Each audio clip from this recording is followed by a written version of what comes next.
Um, um, wow, oh man, it sure is hot today, isn't it? Uh, it's crazy because it's so hot. It's like, it's only like 60 degrees. 70 degrees? How hot is it? Oh, it's 79 actually, damn. It's 80 right now and they gave us a heat advisory warning.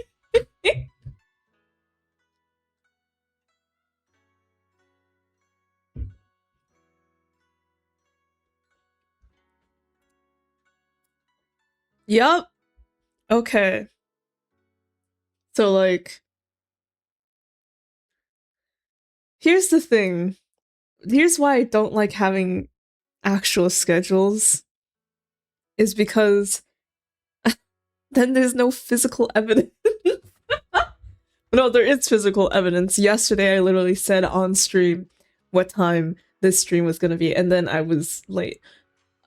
There are a number of reasons. Um One, the biggest reason, by the way, is that I suddenly got addicted to a text-based RPG game and literally spent the entire day yesterday playing that and only that. like, like, like an unhealthy amount. Like, oh my god! I literally did nothing yesterday except for play that text-based RPG, and it was like, and I didn't even get that far either because it's like a stat building, right? But like I went into it blind and then didn't really know what I was doing, and then I looked up the wiki, which only showed that there were more things that I could do, which made me even more curious, which meant that I had to restart. And so since I restarted now with the information and guide from the wiki, there's even more I want to do. So it's just endless, and it took the entire day. Like, I kid you not, literally probably like 20 hours, 22 hours just straight.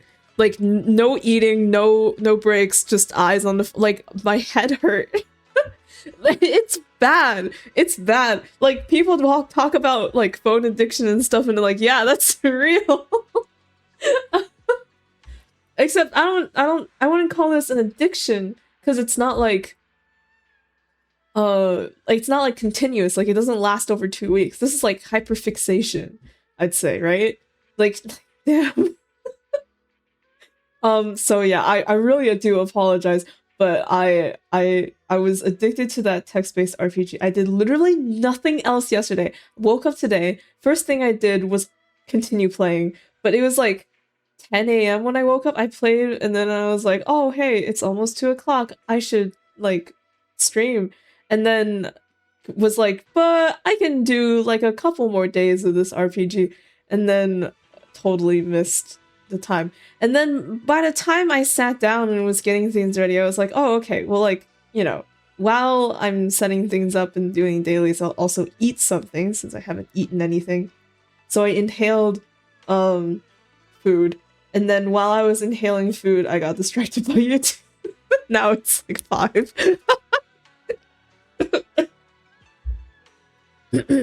The reason why I was like, I should eat something is like, if I'm drinking and I'm gonna be drinking on like an empty stomach, not just from this morning, but like from yesterday too. Like, oh my god, I will die. Like, protect me from the alcohol, please.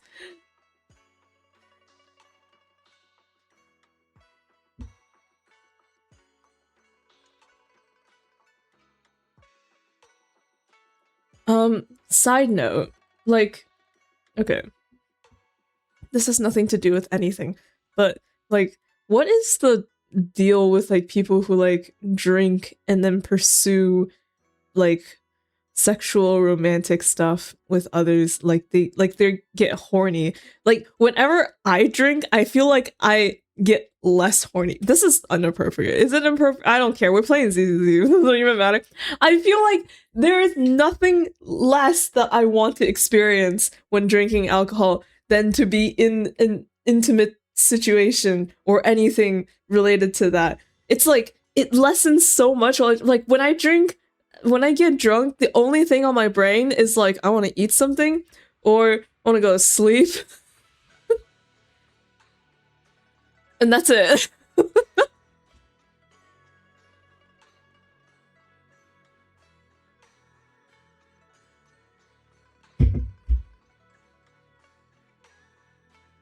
I don't know. Okay. Anyway.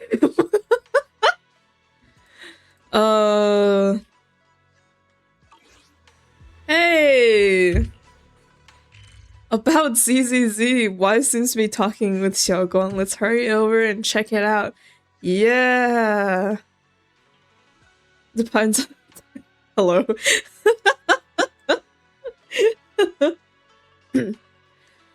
I don't know. I feel like it's also maybe like the company that I'm in, because I feel like if I was with like my super close friends, maybe it'd be like, wow, I want to like tackle hug you, right? But it's like if I imagine like any strenuous activity, it's like absolutely not. Absolutely, like all I want to do is be still.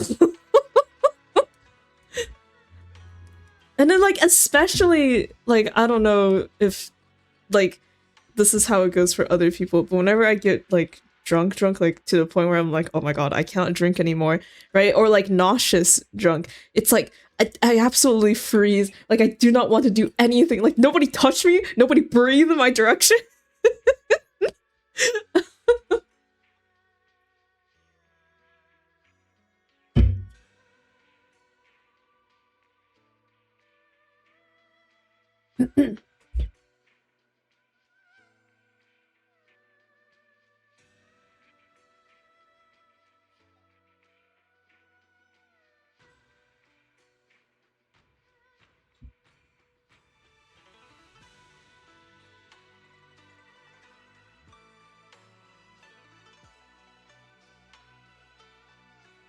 Exactly, nobody perceive me.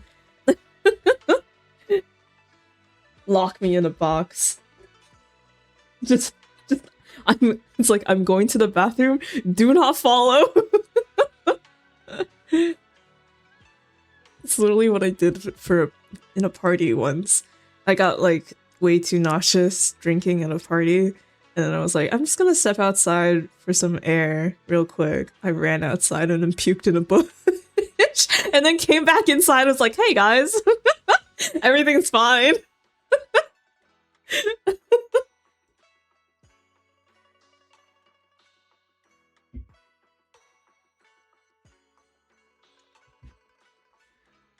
Uh,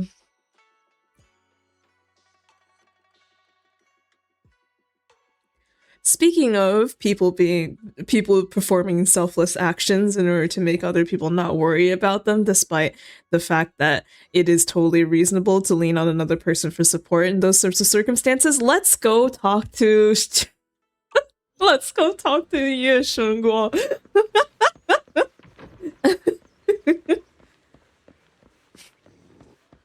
Oh wait, crap, I missed it. I feel like I've missed this 3 times by now. Oh my god, I keep forgetting.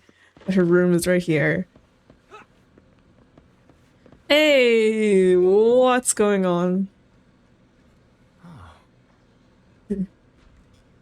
No one even know. Everyone noticed. Yeah, I think I admitted it later, and they were like, "I knew something was wrong with you." Belle, you arrived just in time. Hi. Nothing much. I'm just a bit worried about my brother. Maybe he's just running errands. I hope that's all. Oh, right. I made some osmanthus cakes earlier to lift my mood. I'm not sure if it'll suit your taste, but would you like to try some? As she speaks, she pushes the osmanthus cakes she has closer to you, her eyes full of anticipation. Sure. Okay. Oh, take me away. A secret place. Wow, your osmanthus cakes are so good. So soft. What the fuck kind of line is this? Sure. But it's a little too sweet? It is a bit sweet. But there's nothing wrong with a little sweetness. Really? Sorry, I guess I added too much sugar. I'll make it much better for you next time. There's no need to be so nervous, Xiaoguang. It's already delicious. I'm glad you like it. But I've always wondered, why do you like osmanthus cake so much? Actually, I just like anything related to osmanthus. I remember a long time ago, when I just joined Yunquay Summit, there was a dessert shop on the corner of a nearby street. They made amazing osmanthus cakes there, so I always pestered my brother to get some for me. But for some reason, I ended up with a stomachache every time I ate them. So my brother eventually stopped me from eating them. Then I decided to try making osmanthus cakes myself. So long as I made sure to use the right amount of the right ingredients, I was fine. As she speaks, Xiaoguang's eyes carry the nostalgia she has towards that past and a hidden determination. Yet, just as you're enjoying your osmanthus cakes, Senior Fufu suddenly runs over. So this is where you were. Oh my god, your Fufu, it's been too long. Where have you been? Senior Fufu, you're back. Yeah, we heard something happened again in Wi-Fi, so we hurried back as fast as we could. We just got here today. But never mind that. I just got word something strange has appeared over at Silum Bay. We should go take a look. You head to Silent Bay with Senior Fufu. This is my first time seeing such a flower. Oh, this flower, it spreads. Kind of familiar. I've never seen it before. Crouching down, Ye Shunguang carefully brushes her fingertips across the white petals. Her face fills with shock and quiet worry. How is this possible? Those strange white flowers we saw inside the hollow are showing up out here, too. And is it just my imagination? Or does it somehow feel like the Qingming sword is reacting to them? Yeah, I've got a bad feeling about this. Same. They look exactly like the ones in my memory. If only Ishu and Shifu were here, she'd know what to make of this. Yishin Shufu appears behind you right now. With everything that's happening in Phylum Heights, it's only right for the High Preceptor to report directly to the mayor. That's her duty. That's her duty. A man in Yunquay Summit uniform stands there without anyone noticing.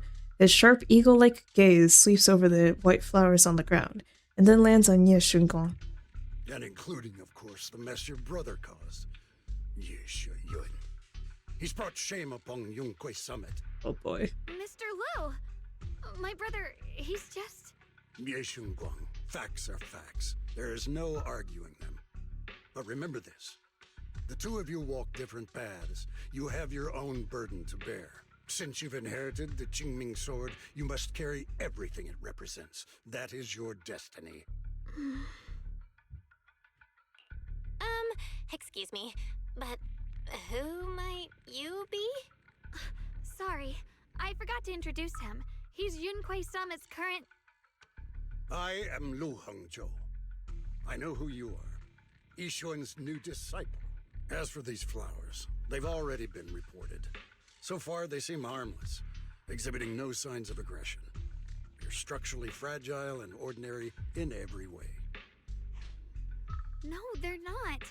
I've seen these flowers before, back when the old capital fell, and we also found a ton of them deep inside Limdian Hollow.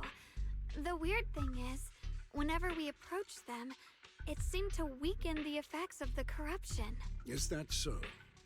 Then just to be safe, you may clear these flowers away for now. Okay, I'll try. Xiaoguang swings her sword, light flashes, and the white flowers before her crumble instantly into ash. They're far more fragile than they look. Are they really just ordinary plants?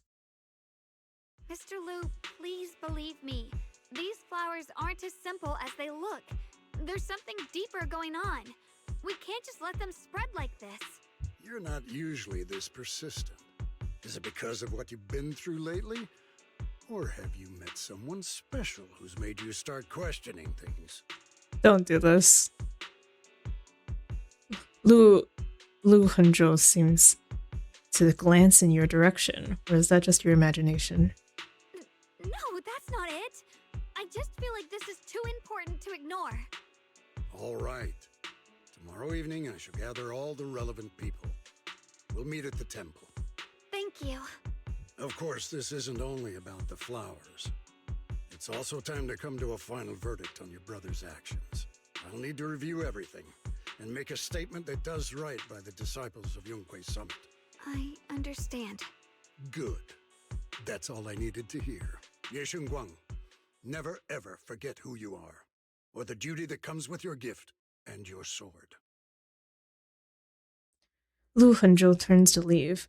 As he brushes past, he pauses for a brief moment and murmurs something only the two of you can hear. Let's hope your presence in her life brings strength, not burden. Get the fuck out of here. Go away! Okay. Sorry you had to say that. Mr. Lu's Leave. always been that way. He takes Yunquei Summit's honor more seriously than anything. But I'm sure he didn't mean any harm. This is what I'm saying. I feel like you should get mad. If your character development, progression is anything, is that you should get mad. If Ye Shunguang had character progression and she ended up getting mad more often, then I would cheers to that. So, who exactly is this Mr. Liu? Is he one of our seniors at Yunquei Summit or something? He's an elder of Yunquei Summit. He's the one who manages everything when Ishu and Shifu's not around. An elder? But I heard that Ishu and Shifu was the only one from Yunquei Summit who survived the Phylum Heights incident back then.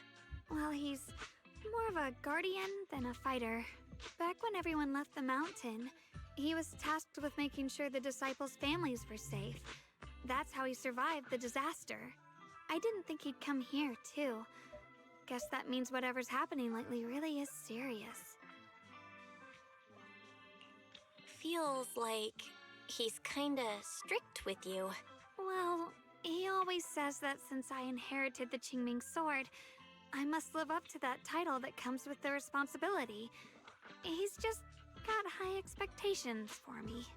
Alright, enough of that. It's getting late and I need to prepare for tomorrow's meeting. Oh right, the osmanthus cakes! They turned out a little off this time, but next time I'll make the perfect batch for you to try. It's a promise, okay? Her eyes glimmer as she looks at you, and, like she's finally gathered the courage, she holds out her pinky. You reach out and hook yours gently with hers. A bright, content smile spreads across her face. She pulls her hand back and gives you a small wave. See you tomorrow. See you tomorrow. Ye Shunguang turns and disappears around the corner, just like any ordinary girl. Yet somehow, as you watch her go, you can't shake the feeling that she's carrying something far heavier than she ever lets on. To be fuel for the night!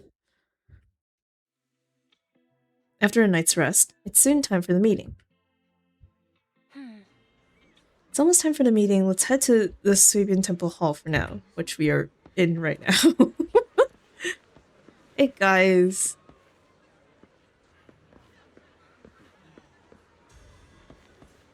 I can totally read what you guys are saying when your text bubbles go that fast. Thanks. Okay, whatever. They'll probably just reiterate it. You arrive at Suibin Temple's main hall. Everyone's already there.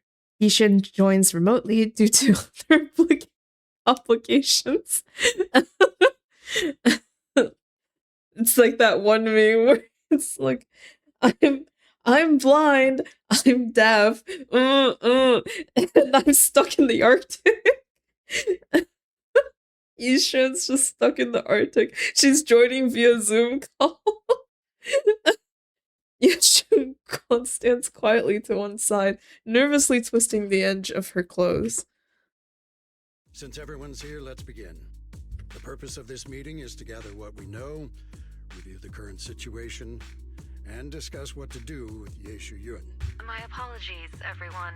It is a little inconvenient for me, so I'll have to join you like this. Are you winning, son? We just started, so no.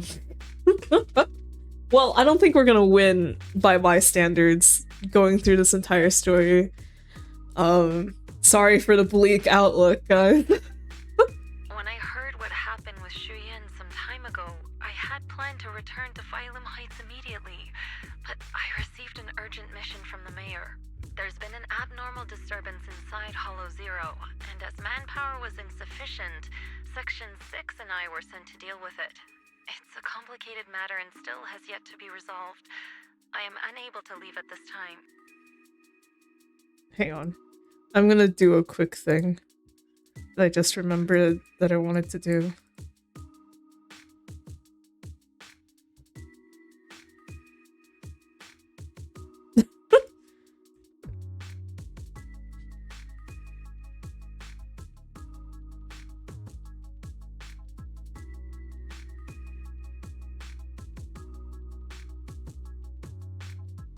Okay, yeah, perfect. Actually, wait, hold on. I can do a little more. And just leave that thing open. Okay, now I'm winning. I just remembered. Alright. Abnormal disturbance inside Hollow Zero to manpower. Oh, right. Right, Yishin has been standing on the edge of Hollow Zero for like 2 years. 2 years for like half a year. Mr. Liu has given me a rundown of the situation regarding the creator. The situation is dire, so I've also shared this information with the mayor. However, my information is likely not complete. As such, I would like each of you who was there to briefly recount what happened so we can make the most accurate judgment possible. Long story short, that Miss Sarah from the Exaltists was behind a whole string of events. Her real goal was to awaken the creator. Not to be that guy, but I liked Sarah better when it seemed like she was just a raging capitalist instead of a cult leader. She's not even the cult leader. She's not even like the leader. Man. Meanwhile, Ye Shuyin's so-called partnership with Sarah was just a cover. What he really wanted was to destroy the creature before it could fully awaken. Unfortunately, things didn't go as planned. He overestimated himself, and in the end he was possessed by the creator's power. We ended up having to fight him.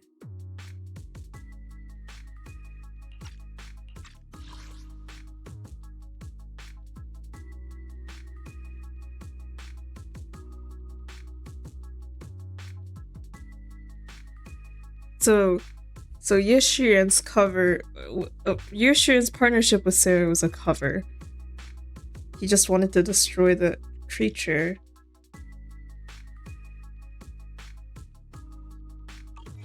Which makes it seem like he wasn't doing this for he wasn't doing this just for Xiaoguang's sake.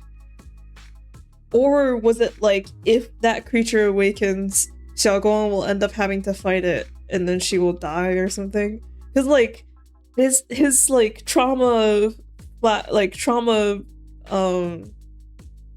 prophecy dream thing, right? Where because there are these flashes to Xiaoguang like being impaled by a bunch of swords.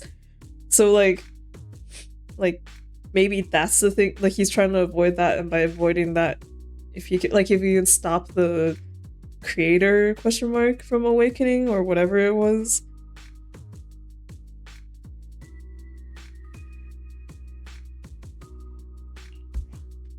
Thanks to Xiaoguang's assistance at a crucial moment, we were able to subdue the monster under the creator's control and awaken Ye Shuyun. It's all thanks to Xiaoguang. Without her, we wouldn't have been able to suppress that monster or rescue Senior Ye. Yet everything comes with a price.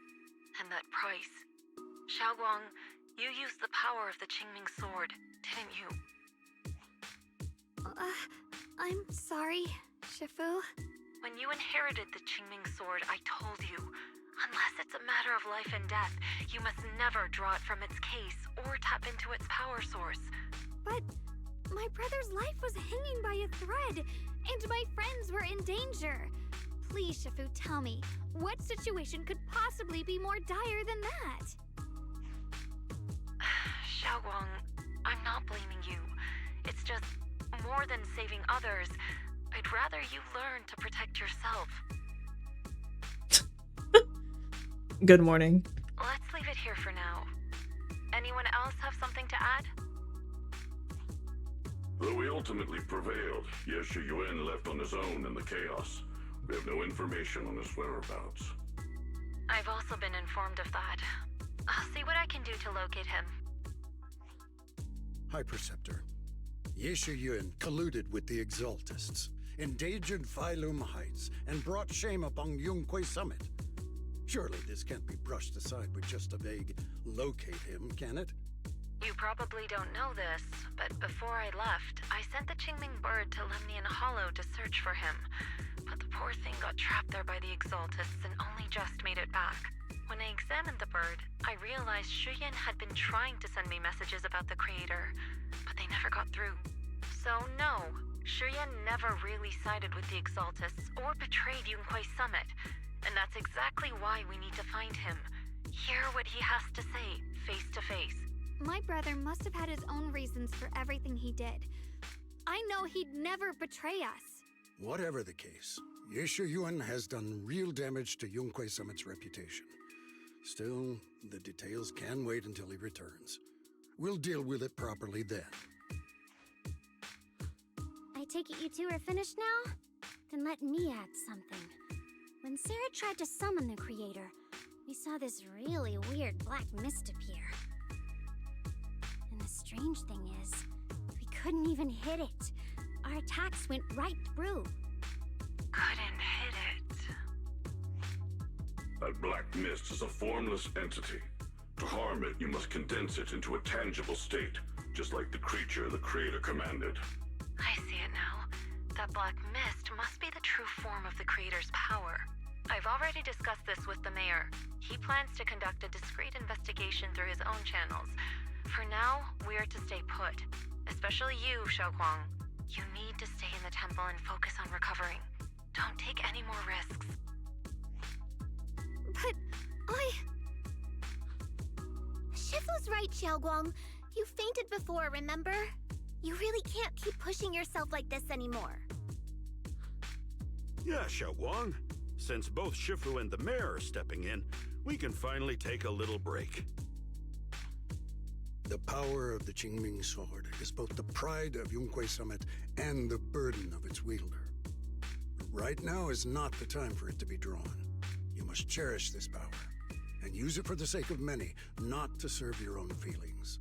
So, I agree with the High Preceptor's decision. Yeshun Guang, you need to rest. How about we let Xiaoguang speak for herself first? She's the one who's actually going through all this. thank you, Junior.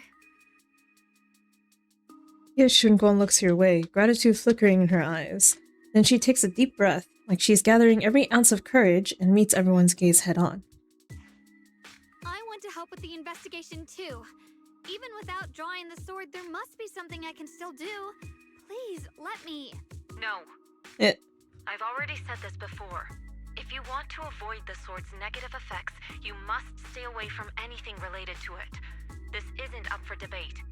If there are no objections, I'll take my leave here. Since the High Preceptor has spoken, this meeting is concluded. Thank you all for your cooperation. The air is heavy with silence. Yes, Shunguan's shoulders slump a little. She quickly lifts her hand to wipe her cheek, like she's erasing something. Then, running from everyone's gaze, she turns and leaves without a word.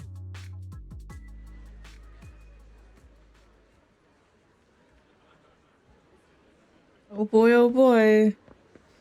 Talk with everyone, but not Wise. Wise just stands here.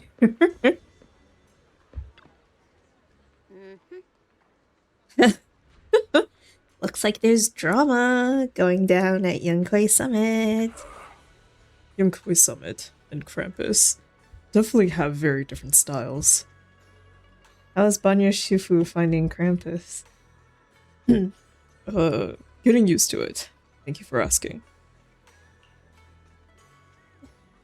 Banya's a key player in Krampus now, you know? Someone like him... Oh my god, my nose. Yeah. Someone like him, powerful yet honest and reliable, is a rare find.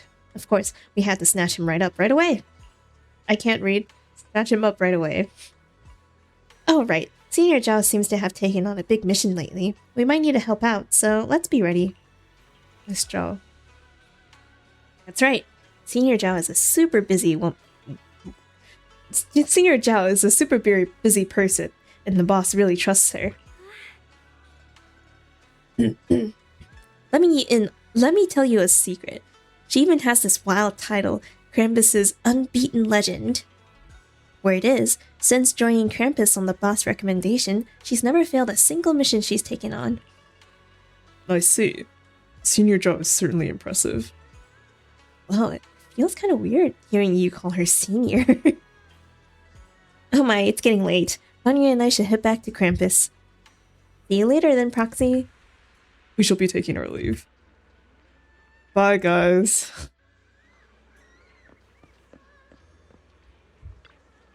Shouldn't be so... Jesus fucking Christ. Senior. But I love Grandma Joe.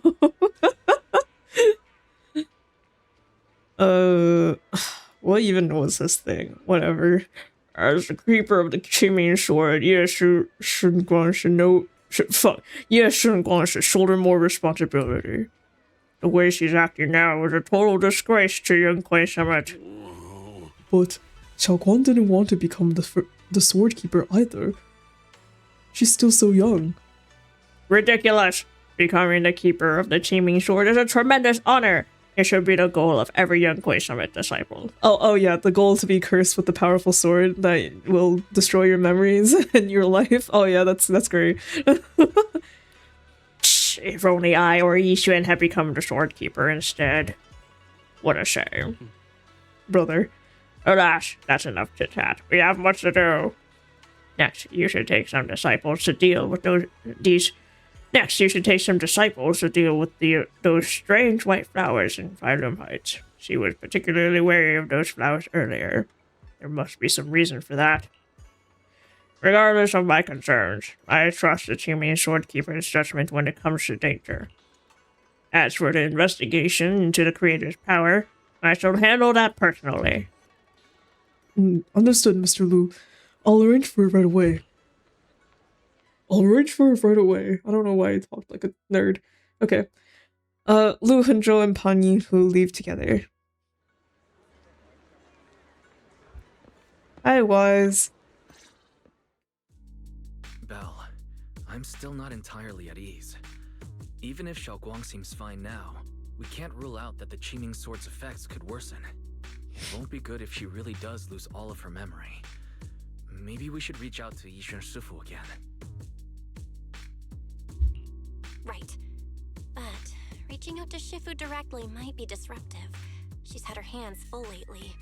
Let's consult Senior Fufu first. You find Ju Fufu and tell her about your worries that Xiaoguang may really be losing her memory. Turns out she's just been as anxious about it. After some discussion, she contacts Yixuan. Shifu, we're really worried about Xiaoguang. If she really does start showing signs of memory loss, is there anything we can do? There's nothing we can do. According to the records of past sword wielders, memory loss itself is a warning sign. Once it begins, the erosion caused by the Qingming sword only grows stronger. And after that, there's no turning back. No way. But, based on my studies, as long as the case remains intact, and Xiaoguang refrains from drawing on the sword's core power, its influence on her can, in theory, be contained. So you must keep a close eye on her condition. Whatever happens, she must never use that sword the way she did before. Understood. We'll keep a close watch on her. And about what I said during the meeting earlier, I was too harsh. I didn't think about how it would make her feel. I know she only wanted to help, but after what happened to my sister, I can't lose another person to that sword. Especially not my own disciple, someone I'm supposed to protect. If only the Qingming sword had chosen me instead. Please don't blame yourself, Shifu. I know you only said those things because you're worried about Xiaoguang. I'm sure she'll understand too. Hold on a second. That means the Qingming sword actually chooses its own master? Yes, that's right. The Qingming sword chose every one of its masters. Only those it accepts can resonate with it and wield its power. But even after all these years, no one has figured out what that sword looks for. It doesn't seem tied to strength, talent, or anything measurable. Back when Xiaoguang and Shu Yan joined Yunquei Summit, Mr. Liu thought Shu Yan showed far greater potential. I once guessed the Qingming sword might choose people with a certain kind of constitution, but that doesn't explain why it Like the main character My energy. constitution is far closer to my sister's, and chose Xiaoguang instead. That's literally not even like that much of a joke. Cause like if anything, whatever it actually boils down to could be just called main character energy. We know far too little about this sword. Sorry if this sounds blunt, but if we already knew the tragic fate of the Qingming sword's wielders, why let Xiaoguang inherit it? This was my mistake. One I'll never be able to forgive myself for. After my sister's accident, I devoted everything I had to studying how to suppress the sword's side effects. When I finally succeeded with the case, I naively thought that would be enough, and that the sword could be tamed. So, I let my guard down. Back then, Xiaoguang had only just joined the sect. She was still a curious child. One day, when she was playing behind the mountain, she wandered into an off-limit area where the case was kept. All it took was one touch, and the sword chose her. Once the bond is formed, it can't be undone until the keeper's death. If only I'd been more careful with its safekeeping. The case had been successful, and I let my pride dull my vigilance. None of this would have happened. I've heard about it. According to Elder Liu, it was just an accident. No one could have known that something as simple as a touch would form a bond. Okay, this is more like a technical question that I don't think needs to be answered, but it still does confuse me. It's like, if she did touch the sword at that young age and they were like, oh my god, no, you weren't supposed to touch that, and now the bond is formed and the sword has chosen her and whatnot, like, does the sword, like, physically follow her around? Because they say, like, oh, you can't use the sword, so you can't wield this, like, you can't wield the sword, meaning that she has some control on whether or not she actually uses the sword that chose her, you know? It's not like the sword forces itself into her hand and whenever she fights, she has to use the sword. You know what I mean? It's like, why is it, my question is like, why is it not possible for them to just lock the sword back up again, despite the sword choosing her, instead of just letting it follow her around in a giant black case? Like, does it automatically do that? And like, if that was the case, right? And it's like, oh, I promise I won't use it unless it's like a super important emergency or whatever. Like, I don't understand, like, why, like, just like lock it up more. Like, if it's so dangerous and it impacts her so badly, why not lock it up even tighter? Why not let her have any chance of using it? Because it's not like she can't learn other sword techniques. It's not like she can't use a different sword and still be strong. Everyone else in the temple is strong, and she could do the same. She just won't have the sword. Like, what, is it that really that impossible? It stalks her like Michael Myers. Like that's what I'm saying. Like, does the sword just literally float and follow her around? Like, if there wasn't a case, would it literally just follow her around? Like, it just float on her back like fucking Genshin Impact? Like, I don't understand. What? But but like, again, even in the case where the sword follows her around and stuff, she is the one that decides when she uses it, which is why everyone's telling her, don't use it. Don't use it because, or like, don't risk it, you know? So like, there's some like choice there, you know? I don't get it. Instead of blaming anyone, maybe we should focus on what to do next. The way she looked just now, she must be really hurting inside. Yeah, that's what I thought too. Leaving her alone with her thoughts right now probably isn't helping. So hey, you How about I go talk to her? It's like you lock the sword up for years, suddenly you get a text that's from the sword at like 3:30 and they're like pleading face emoji, I miss you, broken heart emoji. I still have something I need to take care of, so if you could go keep her company, that'd be perfect. Xiaoguang really adores you, you know. Having you by her side will make her feel so much better. Please, when you see her, tell her I'm sorry. Tell her it's my fault. Man, I get it because you're getting the player to do shit, but it's like, man, it irks me a little bit during these sorts of things when it's like, you guys know her better and you guys are the ones who said all that stuff to her in the first place. Like, you should be the ones going to her to apologize. Like, you shouldn't, if you're on Zoom call, I'll take the computer over to her. Like, why am I the one doing this? Why are you forcing us together? Like, the games, like, this is the other thing that I also don't like about Shunguan, and I got this from Zay, so take it with a grain of salt because I haven't actually seen everything yet. But it's another, like, one of those, like, Vivian or even Firefly situations where, like, the game, the plot, the story, everything is just, like, forcing them in your direction. It's like, you will like this girl, and you will see them as a love interest, almost. Because, like, it's, yeah, so, like, I just don't like, give me, don't like that. Sorry. We're only 43 minutes in and I'm already complaining, but it's okay. I'll stop complaining later. I'll stop complaining once we hit the hour mark and just sit quietly.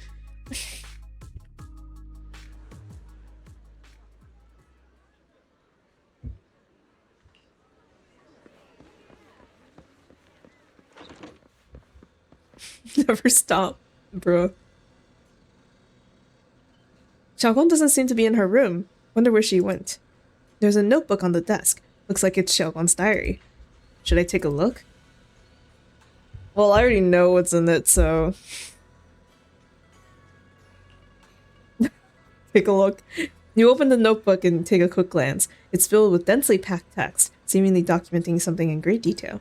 But feeling a bit guilty, you can't make out the details. You quickly close the back up. Free will is an illusion. Maybe I should read it if... Maybe I shouldn't read it if it's Xiaoguang's new diary entry. Just then, a familiar voice comes from behind me. It sounds a bit startled and flustered even. Well, what are you doing here? Oh, well, when I knocked earlier, I heard a strange noise from inside. I thought something might have happened to you, so... Suddenly, a chubby orange cat waddles out from the corner of the room. It looks over, meows triumphantly, and struts right past our feet. So that weird noise just now must have been this little cat's doing. Thank you. I'm fine, really. But you... my diary? Don't worry, I just got here. I didn't read your diary, I swear. If it's you, I don't really mind. Oh my god. It's just trivial everyday things anyway. Nothing special. Before she finishes speaking, another familiar voice comes from behind. Oh, you're was just about to go looking for you. Xiaoguang, about what happened at the meeting. Shifu asked us to pass on her apology. Oh, okay. It's good that Yufufu is also still here. I thought we were really, literally just gonna go by ourselves. I know. She's only being strict because she cares. I understand that.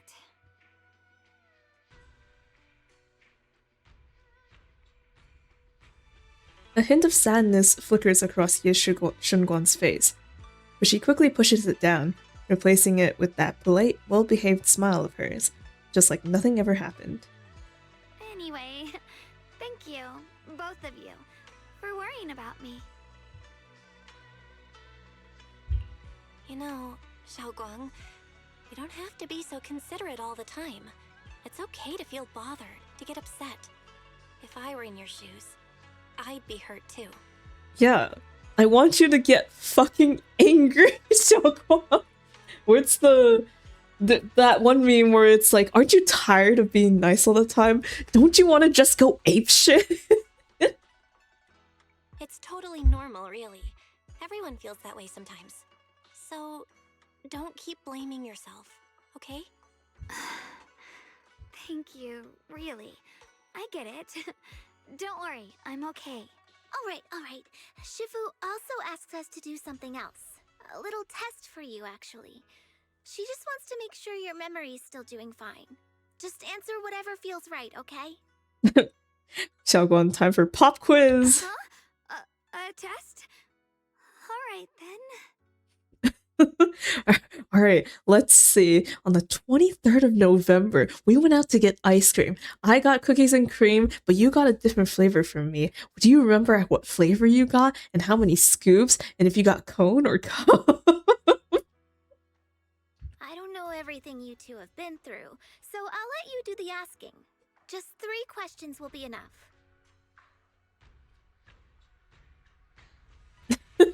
The 21st night of September. Alright,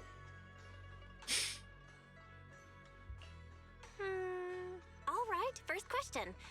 What did we have back at Yamchasin? The Moonbell Osmanthus cakes, made with the very first golden blossoms picked this morning. Soft, sweet, and melt right in your mouth. They go perfectly with tea. I also asked you if memories are like tea leaves that fall to the bottom of the cup, so deep that they never surface again. And you told me that memories aren't reflections in a teacup, and that the tea leaves can still float back up if something stirs them one day. Looks like you got the first one right. So let's move on to question 2. When you were doing fortune reading for everyone, what role were you pretending to be? The acting temple master. And Bowlion was there helping out. And then I ran into you. Right again! Now on to the final question. Last question. What do you like being called the most? Wait, isn't this question a bit too sudden? I know the answer to this one. It's that... you know, that... Senior? Oh my god. This is akin to being like, alright, final question. Do you like me? Yes, no. No, I'm kidding. They're like there's like stupid, embarrassing ones. Grandma. Wow, the wind totally drowned you out. Didn't really hear you. Mind saying that a bit louder? It's Senior. Aw, you're teasing me again. Perfect. Seems like your memory's just fine. That really puts my mind at ease. It's getting late, so I'll head out first. You two get some rest, alright? After Jufufu says her goodbyes, she leaves the room. Now it's just you and Now it's you and Now it's just you and Ye Xinguang, and somehow the air feels a little different. Just as you're about to come up with an excuse to head back to your room, Xiaoguang calls out to you. I haven't had the chance to thank you properly yet. Thanks for having my back at the meeting. Thanks to you, I found the courage to say I want to join the investigation out loud. For me, this is already a huge step forward. I sound pretty useless, right? Don't talk about yourself like that. You're doing great. I know that Shufu and everyone at Yunkai Summit actually cares about me a lot, but I can't help but feel they're treating me like I'm a glass that'll break at the slightest touch. They carefully wipe me clean, protect me, making sure I wouldn't even get this tiniest scratch. But rather than being protected, I want to stand by everyone's side. That's a pretty selfish way of thinking, isn't it? Everyone's just trying to help me. Sorry for the rant. It's alright, you can talk to me about anything, anytime. Alright, thank you. Oh, yeah. Haven't you been practicing Yunkai Summit techniques lately? If you have any questions, feel free to ask me. I'll guide you through it step by step. I didn't realize it was this late already. Well, I won't take up any more of your time then. See you tomorrow? Yep, see you tomorrow. Xiaoguang waves energetically at you, her smile looking especially gentle in the moonlight. After saying goodbye to Xiaoguang, you head back to your room to rest. Tonight's sky seems especially peaceful and beautiful. What the fuck would I put for that? Senior.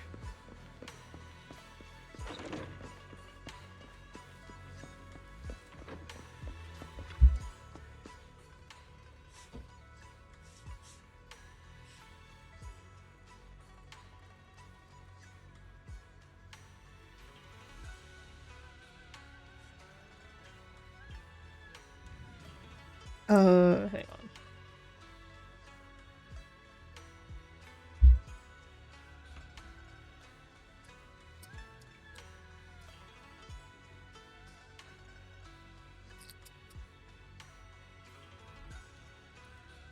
Where's my thing?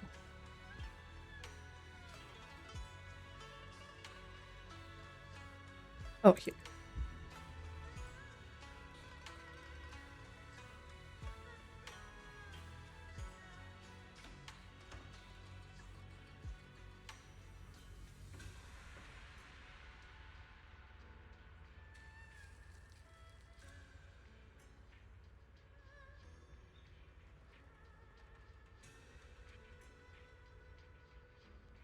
Okay. Let's get some rest first. After a busy day, you quickly drift into sweet dreams. Then, while in sleep, you suddenly hear someone calling my name. What the hell? Did someone have a stroke writing this? In the end, you reluctantly dragged yourself out of bed. It's already so late. Who in the world would come looking for me now? Almost. Did I really see that? That shadowy figure? Was it just my imagination? Fuck.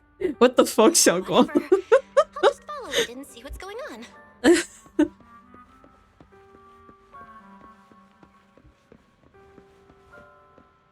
There's nothing here. This is Swabian Temple. No evil spirit would dare show up here. It's probably just a thief. Oh, there's a cat over there. I'll go take a look. Cat. Orange chunky cat. This is the chubby orange cat that Xiaoguang saved when I first met her. Seems like this little one saw something behind me. You can sense it. There's definitely something lurking behind you. Oh.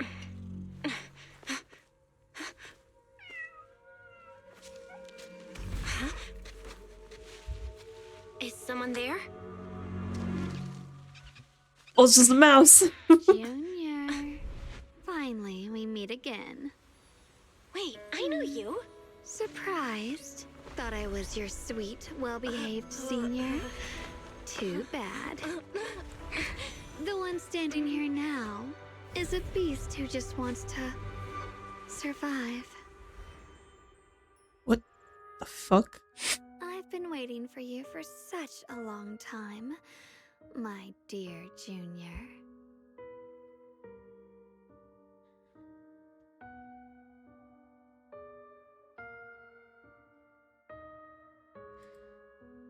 Get back in the coffin, Grandma. No thank you. I'm gonna go back to bed now.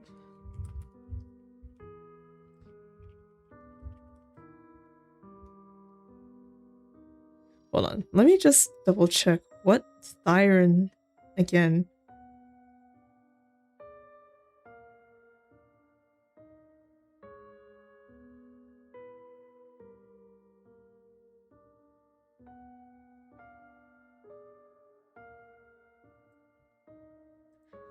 because I remember I keep seeing her and I was like, I need to double check again what siren species because I have no idea what the fuck this is. Long tail and long ears.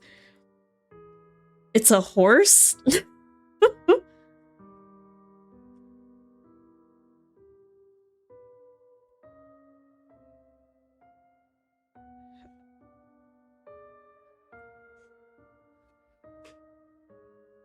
I don't, you know what? I don't, that's not a horse.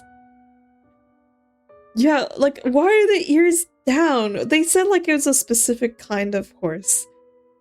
But then when I went on Wikipedia to look at that, they had regular horse ears.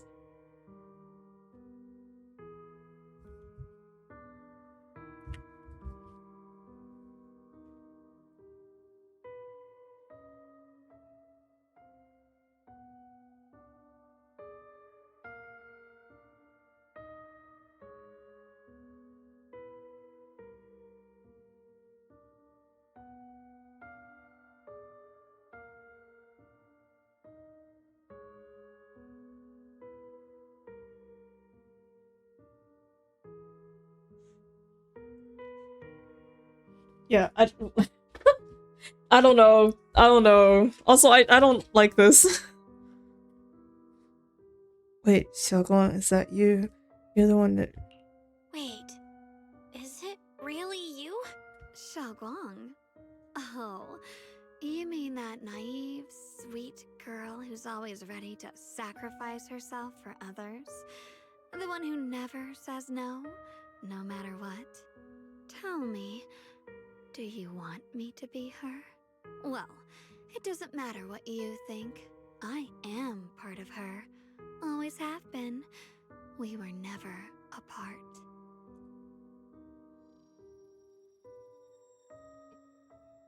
You know, when I said don't you want to just go apeshit, I didn't mean this. Could it be? You're a split personality? If that makes it easier for you, feel free to think of me as such.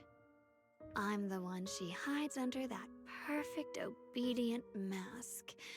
The one she refuses to admit exists, but can't erase her other half. If this is like not a manifestation of the sword itself, and instead actually is a split personality, I will have even more complaints. Just you wait. If she's the light, then I'm her shadow. If she's the saint high above, then I'm the one crawling through the dirt. She's willing to use that sword, that cursed power, to save everyone, to play the hero. Funny, but me? I just want to live. How can you save others when you can't even save yourself? It's all just a story people make up to feel moved by their own sacrifice. The stupidest lie ever told.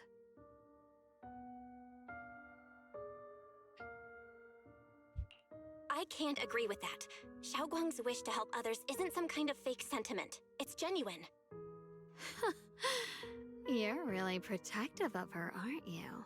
I like it. No wonder she thinks you're so special. But let me tell you something. Every chosen heir of the Qingming sword is expected to become a hero. And yet, people are selfish by nature.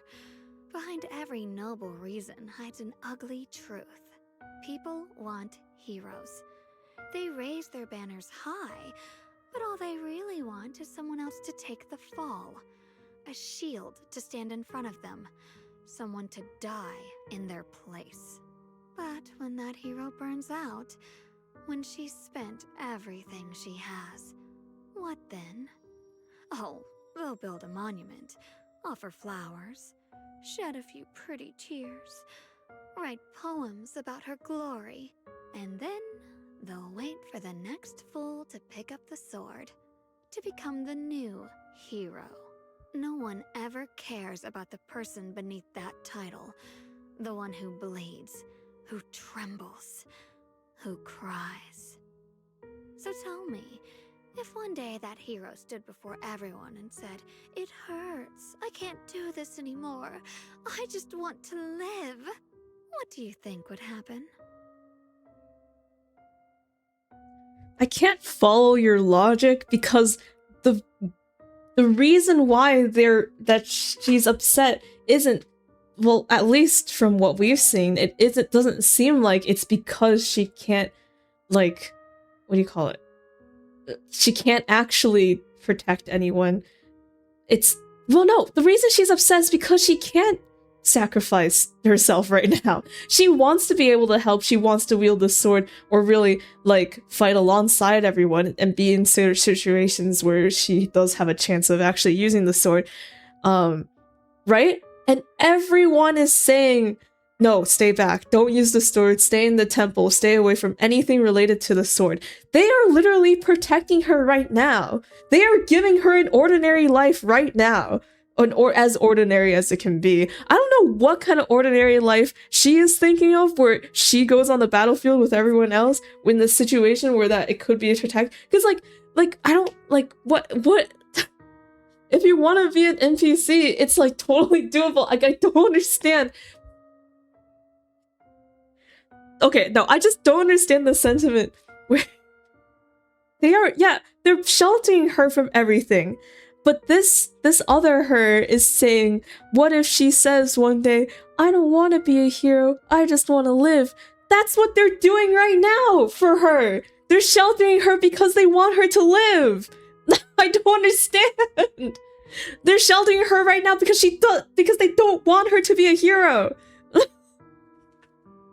She's the one who wants to run into the battlefield. Like, I don't get it. Okay, sorry. I'll stop being mad if the story starts making sense. No, I'm kidding.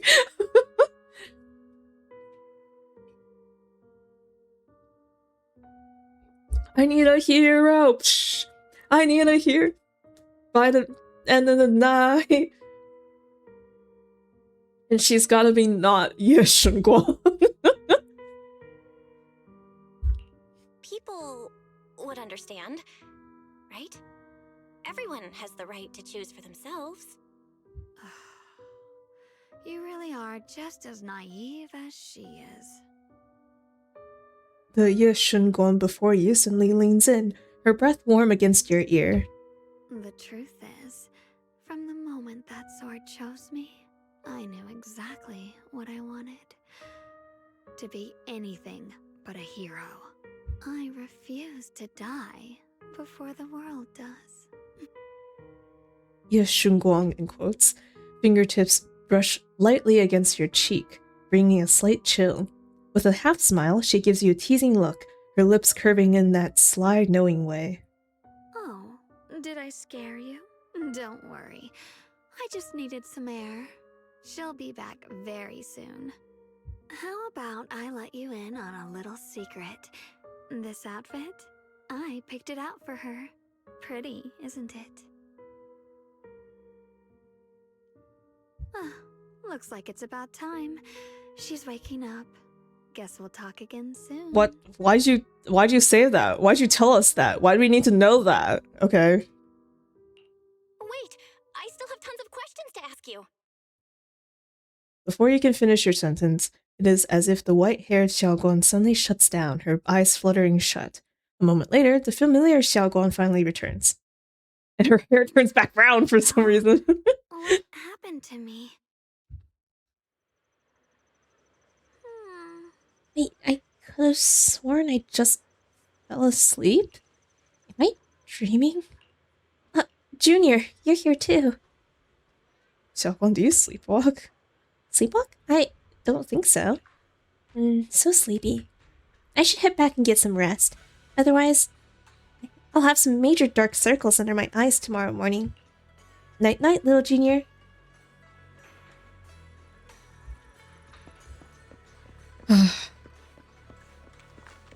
I'm fucking tired of this shit. I don't like this. I really thought white hair Xiaoguang was like if the sword could talk moment. You know what I mean? But if it really is like a split personality, God, I'm gonna have so many words later. Looks like Xiaoguang doesn't remember her other self. Generally speaking, shouldn't we avoid provoking her in a situation like this? Otherwise, things might get messy. I should talk to Senior Fufu about this tomorrow. After all that running around, you quickly drift off to sleep.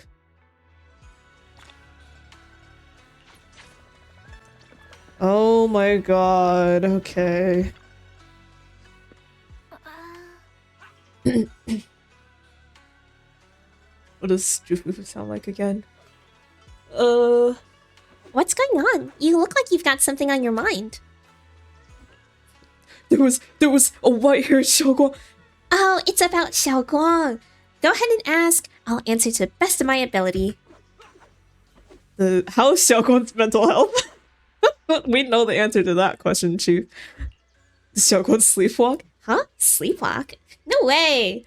Xiaoguang's usually so quiet when she sleeps. I've never seen her sleepwalk before. But with everything that's been going on lately, she might be... fuck me. She must be under a lot of pressure too. If something happened, it should just be temporary. Could it be the Qingming sword? You've got a point! If the Qingming sword is behind this, then we've got a serious problem on our hands. Just to be safe, I'd better check with Shifu. I'll let you know what she says. Senior Fufu rushes back to her room to contact Yisha and Shifu. Just as you are about to look for Xiaoguang, a commotion erupts at the entrance of Suibin Temple.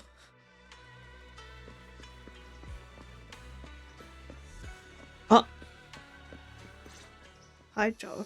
Oh my god! Hello again, everyone. Zhao! Remember me? I'm Jill from Krampus Compliance Authority. Yup, that Judgment Division of Tops. The one that makes all the bad guys run for cover. And this lovely young lady must be the rising star of Yongguai Summit.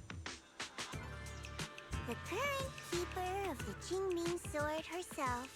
We've never really had the chance to properly get acquainted, have we? Hello. I'm Yashunguang. It's nice to meet you, Miss Zhao from Krampus. Honestly, the honor's all mine. Finally meeting the legend herself in person. Wow, Zhao, I didn't know your last name was Front Krampus. You know, there are people out there secretly placing bets that you'll become new Eridu's next Void Hunter. They're saying stuff like, she'll be the one to restore Yunquai Summit's former glory and all that. Oh, God.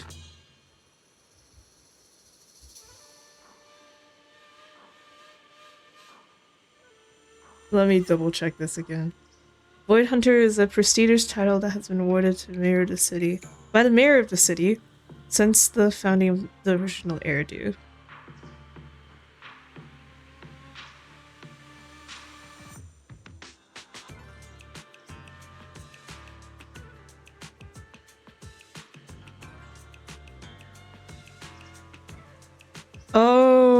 Oh, right. Yes. I remember because they teased the Void Hunters before. And I believe Miyavi is also...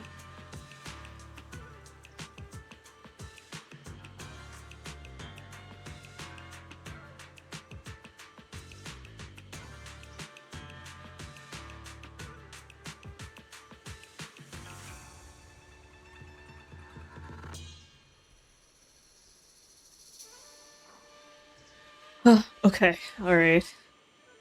What? Oh, I'm not that amazing.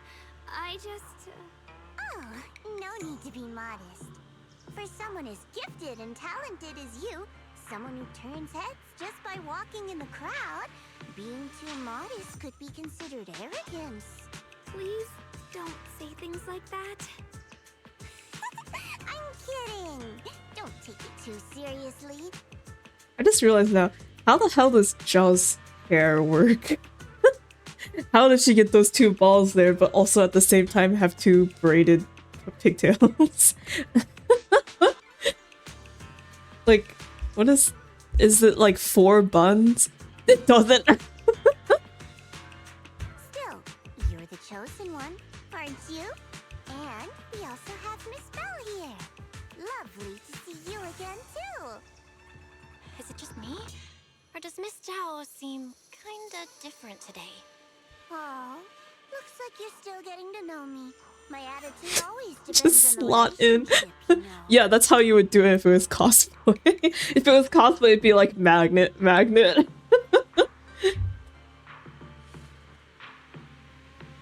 today, I came all the way here with a bunch of carefully chosen gifts just to see you guys. But aside from these little goodies, I also brought something you'll definitely want. Information about Mr. Ye Shuyan. You mean my brother? Uh-huh. So, tell me, don't I make a pretty great guest? Yeah. You said you have news about my brother? Wait, do you actually know where he is? Zhao's so cute. I'm so glad she was free. Also, okay, not to be that person again, but like, I already know that Ye Guang gets promoted to Void Hunter. But like, remember when we were having that talk where it's like, it doesn't make sense for her to use the Qiming sword so often because it wrecks her memories and that's so bad, you know? Like, it doesn't make sense for her character in expeditions or when you're using her as like a player or whatever, right? In commissions and stuff. Like, it doesn't make sense for her to use the sword because it's so dangerous, and yet she uses this anyway because it's cool like that, and we have to sell her. Gotcha. But now with this extra context too, if she gets I know. When she gets promoted to Void Hunter, her power as Void Hunter also comes from the sword, does it not? Like the reason why she's so powerful, not to like discredit Ye Guan, like not to be like she's not to be like she got the nepotism sword, like she didn't work hard. No, not to like discredit her or whatever. But I'm saying like the reason why she's so powerful is partially because of the sword. Like the sword is the most powerful weapon from Suiban Temple or whatever, from Yunquei Summit. I don't know exactly. But like, you know, like the reason is because of the sword, but like at the same time, it's like she shouldn't be using it. Not to discredit, that's the nicest thing. I don't want to say this like as if like Ye Guang is absolute scum without the sword. She can't even fight without the sword. No, like I'm sure she can. She said it multiple times, and like I give her the benefit of the doubt. But I'm saying like because I know what happens in the future, I'm like it doesn't make sense unless she can somehow nullify the sword's impact on her memory, you know, like lessen it somehow, which I think maybe she does. I think that was part of the discussion last time. Like maybe it does get lessened somehow, but like the fact that it still happens whenever she uses it, it's not like if she overuses it, it's if she even draws the sword, it will have impact, you know? Like the fact that that happens is like what's baffling to me for her to be promoted to Void Hunter and everything. It's like, yeah, like she's Void Hunter with the sword. Without the sword, is she still Void Hunter? I don't know. Okay. Sorry, tangent, sorry. Unrelated. Okay, yes, Shuyan, yes. News. Don't get all worked up, Missy. Rushing won't get you anywhere. But your instincts are spot on. I do happen to have a lead on your brother's whereabouts. Where is he? Please tell me. Well, that's not very professional of you. In our line of work, it all comes down to equal exchange. I give you what you want, and you give me what I want. Fair, efficient, and perfectly transparent. Barging in and asking for something before offering a trade? That's some questionable manners, don't you think? Brother, you're the one who brought up this topic. You're the one who was like, I have information about your brother. And Jaw's like, how dare you ask? Like, what the fuck?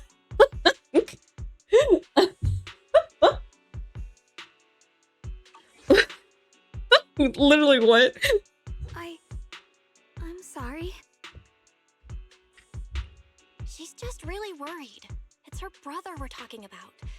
So, what's your condition? What do you want from us? Now we're talking, Proxy. A new unknown area has appeared in Lemnian Hollow, and I'm heading there to investigate. That's why I'm here. An unknown area? Correct. And to sweeten the deal, I'll throw in a bonus. According to the latest observation data, the area covered by Lemnian Hollow has expanded by approximately 0.002%, accompanied by abnormal miasma activity. This occurred right after your battle with Ye Shuyan ended. So, my theory is that there's some kind of abnormal miasma in that newly emerged unknown area, which is causing Lemnian Hollow to expand. I need your help investigating it. But why me? If you need help from a proxy, I get that, but what can I do for you? Because you're the current keeper of the Qingming Sword. And I've heard a few interesting tidbits from Dylan. Like how the Qingming Sword reacts oddly near the Hollow Steps. And how it was the sword's power that ultimately saved Ye Shuyan. Also, did those white flowers that appeared in Waifei cause a strange reaction from the sword? Like some sort of resonance. That's right. The Qingming sword started trembling when we came into contact with those flowers. Wait, how did you know? I'm just connecting the dots on what we know so far. If my guess is right, the power of that sword, this new area, and the entire Lemnian Hollow are all connected somehow. And those strange white flowers may just be related to the abnormal miasma causing this expansion. So, I need you, Missy, and our brilliant proxy friend here to join me. Of course, as payment, I'll give you the exact coordinates where your brother was last seen. I spotted him right at the edge of that new area. All right, I'll do it. That's a decisive answer.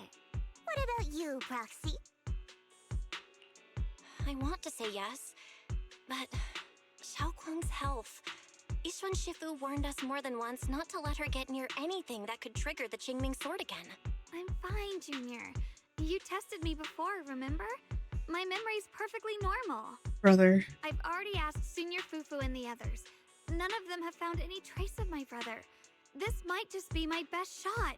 This is what I'm saying, where I'm like, her other self makes no sense. She's like, what if she one day doesn't want to be a hero? She just wants to be an ordinary girl. Like, if these were her, like, subconscious, honest beliefs and, like, her honest, or, like, her regular self was being dishonest right now, right? As in, like, she's saying all this, but she secretly doesn't want to help out. She doesn't want to be a hero. What? Everyone around her is telling her, don't do it. It's not like, right now, only Zhao is the one who's pushing her to, like, hey, you know, that sword seems mighty useful, you should use it. Like, she's, like, the only person so far who's ever said anything like that. It's like, oh my god, I don't get it. I don't get it. Make it make sense, ZZZ. Please. I imagine she's only doing it for her brother. Yeah, of course she's doing it for her brother, but it's not like not rescuing her brother isn't selfless. It's still a selfless action. Anything that causes her to wield the sword and put herself in danger in order to save someone else is the selfless action. And that's the stuff that her other self was saying she secretly didn't want to do. But it's like, no, she wants to do this. Everyone else is telling her that she shouldn't, but she wants to. Like, I don't understand. I understand where you're coming from, but this is too risky. I need to think it over. Miss Zhao, what if it's me and a few other Yunquei Summit disciples who go with you instead of Xiaoguang? Selfish motive to save her brother. Is it really? Is it really? I'd say it's a selfish motive if it puts other people in danger. Or actually, I don't know. Like what? You could argue like, oh, it's selfish because she's throwing her own life away in order to save her brothers. But that's still, what do you call it? That still goes against what her white-haired self was saying before, you know? Okay, unless that isn't actually like a subconscious Yushuguan, I mean. And it was actually just the manifestation of the sword, which is what I believe more.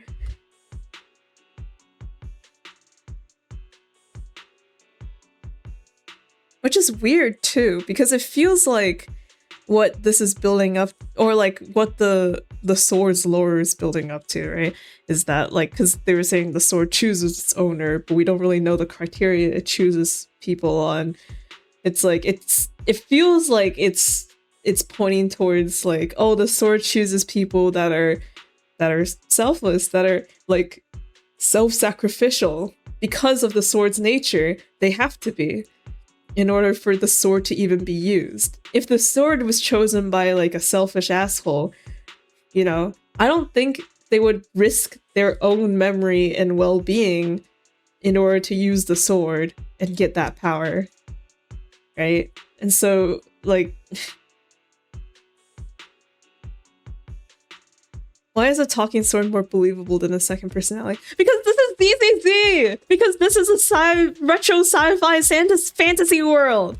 Because there's talking robots in here! And self-conscious robots! And other fucking meditation magic stuff!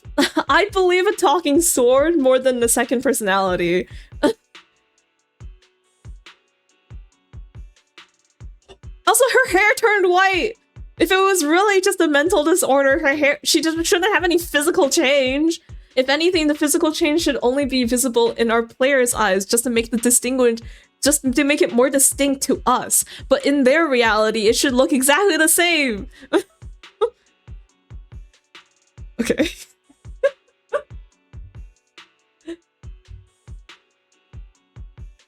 If it's me, what if it's me and a few other Yunquei Summit disciples who go instead of Xiaoguang? Not an option.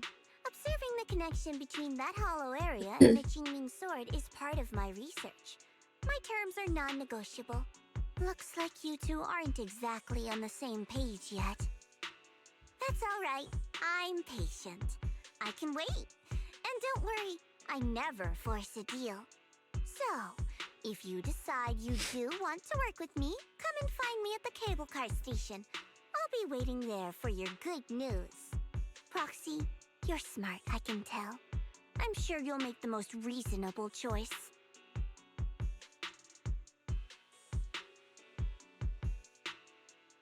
Also, why does her hair change color? No, I'm saying that her hair changes... What do you call it? I'm saying that if it really was just a second personality and it was a split personality, her hair shouldn't change color, because no mental disorder would do that. Like, it wouldn't like physically manifest into your hair changing color and then changing back like Acheron or a mermaid Barbie, you know? Like, it...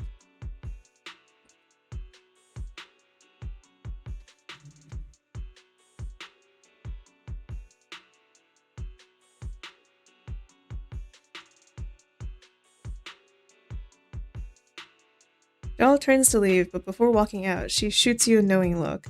Before you can figure out what that means, Ye Shengguang speaks up, her voice tight with urgency. I know you still have concerns, but this lead means everything to me. Don't worry. If Ishuen Shifu finds out and punishes us, I'll take full responsibility. That's not the problem here. Please, I need this. I don't care if I get punished. What matters to me is your health condition. We know too little about the Qingming sword. We can't take blind risks. You know, before my brother left, I think I heard him say something. He said he'd save me. So I think maybe that's why he left without telling anyone why. Maybe it's because of me. But here I am, pretending nothing happened. Stuck here in safety, waiting, praying, doing nothing. I don't want to be the fragile doll hiding in a glass house everyone keeps locked away anymore. I want to give something back. To use my strength to protect the people who've always protected me. I want to return the warmth and love I've received with my own hands. I understand how you feel. I really do. But that sword is dangerous for you. I'm responsible for your safety. Junior, you have a brother too. If he went missing one day, you'd do the same, wouldn't you? All right. I respect your choice. We'll go together. Thank you. Really. Thank you. To be honest, I've been meaning to tell you that you're really special to me. Oh my god, don't do this. Maybe it's the sword, but everyone, my brother and all the people at Yunquai Summit, they all treat me like I'm made of glass.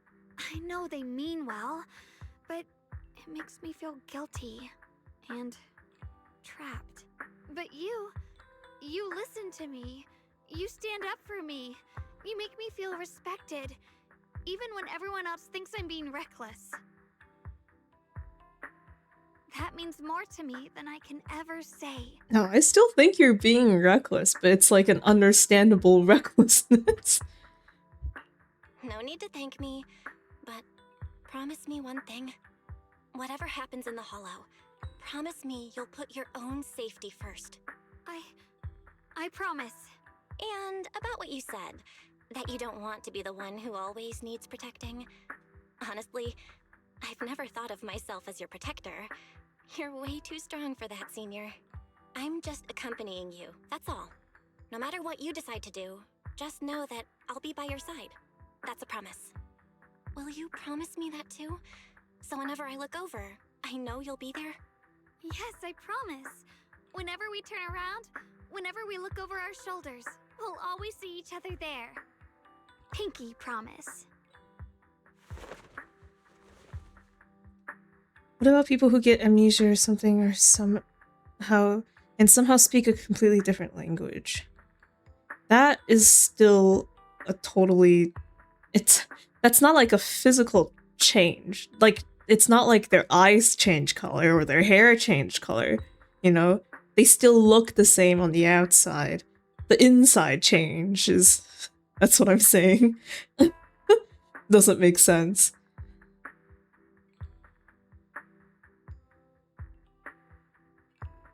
Once again, Xiaoguan holds out her pinky. Only this time, she doesn't hesitate at all. Her eyes sparkle, her fingertip warm and firm. You hook your pinky with hers. Its promise now looks more solemn than a vow. What? What? What was that line? Okay, sure. Does this development sway your opinion? Opinion on Ye Shenguan? No! My opinion stays the same! In fact, it's only gotten stronger. Then let's go find Miss Zhao now. But something feels off. The fact that Miss Zhao, who, is... Oh, fuck. The fact that Miss Zhao, who, is affiliated with Krampus, was the one to bring the news of Lemmy and Hollow's abnormal expansion.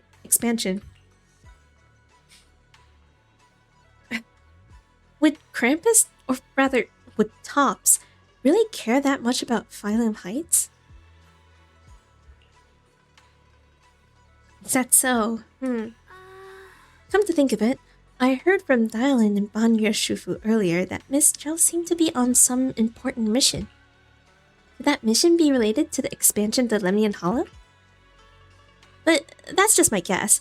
I'll try to ask Miss Zhao about it when I get the chance. I remember Miss Zhao said earlier we'd meet up near the cable car station. Let's head over right now.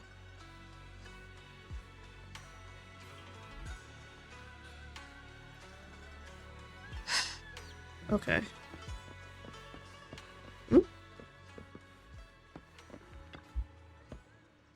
The stone lions from Suibin Temple appear to have a pretty laid-back attitude too. Why aren't they taking guard duty seriously at all? But beyond this story, there's Yixia Shufu, senior sister Fufu, and the others. In that case, it's fine if the lion's attitude is a bit casual. Please take guarding this temple seriously.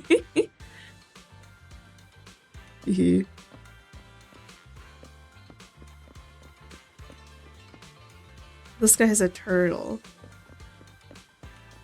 You know what? Because there's no baby lion, I'm just gonna assume that these are both male and they have gay lions.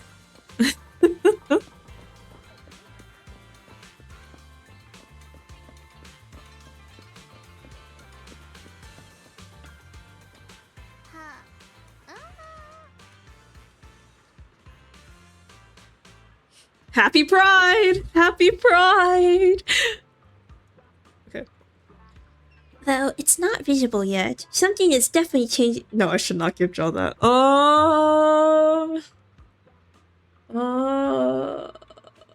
Whatever. All my female voices sound the all my voices sound the same anyway.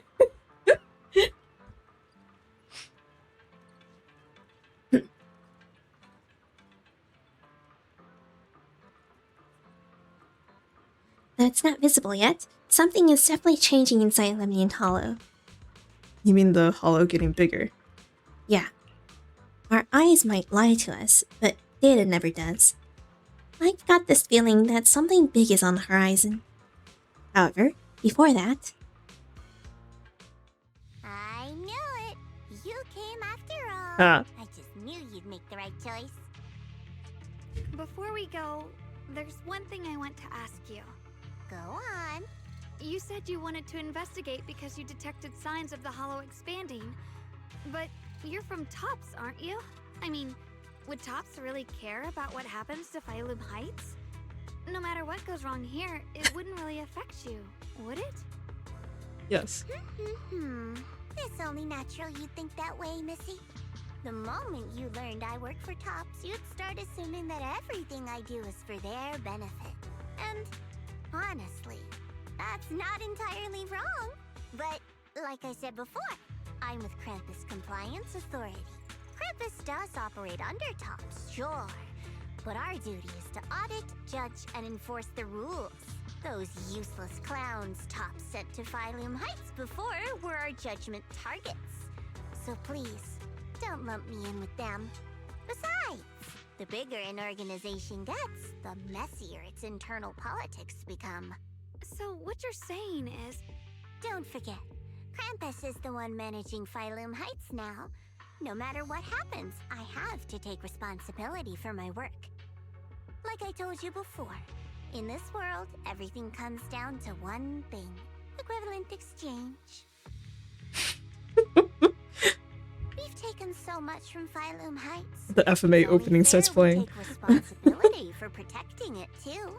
Smart people don't take without giving back. In contrast, Yunhui Summit's shining prodigy and current keeper of the Qingming Sword, dear Monsieur Shunguang here, seems to have a much more honest reason for joining the investigation. All for her brother, right? Oh my! Who would have thought? Turns out a Tops businesswoman like me cares more about Phylum Heights than Yunhui Summit does. Ciao.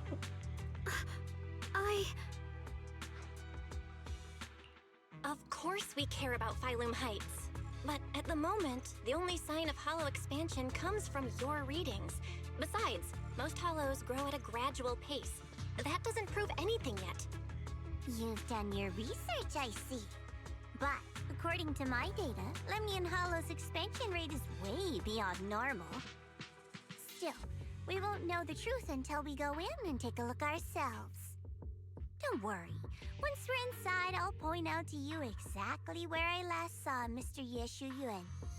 So, let me summarize the main mission objectives once more. Enter the mysterious new area in Lemnian Hollow. Investigate the expansion and the abnormal miasma activity, and determine the cause. To achieve this, I'll need the help of the most skilled proxy in New Eridu to guide my way. I'll also need the Qingming Sword's keeper to use the blade and resonate with the white flowers so I can figure out the relationship with the miasma's abnormal behavior. No time to waste. Let's head out now. Alright, Miss Zhao. This operation was something my junior and I decided to do in secret without telling anyone. If possible, I hope you can keep this between us. Chill out, I'm not an idiot. I'll do whatever works best for me. Telling Yunquei Summit about your business won't do me any favors. I have only one objective: to investigate the expansion of the Lemnian Hollow and the abnormal miasma within. And about you, Proxy.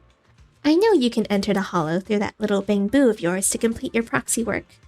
But this new area in the Lemnian Hollow is quite special. It's practically a no man's land.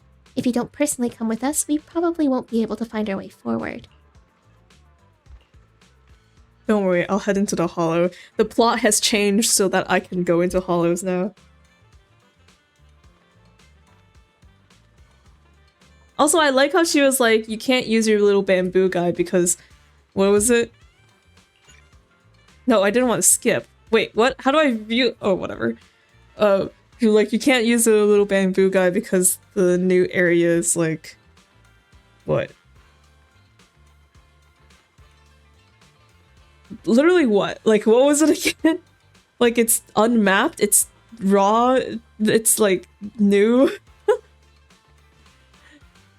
But like, why would that change whether she's a little bamboo guy or if she was just going in by herself? I feel like it'd be the exact same. Like, the same issues still apply. It's like, what? Just because she's taller? Zhao, you're not that much taller than the bamboo. Fell in direct danger, surely that will bode well. It sure has been for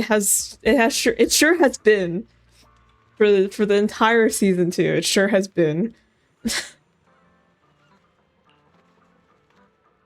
As for the issue of your safety, with the Keeper of the Qingming Sword and me by your side, you shouldn't have much to worry about.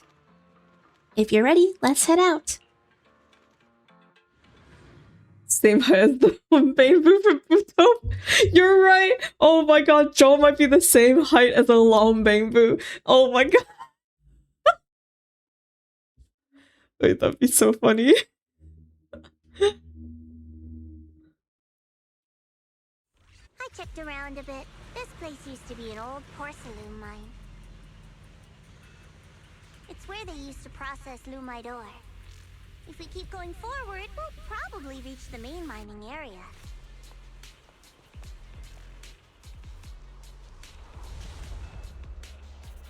Oh, hi.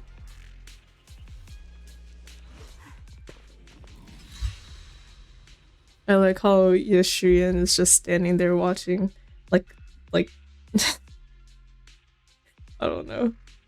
If he leaves, will there be a little minion saying, "Oh no, your princess is in another castle"? That's strange. Did the Qingming sword just move? Or was it just my imagination? What's wrong? Did the sword react to something? It's not affecting you, is it? Maybe we should go back for now and double check. Don't worry. I just felt like the sword resonated with some kind of energy here. Looks like the sword really is connected to this area somehow. Abnormal miasma detected in this area. Something's definitely wrong. The miasma around here feels different from what we've seen before. You mean the miasma here feels unusually thick? It's not about the concentration of the miasma, but it's giving off an unsettling feeling. According to my previous investigation, this area is an abandoned mining site that was shut down a long time ago. Before you defeated that creature controlled by the Creator, there wasn't even an entrance here. Clearly, this is an area lost to time. A no man's land. Okay then, that's enough intel sharing for now. Your brother's last known location is that way, and I've sent you the exact coordinates. The sector I'm investigating lies in the opposite direction, so we'll split up for now. We can meet up again once you finish investigating Yeshu Yen's trail.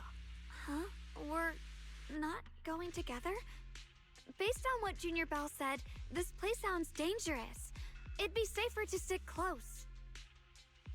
According to the principle of equivalent exchange, I give you leads on Yeshu Yuan, and you help me with my investigation. Nowhere in our deal does it say I have to babysit your investigation. Or are you trying to get me to work for free, Missy? No, that's not what I mean. You've got it wrong. Xiaoguang is just worried about your safety. Sticking together is definitely safer given how strange this area is. Well then, you don't have to worry about me. I am Krampus's most successful judge, the only one without a single failed mission on her record, and the holder of the title, the Unbeaten Legend. You two should probably focus on yourselves. Go handle your mission, and we'll meet up at the dock later. Just don't keep me waiting too long. Xiao doesn't give you a chance to stop her and leaves before you can say anything. Since she's so capable, I guess she'll be fine. Right? Okay then. Let's follow the coordinates and start from the warehouse. The warehouse is right over there! Oh my god. Let's hurry up! Is that it? It is, isn't it? Yeah.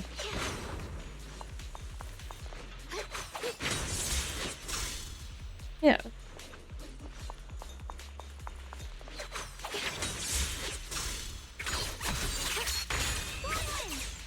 Yeah. Yeah, she's... Yeah. Yeah. This doesn't make any sense to me. She's using it right now and you're telling me to not worry? Like, okay, I get, like, when, like, you have a character and it's like, oh, they have this weapon and they're using it now, but, like, the character you actually pull and the one you have to carry in commissions and stuff, that, why did she turn around like that? Is, like, it's like a snapshot of that character within the moment. So it's like a snapshot of Yeshuren during this fight, or like during the final battle or whatever. And then it's like, it's just for fun. But like, this is like a story mission, man. This is like, this is supposed to be a canonical event. Did you just do this forever? Oh, did I? Whoops. I meant Yeshuguang. Shut up, they sound the same on purpose. Oh my god, really? Wait, can she actually just do this forever? What the fuck?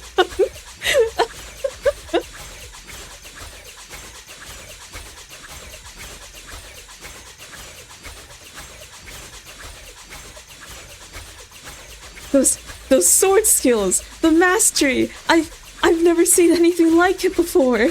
She truly is the Void Hunter. It's gotta beat, yeah, right?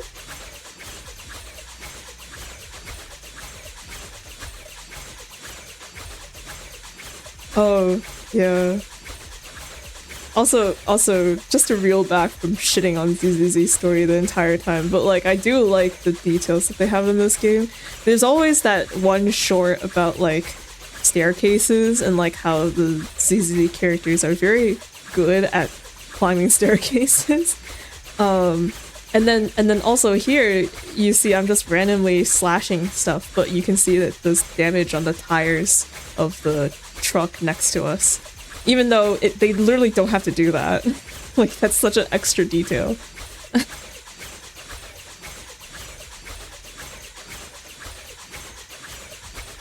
Okay. Warmed up enough? Okay, let's go.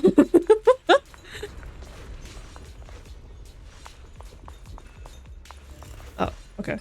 Oh, wow, hi. Jingming Sword Force. Jesus Christ. Okay. This place feels so dangerous. Why would my brother ever come here? He must have had his reasons. Once we find him, we'll know for sure. Well, not in the lightened state for... Oh. I'm assuming it's the stacks next to her name, then.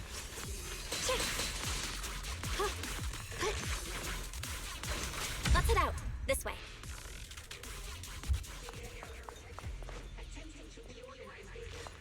Wait, am I seeing a bang boo in front of the warehouse? Hello. Miasma anomaly Oh. is increasing.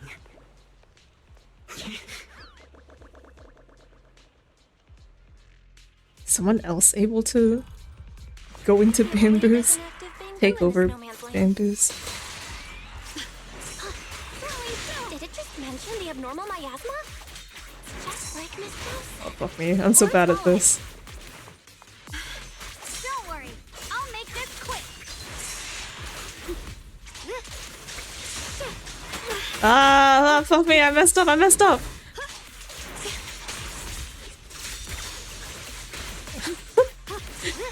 Soaring light.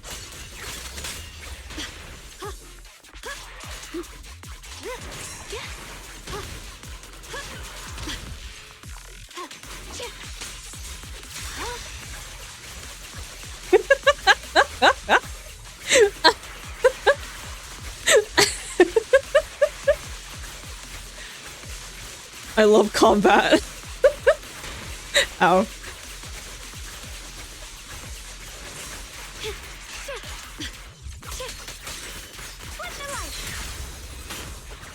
I see edge. Oh, that's what this is. What the fuck? Gone inside the warehouse. Let's go in. Enlightened mind state. Girl. Where did that bang boo go? You just made her forget like 30 years of her life.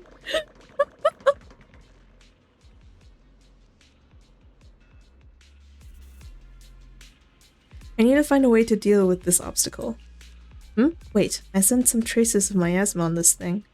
If it's miasma, maybe I could use those Yunquei Summit techniques.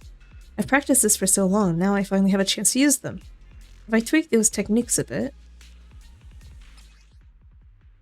Aim your crosshair and hold to remove miasma's influence and alter the state of corrupted object.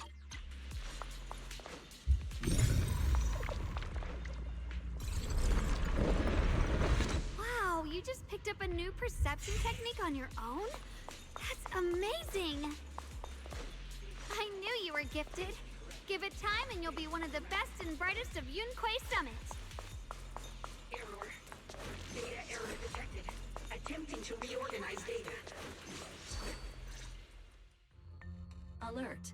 Unidentified bamboo detected ahead. Model unknown. Not listed in any new Eridu official databases. Risk advisory. High-level intelligence data construct detected within the target. Its data structure bears partial resemblance to samples in the database, but no full match found. Please proceed with caution. Error. Data error detected. Attempting to reorganize data. Whoa, this little guy can speak the universal language. Is it talking to itself? Or did its language module glitch out? Seems kinda weird. Let's listen to what it has to say first. Reorganizing. Data. Integrating. Hey, friends over there. I can see you. It's nice to meet you. My name is Lockspring. As you can tell, I'm a bamboo that's a little faulty. What are you doing all alone in a place like this? Did you get lost? I must apologize. There's an issue with my memory module, so I'm not even sure why I'm here.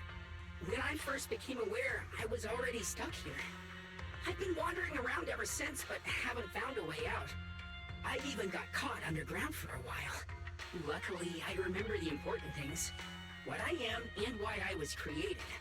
That's enough to keep my mind in order. I was built by one of the first Void Hunters, Lady Sunbringer herself. Sunbringer. Ugh, man, I'm sad about the news. Whatever, it's fine. Just, it's okay. As you might know, Lady Sunbringer was the chief executive officer of Marcel Group, the very inventor of all Bangbu. I belong to an early series she designed, the High Firepower Combat Bangbu, model number GU0001. Sadly, that line was discontinued not long after release due to various issues. After all these years, most Bangbu of my model have been scrapped. Perhaps I'm the last of my models still operating in Ameridale. High firepower combat Bangbu. But lots of Bangbu can help in combat these days, right? That's true, but I'm not quite the same. Simply put, my firepower was several magnitudes higher. But don't be fooled by how I look now. I was quite formidable in my prime. But do not worry. My combat module has been non-functional for years. I pose no threat to you. We're not scared or anything. It's just the first time I've heard of this type of Bangbu. I'm kinda curious. What drove Lady Sunbringer to create high firepower combat Bangbu in the first place? Every Bangbu she made was designed with a purpose. Some were meant to share the burden of human labor. Others, to bring warmth and company. Lady Sunbringer loved humanity. More than anything ever could. That's why every Bangbu, no matter the appearance, was made to serve mankind. And for us, the High Firepower Combat Series, that mission, hard-coded deep within our core, is simple and absolute. To protect humanity. I was born to protect, but now I've lost all the means I once had to fulfill that purpose. So I suppose protecting isn't something I can really talk about anymore. Perhaps my end should be the same as the others of my kind. Buried in some cold scrapyard, quietly forgotten. Don't say that! We'll get you out of the hollow. And once we do, we'll find someone to fix you up. It's been far too long. I doubt anyone in New Eridu even remembers my model ever existed, let alone how to repair one. Still, thank you for saying that.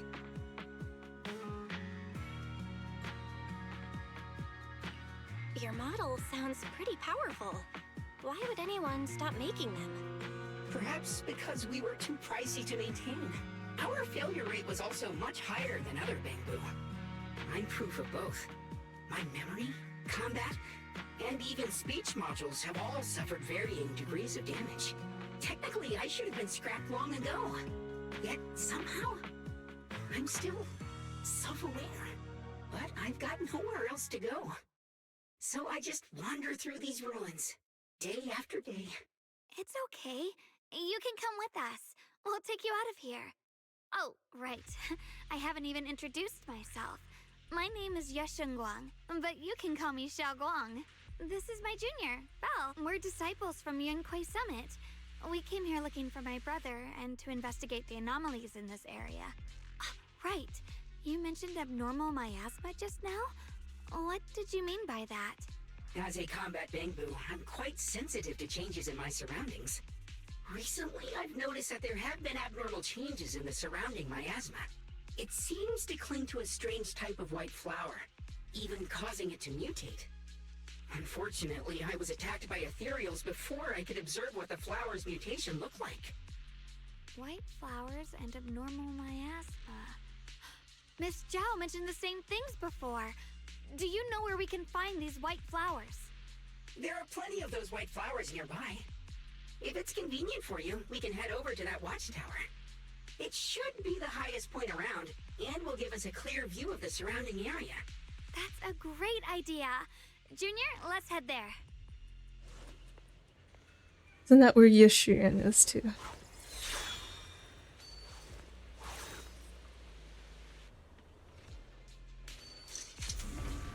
Just as you are about to set off, the Chimin sword suddenly starts acting weirdly again.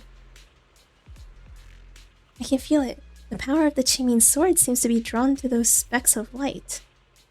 There's some kind of connection between them. And a connection that I can use. I'll give it a try.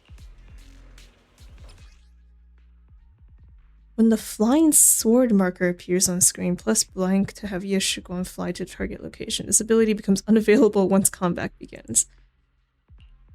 Rotate the camera to switch to the selected flying sword marker. When the flying sword combo mark appears on screen, plus blank, Yeshiguan will continuously fly towards the target location.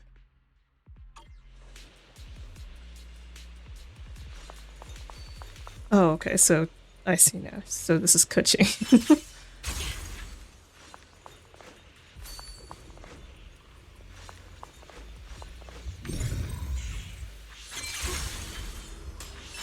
I didn't think the Qingming sword could do something like that. Yeah, I'm surprised too.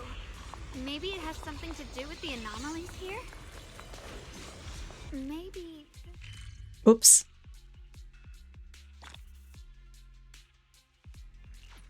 Wait, what? I didn't get the little scene with Eos. Is it because I'm here with Yeshu? Not Yeshu, Yeshunguang. My brother! Oh, He really is here! I guess I'm also here with Yeshu. Wait, over there! Miss Zhao's surrounded by a ton of ethereals! Oh. As expected, there's a ton of those weird white flowers here. Do they all have abnormal miasma clinging to them? Miss Zhao was just chased by a whole bunch of ethereals out of sight. She's all alone. It's too dangerous.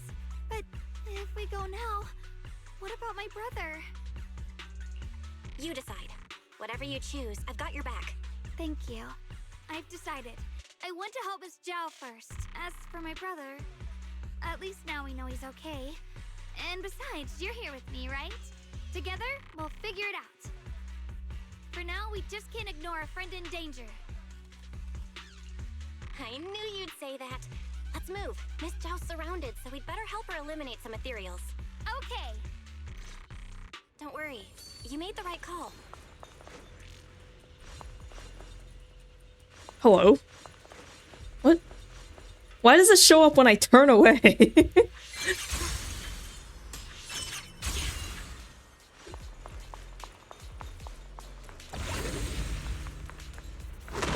Help. After consuming decibels to activate ultimate chasing to enter enlightened mind state activates ether veil verdict. Maybe she's shy. This one looks like trouble. I'm sensing a weird aura of miasma from it. Oh crap, I forgot I can't hit Familiar space. somehow, but no. Now isn't the time to be thinking about that. I still need to hurry and help. Ah, no, get me out of here. Whatever. Sword follows my will and wins power in the heavens. Ah, help. Let this sword array send you away. Girl. Finally, the last of them. No time Girl. to waste. We've got to go help Miss Zhao.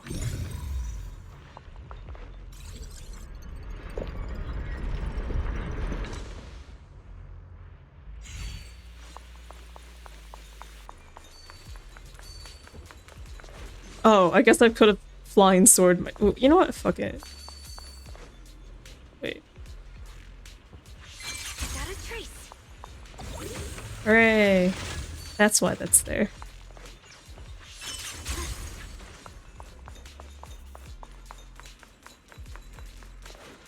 Faded Papers of Time. First Research Institute researcher hiring announcement. Given an expanded scope of the First Research Institute's new project, as well as the growing needs of hollow exploration and production in the sentiments, we aim to recruit the 3 people as researchers and research assistants. Okay, research field: materials science, advanced computing technologies, and AI framework theory. AI. Job duties: assist Lazy Sunbringer and the core project team in completing their research tasks. Requirements: Solid theoretical foundation, no criminal record, a fact with strong aptitude for either. Also preferred priorities that applicants must pass written exams. Okay. Oh, alright. The sword?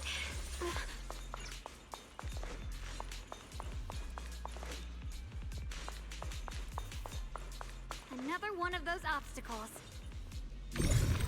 I'm leaving it to you, Junior.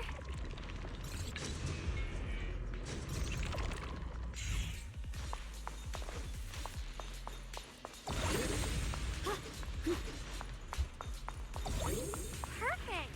You've already handled those ethereals. What the fuck? Let me through! How do I get there? Am I stupid? Oh, wait, it's this. Wait, then how do I do this exploration later without her? Wait, no, it's not this. Wait, what? Am I stupid? I'm just stupid. Okay, whatever.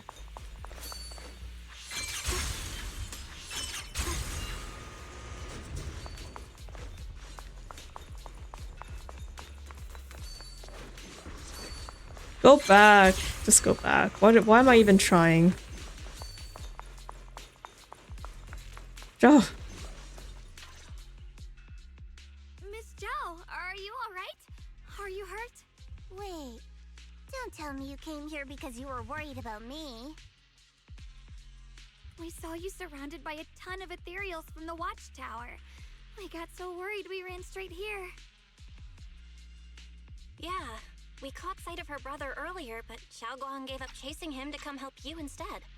I didn't need rescuing, but fine. Since our original deal was that you'd help me with the investigation, seems you're keeping your word, and I like that. And who's this Bamboo? Oh, this is Luckspring. We met it on the way. It said it's kind of broken, so it's been wandering around here alone. Hello, Miss Zhao. I'm fairly familiar with this area. Maybe I can be of some use to you. In exchange, I hope you can take me out of this hollow. A little Bamboo wandering around a place this dangerous alone, huh? That's pretty interesting. You flatter me. But you're right. I'm not quite like the usual Bamboo. My combat instincts far exceed theirs. Even with my body damaged, my memory core still carries the memory of every battle I fought. That's probably the reason I've managed to survive in a place this dangerous. That explanation almost sounds too reasonable. Either way, having someone who knows the terrain is useful. Right now, that's our best option. Back to business. I just scouted the area and, as expected, the scent of that abnormal miasma is thick here. So you also felt it. I was just about to say, these ethereals have this strange miasmic aura about them. It's darker and more sinister than normal miasma. I'm assuming this is what you mentioned before? But the miasma doesn't seem to have a tangible form. I don't think we can clear it out. I've also been mulling that over. Earlier, I discovered that this abnormal miasma clings to those white flowers. Right! Luckspring mentioned before that it causes the flowers to mutate. Mutate. So, that's what's going on. If this little Bamboo's intel is accurate, perhaps we could find the tangible form of this miasma in those mutated flowers and track down the source of the expansion using what we learn. I have a feeling that this all has something to do with the creator. You mean the creator that Sarah mentioned? Yep, but that's just my theory. We'll need more proof. Right now, let's just find those mutated flowers.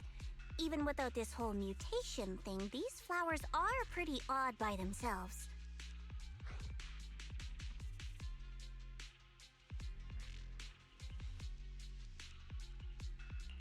You're right. We've seen them plenty of times deep inside the hollow. But lately, they've begun showing up in Phylum Heights. In Phylum Heights? What about Phylum Heights? Oh, nothing. I mean, it's really strange those flowers would appear in Phylum Heights. Preston, a sudden roar interrupts your conversation. Turning around, you find a bunch of ethereals have appeared behind you. Oh. Be careful, everyone. Here. Oh my god, Joe! When frostbite points are full, switching Joe into combat will trigger entry skill Burst of Frost. Switch out attributes, it will automatically chain into basic attack, final verdict, and begin charging. These ethereals are all soaked He's in so the stench cute. of abnormal miasma. Wee. It looks Ooh. like the Qingming sword is resonating with them. We should look into this. Aren't you here to find your brother? What? Giving up on him already? Oh wait, her dash! I already know my brother's safe. That's good enough for me. Ow! Now, Fuck! I have other things to do. Go away! Let me look at it in peace.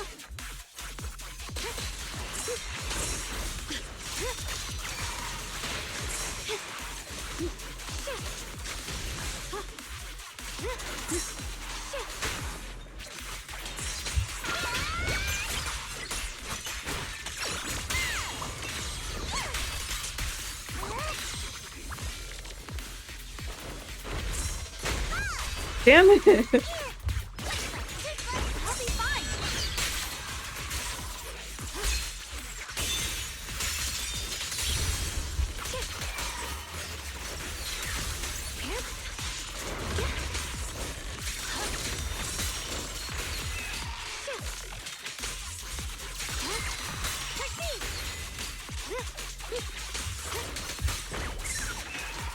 Damn it.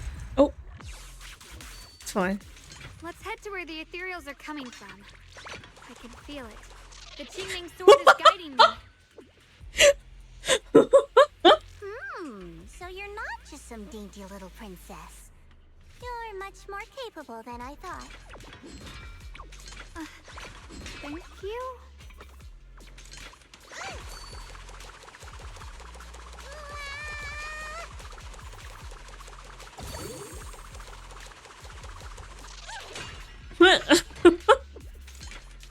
Oh my god, wait. Her expression her expression while running is just normal. I expected it to be like chibier, I don't know why, because the leg running is so cartoonish. Oh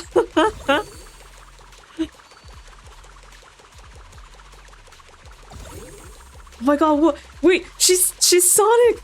Holy shit! Sonic does this too, that's crazy. Now she just needs to turn into a ball. Does she gain points for running around like this?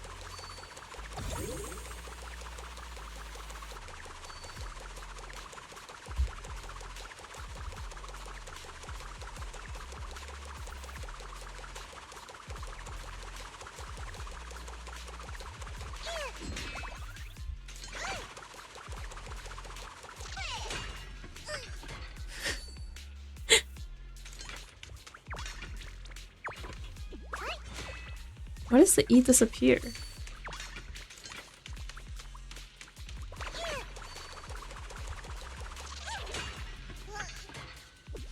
Oh wait, because the E is for this. I'm stupid. I'm big stupid. I was like, why is Joe's thing sometimes glow blue and sometimes not glow blue? No, that's a Qingming sword. Wait, that implies that I can do this even without Ye Shiguang in my party, right? Isn't that weird? That's a little weird, right?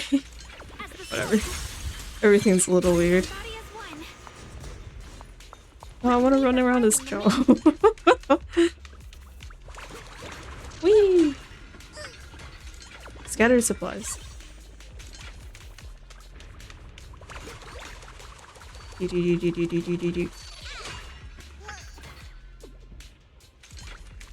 Oh, it's this way. I'm blind. Wait, is that Miss Carol? What's she doing here? Oh, shit.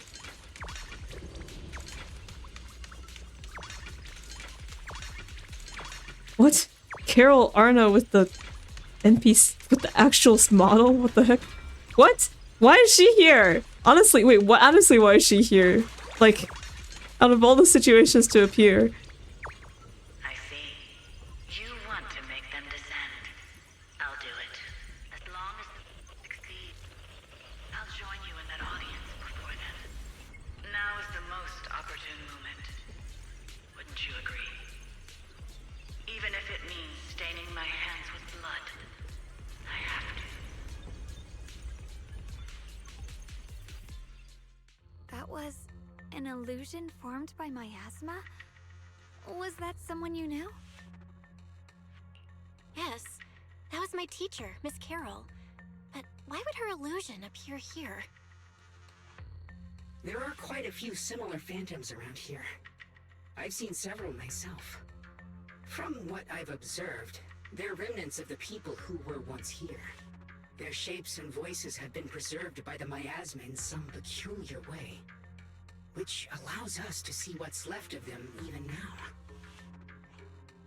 I've heard miasma can preserve images of people. Looks like it's true after all. There's just no way to tell when that actually happened. So your teacher has been here before? I don't really know. I couldn't completely make sense of what she was saying. The one your teacher mentioned must be the creator, right? Seems like she knew about this creator a long, long time ago. And your teacher kinda sounded like Miss Sarah from the Exaltists. She wanted the creator to descend. Based on everything we've seen so far, the creator's descent would cause a catastrophe. There's no way my teacher would want that. Something's definitely not right here. You really believe in your teacher that much? People are the most unpredictable, untrustworthy creatures in the world. I don't think so. Junior Belle knows her teacher far better than some illusion repeating a few random words. If we can't even trust the ones closest to us, what else is there that we can put our trust into? Ourselves. And only ourselves. Huh? It's nothing. Anyway, based on the clues, I think we can be certain now. There's an abnormal miasma in Lemnian Hollow that's causing it to expand, and it's connected to the creator. The anomaly you and Dylan felt before was actually a kind of inhale, like the ocean suddenly retreating before a tsunami hits. So, that means...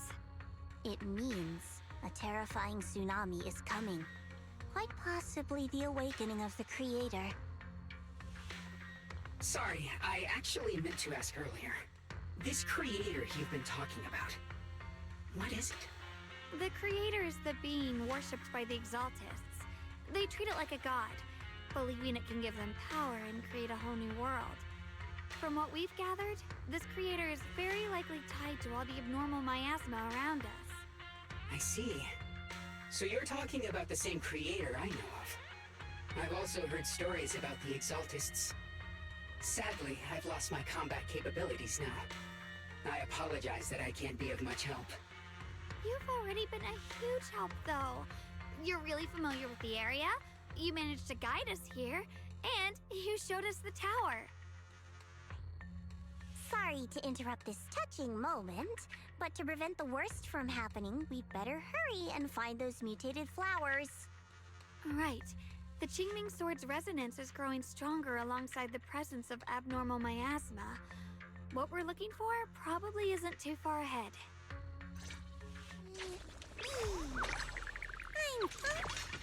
I sense strong abnormal miasma. It's very likely that the special white flower we're looking for is right there. Aren't these the special white flowers too? Okay. So many white flowers. Yeah. Wait, why is there a single black flower mixed in? What's a single black flower?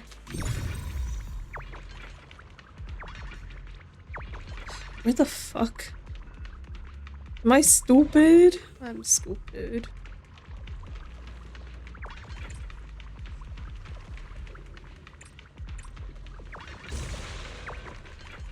That's not it, is it? No, it's on that side too.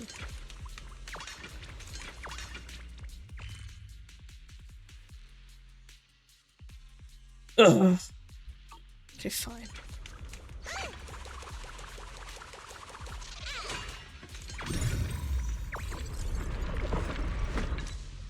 If you awfully can't understand why I can't get up.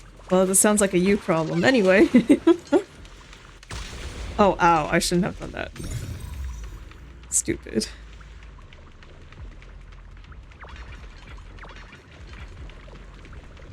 Ah! Leave me alone! Is that it?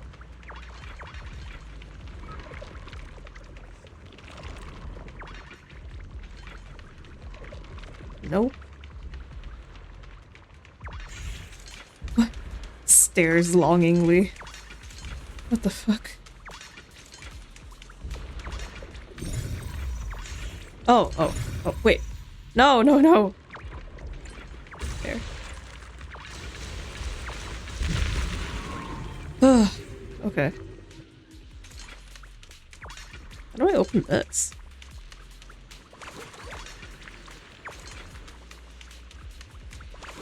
Does look like this is the edge of the map, which means whatever it is, it's gotta be not here.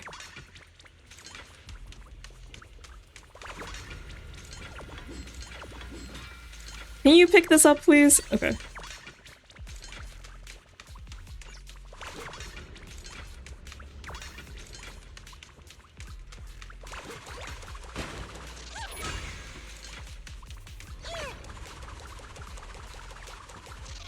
The white flowers are turning black?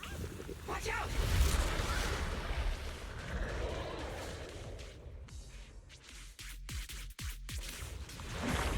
This is the mutation caused by the abnormal miasma. The white flowers completely turned black. They look even more dangerous now. Look at the flowers. The abnormal miasma on these ethereals is even stronger than before. Let's handle this with caution.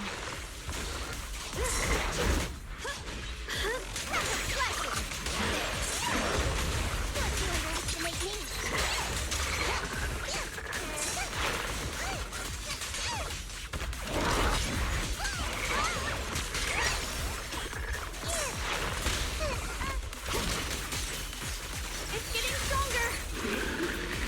Trying to do the... hang on. Okay. What? I thought she was supposed to do the thing. I did not do it right. I thought because her gauge was full. Or was that it? Oh, oh, okay. Let's hurry Yeah. up and check those black flowers.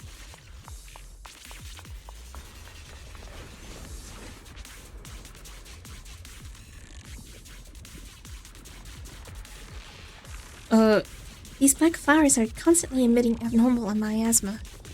You can sense it. Their destructive power is off the charts, way more intense than any miasma we've encountered. If normal people get close to these black flowers, they'll be corrupted before long. It'll wreak havoc on both their bodies and minds. These things are way too dangerous. Even in the hollow, we can't just leave them unchecked. Is there any way to get rid of them? Yes, Shugon. Is the Chiming sword reacting now? The Chiming sword has been resonating with something here. Oh, bleh, that was her. Chiming sword has been resonating with something here since earlier. This blade has always been somewhat reactive to abnormal miasma. Wait, if we use the power of the Chiming sword, maybe we can clear out all this miasma? Guang, you can't use the Qingming sword even though you've been using it this whole time. Before you can even finish your sentence, Guang suddenly froze in her tracks. Oh. She shouldn't be drawing on the Qingming sword's power. And yes, she has. She has been. Guang's eyes sweep over everyone. Guang quotes, finally stopping on you with a faint knowing smile. What's wrong? You look so surprised. It's not like this is our first meeting. my dear Junior. You're the other Xiaoguang from earlier.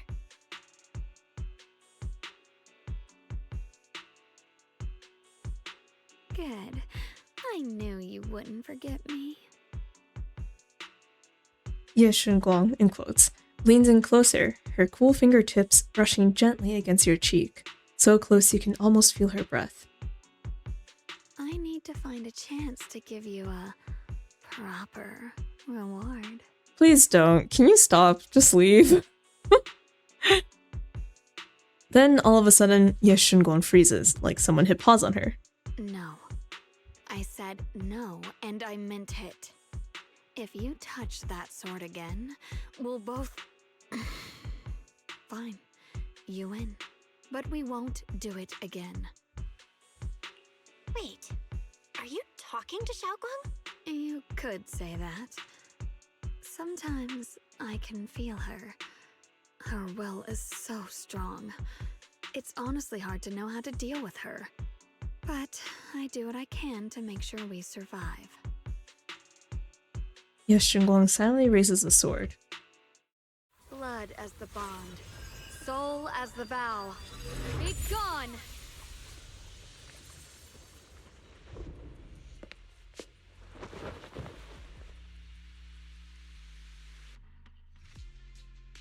After purifying the black flowers, Ye Shunguang looks drained, a faint weariness on her face. She takes a few steps toward you and suddenly collapses into your arms. Ugh. You subconsciously reach out and catch her, and realize she has already turned back into her usual self. Sorry for the trouble, everyone. That girl was your other half? Interesting. Is it because of the Qingming sword? I'm not completely sure. Maybe it's the Qingming sword, or maybe it's just something about me.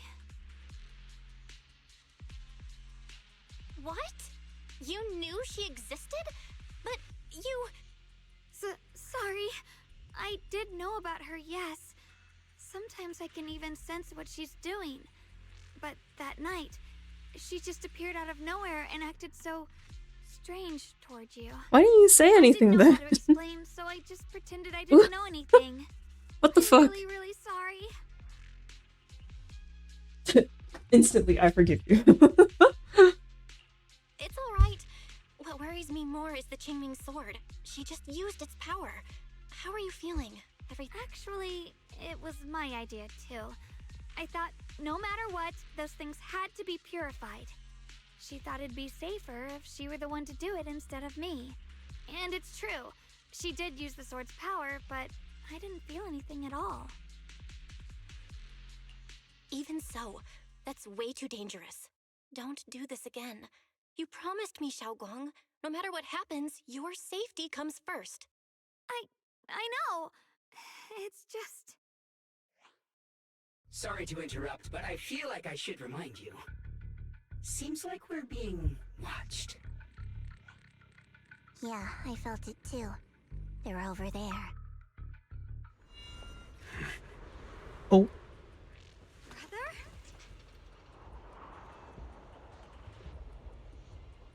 We'll follow.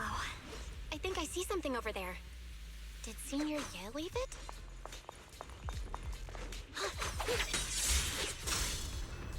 Please never use the Qingming sword again. Okay. Goes immediately back to using it.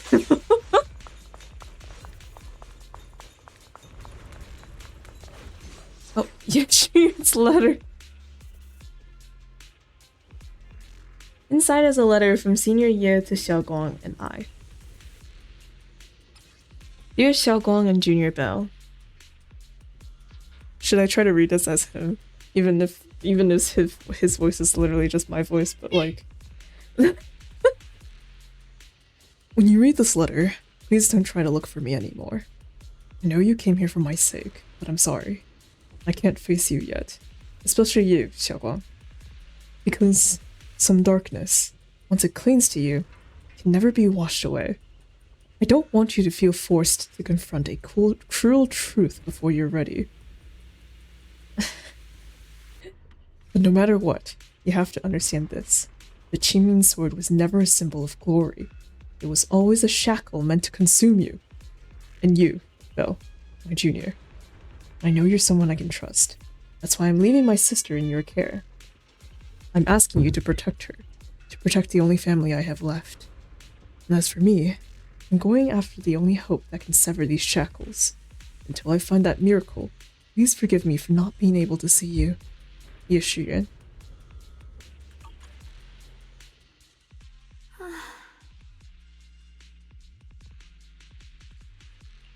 Do you think Senior Yale left this letter to tell us something? But it feels so vague. Kinda hard to figure out what he really meant. Brother. He's avoiding me. I don't know why he's doing this. There's so much he keeps from me. In his eyes, I'm still that immature kid who needs protecting. But I have grown up. I've gotten stronger. Yet, I'm still not good enough to share everyone's burdens. Sorry. I didn't mean to start rambling about all these heavy things. If Senior Ye really wanted to disappear for good, we wouldn't have found this letter. The fact that he left clues means he wants to communicate with us, but won't meet us face to face. Maybe there's a reason he has to stay hidden? You're right. He must have his reasons. You really do just trust people that easily, huh? What's wrong with that? Plus, he's not people. He's my brother. Nothing wrong with that. It's just a common trait of greenhouse flowers. Let's hope he's someone worth trusting then.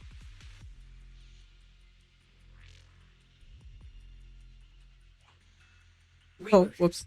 Requesting reboot. Data corrupted. Data corrupted. Data corrupted. Uh-oh. Oh no. Looks like Lock Spring's gotten worse. Should we get it out for repairs soon? We've pretty much wrapped up here. It's about time we head out. I got something on the abnormal miasma and the hollow expansion, and you've managed to find some clues about your senior. I'd say this trip's been pretty productive. Too bad none of it is exactly good news, though. Let's go. I'll leave the rest to you, Proxy.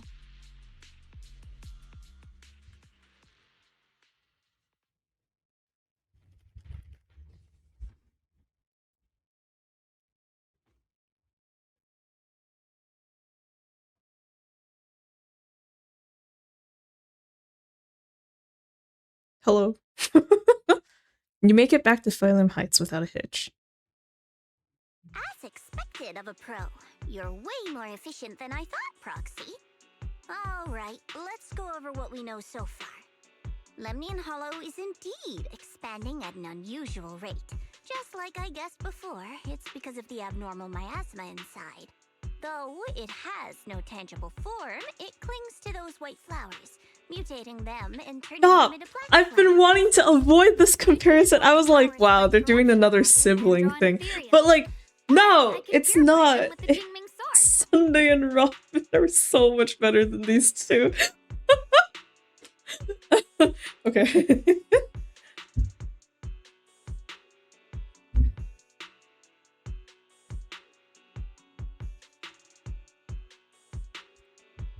Correct. You said Phylum Heights Thinking had it from those this, white flowers I've too, right? yeah, like it's Those kind of also- obvious of a comparison, but it's like I didn't want to say anything because if I said anything, it would be true. Okay. No, that shouldn't be possible. Theoretically, they can only survive inside the hollow. Anyway, let's... Before Zhao even finishes speaking, Lockspring lets out more strange noises. Reboot. Full system reboot requested. Maybe we should take Lock Spring in for repairs first? Yeah, that's probably our bigger problem right now. You're coming with us, Miss Zhao? I thought you might head back to Krampus. This little Bangbu knows that area really well. It's worth keeping it with us. Besides, I've got nothing urgent going on. I don't mind tagging along. So, do you happen to know any shops that fix bamboo? I'm not even sure where to start. Well, we know a guy. I actually do know someone who's really good at fixing bamboo. He's not in Phylum Heights, but I can try reaching out. You really can do anything. Having you around is so reassuring. All right then, I'm counting on you. Hello. Enzo! Have you heard of high firepower combat bamboo? I ran into one in the hollow. You mean that discontinued high firepower combat bamboo? Where? I'll be right there! I brought it to Phylum Heights, but it seems to be malfunctioning. What a coincidence. I just happened to be in Phylum Heights on business. I'm coming over to check it out. Don't you dare go to anyone else. Wait for me! Don't worry, I won't find anyone else. Where should I wait for you? I heard that the Bunyan shop in Phylum Heights has some of... I heard that the Bunyan shop in Phylum Heights has some info on these high firepower combat bamboo. Let's meet up there. Okay.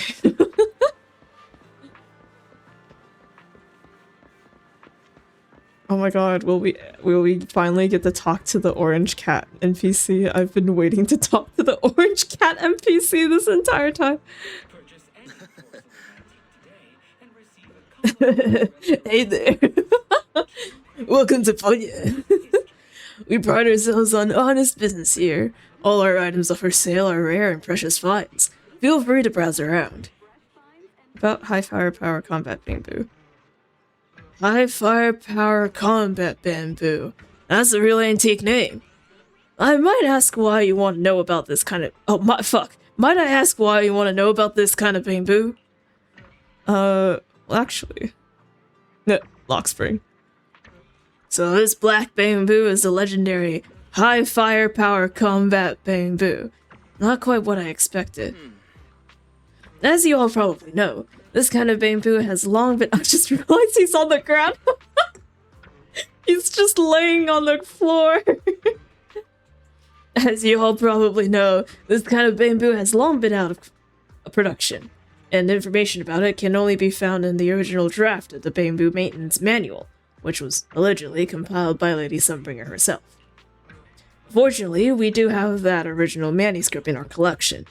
Since you're here to repair this rare bamboo, our shop will happily lend you the original manuscript. But we're still running a business here, and I'd expect you to offer something in exchange for such a valuable manuscript. Fair. There's no such thing as a free lunch, especially for something so valuable. So, what do you want? Information from deep within Lemnian Hollow. Any kind of info will do. Every story from that place is valuable to me. Of course, we'll provide suitable compensation for your services. How did you know you could enter the Lemnian Hollow? Brother, look at you. Are you kidding? Have you seen yourselves compared to everyone else around town? It's fucking obvious. Anyone who wants to do a business needs at least a basic intelligence network. Isn't that right, Miss Jaw of Krampus? How did you know my last name was of Krampus? Looks like this isn't just your average shop, huh? I'm good with those terms. What do you think, Belle? Okay. It's a deal, then. I'll go get the original manuscript now. Please wait here for a moment. If you're feeling bored, feel free to browse the shop. You won't be disappointed. That's the thing. Like, I can try to browse... Oh, wow, I can finally browse the shop! I'm like, well, I was gonna say, like, I can try to browse the shop, but I literally can't look what's in the shop. Like, I can't check out the shop. And then they immediately give it to me. Is her middle name of... Maybe. Bunyan Store gathers hidden relics from ages past. Explore the Lemnian Hollow to find various collectibles. Complete collection mysteries, earn mystery points with your mystery level, etc. Okay. Okay. Oh my god. Another one of these. Dude, every time Hoyoverse pulls out the UI with the big number that counts down to like... Oh, okay, it's 15 this time. I'm like, oh my god, resource management again! Okay. Oh. Why is this here? Why isn't this with the rest of the story recap stuff?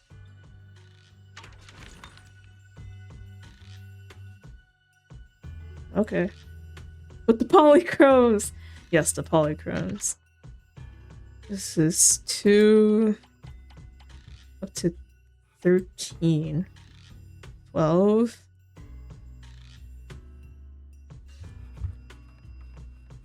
Oh, wait. 12 more. It's like about 700. What was it again? 720. Yeah.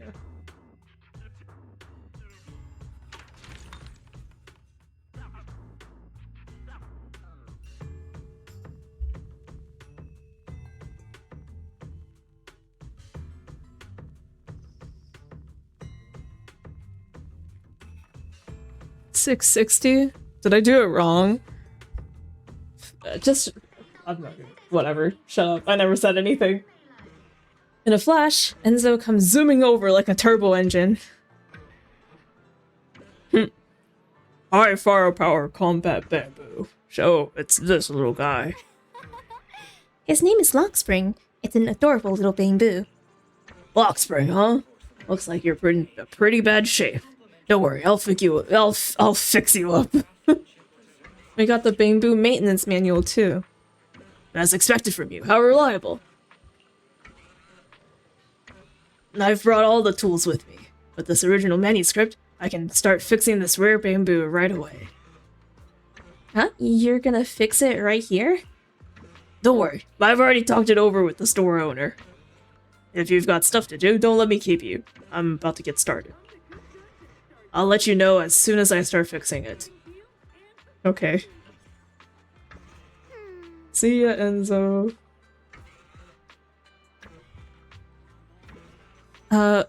Next, I'm planning to head back to Krampus first. I still need to properly analyze the information we obtained from the Lemnian Hollow. The Xiaoguan and I will head back to Suibin Temple. We'll bring the others up to speed on what is up with the Hollow. Okay. Yeah, I was thinking the same. Even though this was supposed to be a secret mission, as in nobody should have known that we'd gone on this mission, we will go tell everyone about it. Let's head out now. Catch you next time, Miss Zhao. Goodbye. Oh, I only hit one of the markers. I only finished one of the tasks, so it should be 2 through 12. Old Port Factory can be accessed through the map. Okay. Hello. Oh, I can view it here. Hooray!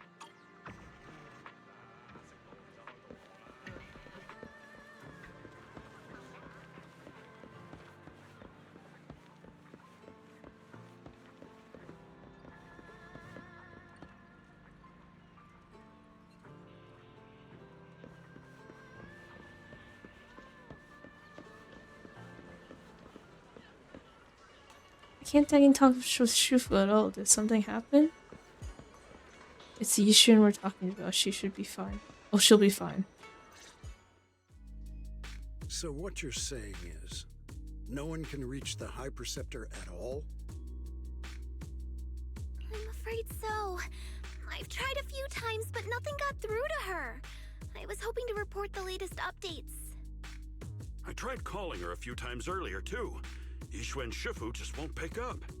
The High Preceptor has always been careful with major matters. She wouldn't cut communication without a good reason. Something must have happened. Still, with her strength, even a Void Hunter from New Eridu couldn't touch her. She's probably just caught up in some trivial matters and can't respond right now. Something happened to Ishu and Shifu? We can't get in touch with her at the moment, but you needn't worry. More importantly, what's with you two? Running around all flustered like that, completely undisciplined. Lu Henzhou's brows furrow deeply. His eyes land on Xiaoguang first, and then shift sharply to you. For some reason, even though he is speaking to Xiaoguang, it feels like the blame is aimed squarely at you. Like you're the one leading Xiaoguang astray. Sorry, Elder Lu. There's something important we need to tell everyone. Together, Xiaoguang and you report everything you've seen in the Hollow. The secret expansion of Lemnian Hollow, the appearance of the abnormal miasma, and how the harmless-looking white flowers can actually turn black. So it really is true. Something's wrong with Lemnian Hollow. That doesn't sound good. We think so too, which is why we should probably talk things through and decide what to do next. So you entered the Hollow on your own. We're a bad influence. We're the bad influence, even though we're the one who was trying to plead her not to go until she convinced us. I'm sorry, Elder Lu.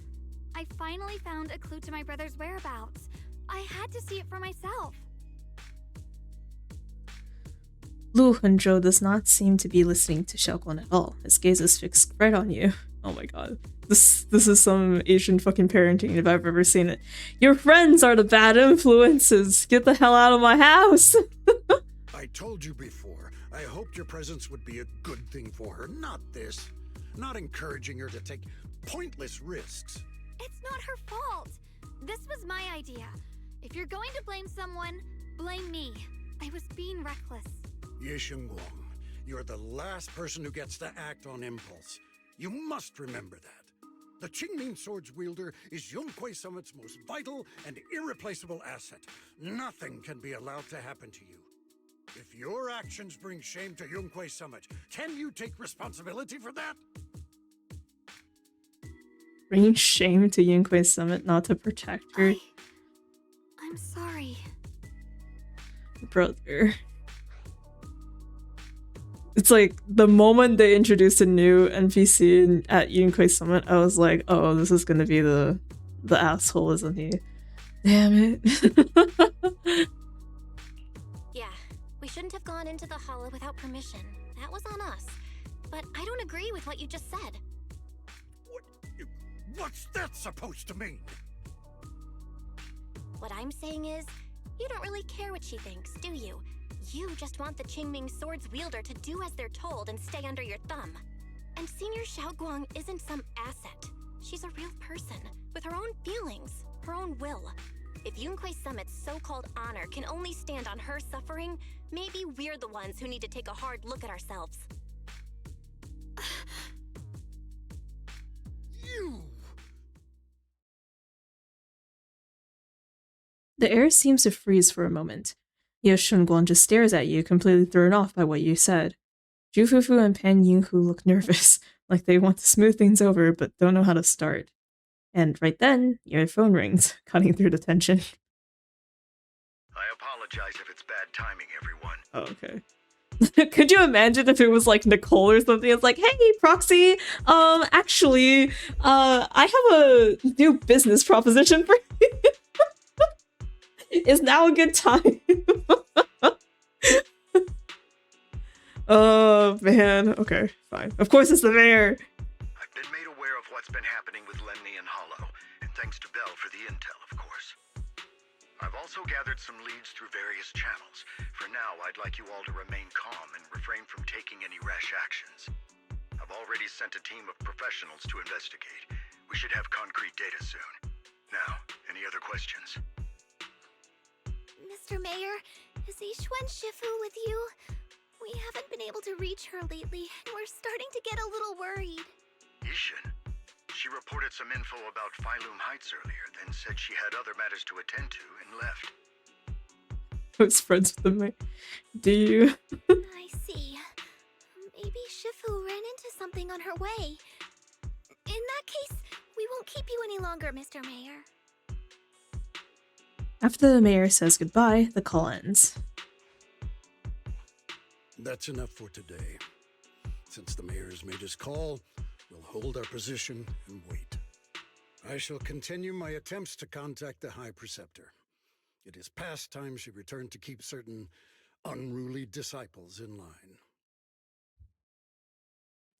Before leaving, Lu Henzhou shoots you one last annoyed look. Jufufu and Pan Yinghu say a few comforting words before heading out too. Xiaoguang gives you a little nod, so you follow her into the room. Thanks for standing up for me just now. I guess I've always known.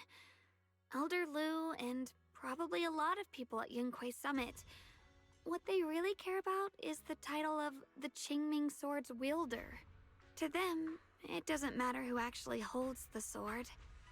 And that's fair. The Qingming Sword is Yunquay Summit's most precious treasure. I still don't quite understand why it chose someone as ordinary as me. Xiaoguang, don't doubt yourself. Even without the title, you deserve to be respected and heard. Everyone does. Okay. Sorry for making you worry over something so small.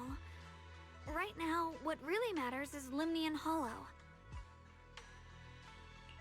The mayor just said we should lay low for now, remember? So, let's relax a bit. You don't have to carry the whole world on your shoulders, you know? Trusting your companions is part of the job too. Did I literally say this last stream? Yeah, you're right. It's rare to get a moment like this. How about we go out for a walk? Sure. I've been wanting to go out for a walk with you anyway. Mind if I change first? I'll wear that outfit No, you can last say time. Oh, get out of here. Oh my god.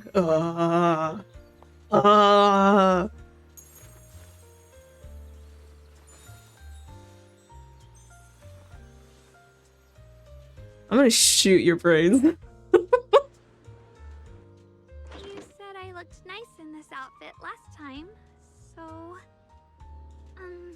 let's go check out the market now. Xiaoguang, you seem to love sweets. I've heard the Tong Sweet shop here is pretty good. Want to give it a try?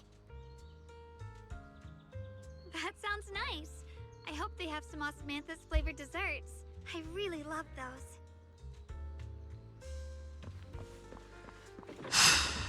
My god, they're pushing us. They're pushing her onto us so hard.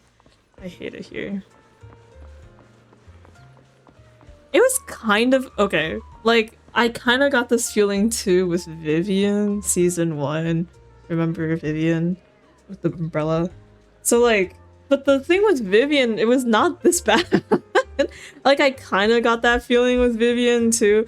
But the thing that has remained consistent though with all these interactions is like, I have to go. They give me no other choice. Okay, but like, right. So like, the thing about these interactions and like the what do you call it? Like these like pseudo date-esque hangouts, right? It's that it feels like Belle, or like, I don't know if it's the same for Wise actually. It's probably very similar because they have mostly the same dialogue, right? So like, to me, it seems like Belle is just like so not into it. She's like, one, she's not into it. Two, she's just being a normal friend, you know? And yeah, it's sad that like Belle being like a normal person, being like, hey, Ye Shunguang should have like rights and some stuff. You know, like, oh, hey, Ye Shunguang's like her own person, you know? Just saying stuff that should already be true, but everyone else has been denying, or like whatever, you know. She's just saying normal shit. It's not like she's just treating Ye Shunguang like a normal person, you know. So like, to me, it's like in these situations, it feels like I, as Belle too, have like absolutely no interest. Just like absolutely no interest at all. We are so like, yeah, whatever you say, friend. Like, it really felt that way with Vivian too. And now I'm getting the same feeling again. I just feel like I have extra pressure on me, even though. Don't stress so much. Let's take a breather. Get Phylum Heights is part of protecting it too. Okay. But yeah, chapter 3, it'd be like, Belle, you don't understand. We have to do this fake wedding with you and who's you you and the pink-haired girl. What's her name? I forgot.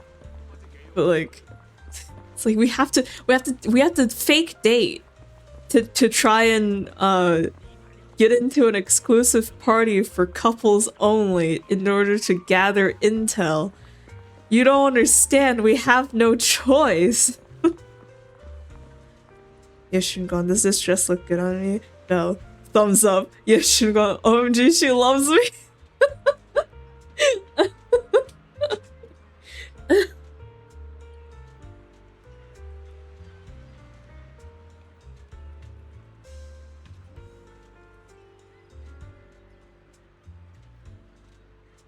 This just reminds me of like there's this another let's player who had this comment about, I think it's like Persona 4.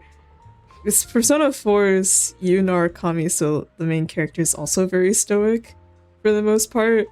So like on dates and stuff, right, with the characters, he's also kind of like thumbs up emoji, you know. But it comes off as like kind of cold sometimes. And like there's a scene with because I think this player went through with like Rise as the main love interest or whatever, and there's one scene with him and Rise's hugging the main character, but the main character has his hand in his pocket and his hand to the side, like he's just idle posing while she's hugging him, and I'm like, and it's like, hug her back, like what are you doing?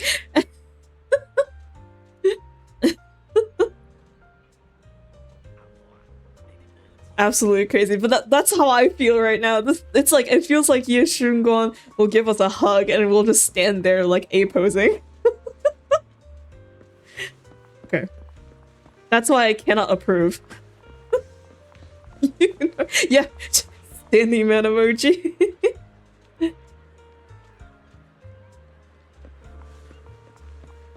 Honestly, I feel like this is partially because I just don't like her that much. Maybe if you go back and analyze any of the characters in their quality time hangouts and stuff, like, it's like, oh, this is also, like, it could be read as romantic, but the main character, player sibling seems to be taking it as, like, friendly platonic gestures or something. Like, they don't have the same sentiments. Or, like, they don't express, like, the exact same sentiments. I don't know. Actually, is that true? No, it's, well, like, maybe. I don't know. I can't say these things. It's too generalized. And I don't have evidence I can say. Can you not? Okay. Hello. Are you hungry? Come get some dessert that'll lift your spirits. Okay. Welcome, dear guests. We're running a taste testing and improvement event for our sweet cakes. Would you be interested in joining in? Sweet cake taste testing and improvement event. So we're modifying the recipe and creating new flavors of sweet cakes? That's right, that's right. You can use all the ingredients in the shop or bring your own. And if you manage to create a popular new flavor, there's a sweet reward in it for you. Want to give it a shot? Huh? Let me try some of these sweet cakes first. The texture is super tender when you bite into it, and the aroma is just right. But it feels a bit bland. I see you have quite the sweet tooth. We use plenty of rock sugar in this dessert. Some customers even said it was a bit too sweet for them. Is that so? I guess that's just how my palate is. But you just said there was rock sugar in this. I think I figured out a way to improve the flavor. Hey Junior, give me just a second. Cecilia voice, yeah. looks away. Shogun turns and runs off. After a while, she comes back with a bag of candy and a bag of dried osmanthus flowers, and beside her stands a familiar friend, Reed from Good Goods. Oh my gosh!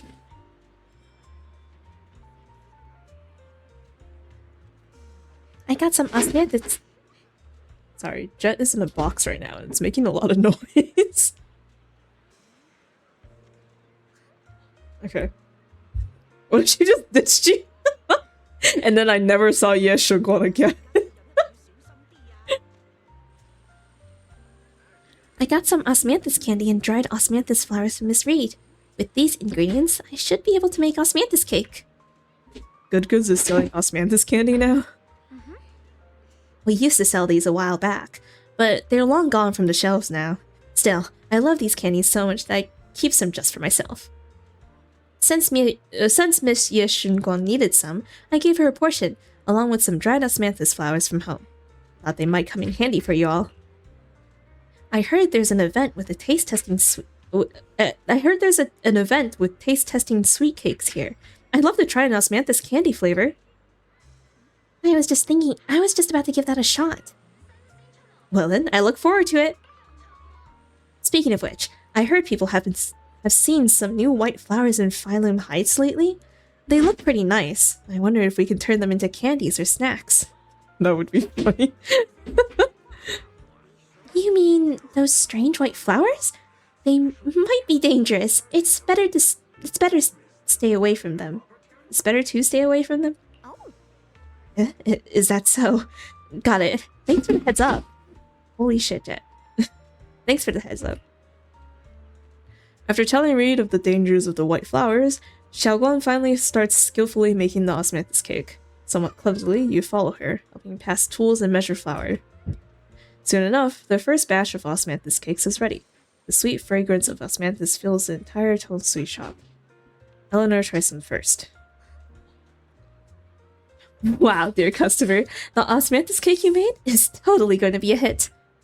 If you're up for it, how about we make this today's special and sell it at the production price? Oh my god, I can't read. If you're up for it, how about we make this today's special and sell it at production price for everyone to try? Huh? Are my osmanthus cakes really that good? Of course! Look, customers are already being drawn in.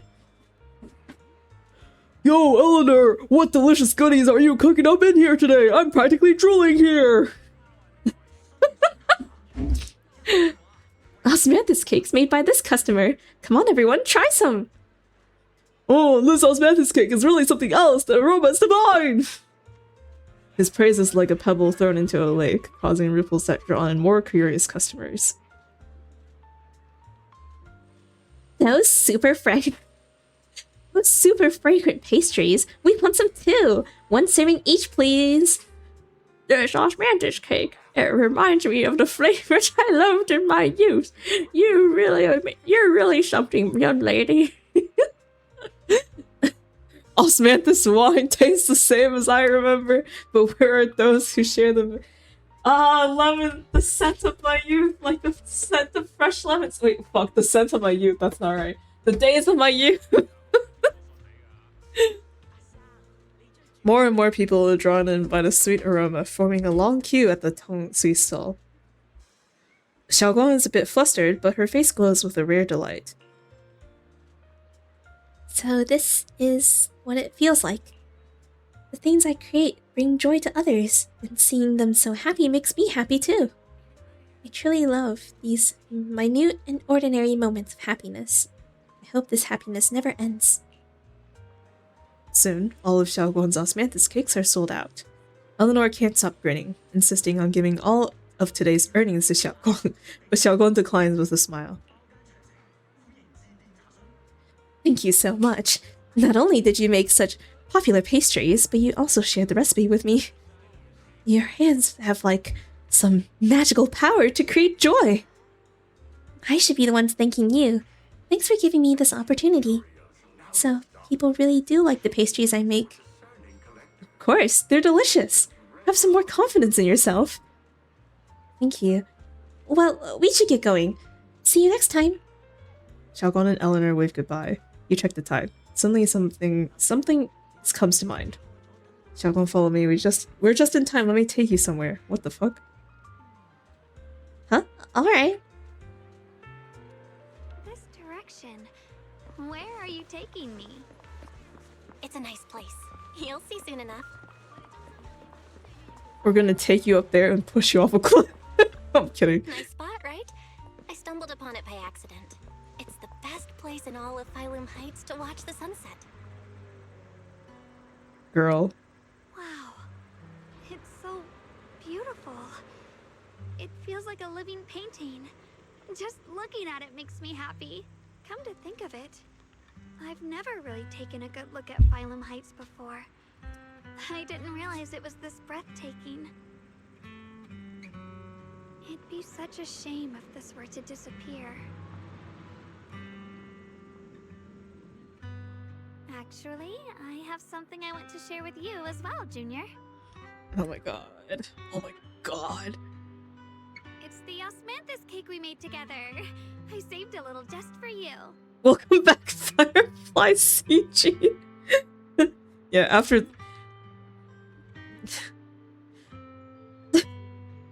I was gonna say, after this, yeah, Shiguan dies. What if she dies like Firefly, but also not really dies? Oh,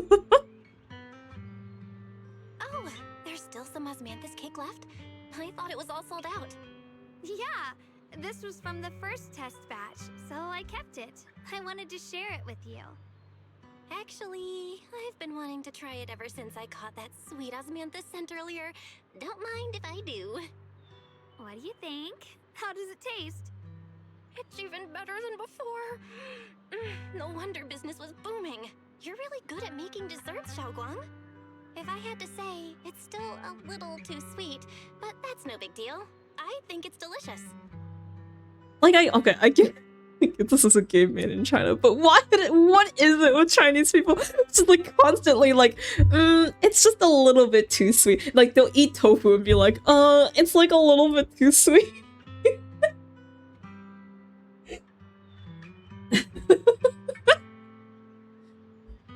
This is like my mom every time. She's like, the best compliment is always, it's not that sweet. It's amazing. Like, what do you want? A saltine cracker? I'm so... Okay. It's dessert! It should be sweet! Okay. Sorry. I'm not even arguing about Shunguang anymore. This is just random tangents. I probably added too much sugar. I'll make sure to adjust the sweetness next time. Oh, right! I should let everyone at Yunquay Summit try it too. I'll make some more once we're back at Swabian Temple. I wonder if Miss Zhao would like some osmanthus cake. I heard Dylan say that Miss Zhao actually prefers meat. Oh, really? then I'll make something else for her. I heard from Dylan that Miss Zhao is actually a carnivore.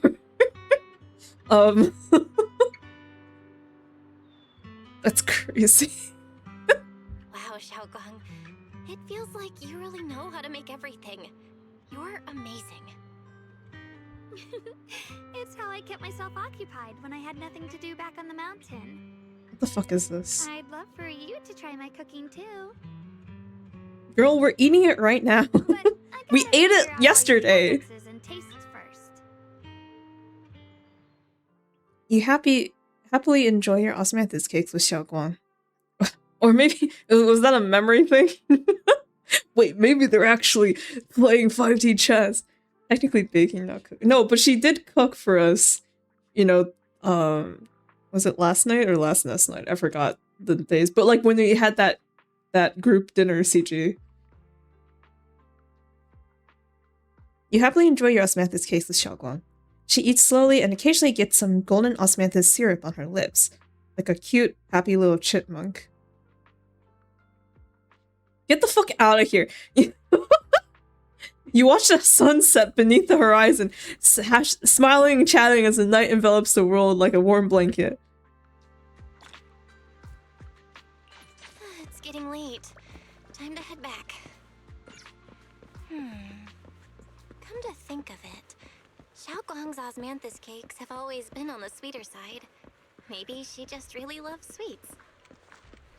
I guess we just have different tastes. Was this worth the 40 polychrons?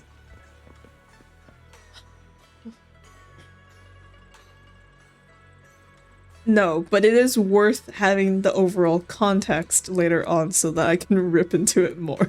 No, I'm kidding.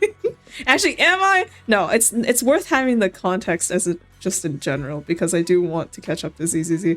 It's like even though I have so many frustrations with the story and like literally everything, there's still a morbid part of me, like a masochistic side of me that's like, but I kind of want to know. Oh my god, wait. Sorry, I saw this and I was like, oh, I have to pull that bird later. This isn't a bird. This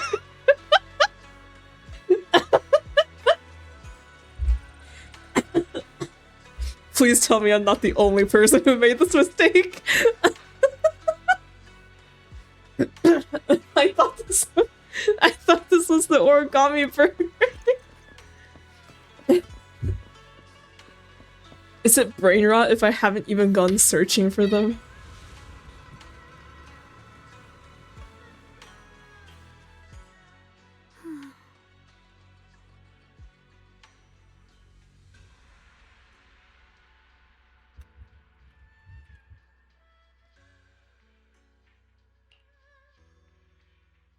Hello. Hey, Xiaoguang. What's How going can I on? not? You're not thinking of doing anything dangerous, right? Hey Xiaoguang, let's talk this out. You have so much to live for. I'm fine. It's just, I felt so happy earlier today. So happy it almost feels unreal. I couldn't sleep. Everyone in Phylum Heights seems happy too. That's wonderful. I just wish they can stay that way forever. Actually, hold on, give me a second. I gotta grab something.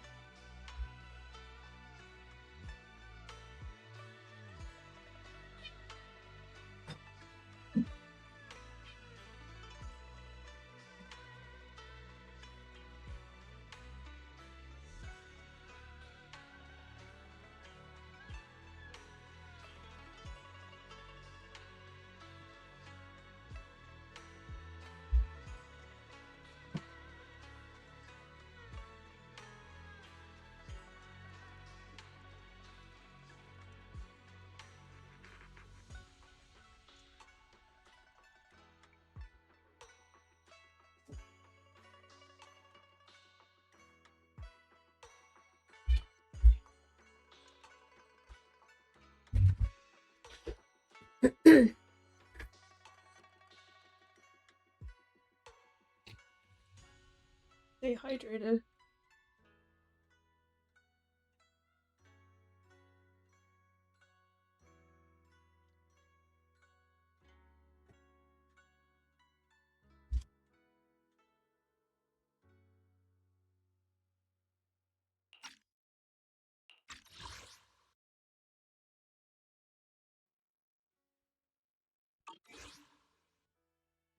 Belle, can I ask you something? No. Kidding. Ask away. I'll tell you anything I can. What if... It's just a what if, okay? What if we knew an abyss was ahead? Should we still keep going? Sorry, it's a weird question, right? I just had a nightmare where I fell into a bottomless pit. It's okay if you don't want to answer. But I do kinda wanna answer. Since we're not doing anything right now, how about I tell you a story? When I was really little, there was this cliff near where I used to play a lot. I used to love leaning over the edge just to look down. The bottom was filled with these pretty flowers. I loved those flowers. But the cliff was super high, so I was always scared. Until one day, I slipped and fell off it. And guess what? Nothing happened. Turns out the bottom was just this soft, squishy patch of grass. My butt hurt a little, but that was it. And I finally got to see those flowers up close.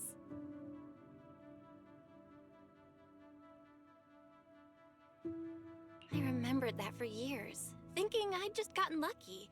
But when I went back there as an adult, I realized that cliff was barely even a hill, just a dirt slope I'd totally exaggerated as a kid.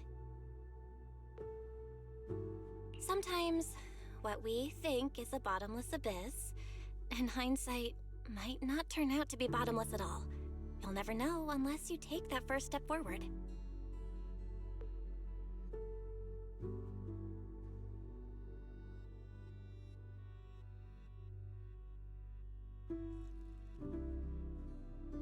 Sorry, I took a second to Google because I was like, oh, story. Or like some random tidbit story. And I was like, I wonder what Wise says during this moment. But he tells the same story. But with just different insights.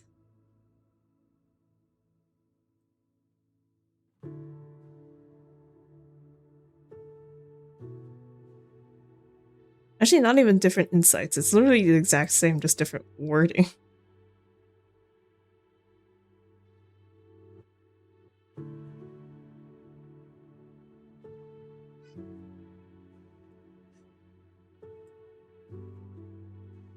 I have thoughts about that, but that's okay. I won't say them.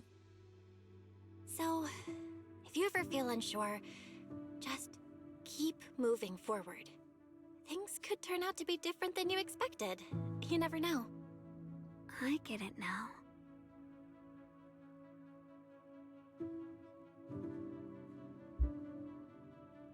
Thank you, once again. Huh? What'd you just say? I didn't quite catch that. I said thank you, and sorry for making you worry again. I'm all grown up now, and I still get scared by nightmares about falling. It's kind of embarrassing. Don't worry, I'll catch you. What the fuck is this? Standing under the eaves, you stretch your arms open towards Xiaoguang. Xiaoguang turns to look at you, momentarily taken aback. Don't be fooled by how I look, okay? Ever since I joined Yunquei Summit, I've actually been secretly training a lot. Catching you is no problem at all. So next time you have that nightmare, just tell yourself, no matter what happens, I'll be there to catch you. You won't have to be afraid anymore. Junior. Okay, I won't be afraid. When I have that nightmare again, I know you'll be there. I believe you'll catch me. I know that as long as you're by my side, I can do anything, even touch the sun. Actually, Xiaoguang freezes for a split second. Then, just like before, it happens again. Xiaoguang's dark hair turns pure white. It's Ye Shiguang in quotes. She smiles at you and jumps from the roof without a hint of hesitation. The crash you expect never comes. Ye Shiguang in quotes is light, like a bird, or maybe a falling leaf. She drifts gently into your arms. Her hair brushes against your nose, carrying that faint scent. That faint scent of what? Just a scent. She smells. Sorry. Ugh, what do you want? You? Again? Where did Xiaoguang go? what's this reaction? Do you like her better? Too bad. I'm all you've got right now. Besides, there's something I need to tell you. You wanted to know what's been bothering her, right? Then listen carefully. Let me tell you the secret of the Qingming sword. Inside the Qingming sword, there are two mysterious forces, both equally powerful and destructive. The two are constantly battling. Think of them as two duelists locked in an endless fight. And when two people fight that long, they start damaging everything around them. If that destructive energy seeps out, it can lead to disaster beyond imagination.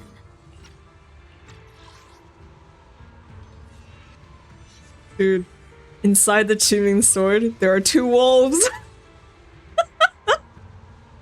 Holy shit.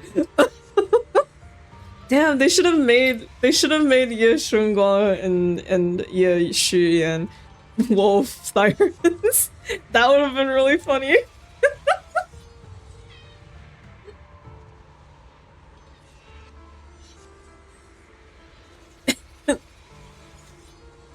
Inside Ye Shunguang, there are 2 Ye Shunguang.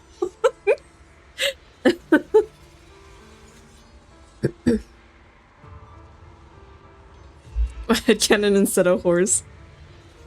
It would make more sense for the ears, or maybe a little bit more sense. The ears look like rabbit ears, the tail looks like a wolf tail, and then it's a horse. Okay, they start damaging everything around. Okay. Judging by the power of those 2 forces, if they ever broke free, the outcome could be a catastrophe on par with the fall of the old capital. Yeah, shouldn't go on man horse. Fuck, you're right. You could.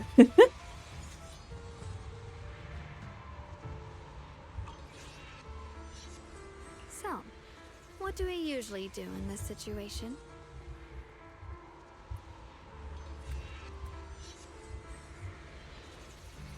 We bring in a third party, a mediator, someone to keep things from falling apart. The third presence maintains the balance, absorbs the overflowing energy, and ensures the world outside remains safe. And this is precisely why that third person gains unmatched power. Wait, you don't mean... You're smart. I bet you've already figured it out, huh? That's correct. Every wielder of the Qingming sword is that mediator. The true nature of the Qingming sword's power is built on sacrifice. Each sword wielder gives up their life, their strength, their everything, to contain those 2 raging forces, to shield the outside world from being affected. In other words, without the sword wielder to bear that burden, the rest of the world would pay the price instead. So no, Xiaoguang will never give up this sword, because that would mean putting the world in danger.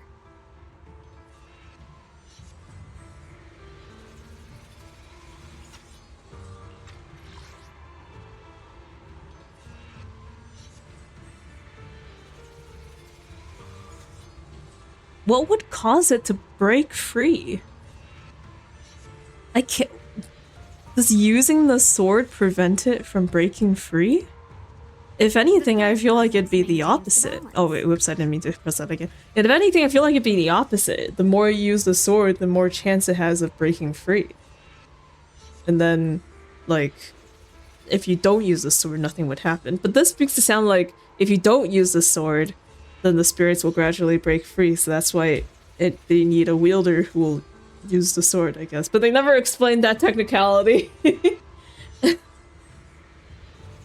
How could Little Miss Perfect, always so eager to protect everyone, have the heart to just walk away and let it all burn? No way they fucking called her Little Miss Perfect. It's as if they know. It's like they know.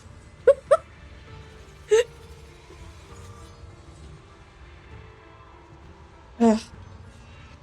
Yeah, well, yeah, because then there'd be an overflow of extra energy. Oh, okay. Oh, okay, yeah. She'd rather break herself than let anyone else get hurt.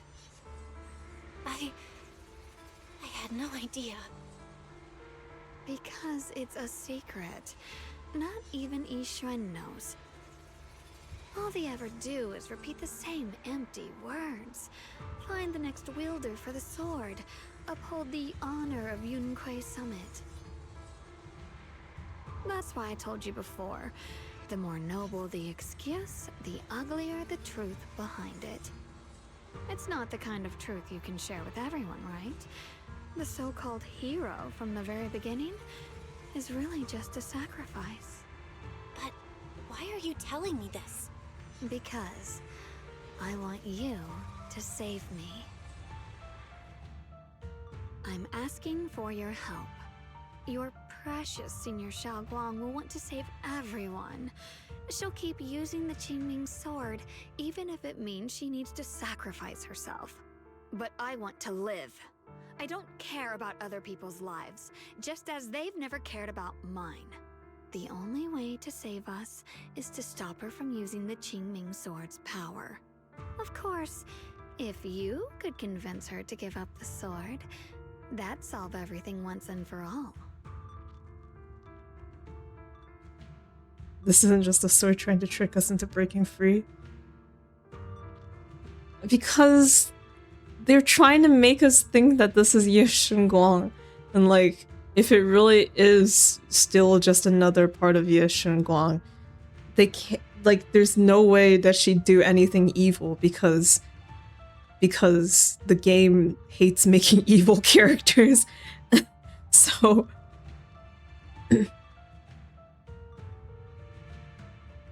it would be interesting if it was actually the sword lying to us right now. I feel like that would be cool.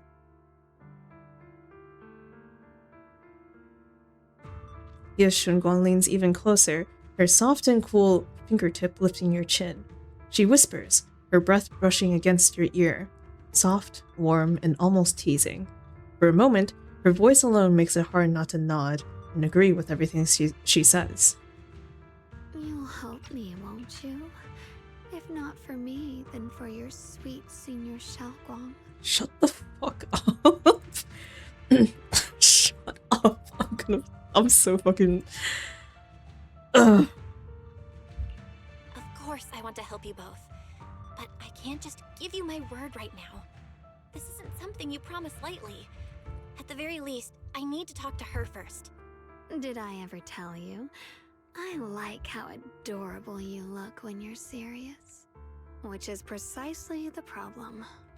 She loves you, you know. The same way she loves Yixuan, her brother, and all her precious little friends. No.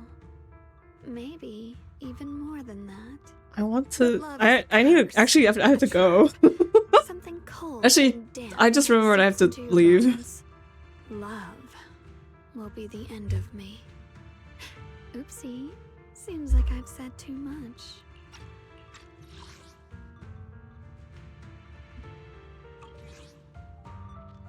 You need one of those anger breaking rooms that have Shunguan's face plastered out. like one of those boxing punching bags with the Shunguan taped to it. No, okay, that's the thing. Like, I don't want you to get the wrong idea. I don't dislike Ye Shunguang. Like, Ye Shunguang as like a person, if she actually existed and she was like a real person, I would not dislike her. I just don't like her in the context of this story, with the context that the writer made these decisions for this character. I don't like her. Don't get me wrong. I wouldn't like be. I don't like. I don't want to punch her. I just don't like her. Okay, sorry. Anyway, to show my sincerity about asking for your help, I'll answer Shut up. one question. Just one. So, tell me, my dear Junior, what do you want to know? I've always wanted to ask, what exactly is your relationship with Xiaoguang? You claim you're one, yet the two of you couldn't be more different. You've seen the dark-haired Ye Shiyuan, right? I was the same. It's a gift we were both born with. What? But, unlike my brother and his other self, my existence isn't just about looking different. Did she just say that Ye Shiyuan is the same? In both forms, he's the same. I don't think so. Because Ye Is he- Shenhuang never wanted to just be the perfect Qingming sword keeper, the well-behaved junior everyone expected. She wants to live, just like any other ordinary person.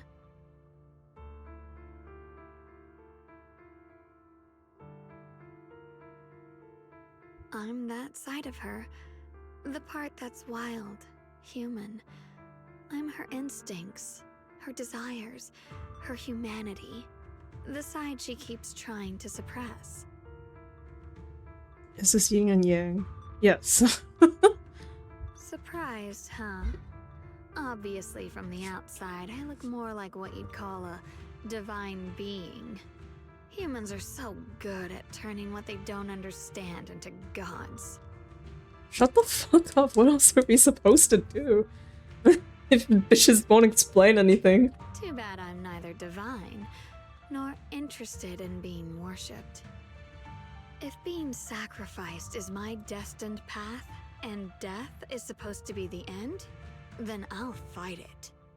No one gets to decide my fate. Not that damned Qingming sword, and not that sanctimonious Yunquei summit. Well then, I suppose our little midnight rendezvous ends here. Until next time, my dear Junior.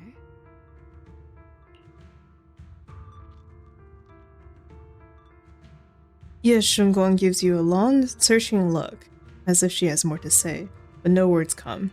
Then, just like that, Xiaoguan returns to her usual self. Did I just fall asleep? It's getting late, Junior. You should get some rest too. Well then, good night. Wow, that was so not awkward at all. Wait, what the? Brother. It's getting late. Don't stay up. Get some rest. Okay. Runs away. Actually, I need to do my dailies. Welcome back, Layla Genshin Impact.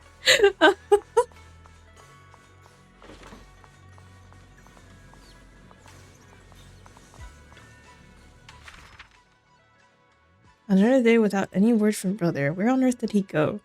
He's probably off somewhere I don't know, trying to handle everything alone again. I'm really worried. I'm lucky to have Junior Belle by my side. Oh no, am I becoming too dependent on her? Jesus Christ. White flowers that should only exist in the hollow have appeared in Silent Bay. Looking at them gives me such a bad feeling. It sends my heart racing. Last night I had that dream again. In the dream she seemed to say some strange things to the proxy. She? Finally got to see my brother again, but after he left a letter telling me not to look for him anymore. Why? Why does everyone think I need to be protected? I'm already ... Junior Belle says she would catch me. Her hands, they were so warm. In that moment, I thought that maybe I could be a little braver. Planted a beautiful pot of flowers with Belle. I will remember the unique fragrance. What? When did we do this? We've completed Howl's request. We're indeed the two best partners that have proven 2 negatives make a positive. What? It was all tears while watching the movie. Luckily, Belle didn't laugh at me. What the fuck are these things that I've never done? Today I received precious gifts, records, photos, and the time spent with you.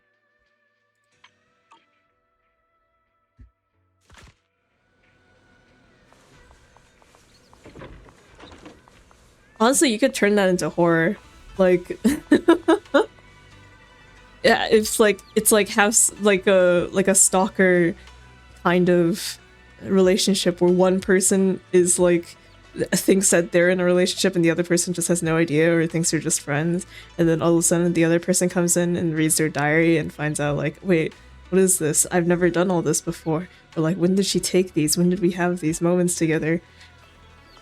Isn't that kind of scary? That's like I have a lapse in memory. I'm the one who's forgetting things. Damn, oh my god, the sword's curse. No. Fruit and veggie bamboo. The fruit and veggie bamboo collection trending on the internet has become Ye Shungon's latest favorite decorative collectibles. Wholly not a shill. They say only those truly destined and the most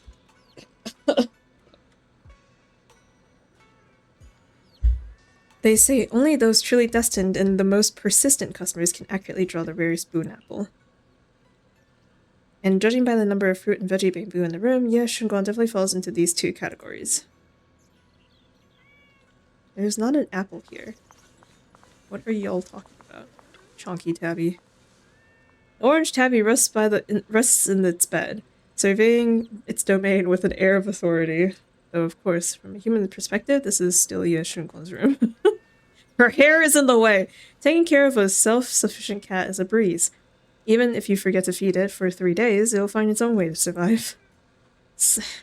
After all, as everyone knows, it has mastered at least 3 secret routes that lead straight to the kitchen, perfect for sneaking in, snagging some food, and making a clean getaway. Yes, Shunguan believes it has the potential to become the legendary proxy, and occasionally even calls it proxy. Of course, only when proxy wasn't around. What? Sure. Flower pot sticky note. The room is decorated with various flowers. As the owner, Shunguan has thoughtfully attached reminder notes to each flower pot. Water once after weekly sword training assessment. Water once after breakfast every day. Below each prompt, there are tally marks densely drawn to keep track of the current watering count. Looks like she's afraid she might forget. Keep track of the current watering count? How would that help if it's supposed to be daily? You can't reset that every day unless you're erasing the pen marks? Pencil? You're erasing it on the sticky note? Okay. Alright. I feel like I'm forgetting something. Oh, right. I promised my junior I'd make her osmanthus cakes again. If I wait until morning, Senior Yinghu might need to use the kitchen too. Better doing it now. Oh. Thank goodness I remembered. I'd hate to let Junior down. Okay. Actually, give me... Hello, Wise? Give me a second. I actually need to go to the bathroom. I will be right back. I need to...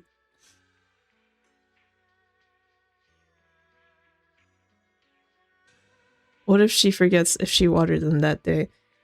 No, that's what I'm saying. It's like, if she makes a tally mark every day, eventually, by the second day, I feel like that'd be... Or like, by the time you lose track of how many days it's been, that would be worthless, right? Like, you'd have to make a mark and then erase all the marks at the end of the day, like reset it for the next day. Okay.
Okay. Hello. Sorry it took longer. I had to also feed Jet. And also diarrhea, but that's a different thing. Okay. Hello. Alright. Alright, we have to make cakes. Oh wait, hold on. Let me write down something that I want to talk about later.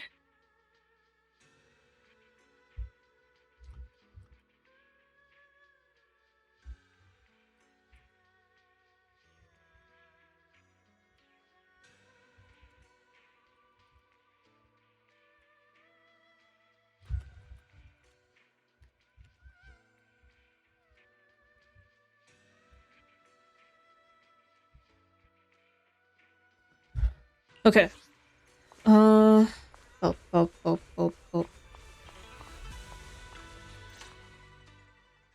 Next, 3 spoons of sugar. Was it 3? This is why we write down recipes. Okay? I don't think anyone remembers recipes unless they're a professional. No. This color, this scent, it's not right. I could have sworn I had it in my mind just now. Why? Why can't I remember? Don't you have a book right there? I've done these steps so many times, and yet... Yeshunguan rubs at her temples, trying to oust the emptiness in her mind. She closes her eyes and breathes in deep, trying hard to remember. We've got Pillsbury. In a daze, blurry, fragmented images flash through her mind. The sun setting over Phylum Heights and her junior smile. But those fragments scattered and melt away, leaving no trace behind. My head... it hurts. It feels like... I've forgotten something. A lot of things. Will I one day end up forgetting my junior's face? No! I don't want that! Yeshunguan suddenly stops what she's doing, her gaze becoming determined. She flips through her notebook, finding a page that details how to make osmanthus cakes. It's alright. If I've forgotten, I'll just relearn it. Right. If I forget 10 times, I'll master it 11 times. I will remember. Yeshunguan bites her lower lip and hurries to make the cakes. It's almost as if she's fighting a silent battle with the erosion of her memories. Junior, if one day I'm no longer here, will you remember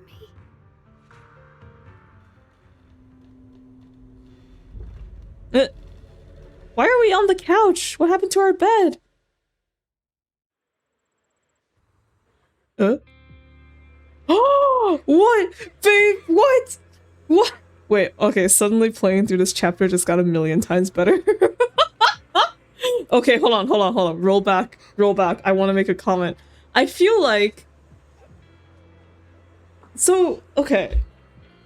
This is probably not their intention. Maybe it has to do with what the sword... Not the sword. What White Yeshunguan was talking about earlier.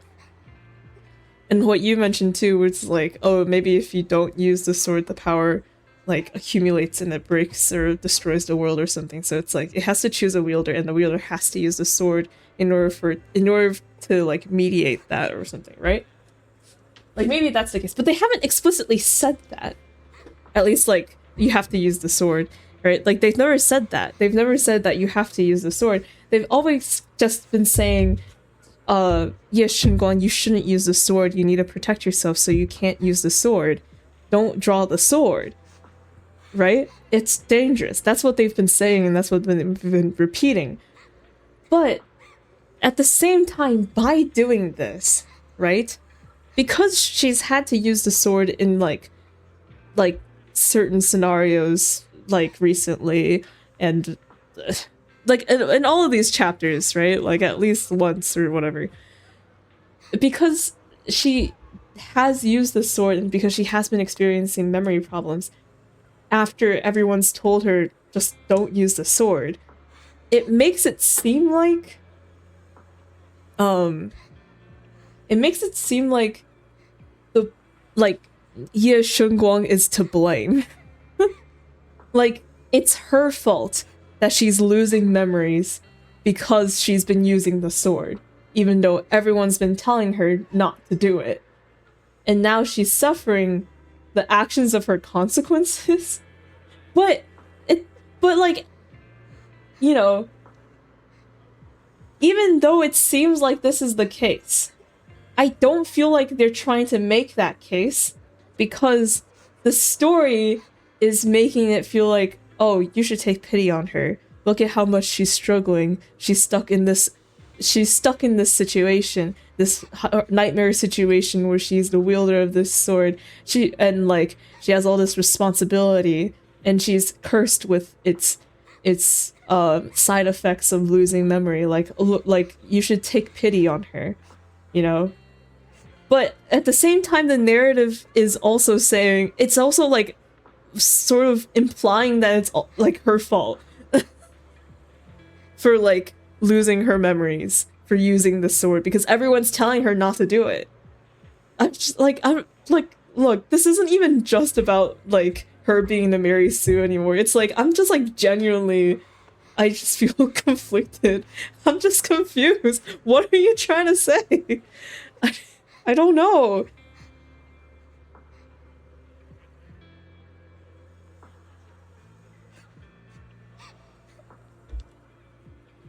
Anyway, Baby Belle! What the fuck? Hold on, I'm gonna take a screenshot.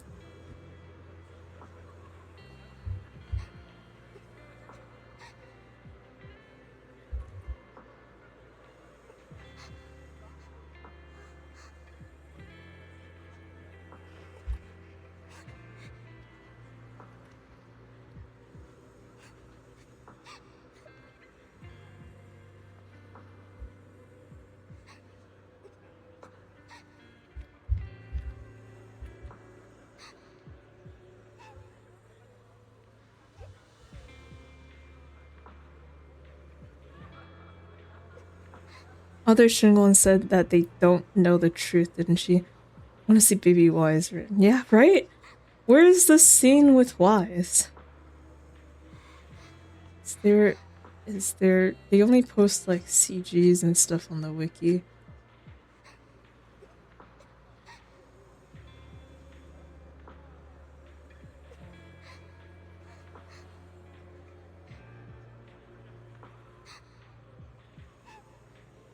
I'll have to ask Zay later. There's no way Zay didn't take a screenshot. Right? Right, Zay? Zay's not here. Right, Zay? Other Shingon said they don't know the truth. That's just a vague, like... I guess you'll find out later sentence. Well, but will they explain later? It feels like these are two conflicting things. Okay. Wasn't I just sleeping? How did I suddenly end up in Phylum Heights? And my body has reverted back to a child? Logically speaking, this should be a dream. But can you actually know you're dreaming when you're in a dream? What's going on? I can't seem to control my body. Oh my god, they made a baby Yeshungon too. Wait. Cute. But like, also, like, what is this favoritism? Sorry. No, I'm kidding. I'm kidding! I'm kidding! It's fine. It's fine!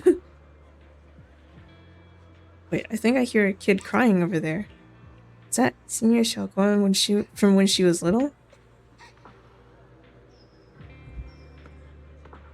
Oh my god, this is so cute. We're so cute. Flashbacks to Child Final. Child Final, that's just adult Final.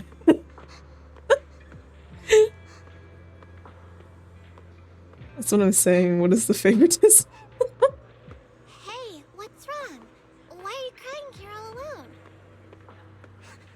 My music box is broken. It was a gift from my mom. And now it won't play anymore. And she's never coming back.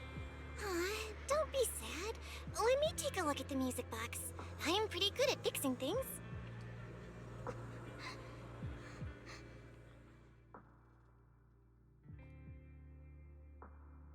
Was Child Finon an NPC model? I remember... Okay, maybe it wasn't Child Finon, it was just past Finon. So maybe he was just... He was like an adult. Hold on. Oh wait, no, you're right. Yes, Child Finon was an NPC model. I'm remembering now. I remember because we were following... Yes, because we were following him around.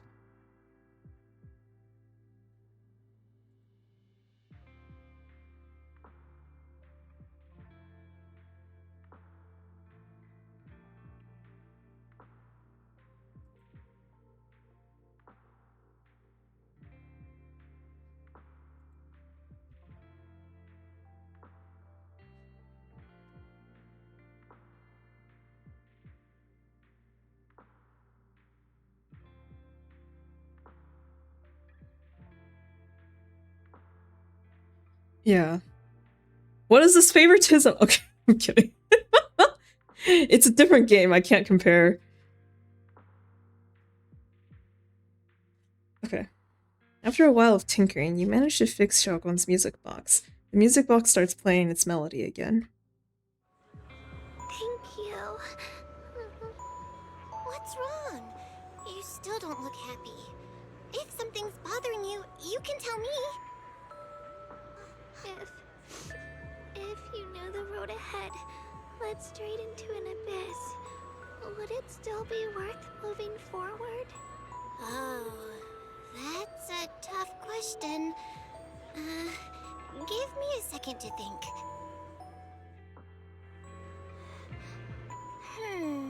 They should be selling it here.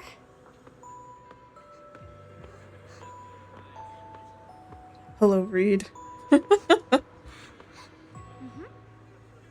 Welcome to Good Goods. What can I get you? I'd like some candy. For candies, we've got strawberry and osmanthus. Which one would you like? I have to pitch my voice up. No, I just... I'll say same voice. I'll go with the osmanthus flavor then. Here you go. Osmanthus candy. Take care. Too late. Osmanthus candy feels like something she'd like. Oh, I hope she does.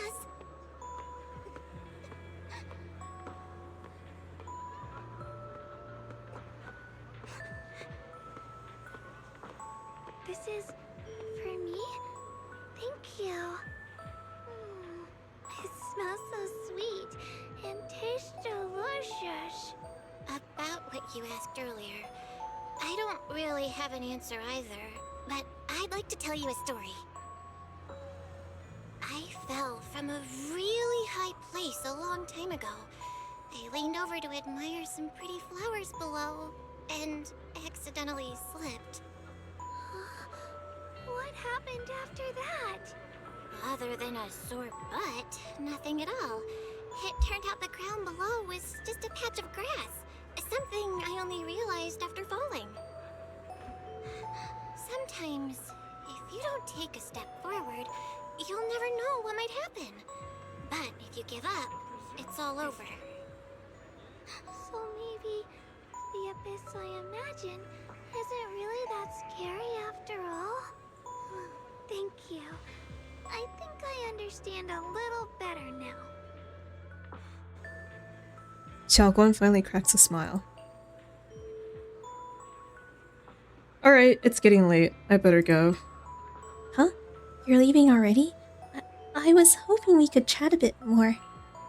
Sorry, but I've got other stuff. Don't worry, we'll definitely meet again. We still don't know each other's names yet. I'm Ye Shengguang. What's your name? I'm Belle. No, I'll remember that one. Oh, right. Thanks for the candy. It was really good. I had no idea osmanthus flavored candy could be this good. You're welcome. I'm glad you like it. So, see you around? See you around. As if to match those words, the scene before your eyes suddenly blurs, and your consciousness gradually slips away. Is the dream coming to an end? Then again, is this really just a dream? Yeah, that's what. That's. Are they? Are they pulling the fucking "we met as children but have forgotten in our adults' lives, and now meet again as adults and fall in love"? Theoretically, again. Are they really doing this trope? Why would we even be in Phylum Heights?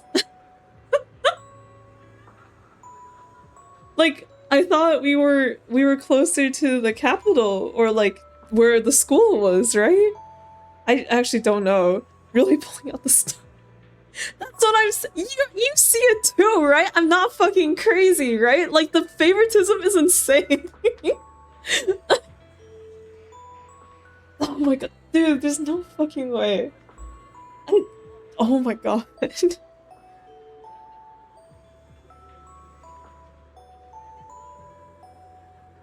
I swear, if this is the one and only time we see, like, but basically, if we don't see her baby model ever again, like, we only have her child model for this one short scene, I'm gonna lose it.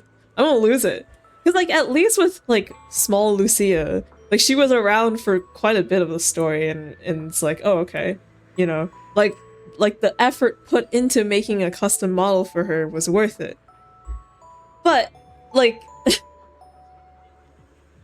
if it's just this one scene, damn, did you really have to do all that? This could have been a CG. Okay. Alright. Also, I asked Nick, what does Wise look like as the baby? Nick said, ugly.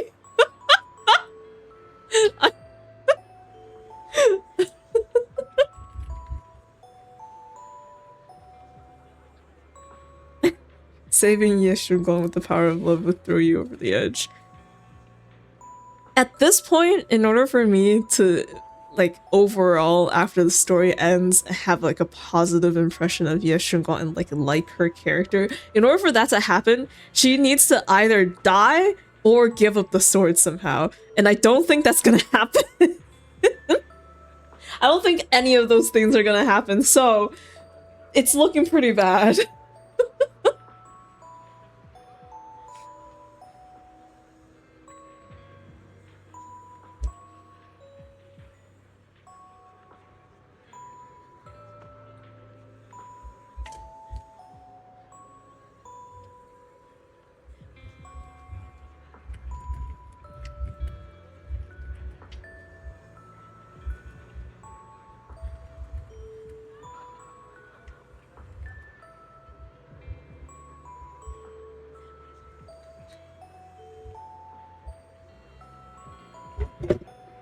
Oh my god, Jed.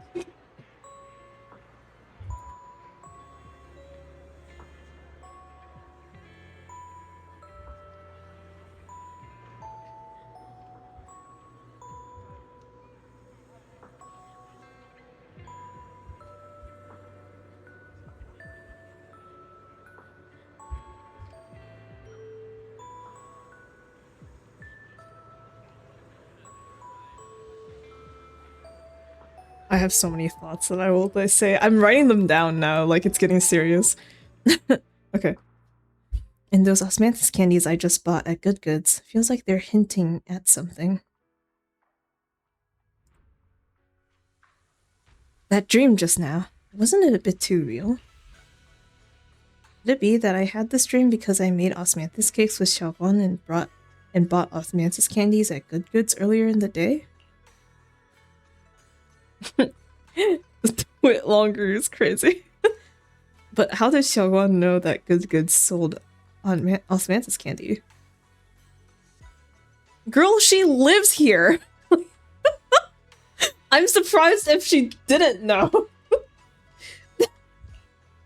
Something feels off about that dream.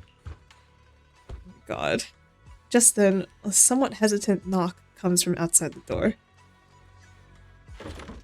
You rub your eyes and open the door, only to find Xiaoguan standing there, and in her hands, is that a box of osmanthus cakes? Did I wake you? Did you sleep last night? I was thinking we we said we'd eat osmanthus cakes together, so I tried making some myself. Didn't we have some earlier today? Wait, didn't we already have some earlier? How did Yashugon know where she lives? Suspicious. It's so... What? Huh? Sorry. I meant we said I'd make you some myself. Oh.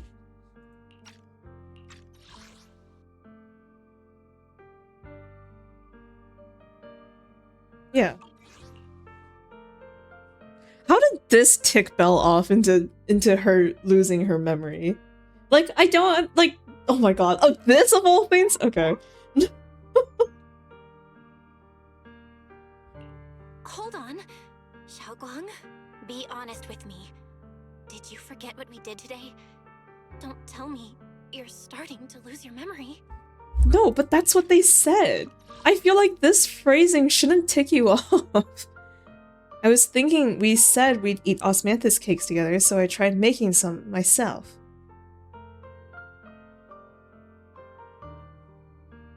We said I'd make you some myself. Yeah, she said the same thing. It's not like she said, I was thinking we said we'd eat osmanthus together since we haven't eaten since we haven't before or something. Like, she didn't say that. She said because they talked about making osmanthus cakes too when they were eating the cakes together near the sunset. Like, why did that tick you off, Belle?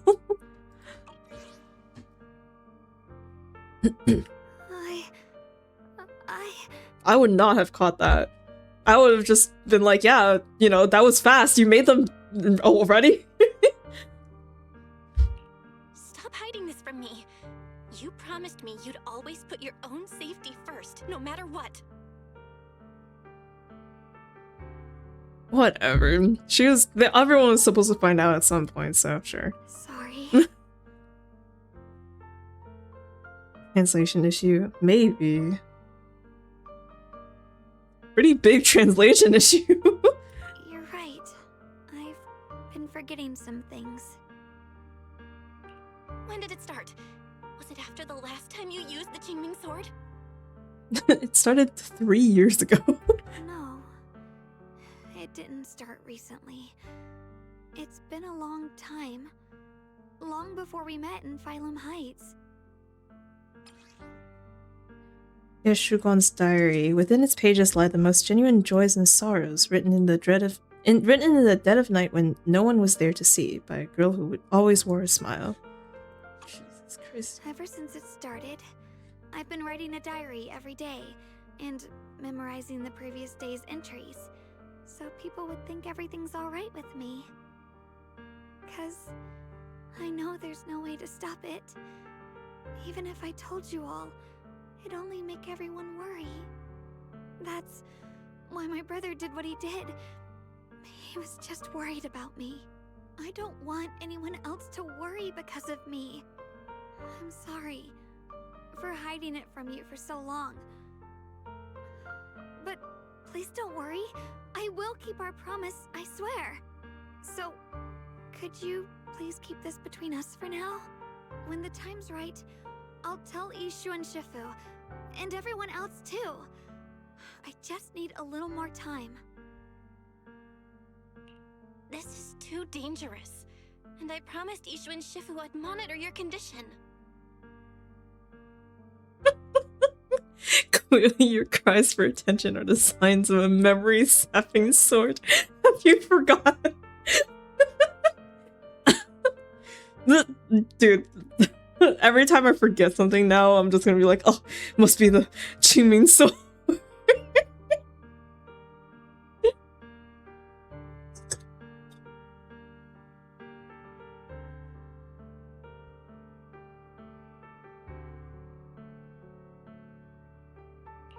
I know.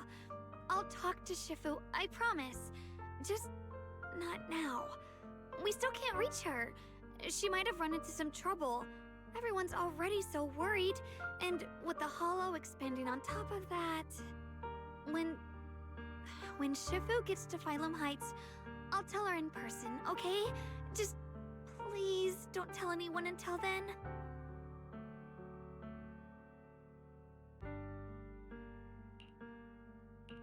Fine. But once you're ready, we have to tell everyone together. It's not about burdening them.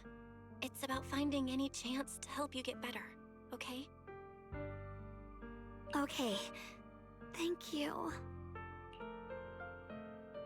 Like she's finally set down something heavy that has been weighing on her for a long time, Xiaoguang looks relieved, her smile softer than usual. And, Xiaoguang, I want you to know, no matter what happens, I'm on your side. Always. I know. And I've been wanting to tell you something too. Junior? Actually, Before she can say another word, a sudden commotion breaks out outside. Oh, thank God. If you listen closely, you can even hear faint screams. You and Xiaoguan exchange a glance, and the same uneasy feeling hits you both. Hurry out and check it out.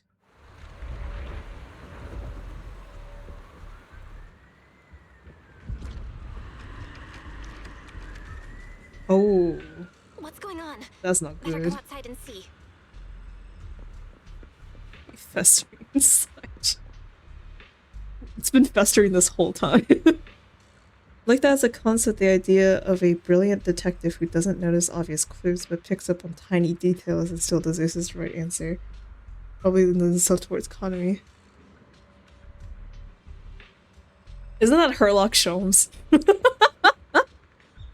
I have no idea what the fuck Herlock Sholmes is on, but then he pieces it together and I'm like, oh, damn, maybe you are a genius.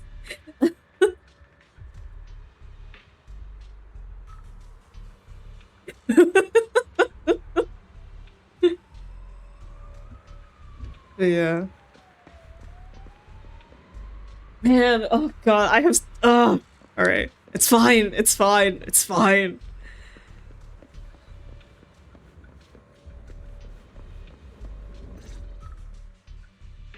Well, the situation is not fine, but I mean, I meant the other stuff. The outside must be...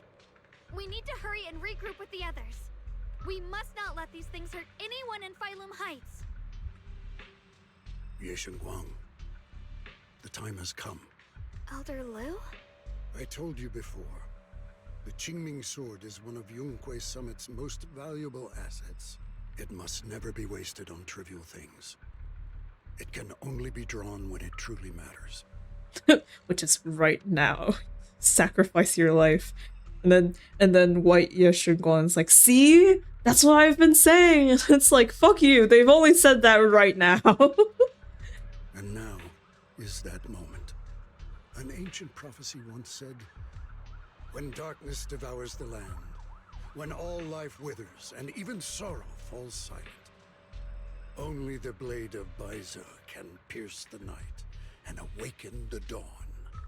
This is your time to step forward, Swordkeeper. Use the Qingming sword to save Phylum Heights. Restore the glory of Yunque Summit. We've been drawing that sword for everything, including cutting Osmanthus' kicks. Did you not see? She was in the kitchen with that sword earlier. And the kitchen starts glowing bright white. It's like, what? Xiaoguang, are you okay in there?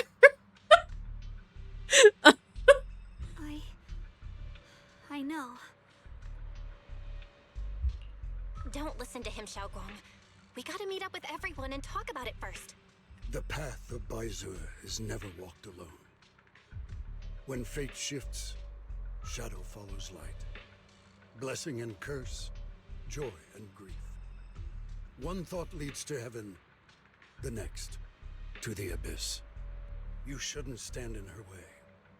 As Yunque Summit's swordkeeper, wielding the Qingming sword is Ye Shengguang's destiny. Heaven's will cannot be defied. I don't know what you're talking about. I have no idea what you're even talking about.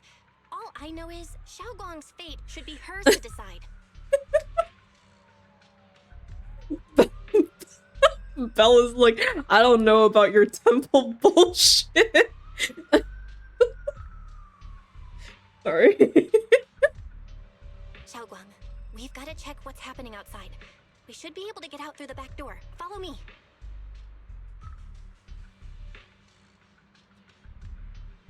You don't give Lu Henzhou a chance to argue.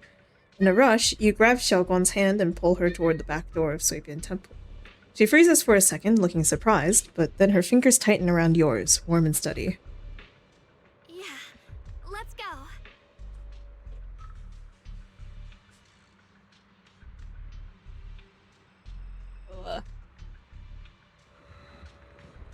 If the abnormal miasma is appearing outside Suibian Temple, then the people in Phylum Heights are definitely in trouble. I have to figure out how to handle this. Oh, Lucia! For now, I should discuss it with the Oh, others. that was her name, right? I'm not crazy, right? Oh, and you'd heart. Yay, Spook Shack! Wait, we're not gonna die here, are we? You okay? Don't panic yet. We don't even know what's going on. Here, I'll leave and come back. Say your dialogue again.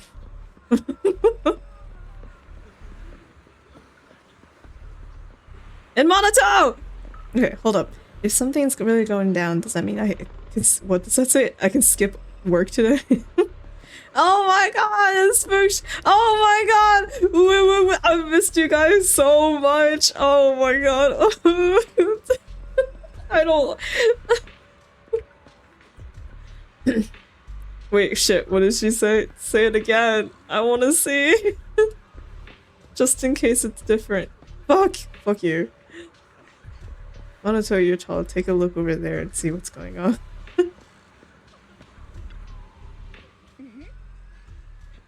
Oh my gosh.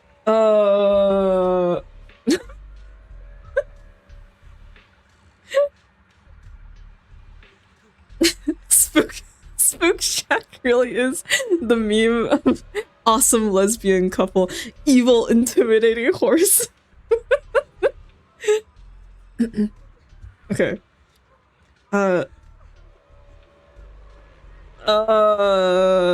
Great, you're here too. Do you know what's going on? The sky suddenly turned red, and these odd-smelling black flowers started appearing everywhere. I'm not really sure about the details, but there may be a disaster on the horizon. A disaster, huh? It definitely feels like something big's coming. I saw Defense Force soldiers guiding people to evacuate from Phylum Heights. Let's go help too. There must be quite a few elderly people, children, and other people with mobility issues around here. Anato, you sure are as reliable as ever. How about you, Proxy? Want to join us? Oh, right, I almost forgot to ask. Who's this next to you? She seems really important. But like in an annoying way. Sorry. She's my senior, Ye Shungong. Nice to meet you all. Oh, so you're a disciple of Yunquei Summit too. Nice to meet ya. Sorry, but we might need to have a meeting with everyone else from Yunquei Summit.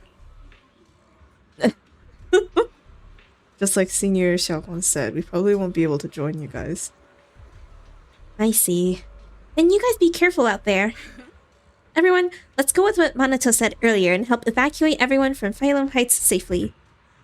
Yeah, we probably know this place better than the Defense Force does. Hope we can help.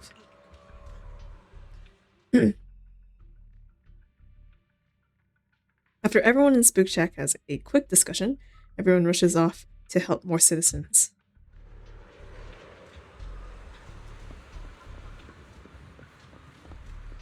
Oh hey! Oval Squad's here. Citizens, please remain calm and evacuate. What's going on? Why are we suddenly evacuating? It could be dangerous if you stick around here any longer.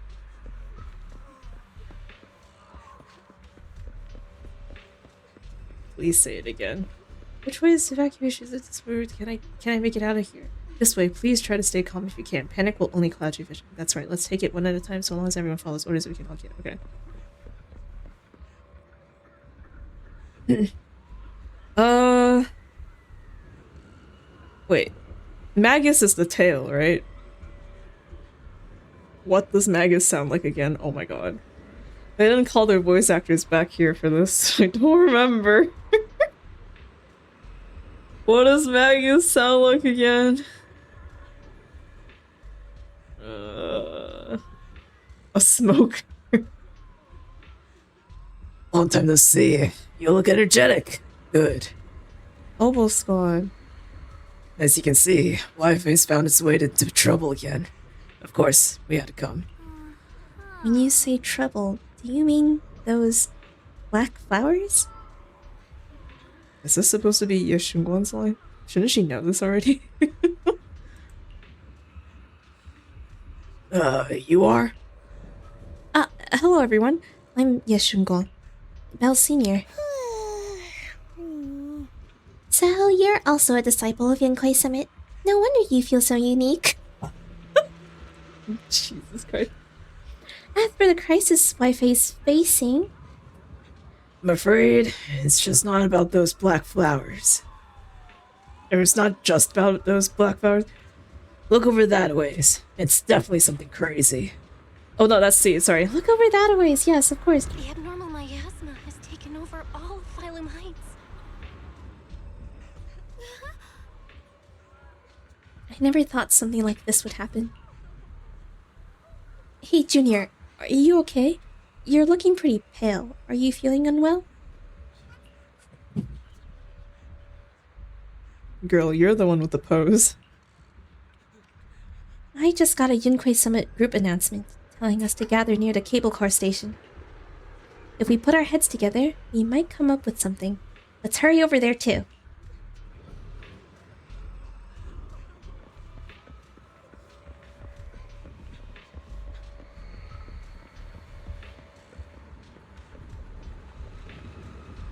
Hey guys. Besides expanding the hollow, there's also these black flowers. I just tried everything, but there's no way to completely destroy them. These black flowers reek of miasma. If we can't clean them out, it's definitely gonna affect the residents of Phylum Heights. If it's miasma we're dealing with, it could even put everyone's lives at risk.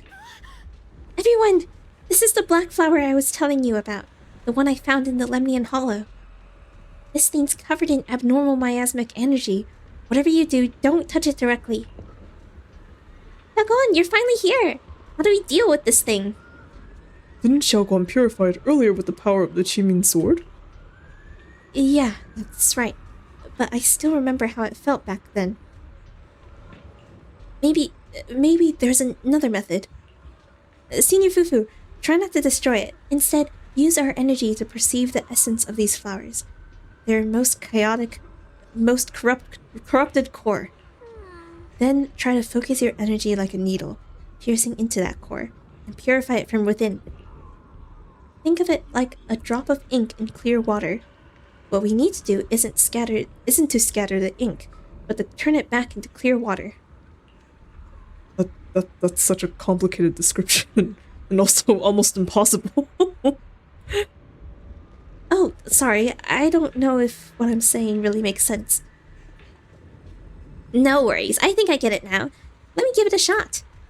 Senior Fufu takes a deep breath and stops her offensive techniques, instead closing her eyes and reaching out her hand to carefully probe the black flower with her energy.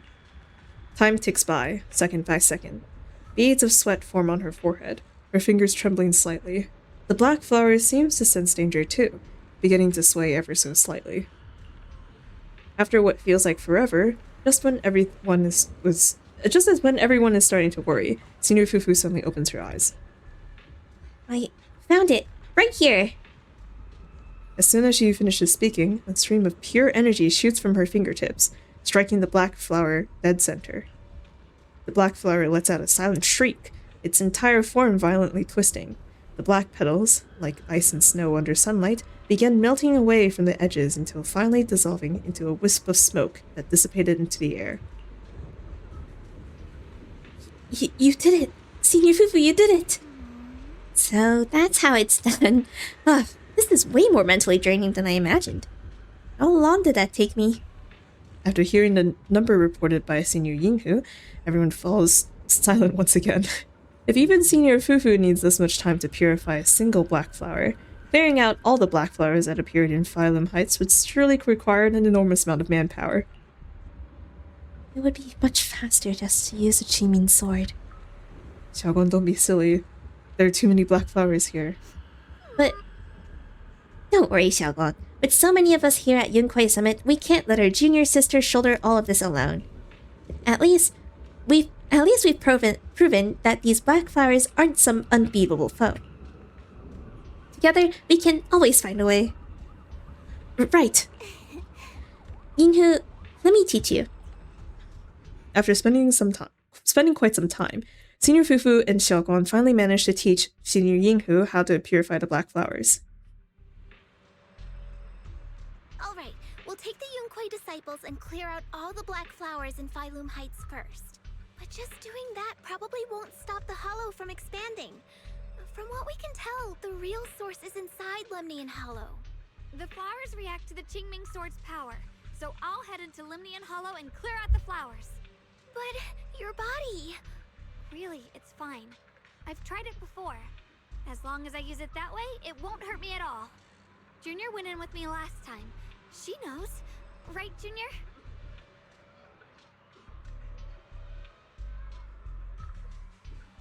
Ugh. Xiaoguan turns to look at you, almost like she is waiting for you to back her up, to help convince Fufu.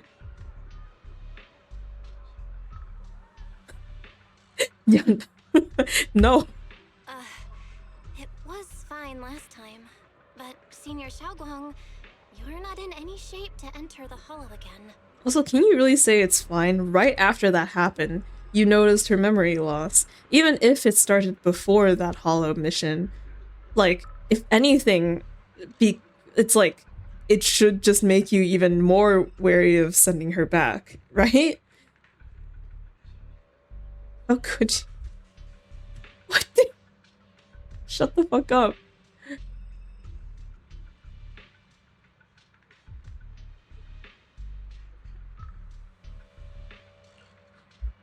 She does not get to choose.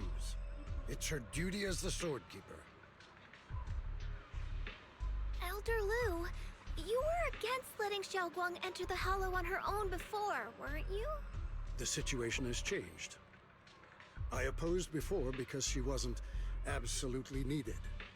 But now, there's no one else who can take her place. You're just like everyone else. And you're just like Lu and Zhou, so how do you feel about that? I'm kidding. Right now, other disciples will be tied up clearing the flowers in Phylum Heights. We simply lack the manpower to investigate the hollow. But you're different, Ye Shengguang. If the Qingming Sword can purify miasma that efficiently, you must enter the hollow. Find the source of all this, and stop the disaster. For everyone. This is your duty. Your calling. But Shifu made it very clear before. Xiaoguang mustn't take any more risks. If only Shifu were here. Too bad we still can't reach her. Elder Lu was right. We don't really have the manpower to send anyone else. But sending only you two into the hollow is... How about counting me in? I'll help as well. Miss Zhao? And Lockspring! You're here! Yeah, I heard what's going on. Since it's urgent, I brought this little bang-boo along. My basic modules are mostly repaired. Everyone, I have some understanding of the abnormal miasma in that area of the hollow. I hope that knowledge will be of use to you. Don't worry, we've entered Lemnian Hollow this way before. We made it out once, we can do it again. Oh, and one more thing. Last time the Qingming sword resonated faintly with the hollow. I suspect they're connected somehow. If we keep an eye on its reaction, we should be able to trace it back to the source of the anomaly. So, one way or another, Ye Guang, or rather the Qingming sword, must enter the hollow. I think so too. From what I can tell, if we can clear away the black flowers in that area, it might stop the hollow's abnormal changes. Looks like that's our best option. Okay, we'll stay here and clean up the mutated flowers, and you guys can enter the hollow and try to find the source inside. In that case, I'll work with my Supreme Assistant and try to learn more about the creator. There's no time to waste. Let's split up and get moving. Xiaoguang, please come back safe. Everyone scatters to do their assigned tasks, leaving only Xiaoguang, Zhao, Lockspring, and you. I may have said that, but I'm actually not totally sure if your body can handle it. If it can't, you'd better tell me sooner rather than later. Huh? Are you worried about me? Thank you. But really, I'm fine. I don't get it. This mission's a bad deal for you. The sword's already chosen you. Even if you do nothing, you still have your value. My value? I'm not sure I understand. But I do know I want to help everyone. For Yunquay Summit and for the people of Phylum Heights. I don't want to see them panic or suffer like that anymore. If my power can make a difference, then I have to use it. Like Elder Lu said, this is my duty as the Sword Keeper. You're weird. Whatever. By the way, it looks like Proxy's been wanting to talk to you. I'll leave you two to it. You don't have much time, so make it quick.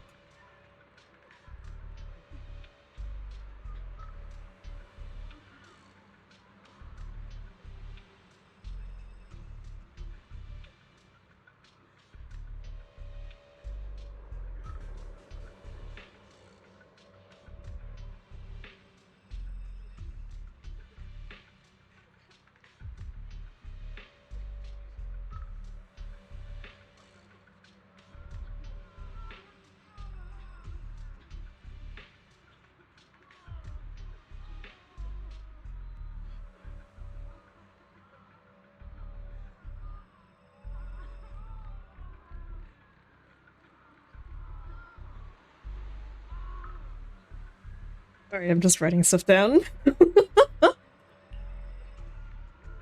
Xiao and Lockspring step aside. Now it's only you and Xiaoguang here. Junior, you wanted to talk to me? I know you want to help everyone, and I respect that. But I also need to tell you something. You're really important to me, Senior Xiaoguang.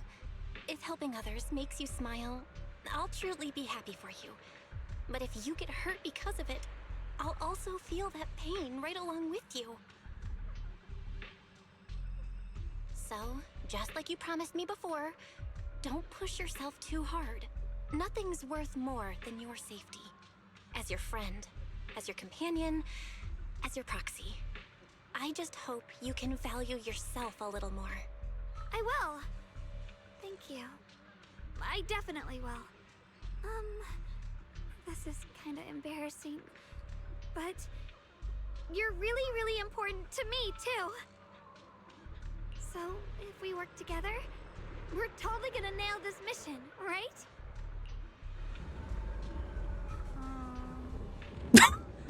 I'm Jaw right now. Are you guys fucking done?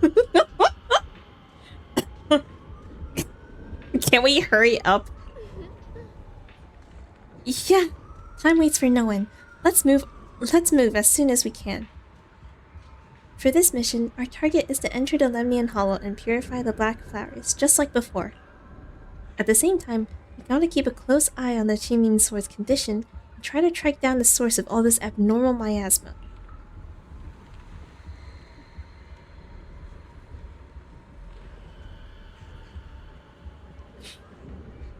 Sorry. This is the only way to protect Phylum Heights. It's my duty as the Sword Keeper. I must do this. I don't like admitting it, but it really is something only you, Yeshunguan, can do. Roxy, if you're ready, let's head out.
Okay, sorry. The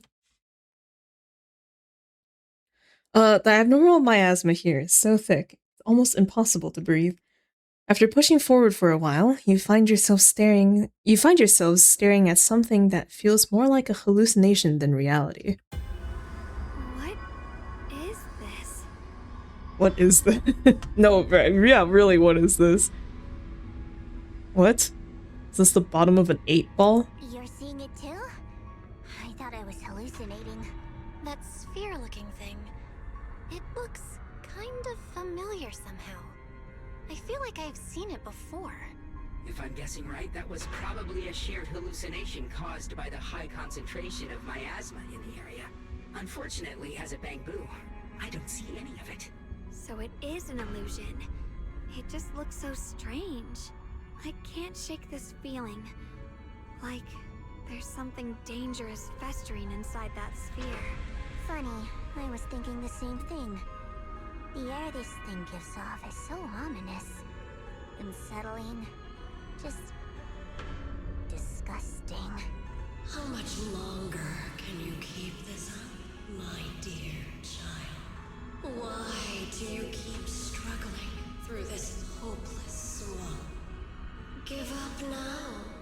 Your very existence was a beautiful mistake.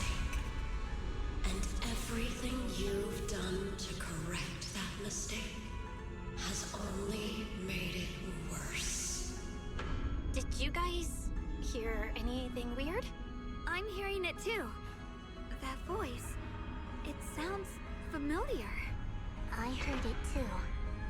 That voice. It's my own. Dylan and Banyue mentioned they once heard voices that sounded like their own in Lemnian Hollow. This must be the same thing. I was also there, but I didn't hear anything at the time. And I didn't hear my own voice just now. It sounded more like Sarah's voice. Maybe it's because the abnormal miasma concentration here is higher. Or maybe this area has some kind of special connection to you? After all, your teacher's phantom also showed up here. After a while, the strange visions and whispers finally subside. As if these cheap gimmicks could shake me. So, what did you all hear just now? Just a bunch of empty words, poking at our weak spots. Too bad for them.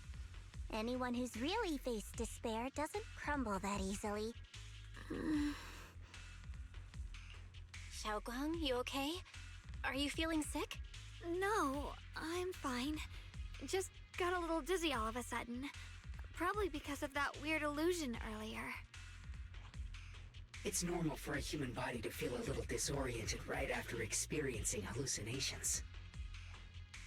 Looks like the abnormal miasma we purified before was only the tip of the iceberg. No wonder the last round only slowed the Hollow's growth. The Hollow's pushing up against Phylum Heights, probably because those black flowers finally made their way into the city. If the people in the city get exposed to the miasma for too long, they'll be in danger. I need to start purifying this right away. Either way, you should really keep an eye on your condition. Don't panic, everyone. If I remember correctly, there's a long-range security bot posted up ahead. We'll need to sneak past its field of view first. We need to move to the black flower now! Oh no, they've spotted us! It can't go on like this. We need to pick our moment and get past before the attack lands. Oh. This thing is really trying to keep us away from here. It's like it's guarding this factory. Oh. Not supposed to fight it right now?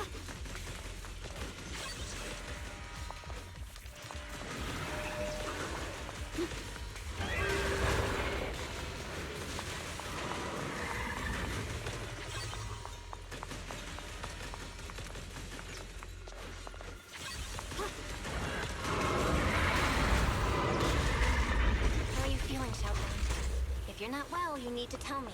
Don't try to tough it out. Okay. Don't worry. I'm fine.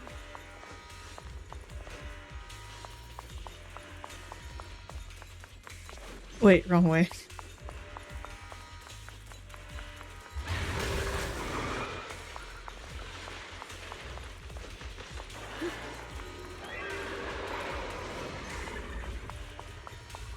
Oh.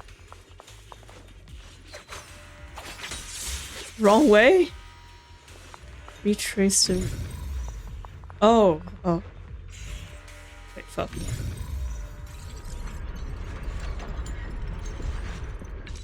Let's try using that Qingming sword ability from earlier.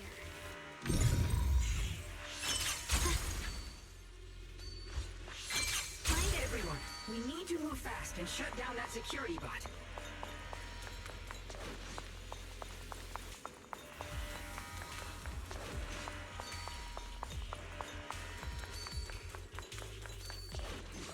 Oh, bro.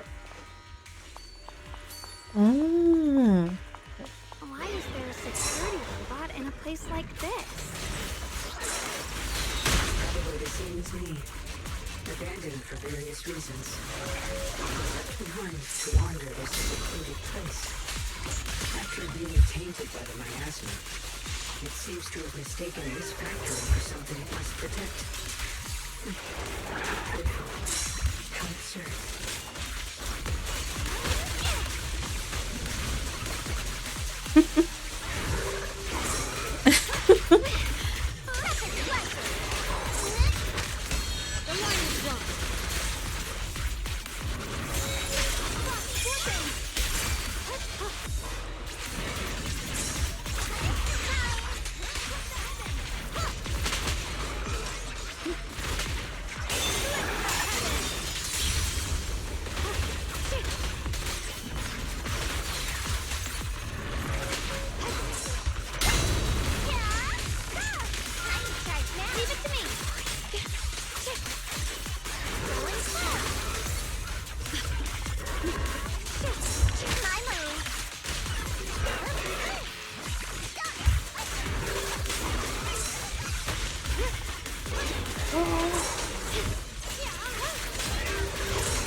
Violent stun? What the heck? Why was that so hard? It's recovered. We'll be fine. We need to cleanse these black flowers as soon as possible.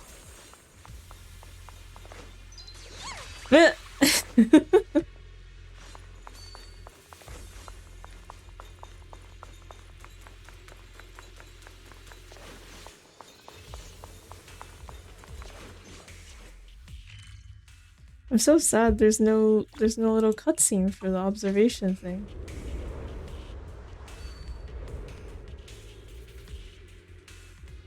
I guess it's because Eos isn't here. But if I were to get it outside of the story, would the cutscene play, or did they get rid of it entirely? I don't think they would they? Xiaoguan stumbles her way over to the black flower. Is it because of the vision she saw earlier? She seems a bit worn out.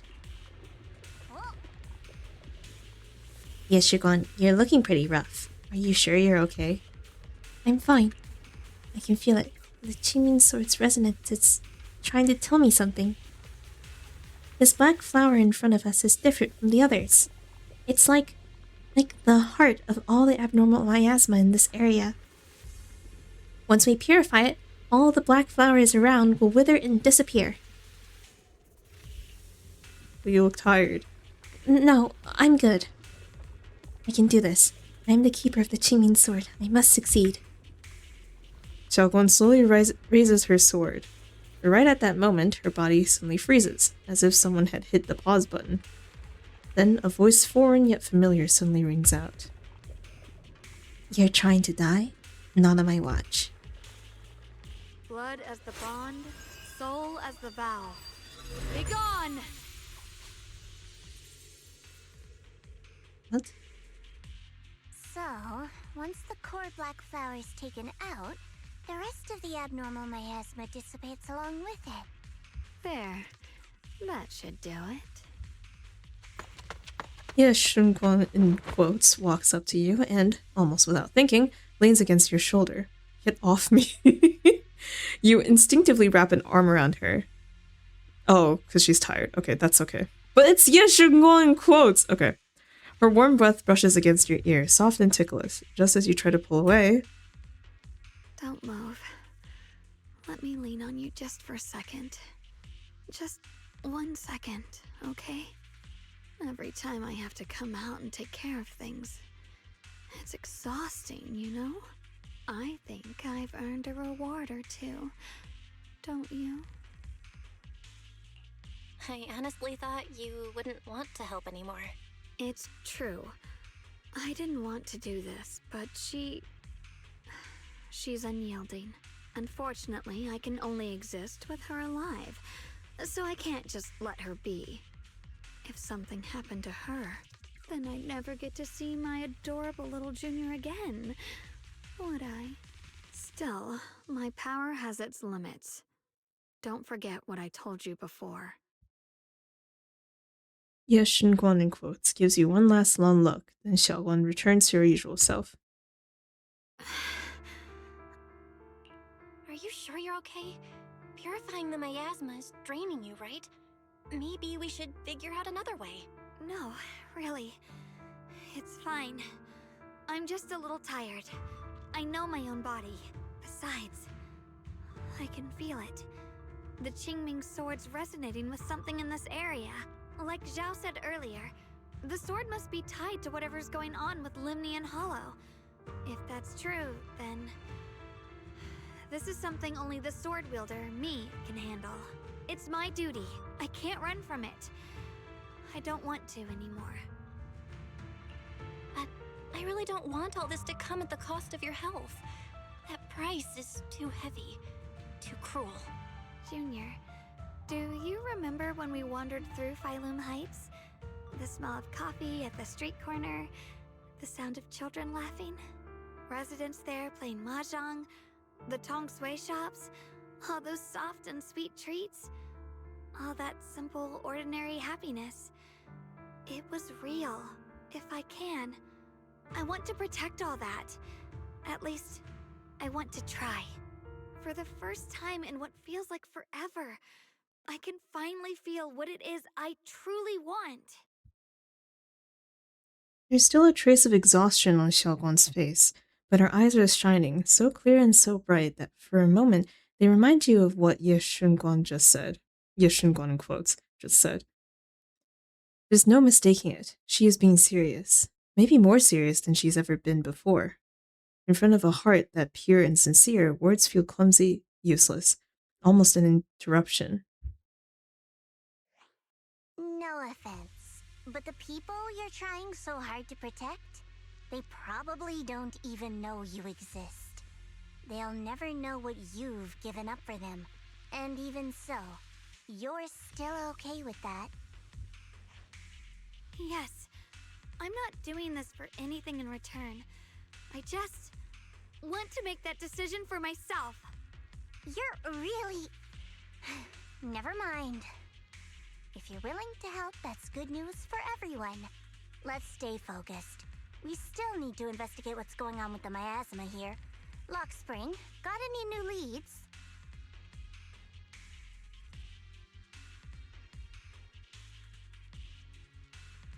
It's weird that, like, earlier Zhao pointed out how Ye Shunguang was like, or how Ye Shunguang was going into the Hollow not for the sake of Phylum Heights, but just to find her brother. And then, oh, okay. And then now, I guess, with the one trip that we went on around Phylum Heights, she's like, oh my gosh, there is something to protect here, even though I've lived here my entire life. Like, I don't know why it took that for her to realize, to have like such a change in attitude. But okay. But Joe has always been very give and take, so okay. Okay.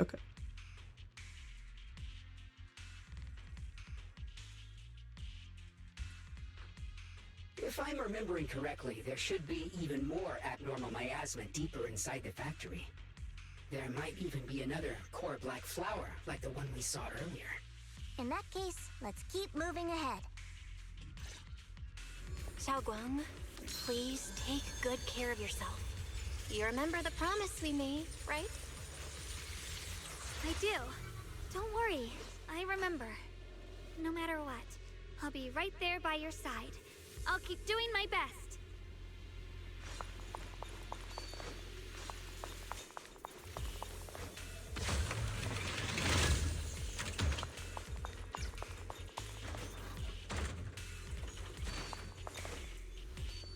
What? Where am I supposed to go?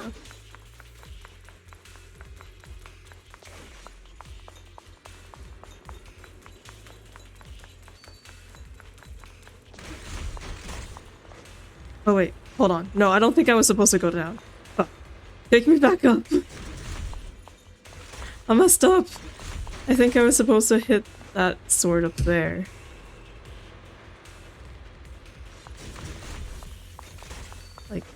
Like this?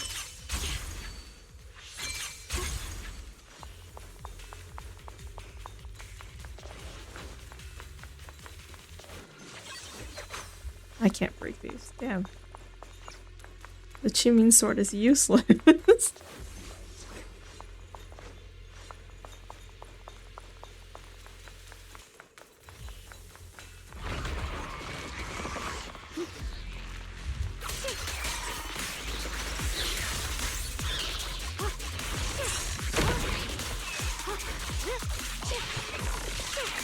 My blade cuts down evil. My spirit soars in the sky.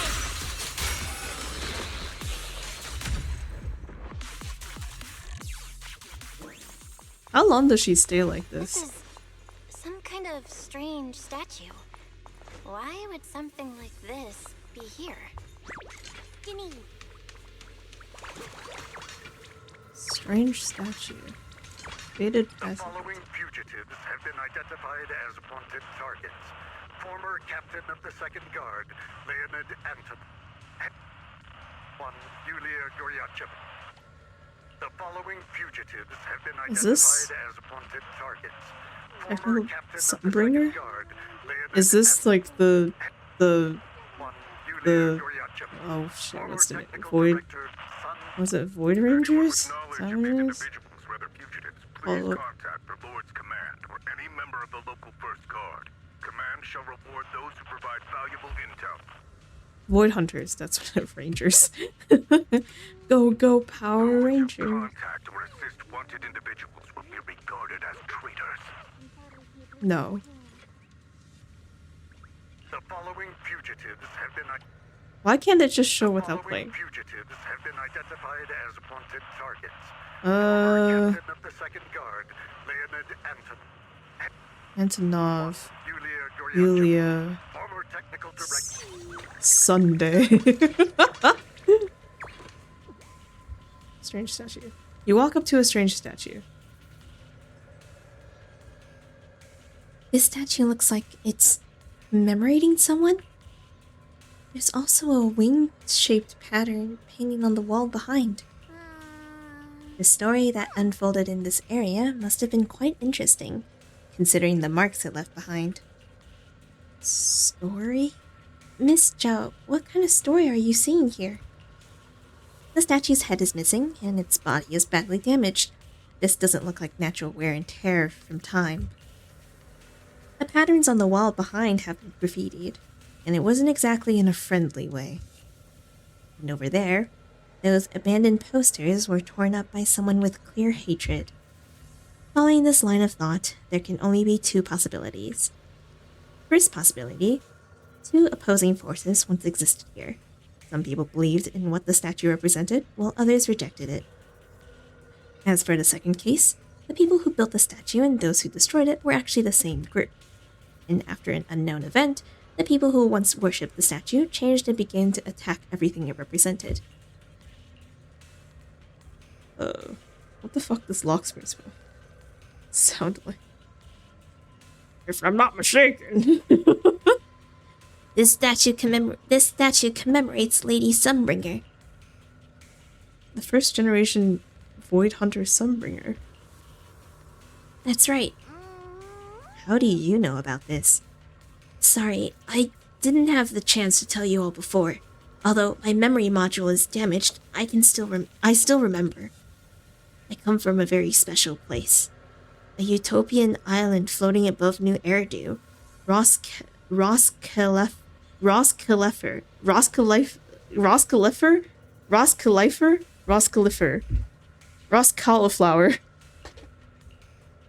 Dot.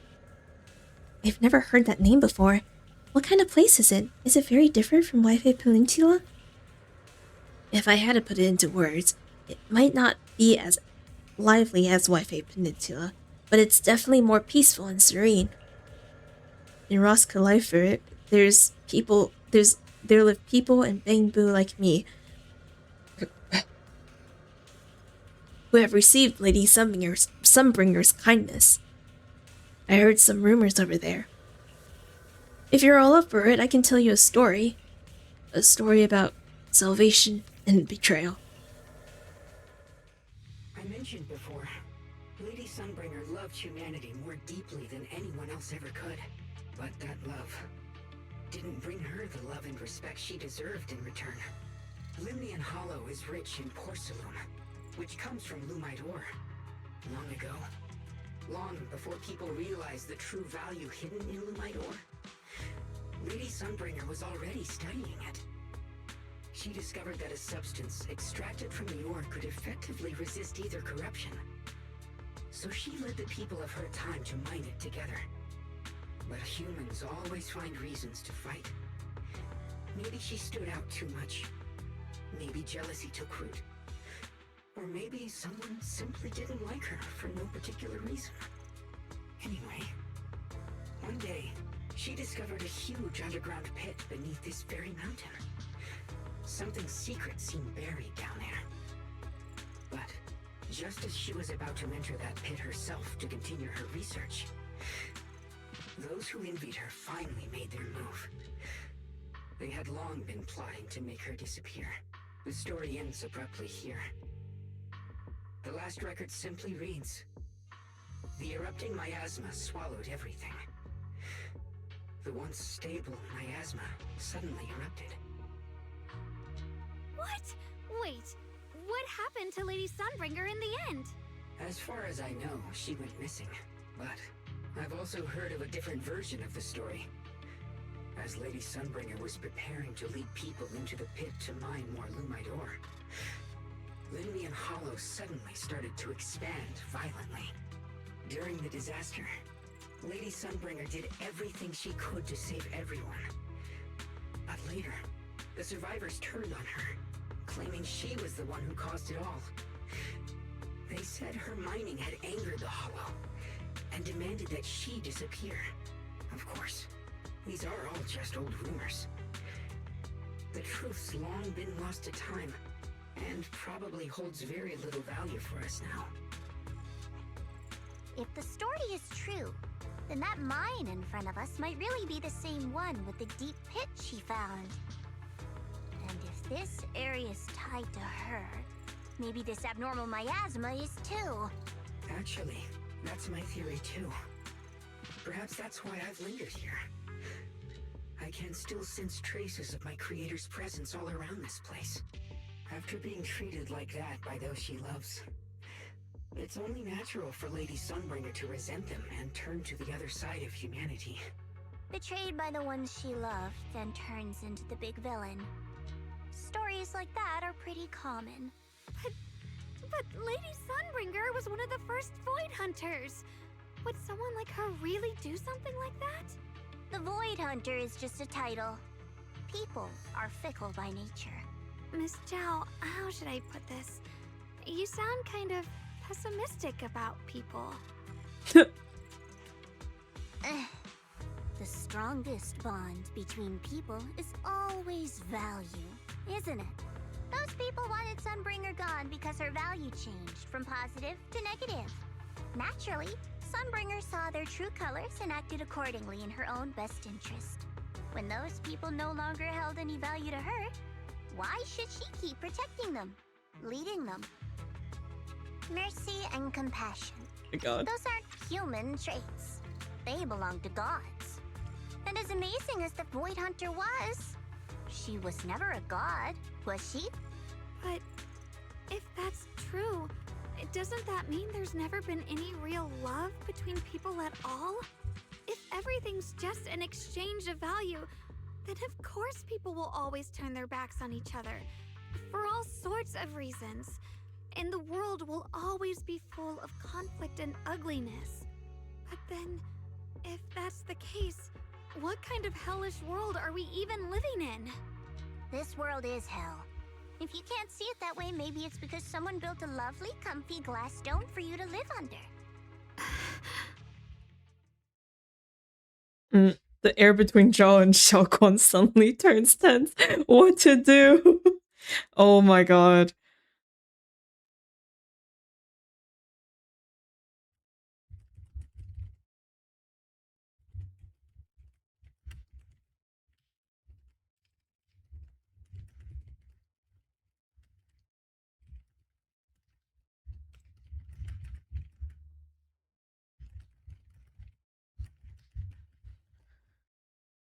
She really went for the sheltered kid angle. Yeah.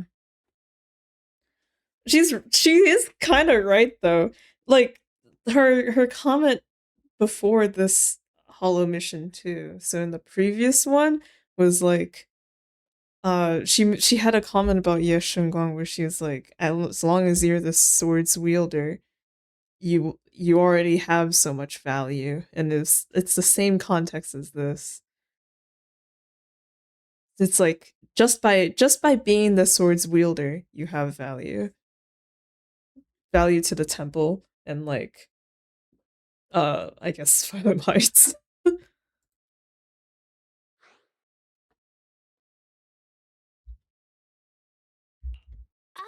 You both make fair points, but come on.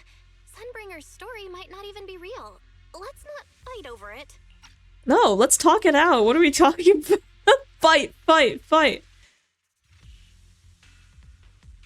Naturally, Oh, shit. Sunbringer saw their true colors and acted accordingly Shut up. in her own. Shut up.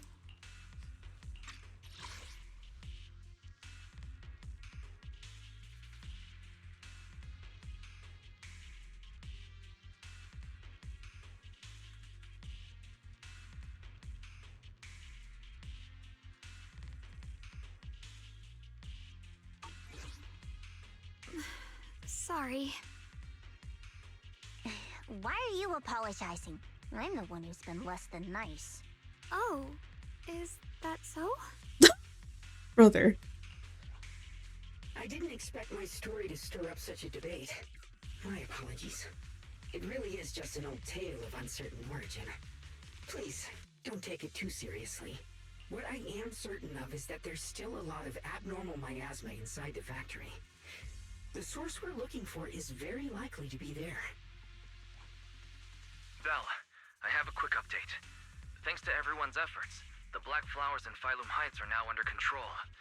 But Lemnian Hollow is still expanding. According to our calculations, it's most likely because of the high concentration of abnormal miasma. We'll have to leave that to you. We just arrived near the factory. What we're looking for is probably right in there. We'd better hurry. Right. Let's find a way to get in the factory first. Based on Lockspring's story, it's gonna be even more dangerous inside the factory. Did it get darker or am I crazy? If we can purify the abnormal miasma in the factory, it'll put a stop to the Hollow expansion for sure. Xiaoguang's right, but we gotta be extra careful.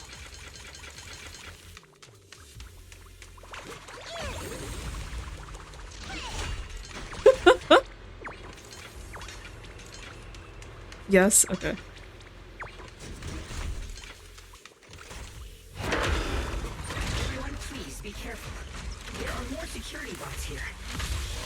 This falls down during battle. Oh no! Seeming sword resonating. It's inside the factory. There must be even stronger abnormal miasma in there.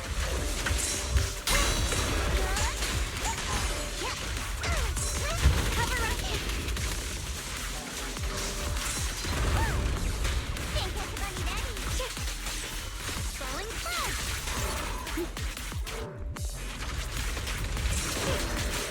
Where's the ice?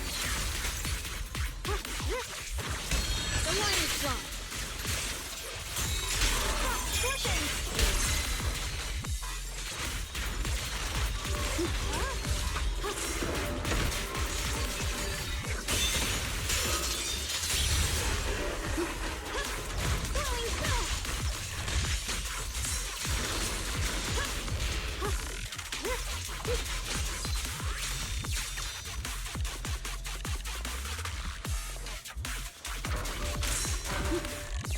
Crap. No, I was waiting for them to do a thing. Come on, come on, come on.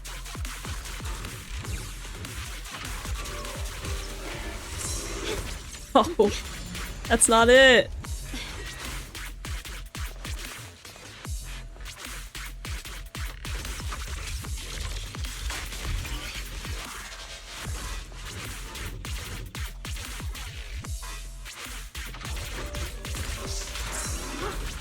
Never mind. Let's check out the entrance to the factory nearby.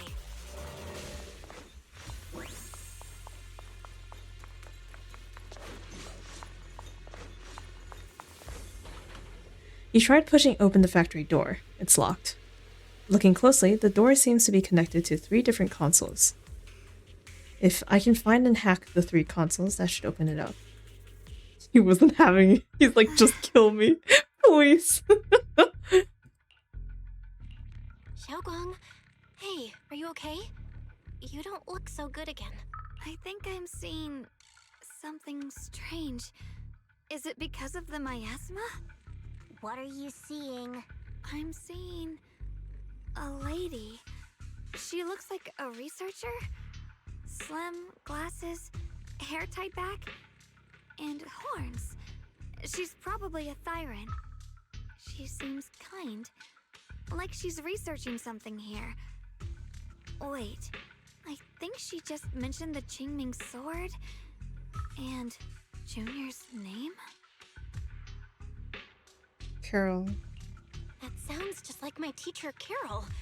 But wait, why would you suddenly see her? And how does she know about the sword? Who's Carol? That miasma vision we saw the first time we came here. It was her, right? I remember her. Wait, have you forgotten about it already? See, this is what you should. This is what should have ticked her off. Like, Jal caught this, and I caught this too. But like, this is what Belle should have caught, not that one slip up in sentence structure, which wasn't even that much of a slip up. just spaced out for a second. But once you said it, I remembered right away. Xiaoguang, you don't look so well. It's likely the sword's effects are getting stronger. Don't worry. I just need to rest for a little. How about you go figure out how to open the factory gate first?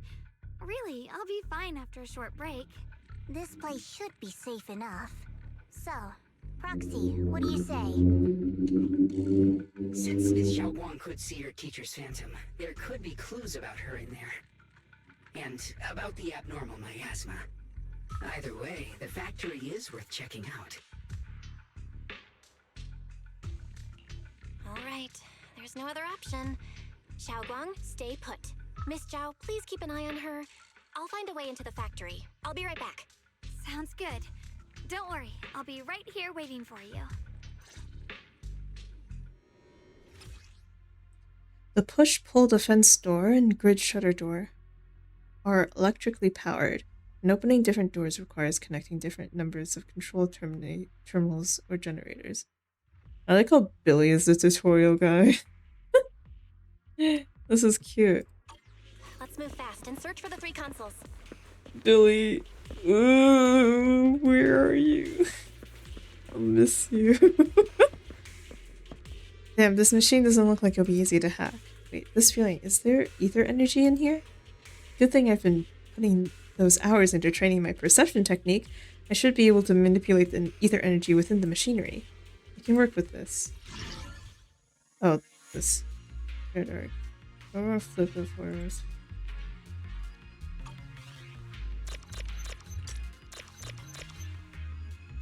Oh, I shouldn't hit the red mark. Oh, I knew that. I knew that. That's the sound of machinery. Looks like it's working. When I don't read the instructions. I'm reading everything else, okay? Give me a break.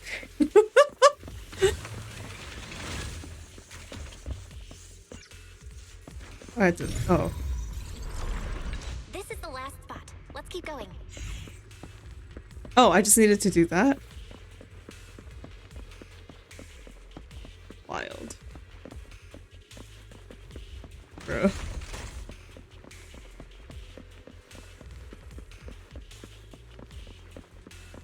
Huh? Oh.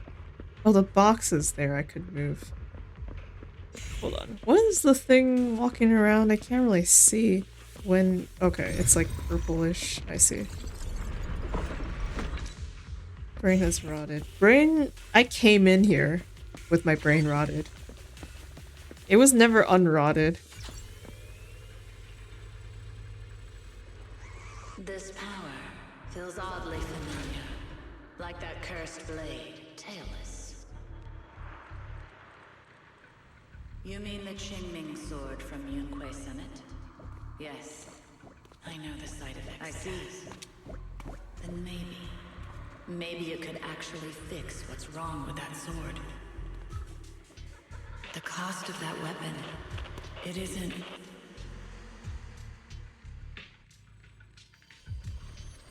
Oryx time for... It is literally... Why is Oryx in my ZZZ? If what you heard was right, then she does know more about the Qingming sword. If that's true, then maybe there's still hope for curing Xiaoguang. Looks like that miasma vision was really your teacher. And she probably knows quite a bit about the Qingming sword. Should we go after her? Maybe we'll learn something useful. Either way, I've got to check it out. It looks like my teacher might know how to stop the Qingming sword's effects. That alone makes it worth a try. But the abnormal miasma is really thick in there. If you go in, it could be dangerous. I want to help you.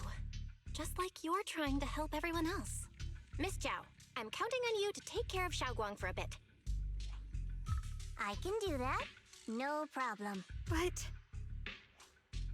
I'm coming with you. Don't worry. I know the layout in there pretty well.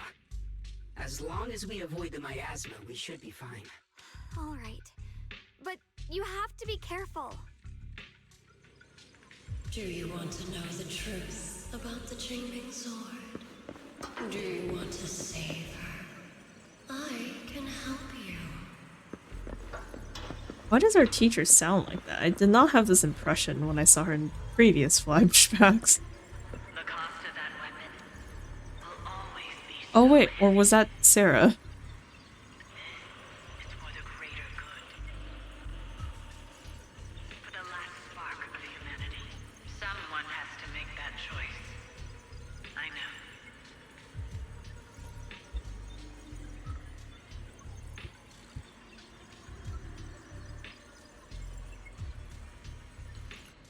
Whether it's the cursed blade Tailless or the Qingming sword, they both carry sinister secrets.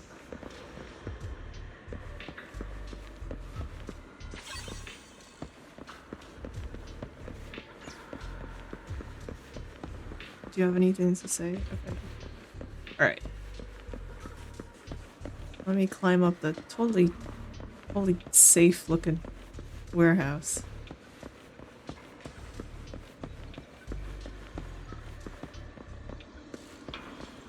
That's the target, right? Let's go take a look. Salvation or destruction? Belle. Why? My precious children. By the time you learn the truth, I'll probably be long gone. But you two, you will survive. There are more illusions over there. Let's keep moving.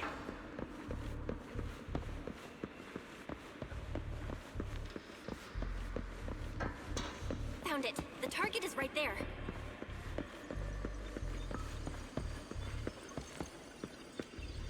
You know why.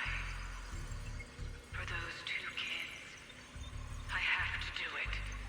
It's the only way to pay the least in exchange for the greatest. I know what you mean, I do. But Teacher has been here before. What did she mean by that? What does she mean by all that?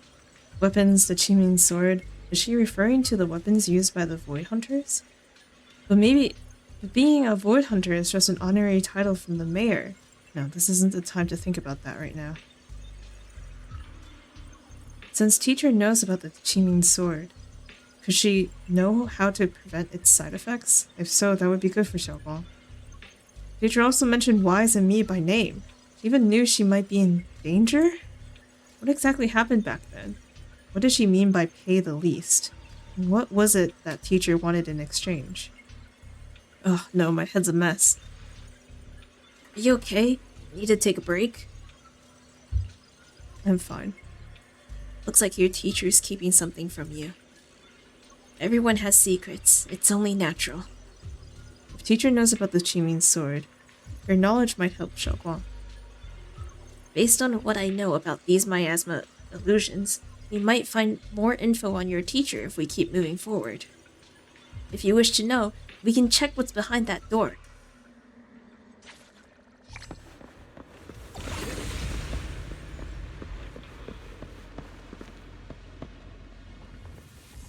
Connected to a large generator. Let's power it up for now. Or let's power it up now. Wow, this looks like a boss battle room. What is this place? There are so many black flowers here. Oh. It's so cold. Oh man.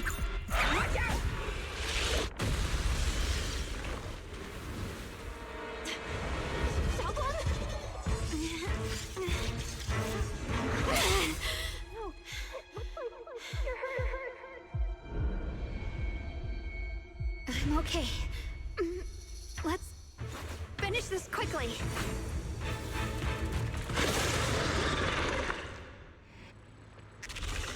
It's my fault. If I hadn't rushed like an idiot, you wouldn't have... It's not your fault, Junior. Protecting you. That's what I'm supposed to do. Don't worry, I'm not that fragile.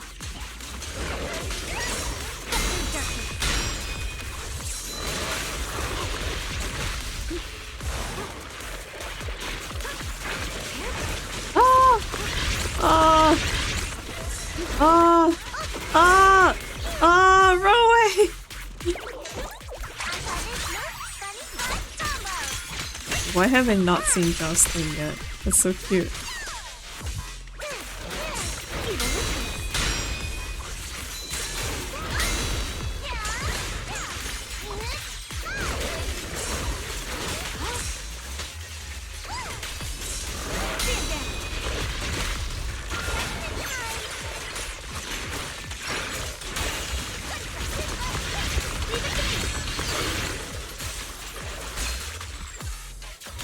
Hello?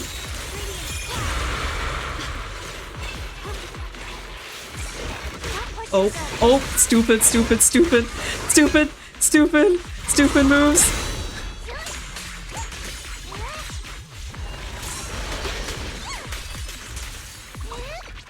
Don't push yourself. A measure of steel slices the world through. The Qingming's might. Rinse Wait, should I have done that?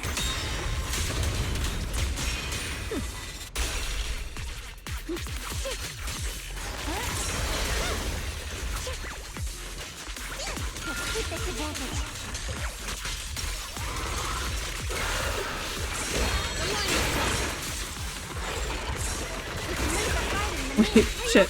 Ah! Ah! Go, go, go!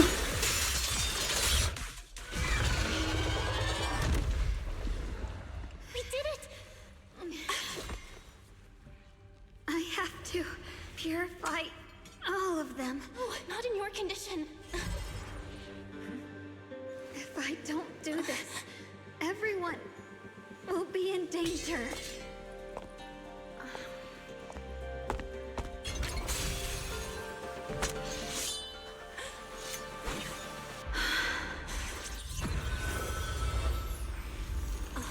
Was the sword she was holding before not the Qingming sword? No, it was still... My dear Junior.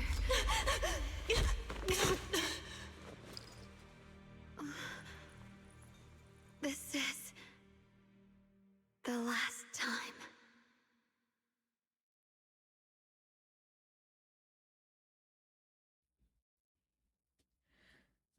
Not doing what she always does, Ye Shunguan, in quotes, stays unusually quiet. Her body feels so light. Even though she is leaning against your shoulder, it's like she isn't really there. Like she could fade away at any second. After a moment, she finally speaks, her voice so faint it nearly dissolves into the wind. I didn't think goodbye would come this soon. Ye Shunguan gives a weak smile. No trace of her usual mischief or playfulness. The emotions on her face are simple, pure. Her hand comes up to touch your face again, soft, but cold as frost. I never expected you'd be the hardest to let go of. What are you saying? You're scaring me. My strength's almost depleted. I probably won't be able to see you like this again. I don't get it. What do you mean you won't be able to see me again? Are you going away? It's not as bad as it sounds. In a way, I'm just about to become one with her. Like I said, we can only live with her alive. Although, her condition isn't looking great either. Too bad. I can't help her much anymore. Ye Shunguan lifts her gaze, her crimson eyes meeting yours. Junior, meeting you really was something incredible. You know, when she sensed you were in danger and rushed over like an idiot, I could have stopped her. I'm not like her. I don't want to be a hero. I don't want to save anyone. All I ever wanted was to live. Or at least that's what I used to think. But in that moment, our hearts were completely in sync. All I could think was, no matter what it takes, I have to save you. I guess that's why I'm finally able to make peace with her.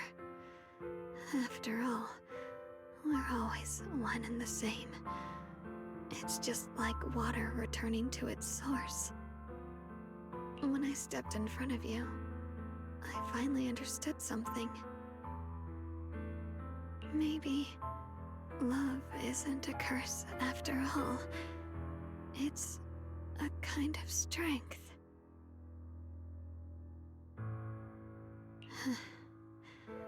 What I'm about to say, that coward could have never told you. But I can.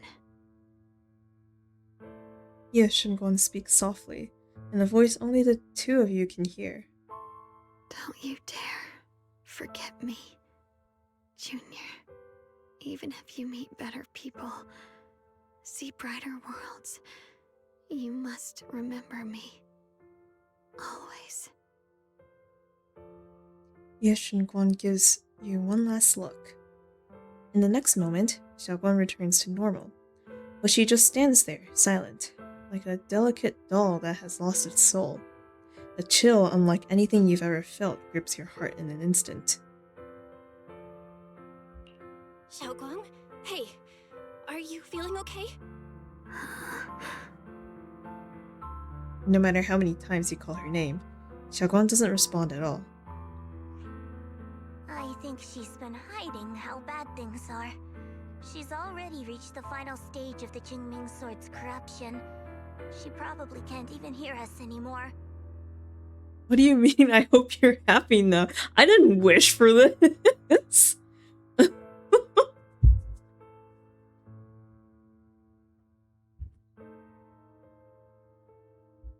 Zhao waves a hand in front of her face, but Xiaoguan doesn't react.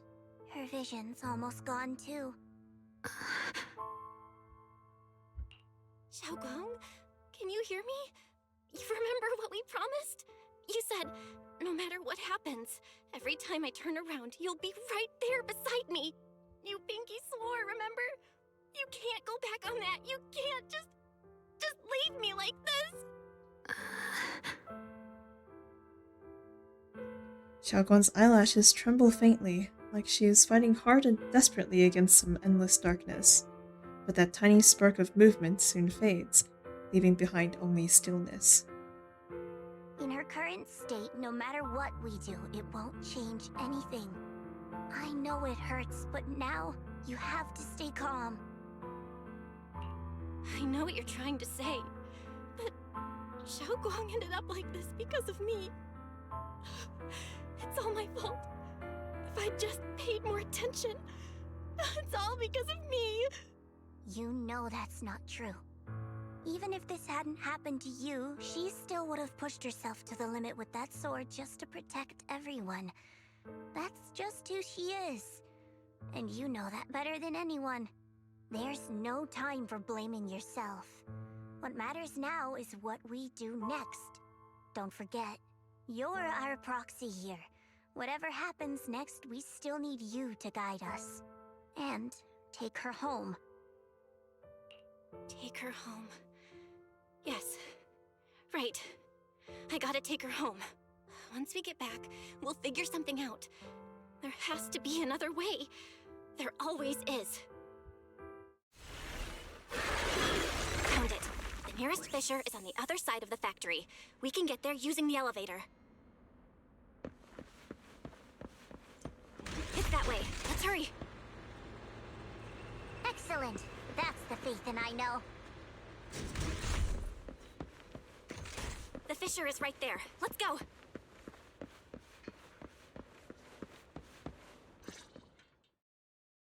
Then, for some reason, Xiaoguang, who has been silent all this time, suddenly speaks. Where am I? Xiaoguang, can you hear me now? How are you feeling? Junior? Miss Zhao? Luxspring? Where are you? Her senses haven't come back. She probably can't even sense our presence right now. It's so dark here. I can't see anything. Can't hear anything either. There's nothing here but dead silence. Hang in there, Xiaoguang. I'm getting you home now. Junior? Is that you? I think I just hurt you. I'm sorry. It looks like I won't be able to keep our promise after all. We made a deal. When you turn around, I'll always be there for you. If possible. I don't want to be a senior who breaks her word. You once said, if I were in pain, you'd feel it too. Don't worry. I don't feel any pain now. I'm just a little scared. Only a little bit, really. I wish I could see you all now. Oh my god. Ethan. No, stop. You're gonna be okay, I promise. The fissure's right ahead. Let's go.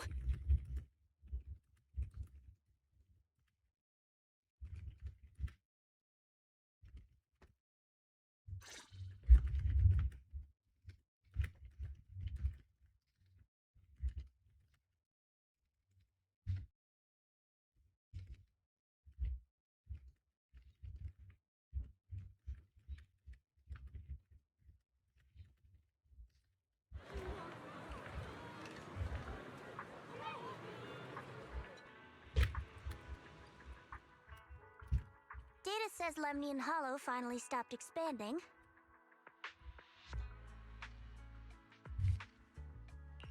It's all thanks to Xiaoguang.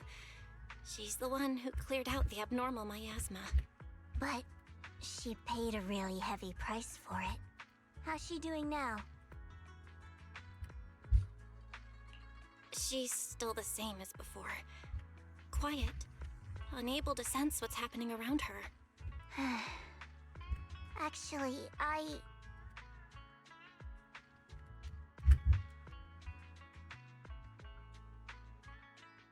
Oh, Dallin! Zhao! So this is where you've been. We've been looking for you everywhere. And you too, Proxy. It's been such a long time. Dylan and Banya? Why are you... Krampus issued an emergency summons ordering us to return immediately. It's probably because of Lemnian Hollow. Looks like Krampus is planning something big. I see. Proxy, about Yishunguang. If there's anything I can help with, just let me know. And a lot of people are after the power of the Qingming sword. If anything happens to her, they won't hesitate to take advantage of it. That's all I can say. Thanks, Zhao. Thank you, Miss Zhao. I'll keep an eye on things. Huh? Senior Zhao, who's always been a firm believer in fair exchange, giving out important info for free? So, Senior Zhao, are you still a meat-eating rabbit? Or have you turned into a carrot lover? Let's go. I don't want to be late. Miss Zhao pulls the still chattering Dylan and you walk Xiaoguang back to her room. That's why I can't leave it on auto. Oh my god! Okay. I need to tell everyone about Xiaoguang's current condition. If only there was a way to save her. Porcelain Processing Bay access to the map. Okay. Wow!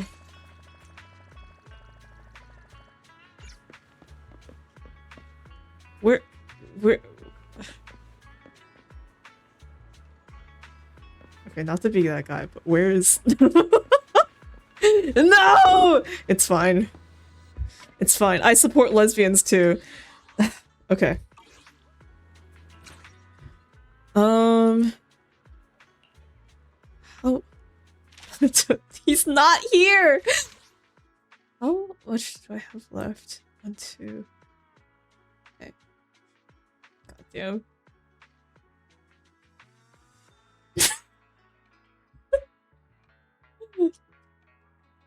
Sorry. This whole time Miko's been sending random Twitter posts and I'm just seeing them on my side and I can't help but look.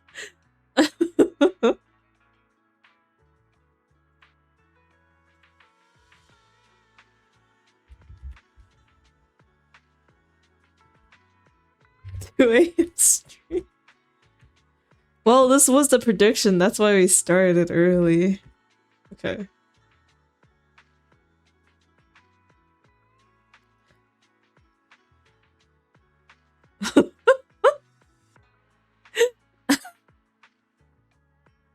I'd like to inform you that I had a really good wank to your fanfic. My ejaculation was so strong that it pierced the wall of my house at a speed of 2,000 kilometers per hour, impregnated 200 people at once, killed 6 flies, brought down 34 buildings, and ended up in China. What the fuck?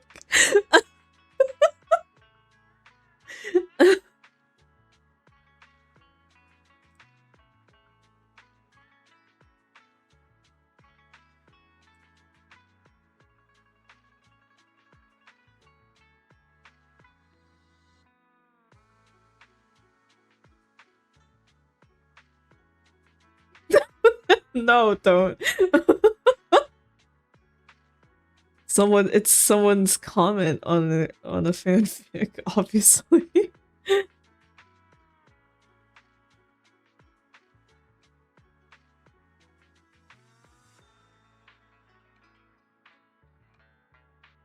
"28-year-old Diluc feels appropriate, and 27-year-old Lohan is hilarious.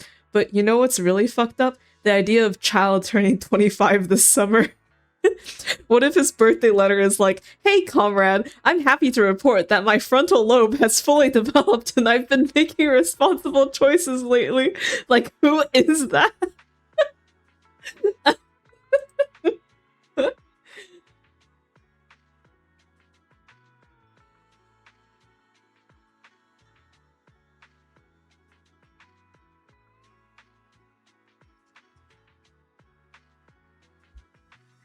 Okay.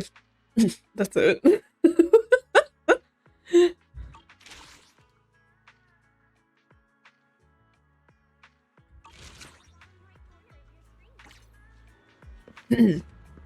Alright. Monato isn't here to hear about it. That's okay. He's probably has other things to do. It's okay. Alright. Hi Orphe, hi Seed. It's cause like Soldier 11 and Trigger aren't here either, so.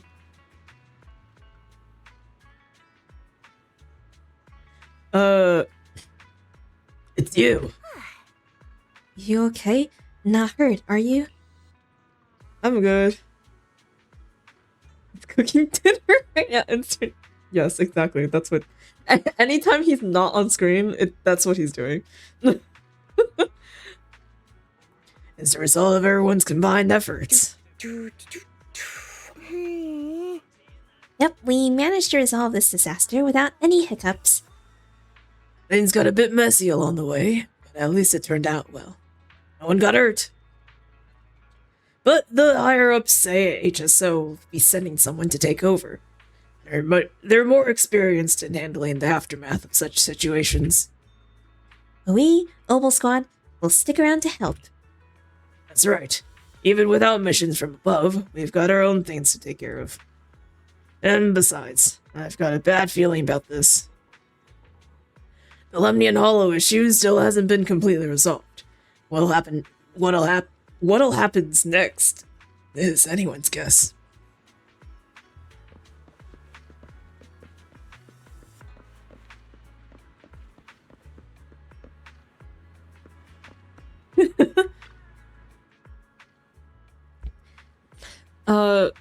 Well, good to see you again. By now, you've probably heard that, thanks to the combined efforts of the Defense Force and some kind citizens, the recent Hollow and Miasma crisis didn't result in any casualties. That's a silver lining in all this misfortune. Where's everyone else from Spook Shack? Manato, Lucia, and Yudhari are taking care of the frightened citizens. However, we don't know how the disaster stopped either. The ever-expanding Hollow just suddenly came to a halt. Maybe someone else went into Lemnian Hollow and did something? Or maybe someone else went into Lemnian Hollow and did something. Yeah, that's possible. Those guys are the real heroes of Phylum Heights.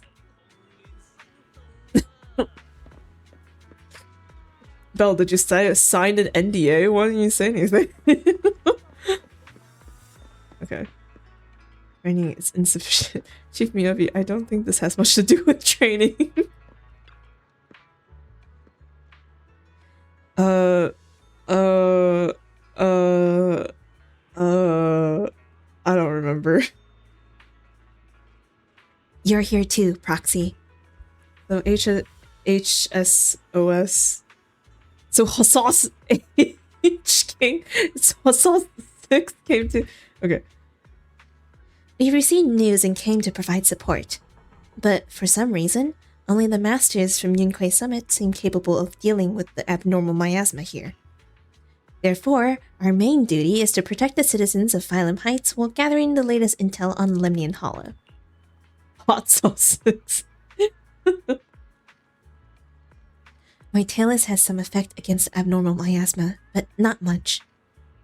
It seems I still need to undergo more training. What about the others in Section 6? Asaba and Sokaku are out on field duty to examine the changes occurring in Lemnian Hollow at close range.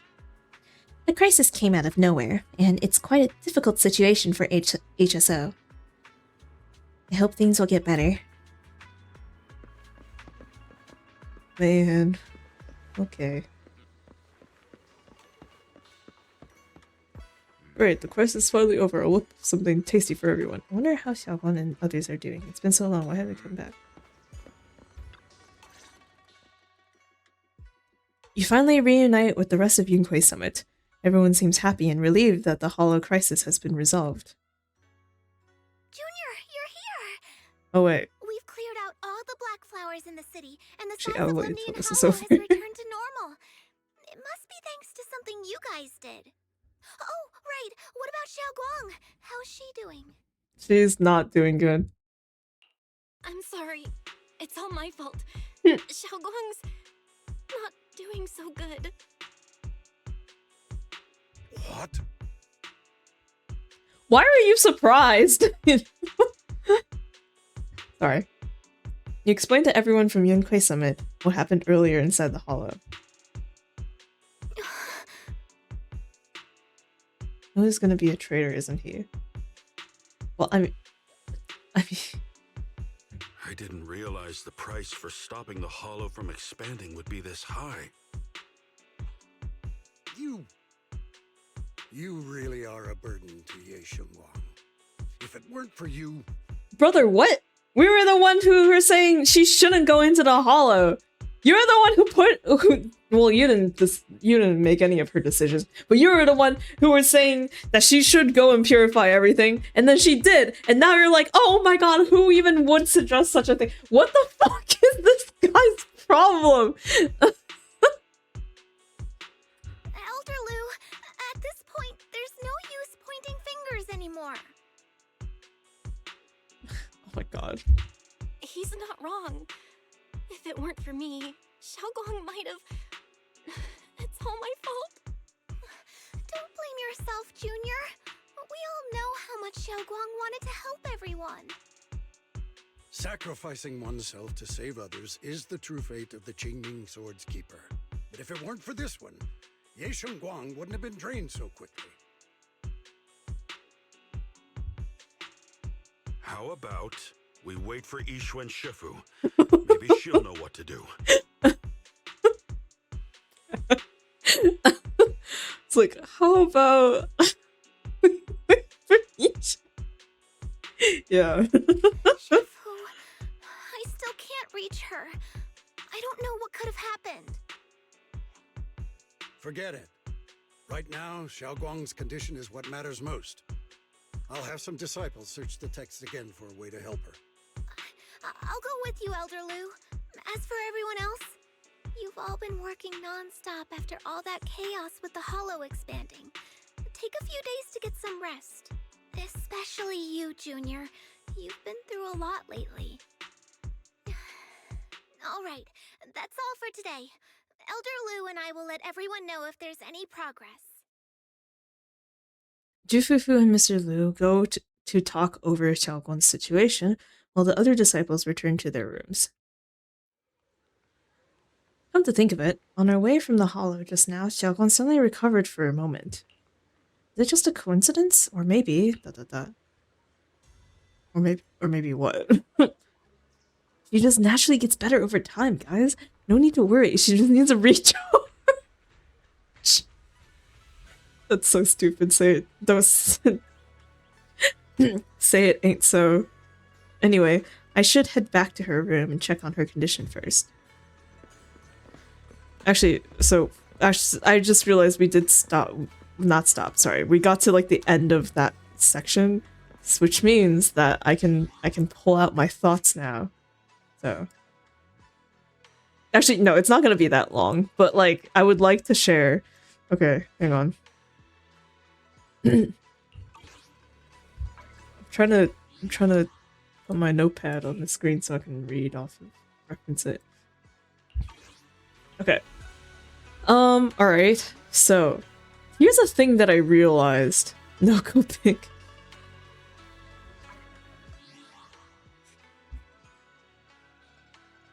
Oh my god! No! What are you doing? Okay. Alright. I don't want to leave it on Billy because I feel like that's too out of context.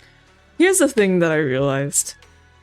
So like I was thinking about the value thing that Zhao was talking about too.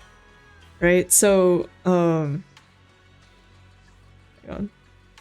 Okay. So I feel like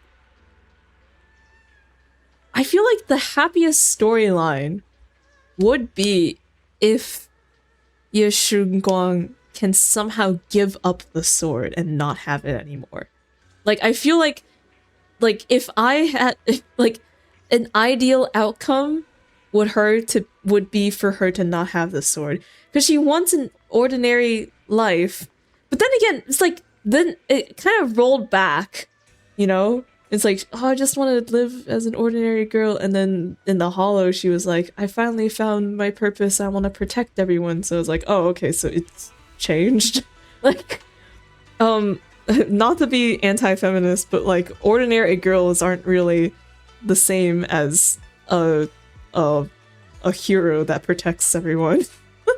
Are you saying ordinary girls can't protect everyone? No, I'm not saying that. I'm saying that if you really want to strive for the average, then you can't aim for the 1%.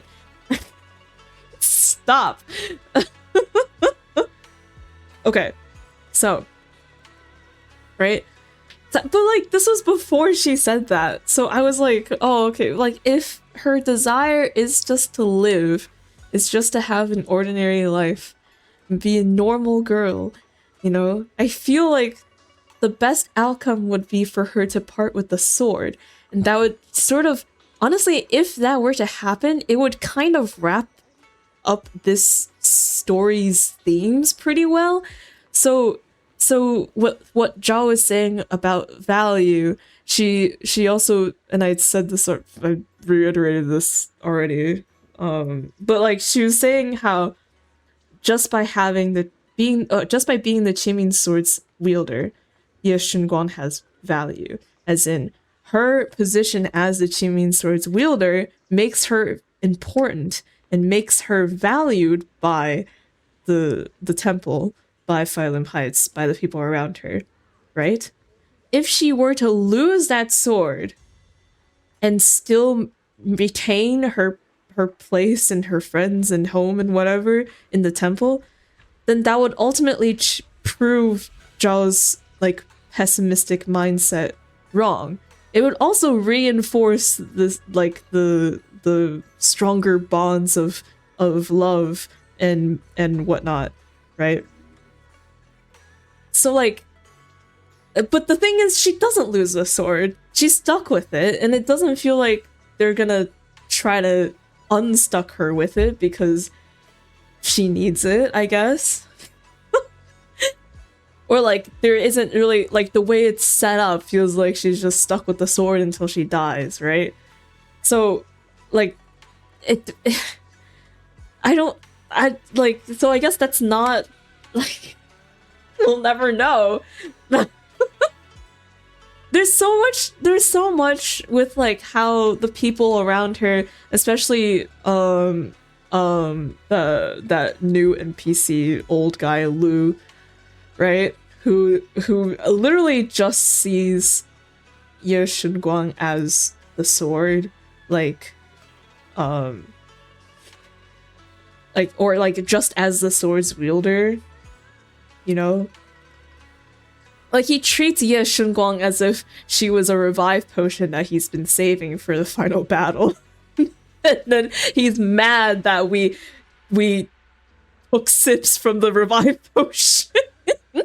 And he's like, you shouldn't have done that. I was saving that for important stuff. That's what it looks like in his eyes. Yeah. I feel like he even called her just by the sword. Astute analogy. Yeah. Anyway, I've also been thinking about some other things where I was like, oh, what if instead, so like I still really don't get what the fuck is the deal with the white-haired Ye Shunguang. Like, it's not the sword's manifestation.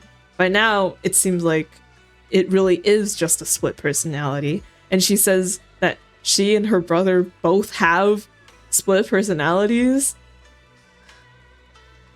Okay. All right. And then, but okay. Sure. That's a whole nother thing, which is kind of unrelated. But there were two wolves inside of me. Literally. Oh my god. Oh my god.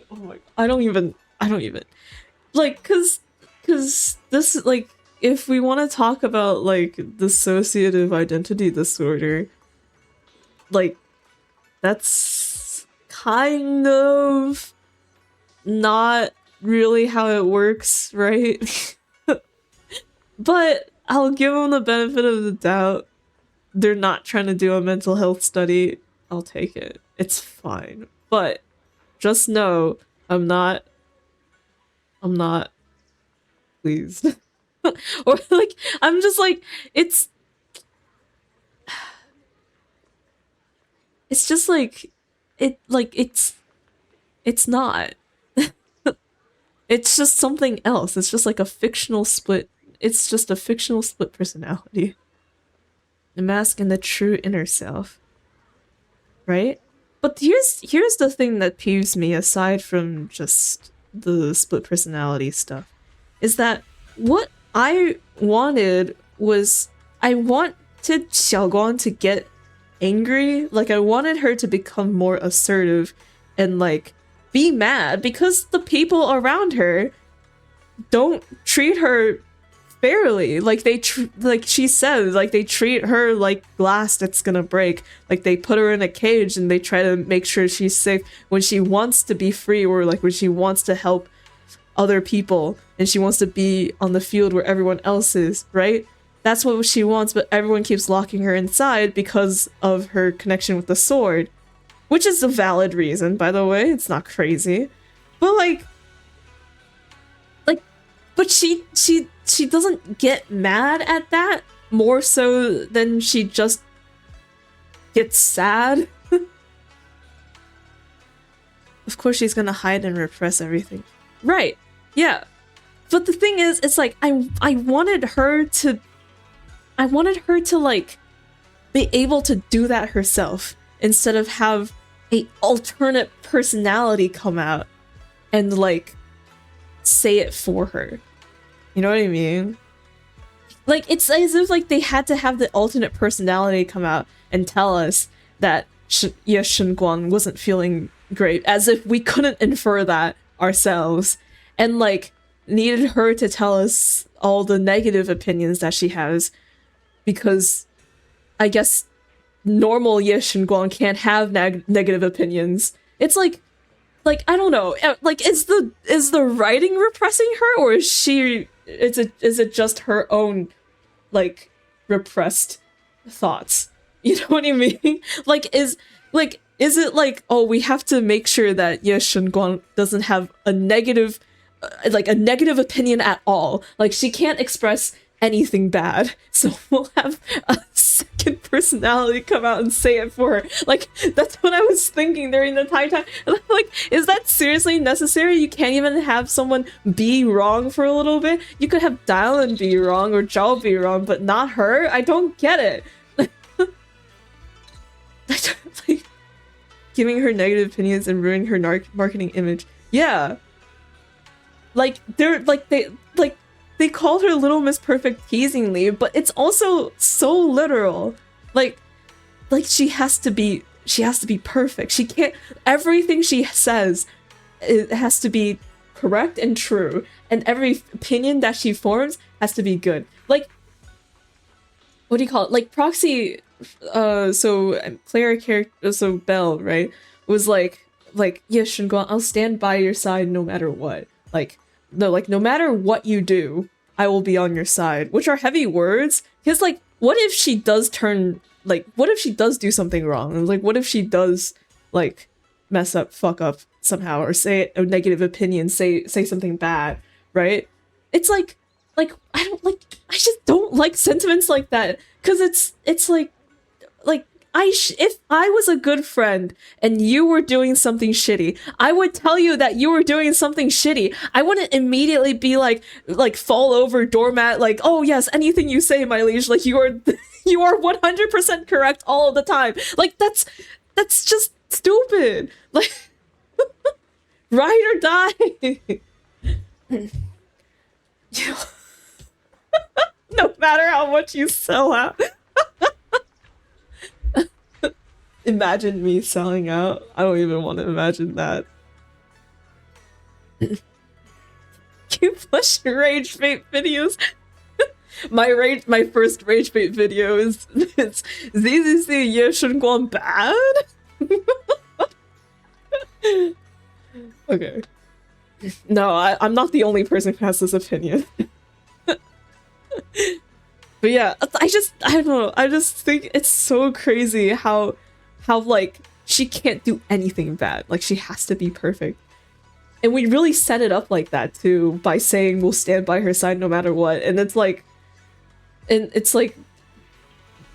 doesn't feel like it would be cool and interesting if that led to her doing doing a morally gray or even bad action, and then being like, Proxy, you said you stand by my side no matter what, and Proxy takes back their words and is like, no, actually, no, not like this, Ye Shenguang, or whatever.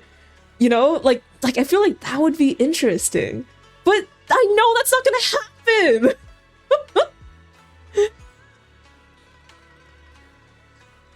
Well, I guess they kind of did it here, but then again, like, okay, actually, no, roll back. Okay, so like, let's say this scenario, right? She wanted to go in the hollow to help, and we said, no, we don't want you to risk your health, right? Technically, we are going against her wishes, and we're not standing by her side no matter what.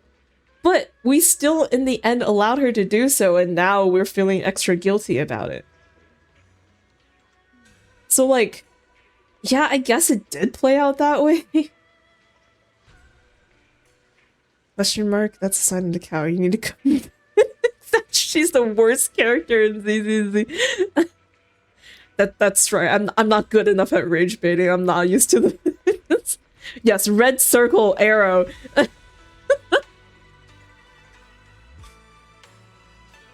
It's just Ye Shenguang splash art, bright red text, bad. Yeah.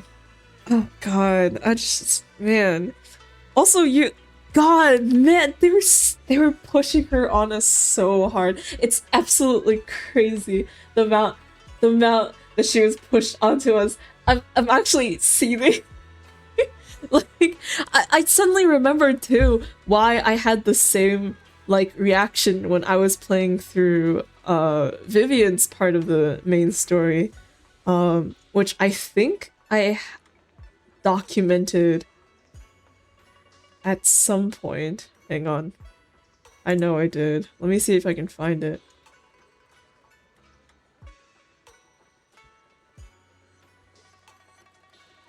kinda here. That's my thing. Oh, I think it's here. I remember I yapped about it in Discord. It will be girl.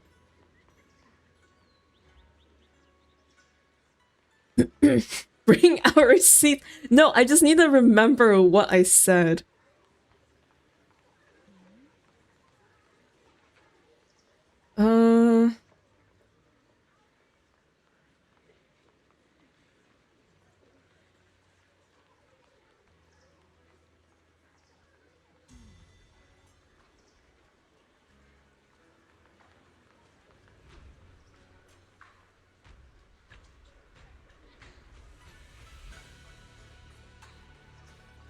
No, I got level locked. Wait, this was a different thing. I remember I finished the first half of the season 1 finale, and then they were like, "You need to be a higher level to unlock part 2," and I was like, "Excuse me, there's no fucking way."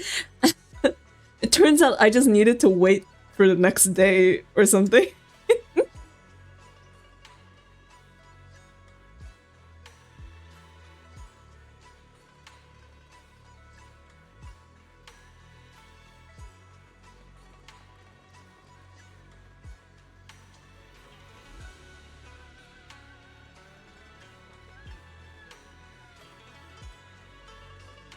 Do. Oh yes, this was my comment. They're really pushing Vivian into us. Damn, they're really pushing Vivian onto us. But I like her, but this is a lot. Like, yeah, she stalked us, so she's been around. But also, she's friends with all of our friends? Question mark, and gets along so well with them. It feels a little like an arranged marriage. Help! I want to like Vivian. Help! Like, it feels too perfect, which is what's throwing me off.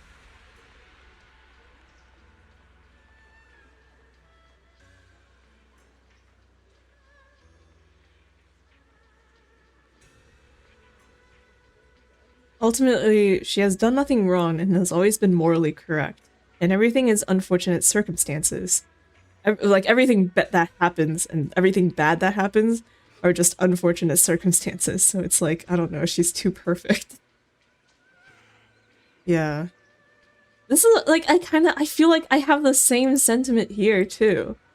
It's like arranged marriage, but like, especially when they brought out that childhood dream scene, or childhood memory, more like, right? Like, it's like, they're like, what is it called again when you like go back and edit your story, or like,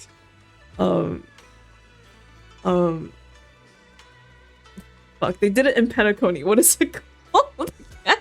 Where it's like they're like going back, or like they're like adding lore to like bits and pieces that like we technically don't know yet, but like for some reason includes these characters. Retcon, yes. It feels like retconning, even though we technically don't know the history, so like it isn't really retconning anything, but it just feels weird that it's just so perfect.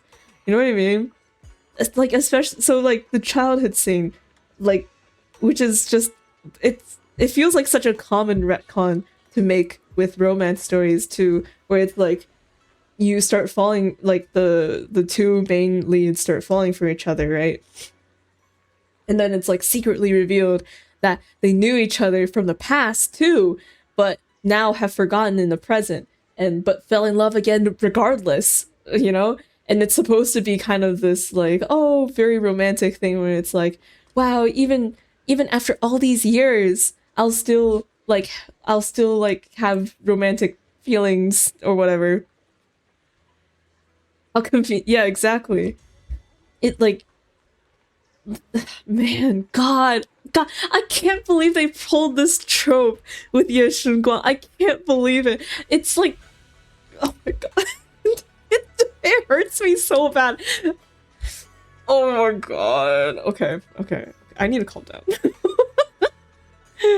Ugh, okay.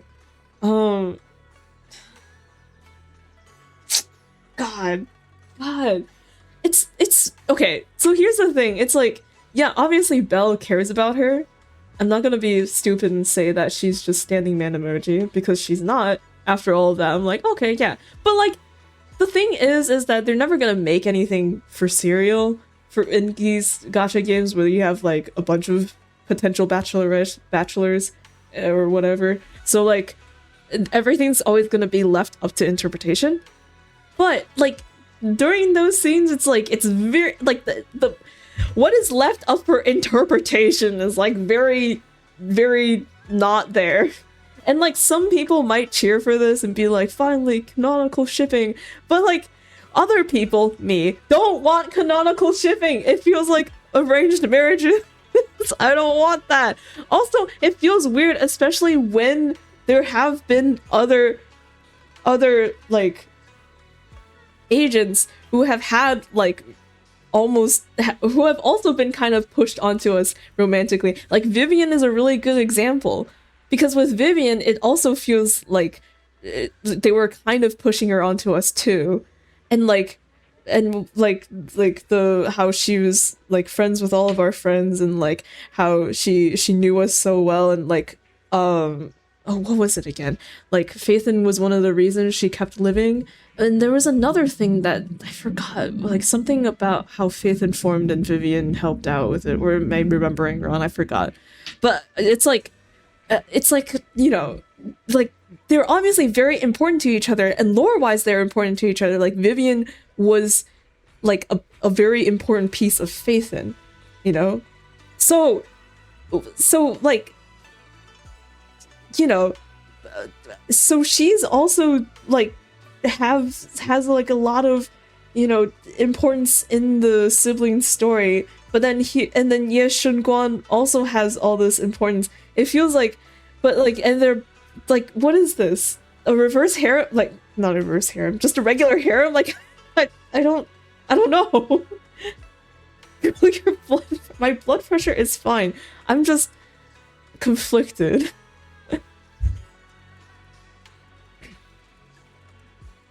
Anyway.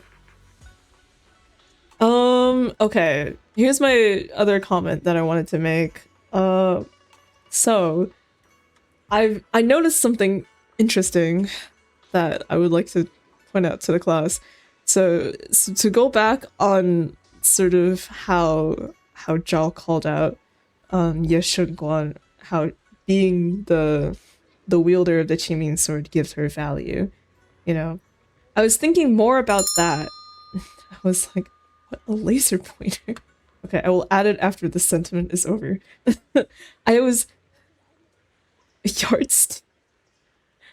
thinking about how, like, wait, hold on. Can I actually interpret this in a different way? I just remembered I had something interesting that I can use.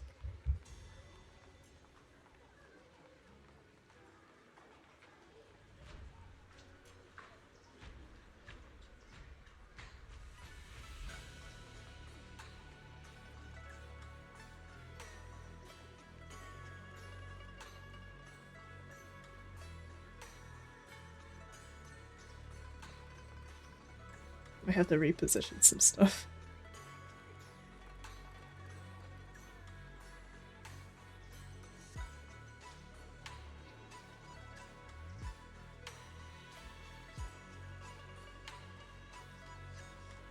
What puppets? Yeah, right. Okay, so hear me out. So like, let me make this huge, actually. Okay, so I realized this. I was thinking about how like a lot of the temple's value, a lot of Ye Shunguan's quote-unquote value to the temple comes from her being the Qiming sword's wielder, right? And so I was thinking like, oh, you know, what if she...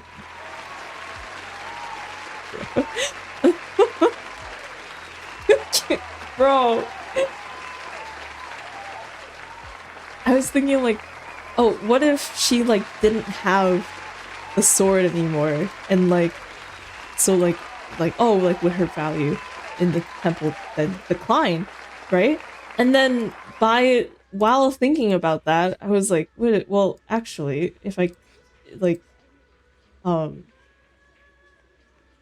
not only would her value with the temple decline, wouldn't her value as a character in ZZZ decline? as a pullable gacha character, what, like, I feel like part of the reason she's strong and part of the reason why she's strong is because of the sword. If she didn't have the sword, it'd feel like less special. You know what I mean? She'd just be an ordinary girl. She's just a normal girl, guys. She's just a girl. Pink flowers and pink bow emoji. Yeah. Like,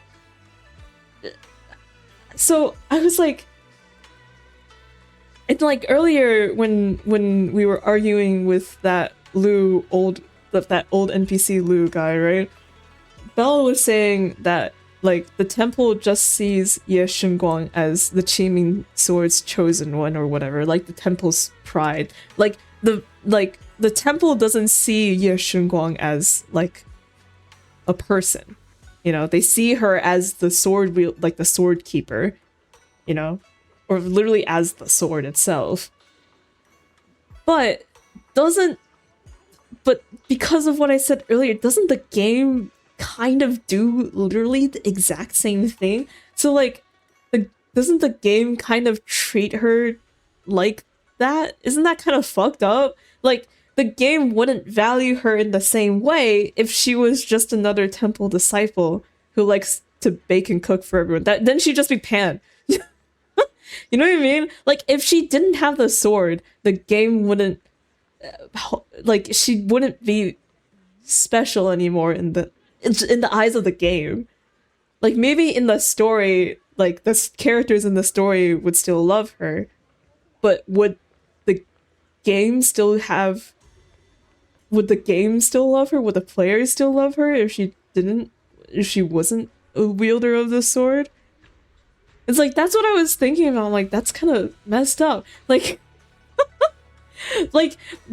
how the temple's actions, which in the story are obviously painted as negative, are reflected in the game itself. Because the game is like, yeah, she can just use the Qingming sword whenever. It doesn't matter the effect on her memory, despite the story putting such a heavy emphasis on how much this sword ruins people's lives and kills them. You know, how cursed this sword is.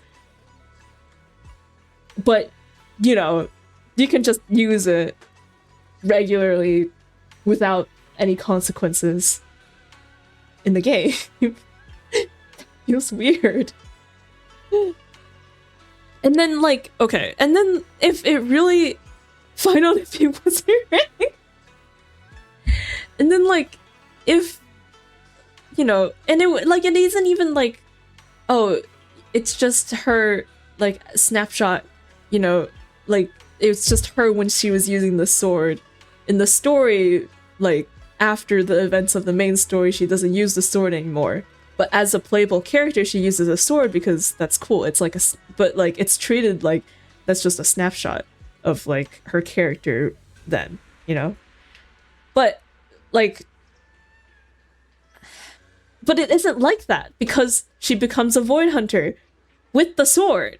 So she obviously still uses it canonically after the events of right now, where she has been totally like, where she has basically almost died because of the sword. So like, what is the solution? I genuinely want to know what solution they have, because they can't be like there's no way the solution is just like, oh, she can use the sword just like a little bit and then like it'll be fine. Even though her memory still is not good and like she has to do extra work in order to remember everything. That's okay. She's just gonna continue doing that forever? Like, are we gonna resolve that somehow? Because like, seeing her in pain over not being able to remember stuff, obviously, as like the reader, as the player who's experiencing the story, you want her to get better. You want her to find a solution where she doesn't have to do this anymore, and she doesn't have to suffer like this anymore, you know, just by being the sword's wielder. But it doesn't feel like there's a solution in the story yet where that's possible. Where she can continue using the sword, but then not suffer the side effects from it. Like, I love... No! Don't make it love! I will cry. No! Ah! Fucking true love's kiss, single tear on a dead body revives them. Bullshit. No! No! Fuck. I can see it happening though. Like it would. It's oh no. Oh my god. Like it's fine. It's just a cop out. It's such a cop out. God, fucking damn it. Damn it.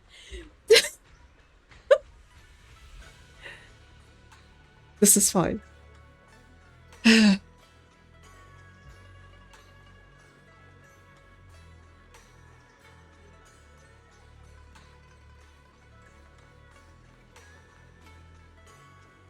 Okay. I'm trying to think it through. You know, my initial rejection is not my final opinion. Nothing is my final opinion. It's always constantly changing. Maybe you should have gotten back. Maybe I should have been like Nick. Nick is like, I'm not going back because of Yoshinko. Okay, trying to think this through. Okay. If it is love, I'm okay if it's love if it makes thematic sense. You know what I mean? And like thinking it through, like maybe it kind of does. You know?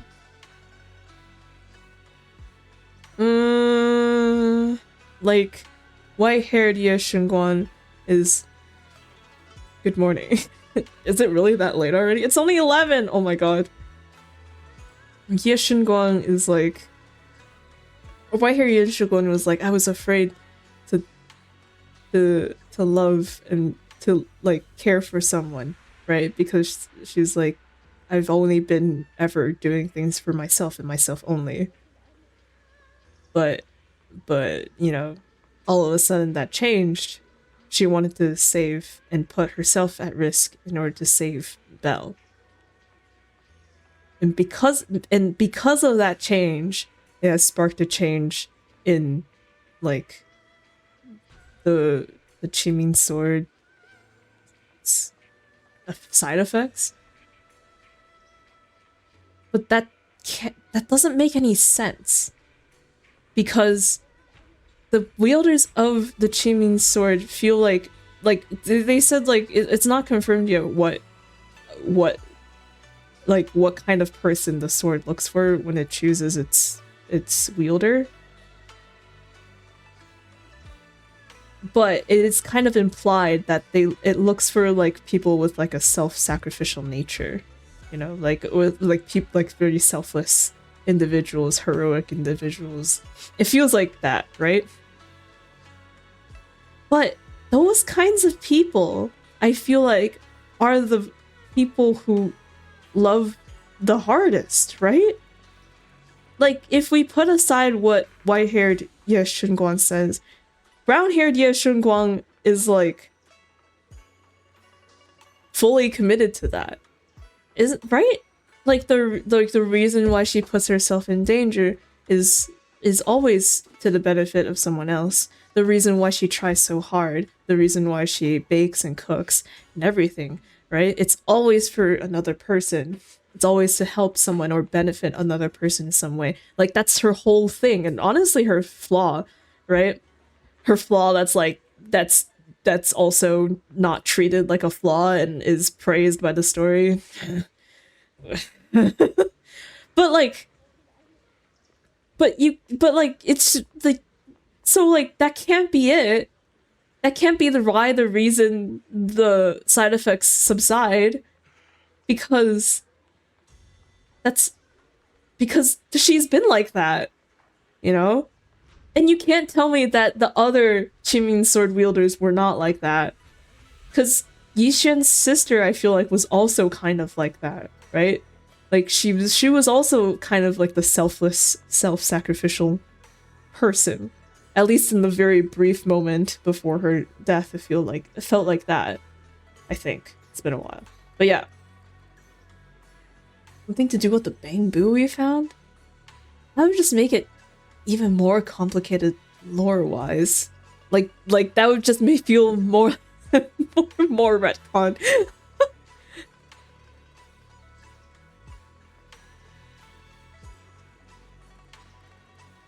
Or actually, I mean, Carol was looking into the sword, and we were like, maybe Carol has a way to reverse the side effects.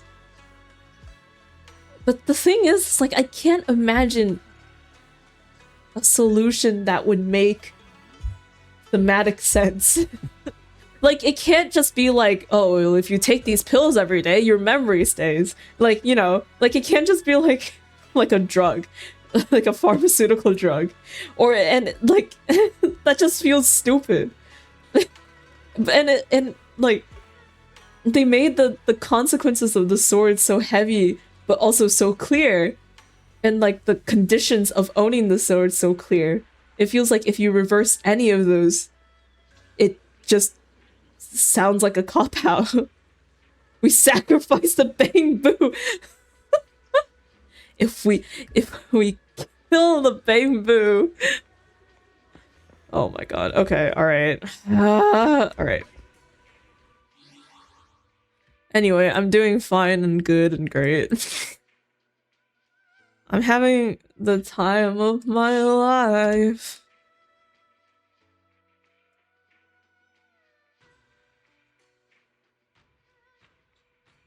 This isn't really... My arm doesn't go up, so this isn't really a good way to do this.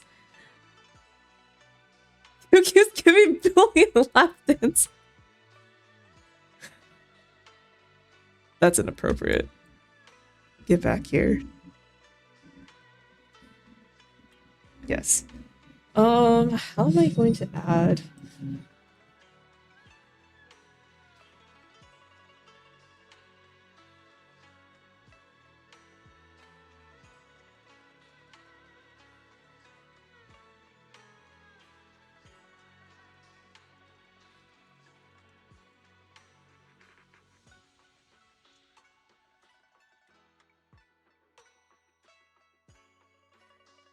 Is there even a PNG of a yardstick that I can find?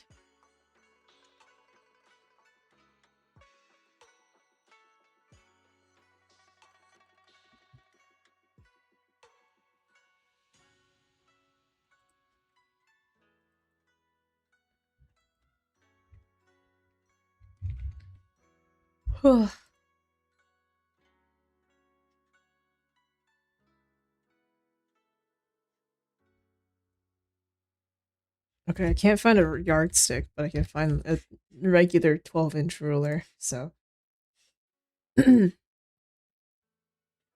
I will replace the wine with that. We'll do some retconning ourselves.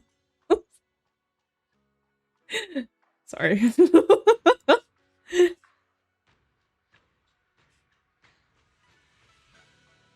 Yes, please do so. Please pretend the ruler is a yardstick. Please pretend the foot is a yard.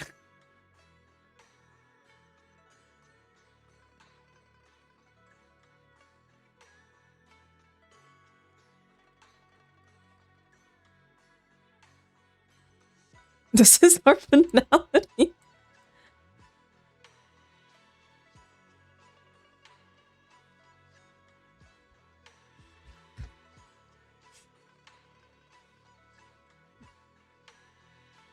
Okay. Cool.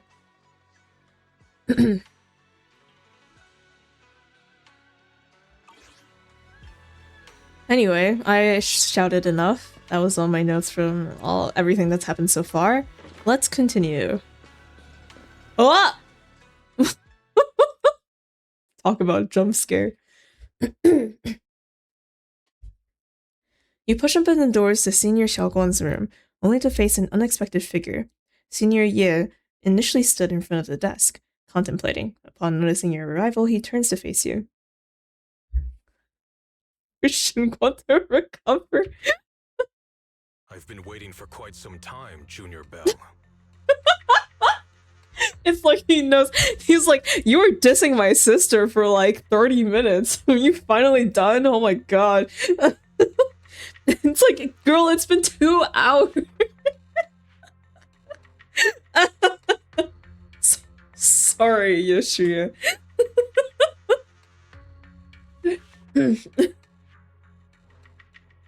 I already know about Xiaoguang. I didn't think it would happen so soon. But alas. Senior Ye, why did you avoid us the last time we were in Lemnian Hollow? And that thing from before? I understand that you must have countless questions for me. But unfortunately, we have more pressing matters to tend to for now. I came to you because I need your help. To be precise, you are the only one who can save her. As you know, I was under the control of the Creator for a time, and was forced to fight you all. But thanks to that, I was connected to their consciousness for a brief moment. And from that connection, I've learned a few secrets about the Qingming Sword, and of the Creator themselves. Okay. I feel like I'm going crazy. Why is he just here? Like, wasn't he like, don't find me anymore? Like, don't look for me anymore. You know, I'm gonna try to find a solution. Oh, maybe he found a solution. Okay, maybe that's why he came back. Okay, okay. So sometimes I just have to talk things through because my brain can't think quietly, I guess. Okay. The information is extremely lengthy and complicated, so I'll get straight to the conclusion. Part of the Qingming Sword's power shares the same source as the Creator's. It might even originate from them. For years, I've been looking for ways to overcome the Qingming Sword's effects, but there's been no breakthrough. Until now. Turns out the key doesn't lie within the Qingming Sword, but the Creator. Since then, I've been scouring every ruin, combing through every ancient tome, and now I've finally gotten some answers. As you know, Lemnian Hollow is deeply tied to the Creator, and I found an object in the Hollow that carries a trace of that same energy. I was planning to study this power, to find a way to counteract the Qingming Sword's effects, or to negate its connection with Xiaoguang. But before I could find anything, she had already... Oh no, did he come back? Because it's like, Xiaoguang's dying.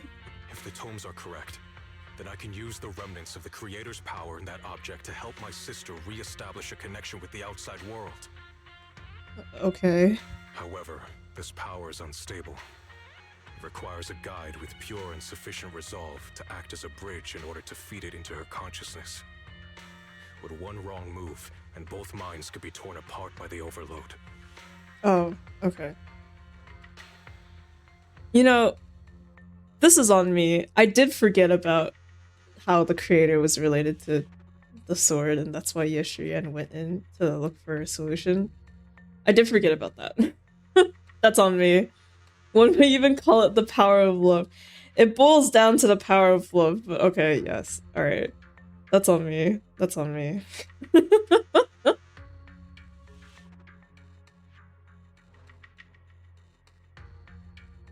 My body has already been linked to the Creator once. If I attempt to use their power again, I fear it may put Xiaoguang at risk. So, only you can be the guide.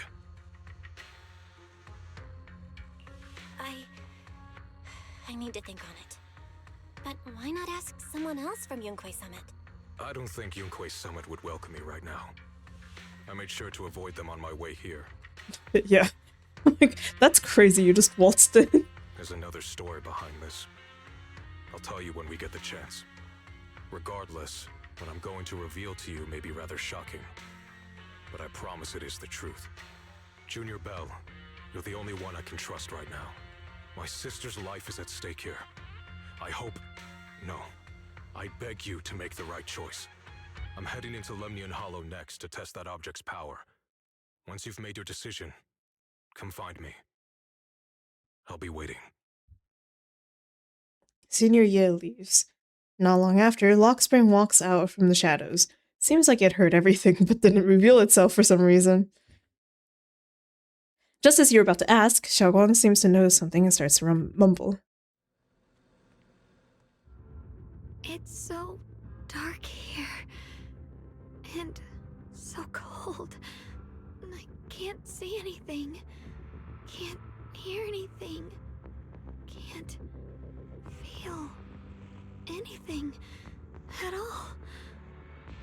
Junior, brother, everyone, where are you?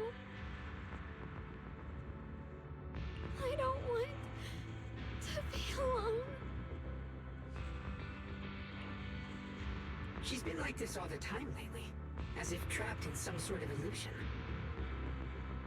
Are you going to trust what Ye Shuyan said? Yeah. I trust him. From the time we've spent together, he doesn't seem like a bad person. And he's Xiaoguang's older brother. He wouldn't want to hurt her. Good intentions don't always make for effective methods. Sometimes, people's good intentions can lead to people getting hurt. Of course, I'm not questioning your decision. It's just, maybe we should be a bit more cautious. I think this is already the most cautious choice available to us.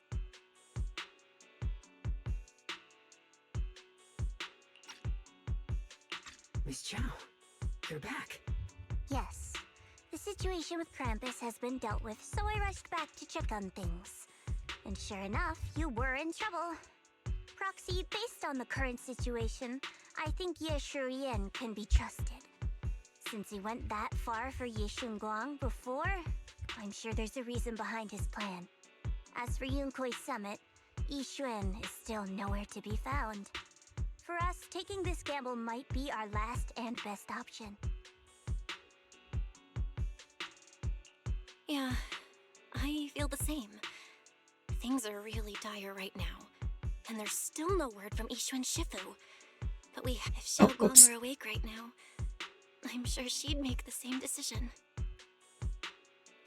Just then, Lockspring suddenly issues another strange error command. Core system, malfunction. Lockspring, what's wrong? Is it malfunctioning again? My apologies, everyone. I'll need to step away for a moment. Some of my core functions have started malfunctioning again. But don't worry.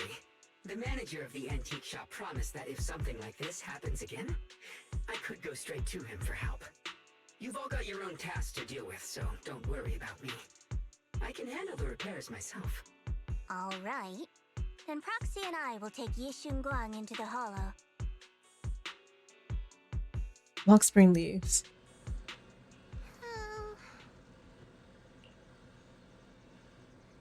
Ye Shunguang is a good person.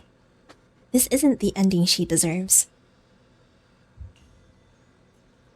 The price of the Qiming sword is so heavy. Whatever. Now's not the time to think about this. Next, we need to take Ye Shunguang with us into the Lemni Hollow to meet Ye Shuyan. Then use his method to help Ye Shunguang restore her 5 senses. Kidoki.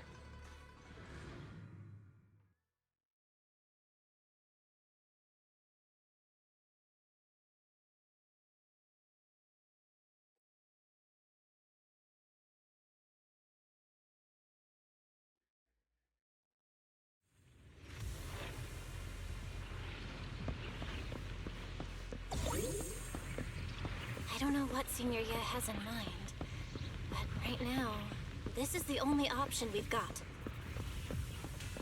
From what I know, he's a fairly reliable person. Let's hold on to that hope for now.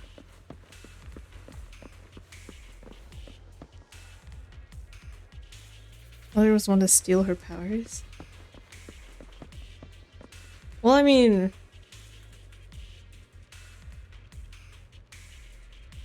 maybe she meant it in more of a metaphorical sense. I can't imagine how they'd be able to do that.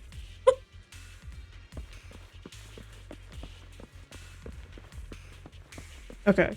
Also, random thought that I had. Because there's not that many male characters in season 2 of ZZZ, and then the same for season 3 upcoming, at least the ones that have been shown, right? It made me wonder, I was like, if you flip the Bechdel test and try to apply it to season 2 and season 3, would ZZZ pass? Does ZZZ pass whatever the opposite of the Bechdel test is? Maybe it's because I also play as Belle that makes it even more girls. Which is fine, but it's like, you know, like the Bechdel test doesn't determine if a story is good, it's just a thing for, like, just a way to point out the lack of notable female characters in the story.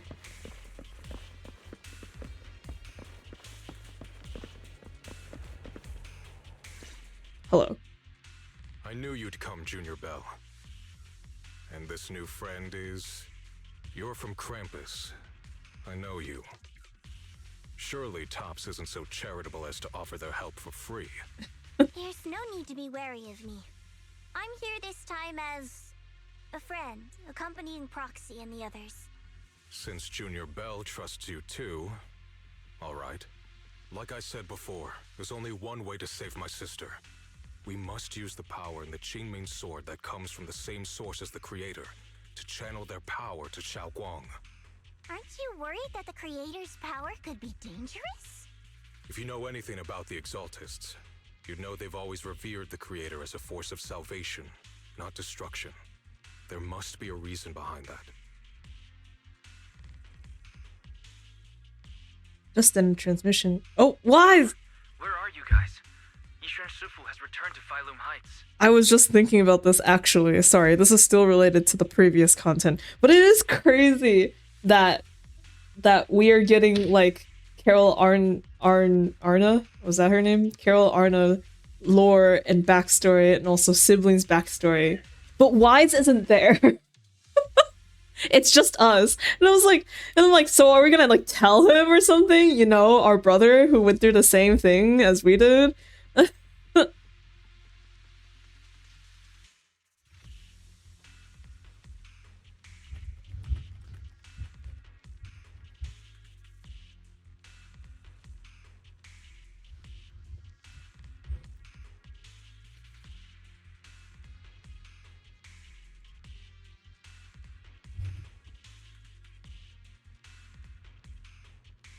Sorry, I have thoughts I need to write down.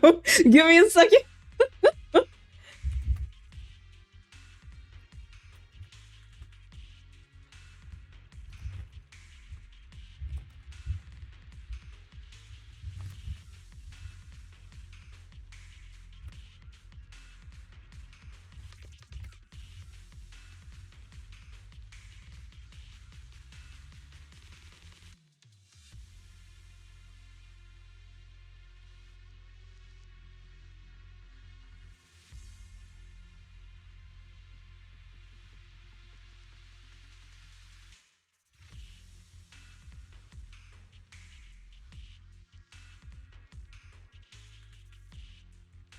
No scene of it.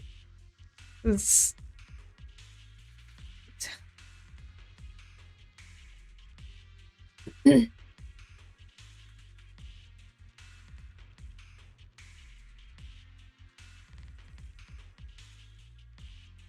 yeah.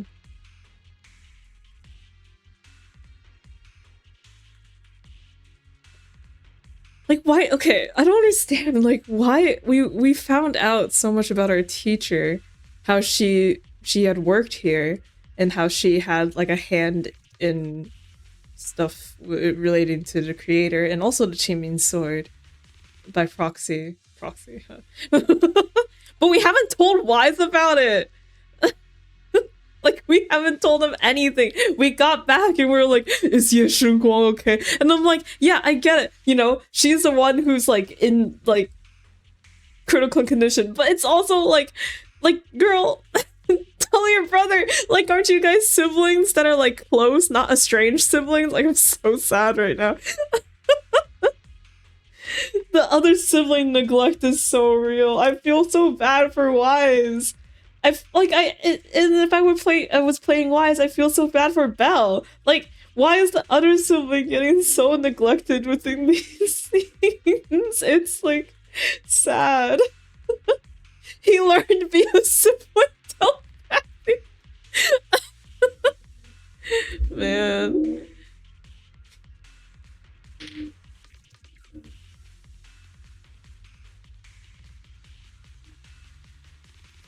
Okay, sorry. That was just a tangent that I needed to write down and go on at the same time. Shifu and the others are heading to Xiaoguang's room right now. What should we do? If they find out she's gone. If we take her back right now, we might still make it in time. Maybe Yishuan can turn things around, but I'm sure you know the chances are slim. Yunkui's Summit has never been able to counter the Qingming Sword's negative effects. That's why there's been no progress for years. On the other hand, if we choose to trust Yishu Yan, using the Creator's power would be nothing short of a gamble. Junior Bell, you have to trust me. The object before us has remnants of the Creator's power. According to the ancient tome, it comes from a place deep underground, a place once connected to them. But it alone is not enough. I need someone with a pure heart, someone like you. Pure heart? The illusion she's trapped in and guide her back. When did this become about pure hearts? What the fuck? Sorry, I haven't been completely honest with you. I cannot do this myself. Not just because I've hosted the Creator's power before, but because my heart has been tainted by hatred and doubt. He's not pure. I know this puts you at risk, but... Yes, Shiren bows his head to you. You've never seen him put himself so low. Please, I beg you. Save her. Please bring my sister back. I promise. When I was carrying Xiaoguang earlier, she suddenly showed brief signs of recovery. That was near here. There might be something to this place. Wise, please stall Ishu and Shifu and the others for now. I'll try to see if I can help Xiaoguang first. Got it. I'll do my best. I hope you'll bring me some good news, Belle. No time to lose. Let's get started right now. Xiaoguang, you have to hold on.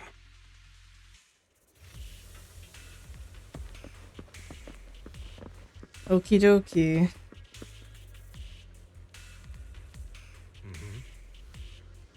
I've channeled the Creator's power from within this object into Xiaoguang. There's been no sign of rejection. The Qingming Sword truly shares its origin with the Creator's power. Next, I'll use a method recorded in the ancient tome to transfer your consciousness into Xiaoguang's body. You'll enter the illusion created by Xiaoguang together with her. I don't know what you'll encounter in that illusion. It could be a fragment of her memories, or it could be a nightmare of her own making. But I need you to take her back, please. Don't let go of her hand. At least, let her know that she has people who care about her here, waiting for her to come back. Please. Let's get started when you're ready.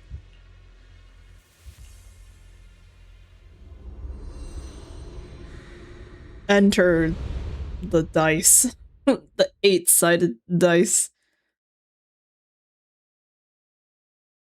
Hello? Anybody there? Oh. Hello?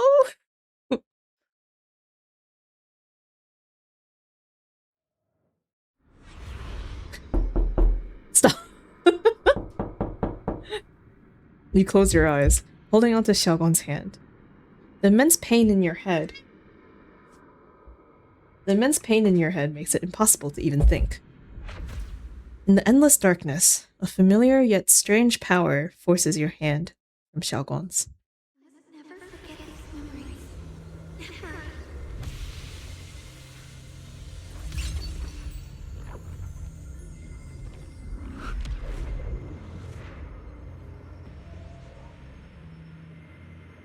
Xiaogong! She's over there! What if I just... Oh no, I can't switch to walking. Oh. Oh.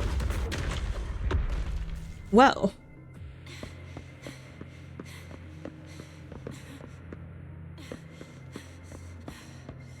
What the fuck is this?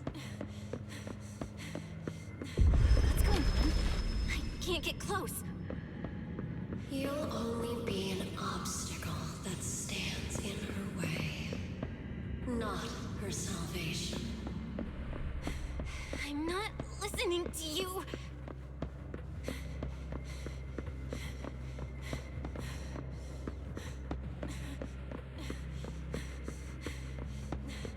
We gotta find a way to dodge these. Hang on, Xiaogong. I'm coming. Is this like actually or... Oh, I can run into them. Dodge these. Yeah. Dodge. Oh.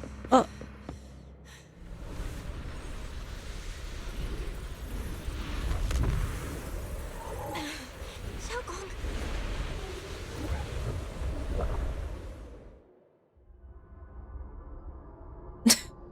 Just to see, I was curious. Xiaoguan's eyes are tightly shut, as if lost in a dream. And inside her dream, it's an entirely different scene.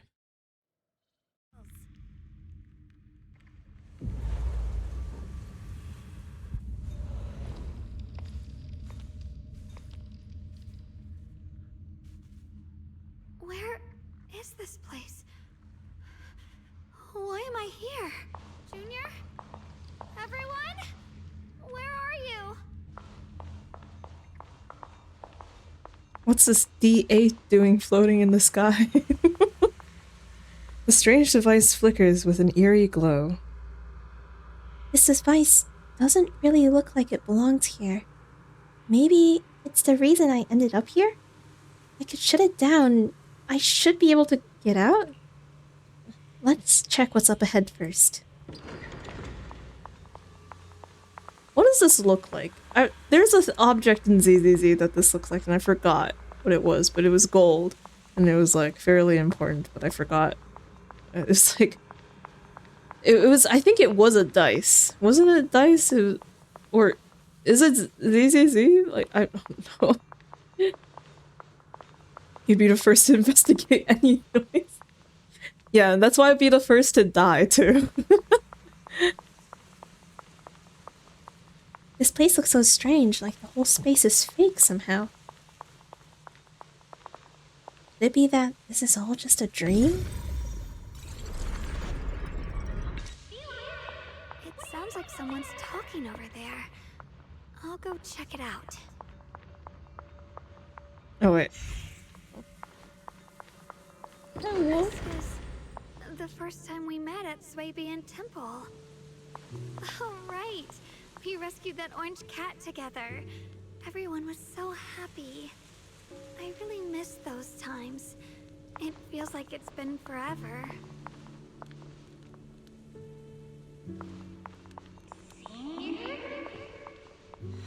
So this really is a dream.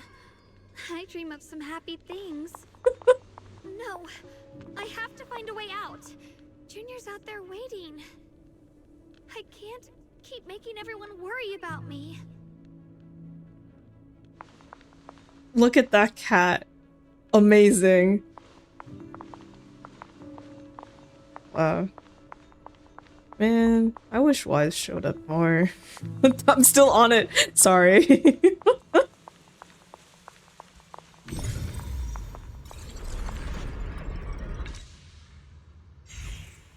At this moment, a familiar figure appears.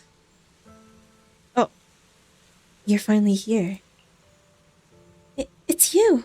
What are you doing here? This is the illusion that we created. Everything you see now is our past memories. Backlash from the Qiming's sword attacks both our body and mind. Physically, it strips away our 5 senses, even our life. Mentally, it causes us to forget. So the memories you see here are only shards, incomplete. So, what should I do? You need to piece together these shards of memory. When you truly remember everything, the path out of this place shall appear. If you're ready, let's get moving. Let's not keep our little junior waiting too long. After she finishes speaking, she vanishes.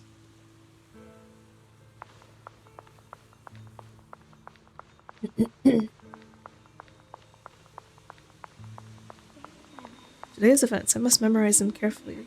Oh. There's voices.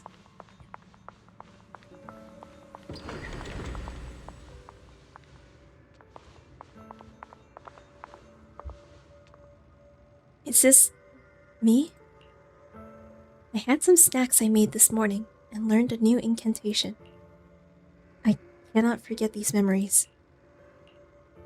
Why can't I remember? This who I used to be? What was I doing again? I can't remember. Ugh, my head hurts. Let's keep going. Don't worry, I'll catch you.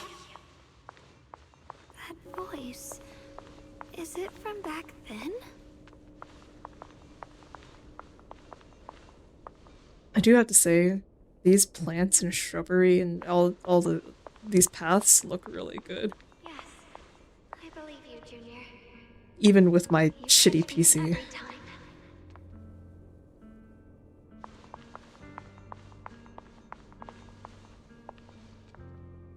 This is that memory of us after shopping on the rooftop of Suimin Temple. So I still remember? Junior's embrace was so warm. After that,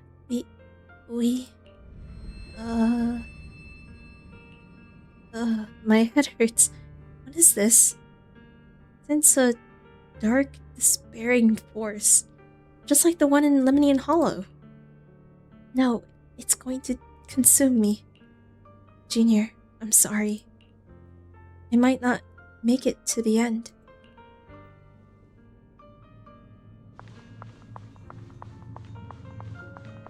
Oh. This way.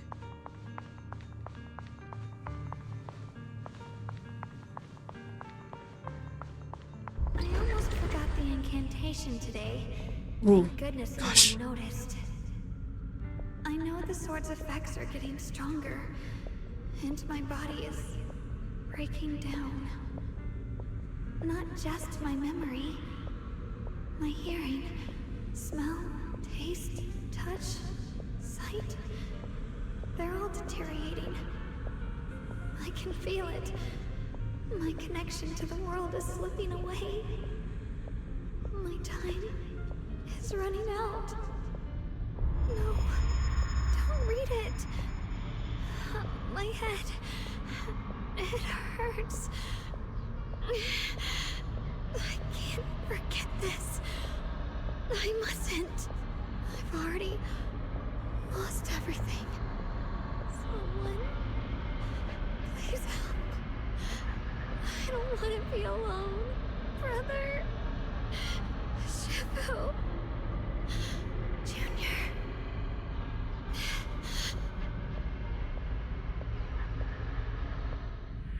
In the darkness, a familiar voice rings out.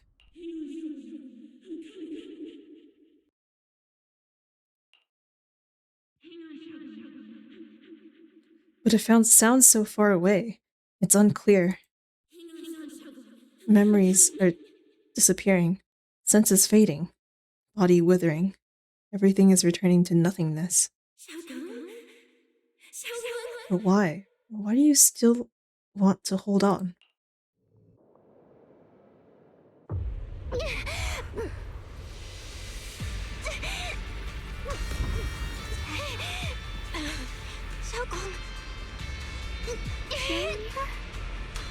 Hold on to me. What quick times? What the fuck? Since when? Since why?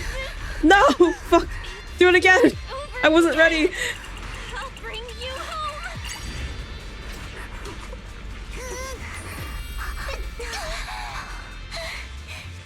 Junior's hand.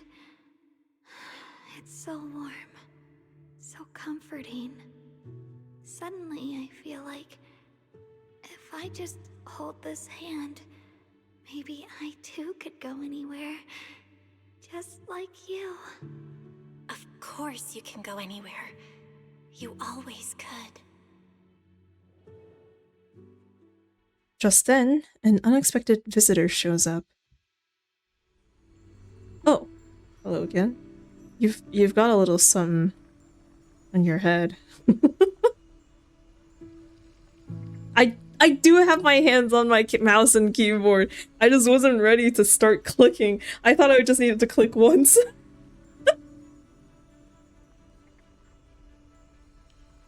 Fail to reach out. What happens if I fail that thing multiple times? It will just keep letting me try on it again and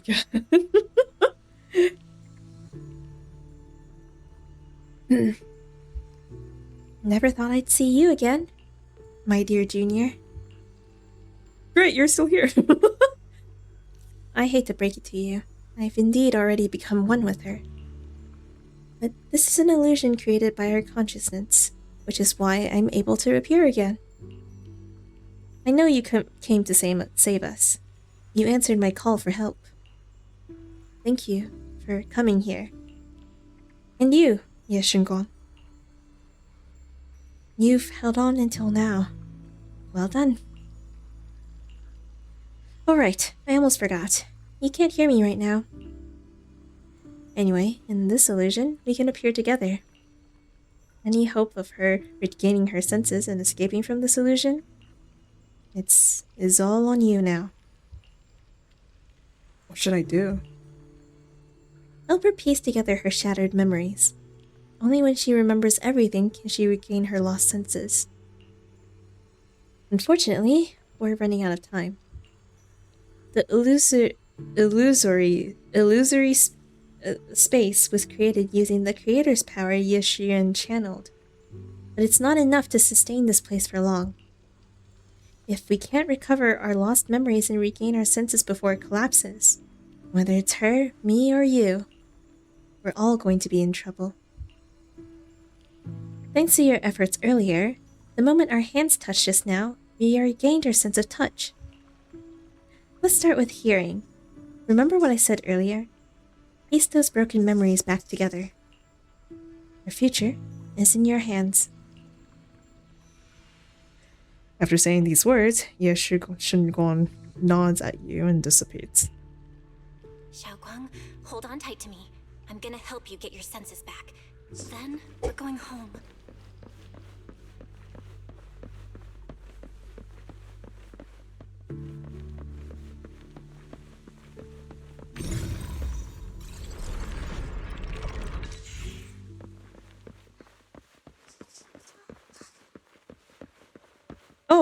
Oh, she's here again. Okay, you know what? Alright. Child 3D model justified. Okay. Is that Xiaoguang as a child? This is exactly the same as what I saw in my dream. Could it be that it wasn't a dream after all? Now's not the time to think about that. Xiaoguang's staring at the broken music box. She looks upset. Miss, can you fix this music box for me? You just need to connect 3 music box shards over there. Oh, right. I can share this power with you. When you get close to music box shards, you'll feel them resonate. I'll leave it to you then. You can count on me! Okay. Oh.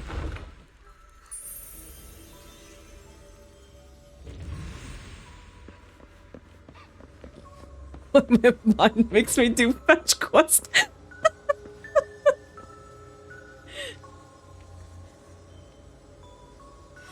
We've gotta move faster. Let's hurry and find the next shard. Switch to walking. No, it won't let me.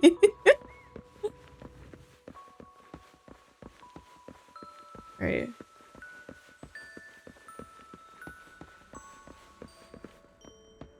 Theater? Oh, right, because I was in the book, right? Just being here with you, sharing the time of a single movie, is enough to make me happy. Right. Supposedly we went to the movies, though I have no recollection of this. do I need to damn. I need to do my fetch quests and remember my memories too. Highland Heights is always so lively. Once you're feeling better, we're totally hanging out here again. All right, that's all the shards. Let's head back and check.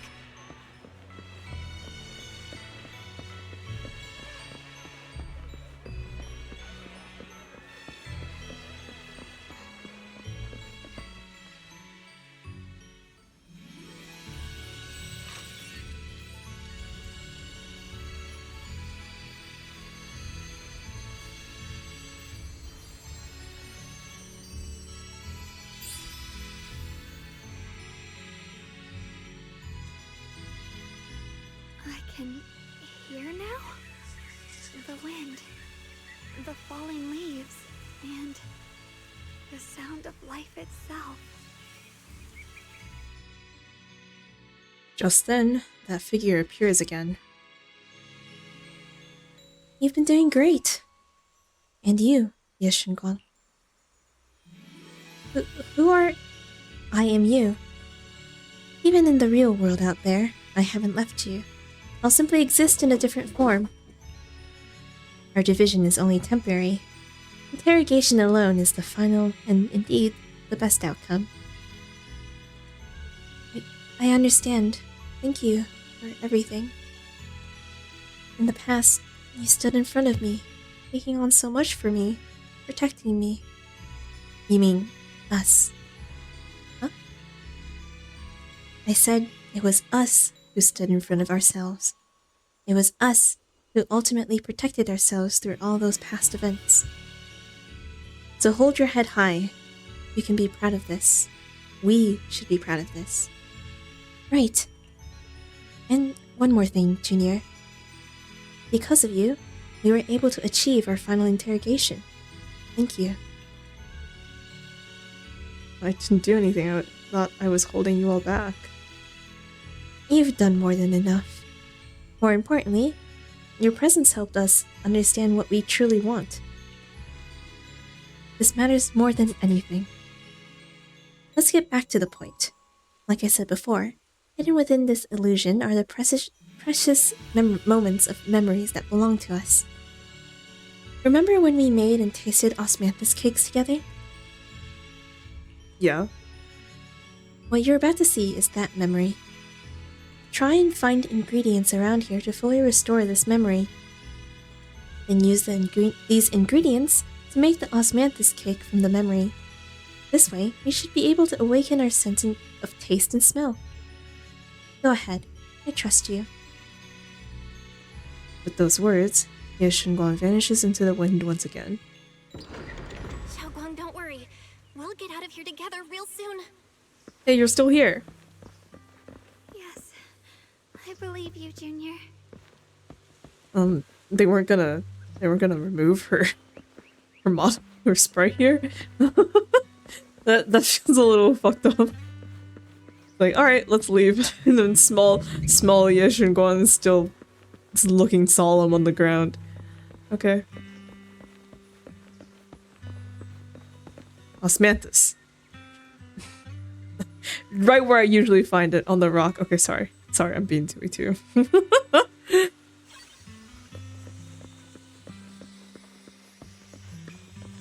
Stories he doesn't care about. Brother. Wow, this just awakened a memory that I have forgotten of following Seelies around in Genshin Impact. What the fuck? I've forgotten.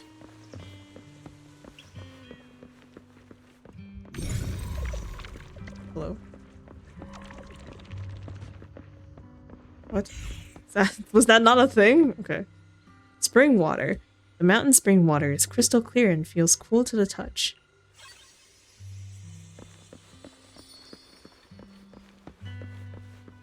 Sticky rice. The sticky rice is soft, and its aroma subtle yet sweet. All the required ingredients have been collected. Let's head back to the stone table. If I use the perception technique, Oh. maybe I can recreate the memory. You pour the osmanthus, sticky rice, and spring water into a bowl and mix them. You put the dough into the steamer. You put the dough into the steamer. A familiar aroma soon envelops the area. Xiaoguan raises her head slightly. It seems her smell and taste are returning. How much sugar was I supposed to add again? Ooh, hot, hot, hot. Wow, freshly baked osmanthus cakes really do smell amazing.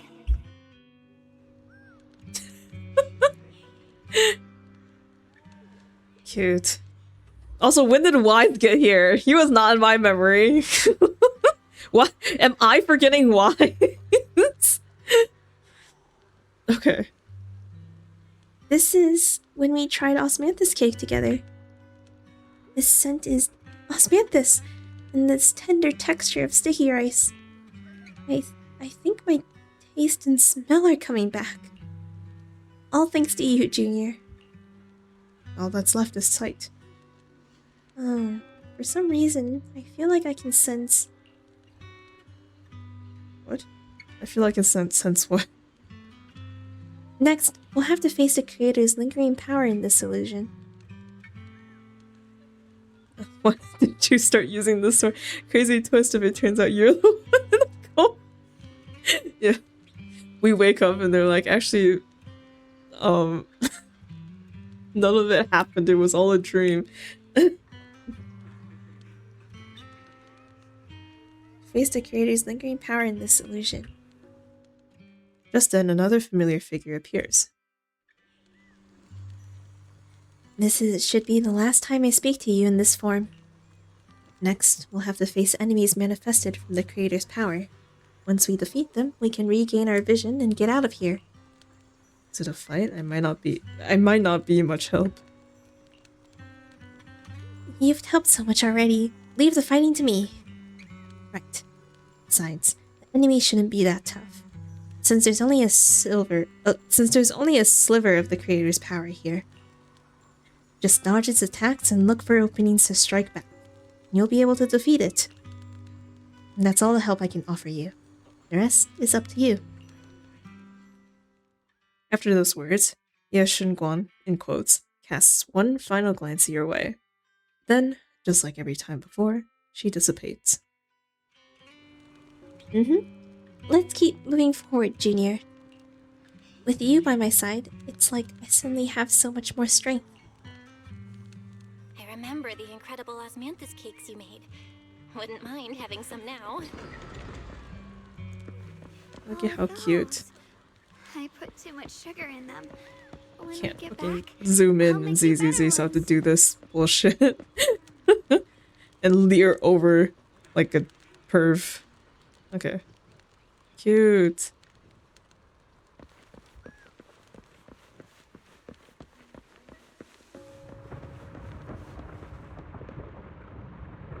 Oh. A Qingming sword.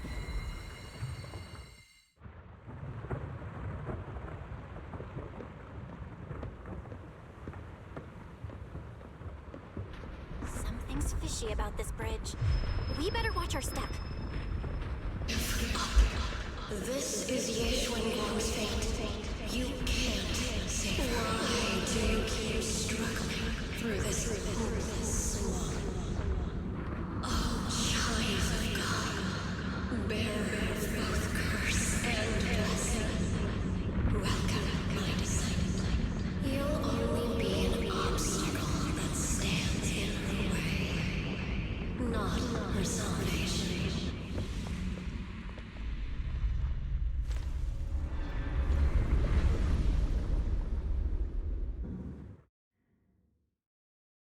Oop.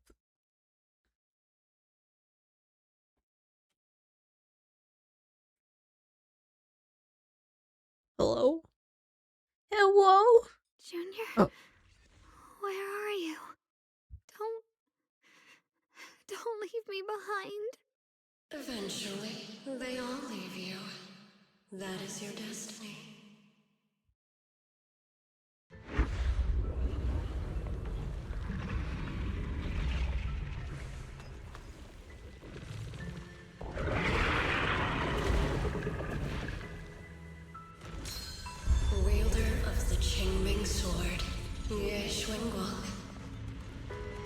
Junior's already left.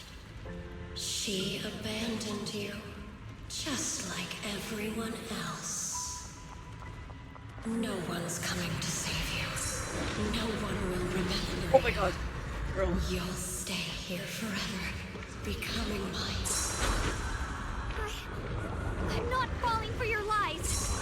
Everyone's waiting for me. I know they are. I can't see anything. I won't give up. There has to be another way. Right. If I focus on the movements of the air, I can dodge the attacks. It'd be such a shame if this were to disappear. We meet again, dear Junior. Hey, what's wrong? Oh! Hang on, I'm coming. I swear, I'll bring you home. My strength is back. I'll try and attack. The sword follows my will and wins power in the heavens. There are still people waiting for me. I can't stop here.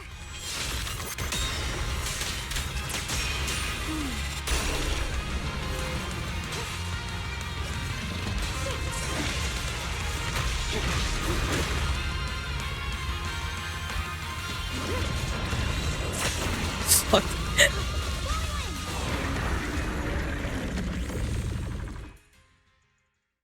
The suffocating roars eventually fade into the distance. Instead, there is the sound of wind, the feel of the grass, the scent of sunshine. The cold presence of the illusions is fading. A long-deprived, tangible warmth envelops you. Then, a familiar voice calls out your name over and over again.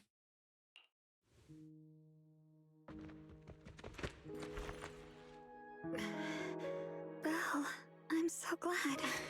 I got to see you again. Yay!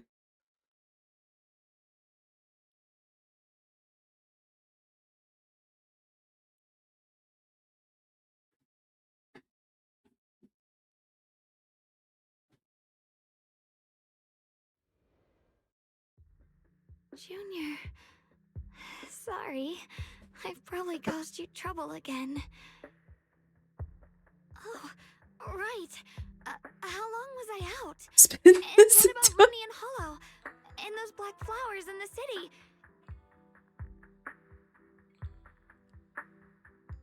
My negative is that, what do you call it?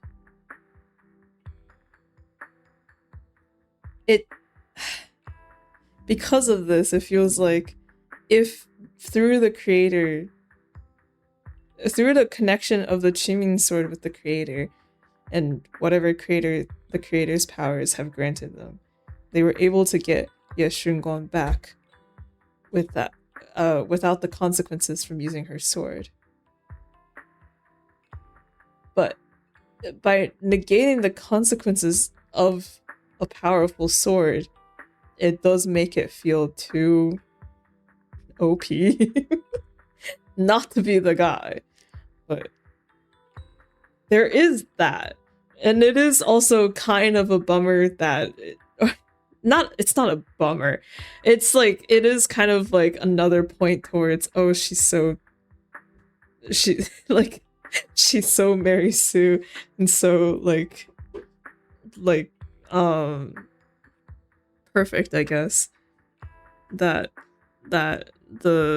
of course there would be a solution. There always has to be a solution to save her and for her to have the sword.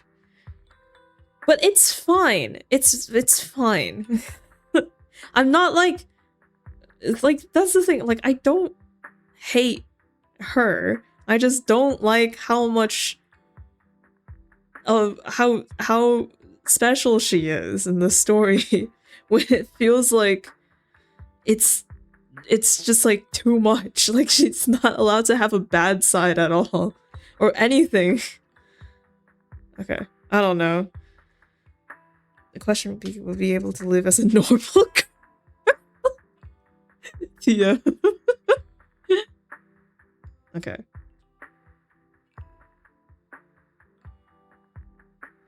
I don't want to make it always negative, okay? It's fine. I feel like the sequence, like, Hoyoverse does a lot of these sequences where it's like, let's go into this person's memory palace, to go into their mind and walk around, see their memories and stuff. Like like having like a tangible space for a mental or like intangible location is a thing that Hoyoverse likes to do a lot. So like this whole process, the moment Ye Shuyan is like, you'll have to go into her mind, I was like, oh, okay, I know what we're doing. But it's like, so like I've seen this process done a bunch of times before, but I feel like how they did it with Ye Shunguang is like really well done. Like the amount of detail too of like going through the memories and like restoring the five senses and like the environment and with the sword monument stone thing that looks like Akuma. Like you know, like all of that looked really good and it was done very well.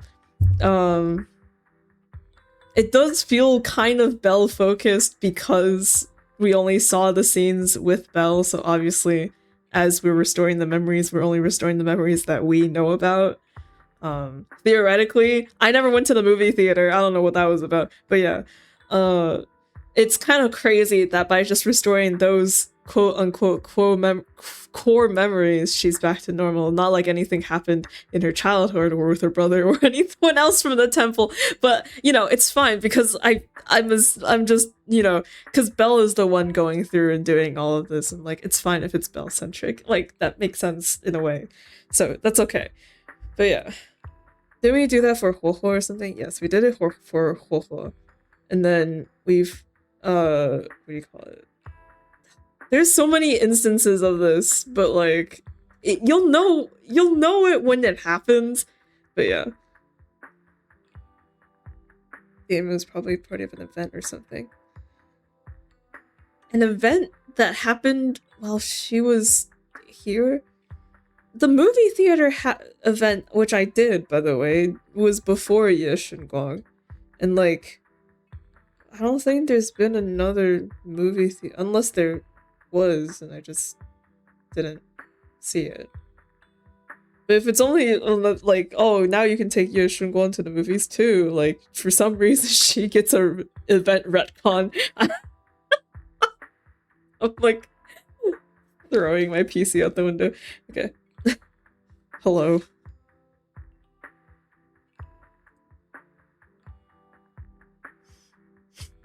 I'm reminded of a similar thing in Final Fantasy XIV. The big fights tend to be against manifestations of group belief called primals. Most of the time they take the shapes of gods or some equivalent. The first several times fighting a god was kind of a big deal, but the first or second expansion, our character has the reputation of a god slayer, and whenever it comes as next one to react with something like, don't worry, this is what I do. It's like, they're just used to it. Yeah. It is, I watched a video essay about this too. Like, for some reason, in a lot of Eastern video games or movies and stories and stuff, there's a lot of, like, physical manifestation for, like, mental things. Like, for example, like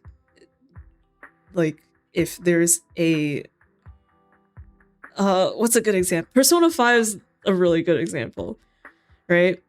Like when, like, for example, like stop saying for example, in the first part, right?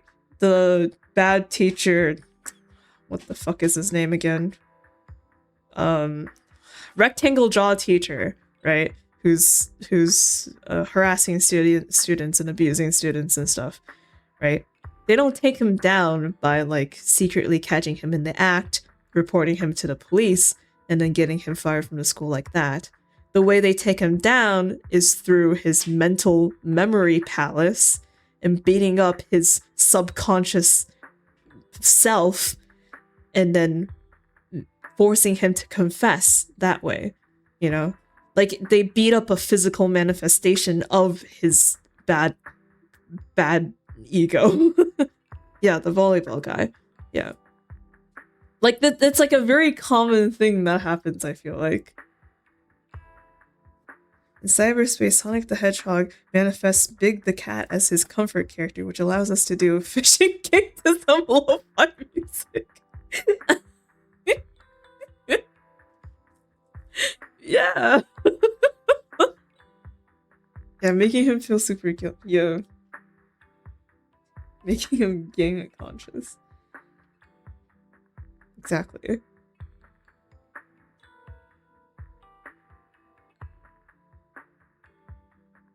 But yeah, like Persona has like a lot of that where I think Persona 4 too is like the shadows, their other self of all the characters that you fight.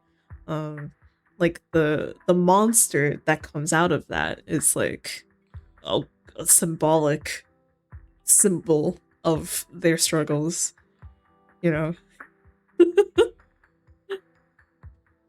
Anyway, I'm just saying, like, this is the same thing. Like, physically walking around in a space that it's supposed to be mental, like, is a thing that Hoyoverse does a bunch. And also the East, I guess, does a bunch. The reasoning? But I don't know. Actually, maybe it's just a story thing. Maybe there are Western stories do that a lot, too. Actually, no, I don't see it that much in Western stories. Western stories is always like, there is a character that represents this theme or this symbol, right? But they are still like a character, like a tangible character in the story, like a real character, but they are like the person that's representing whatever thematic element the story has. The first guy's non-boss form is kind of not exactly pervy, but something to keep in speed with maybe a crown. For the volleyball guy, you mean? That guy eats girls out of a cup. That guy eats naked teenage girls out of a cup. I don't know how much more symbolic you can get from that. I made this mistake of playing the game on hard and getting stuck on video game dungeon and not coming back until a year later. Yeah, the volleyball guy. He's got a long ass tongue. He sits on the toilet. Actually, no, does he sit on the toilet? Or no, maybe he doesn't sit on the toilet. That's a different thing. But he's got a crown. He's got the cape. Oh, you're talking about his normal shadow form where he's still human. Yeah, no, I'm talking about when you're fighting him in the battle and he's like a pink monster. That's what I'm talking about. It's the same for Persona 4 too. It's like when their shadows come out, they just look the same as they do regularly, but with yellow eyes. But then when you actually fight them, they turn into monsters. Like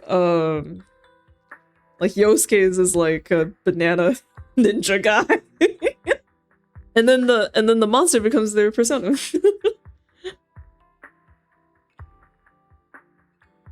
Anyway, speaking of which, I'm really excited for the Persona 4 remake. Eye emoji. I feel like Western culture has a tad too much monotheism. You can't fight a god when there's only a capital G god to deal with. Can't exactly fight that. Yeah. And can't exactly fight the capital G god that is supposedly omnipotent and omniscient.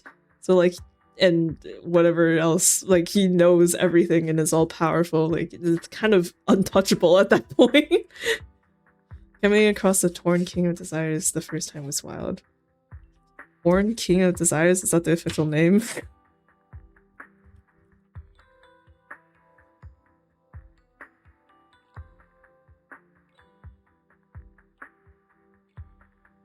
Oh, the penis!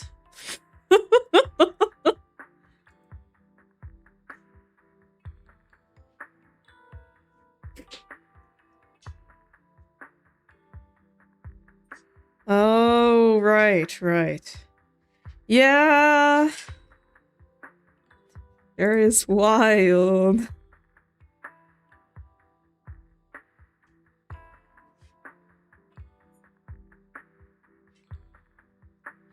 Although that doesn't stop Ozymandias from trying to fight Dr. Manhattan.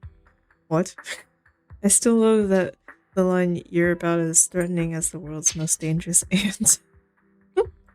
It's like, you're as good as the world's best wheelchair basketball player.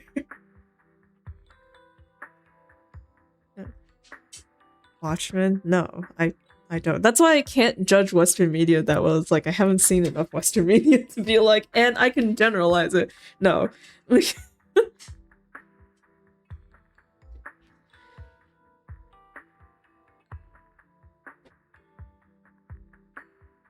she watches men but not watch. Anyway, back to the game. Sorry about the tangent. Alright, okay, great. Is everyone alright? Yay, she remembers everything. Don't worry, everyone's fine. We were just missing you. Welcome back, Xiaoguang. Upon hearing the familiar voice, Xiaoguang lifts herself from her arms and immediately turns to look at Senior Ye on the other side. Brother! And Miss Zhao! You woke up pretty quickly. Zhao was like, wow, that was actually kind of easy. I thought it would be harder. It's nice to see everyone again. I'm not dreaming, am I? It's all thanks It's like, actually, no, you've died, and this is heaven. He explained to Xiaoguang what happened earlier. Brother? Isn't there something you want to tell me? I'm sorry, Xiaoguang. I didn't mean to hide the truth from you. It's just... some things were too hard for me to say. I know you still have many questions. When the time comes, I'll explain everything to you. Alright, brother. I trust you. Alright. Since Xiaoguang's recovered and it's getting late, we shouldn't stay here any longer. Let's head back. Everyone at Yunquei Summit is waiting for us. You guys go on ahead. I still have a few things to deal with. Oh, and once you're back, if anyone at Yunquei Summit asks about me, please don't say anything. You have my thanks. Brother? You... Xiaoguang, whatever happens next, make sure you stay safe. We'll see each other again soon. I really miss everyone back home. Anyway, how have you been, Miss Zhao? Miss Zhao? Sorry, my mind was elsewhere. Huh. Dr. Manhattan's basically a god after a nuclear accident, near omniscience, teleportation, colony, etc. And the world's smartest man tries to beat him by putting him in an energy trap to dissolve his physical form. Pulls it off, but the guy just reforms. No harm done at all. Yeah. It's like, you're a little untouchable at that point. Oh god, men in black. A group of suspicious figures in black suddenly appears ahead. Target confirmed. Keeper of the Qingming sword, Ye Shun Guang. Oh, is this what Zhao was saying? Was like, what if people want the power? What? Do people not know about the sword? Side effects? Who are you guys? What's going on? She's speaking normally. It looks like her strength is fully recovered. According to the intel, she should have already... The man in black cuts himself off mid-sentence, realizing he just revealed something he shouldn't have. Uh-oh, it looks like these guys are after us. And they even know about Xiaoguang. What do you want? Looks like the intel was wrong, but that's fine. Doesn't affect our mission. Ye Shun Guang, our goal is quite simple. That Qingming sword in your hand. I'm so... Sure. Okay, alright. The Qingming sword? What do you want the sword for? It belongs to Yunquei Summit, and only its master can use it. None of that matters. All we care about is getting that sword. Our mission can't be completed without it. That's all there is to it. We've got something important to do, and we need the Qingming sword to do it. Don't get in our way, or Phylum Heights, and maybe all of Wi-Fi could be in danger. Oh, so the heroes are off to handle the crisis in Wi-Fi, huh? I see. But what's that got to do with us? Phylum Heights could get wiped out, but it wouldn't affect us one bit. Damn. What are you talking about? There are so many innocent people living in Phylum Heights. But I don't live there, so. Who cares? Even if they all die, it's none of my business. What the fuck is They're this? worthless. All I care about is my mission. So can you hand over the Qingming sword? Otherwise, our boss... Enough already. You talk too much. You? You know, only the weakest lackeys feel the need to give a long speech before every fight. The true victor speaks only through victory. Miss Xiao, why did you suddenly... Before Xiaoguang could finish her sentence, Miss Zhao trudges forward.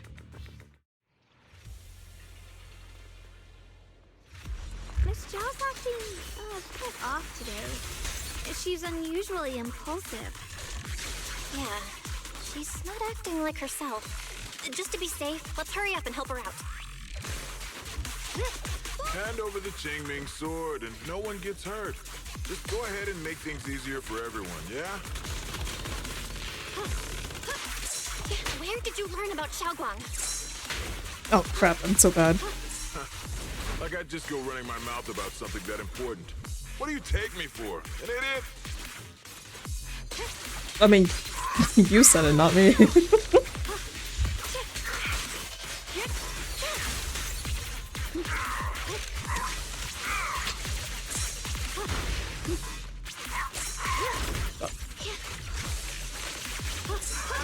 Why are you letting people punch you? You leave me alone.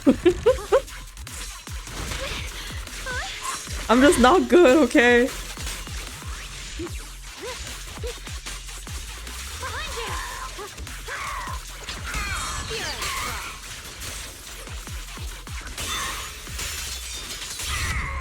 Miss Zhao just went inside.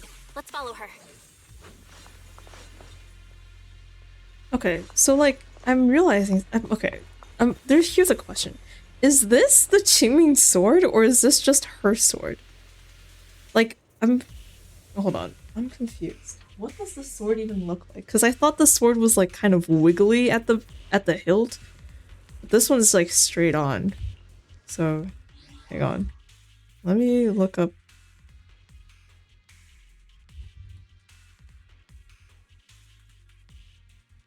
No, it is this. Is it? I believe this is her sword. It's like the regular sword, right?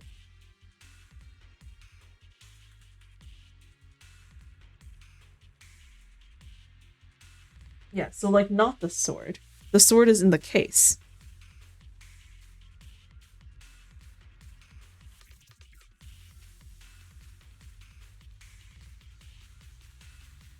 But when she ults, does she use the sword?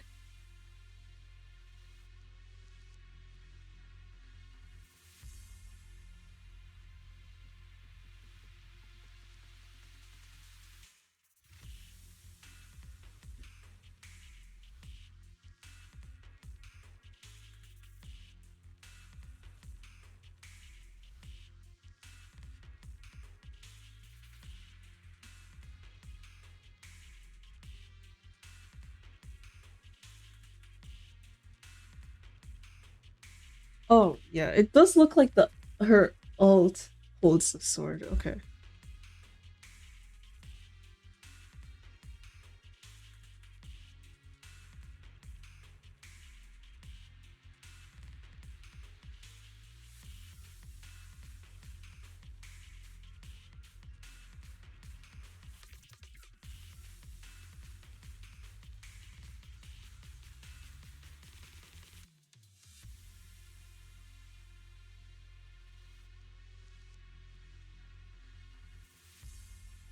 why is there so much media for her? What the fuck? I'm just randomly scrolling through it. Sorry. What the okay. I did miss like all of the drip marketing and all of the other social media stuff. Oh yeah. Bruh. I can't find Miss Zhao anywhere. Where did she go? Oh. After searching around for some time, there's still no sign of Miss Zhao. This doesn't make any sense. Miss Zhao wouldn't just run off like that. Wait, don't tell me. Those people in black took her? It's certainly possible. Miss Zhao did taunt them earlier. Maybe they took it personally and kidnapped her. In any case, it's all my fault. Since they were coming for me and the Qingming sword. Don't worry just yet. We'll think of something. Fairy, can you pick up Miss Zhao's signal? No signal detected nearby. Possible causes. 1. Her communicator has malfunctioned. 2. Miss Zhao has been taken away from the area. 3. She encountered danger and her communicator was destroyed. 4. Miss Zhao turned it off herself. It's no good. I have to go after those people in black and find out what happened. Junior, please stay here. If Miss Zhao's just lost, she might come back soon. Let's split up then. Xiaoguang, be careful out there. Right. We absolutely have to find Miss Zhao and bring her back. Meanwhile, in a secluded spot nearby. Those two fools. Mm. Why go to such lengths to find me? Can't they tell by now? Actually, Tops, or at least part of it, doesn't care about the people of Phylum Heights. They don't care about what you're risking your lives to protect. I'm completely worthless to you right now. This is so strange. It doesn't make sense. You search frantically for any sign of Zhao. Miss Zhao, where are you? We're gonna find you, no matter what! Zhao, you're no longer needed. You're too weak. You'll only get in the way. This family can't afford to feed useless trash. Remember this. Things without value get thrown away. That's what happens to trash. Miss Zhao? Miss Zhao? Miss Zhao? That's not Miss Zhao. Uh-oh. Get lost! Cut the whack. Miss Zhao, there you are! You should worry less about me and more about yourself. You almost got hit just now, weren't you even a little scared? Of course I was scared. But hey, I'm fine, thanks to you. Don't celebrate just yet. We've got a whole mess to clean up here. Shing! Sorry I'm late. Are you both okay? Xiaoguang, perfect timing. Zhao and I are both in one piece. Why? What? Why worry about me? Why take risks to find me? Why do you care about me at all? You can get better info on the creator from the mayor anyway, and when it comes to fighting, I can't compete with the wielder of the Qingming sword. In theory, right now, I'm of no value to you. Value? Seriously? You are one of us. Caring about your teammates is kind of the bare minimum, isn't it? Belle's right. That's all there is to it. Or You guys really are a bunch of weirdos.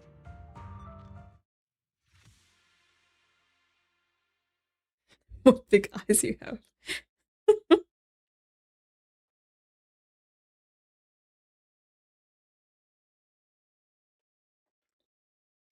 After some time, you finally make it back to Phylum Heights.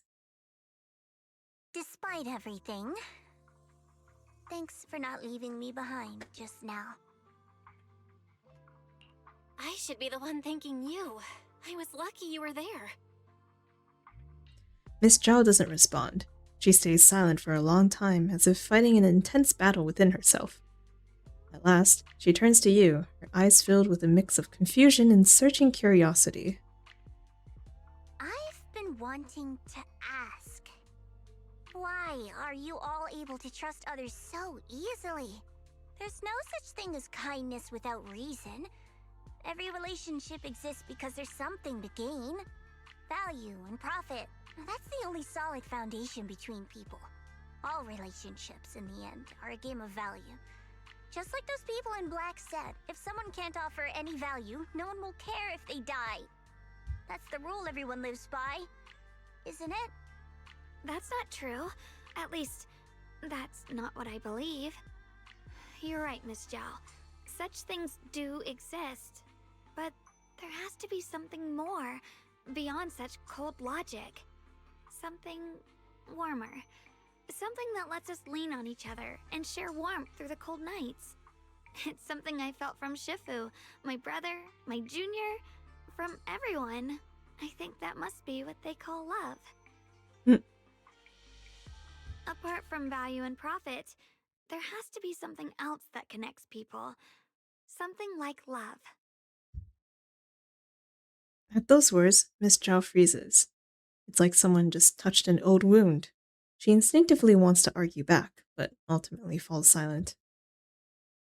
After a moment, she speaks again, her tone calm and detached, as if she's telling someone else's story, not her own. How unfortunate. I've never felt anything like that. I was born into a big family, but it wasn't really a home. More like an arena where everyone fought to survive. Blood ties were thin, warmth was a luxury found only in dreams, and the only rule that mattered was equivalent exchange. Whoever could bring back food, resources, or information would earn a little more favor in return. I remember one bitterly cold winter when I was sent out to trade firewood for a piece of dry bread. But instead, the man saw how young I was, took everything I had, pushed me into the snow, and left, calling me a worthless beggar. I went back empty-handed and was met with a single word: useless. Followed by 2 full days of confinement. That night, my father looked at me shivering from hunger, his eyes cold and appraising, like I was just a piece of merchandise, and said to another man, "This child is useless. She no longer holds any value to us." And then, I was cast out. From that day on, I understood. Without value, you'll be trampled on, abandoned, and even treated as less than human. The only reason I've survived this long is because, while wandering, I kept learning and observing. Until I finally proved I was useful. I remember back when I was just a caravan hand. Trembling, I exposed the hidden trap in a deal in front of everyone. And it was the first time I was truly seen. That person is my boss now. She smiled at me and said, "Hey kid, how much is that brain of yours worth?" But you're different. I have nothing to offer you in return, yet you're still willing to do such worthless things for me. That's because there's already love between us. The bond of companions, quietly growing stronger. I'm sure with time you'll realize that for yourself. Just like right now, I can feel deep down you're a very gentle person. You truly are admirable. Huh? Forget it. We know each other well enough. Stop calling me Miss Zhao. It sounds weird. Just call me Xiao Zhao. Okay, Xiao Zhao. Oh my god. Everyone grabbed their carrot. Not for a bamboo, but... Actually, doesn't Zhao like meat? Zhao turns her head away a little awkwardly with a faint blush coloring her ears. Right. Take her to eat something expensive. I won't keep you any longer. Huh? You're not coming with us? I'm not really into the whole happy reunion thing. Besides, there's still stuff at Krampus that needs my attention. So, see you next time. Xiaozhou leaves. Non-vegan carrot. I've never seen anyone turn.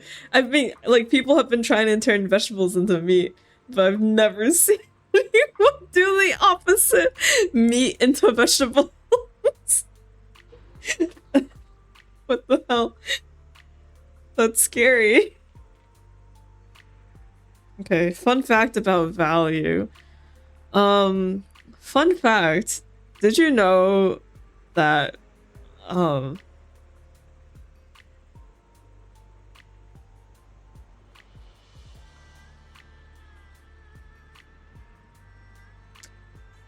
did you know that with the growth of social media also comes a new visible form of measuring your own value, which is not good.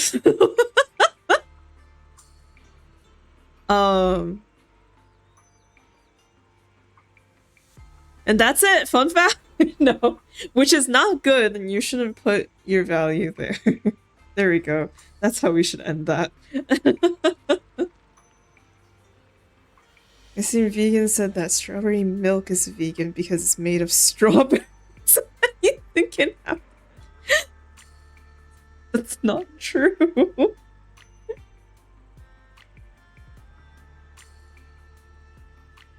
Strawberry milk made of strawberries. That's just strawberry juice.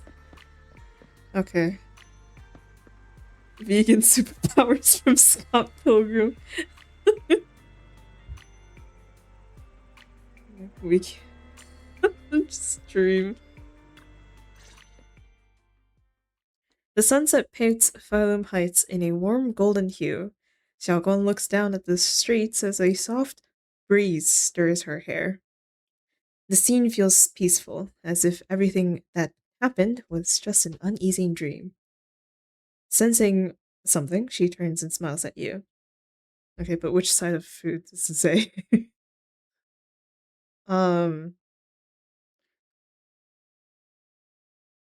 Actually, let me ask this question.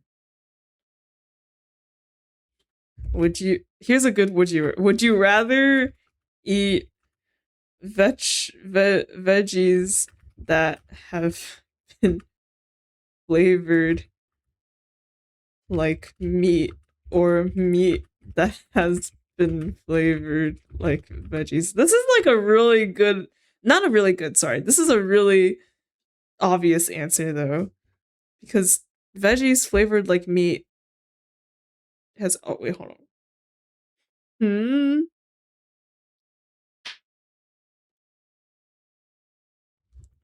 Would you rather eat meat that is made of veggies or veggies that are made of meat? Okay, that's how I should phrase it.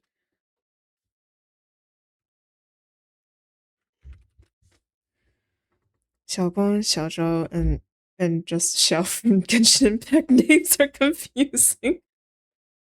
Xiaoguang is like it's like a nickname. Xiao in this case is like Xiao as in the character for small. So it's like small Guang or small Zhao. It's like a cute way, cute question mark. It's like a shorthand version nickname you can call people. Right. Xiao from Genshin Impact uses a different character.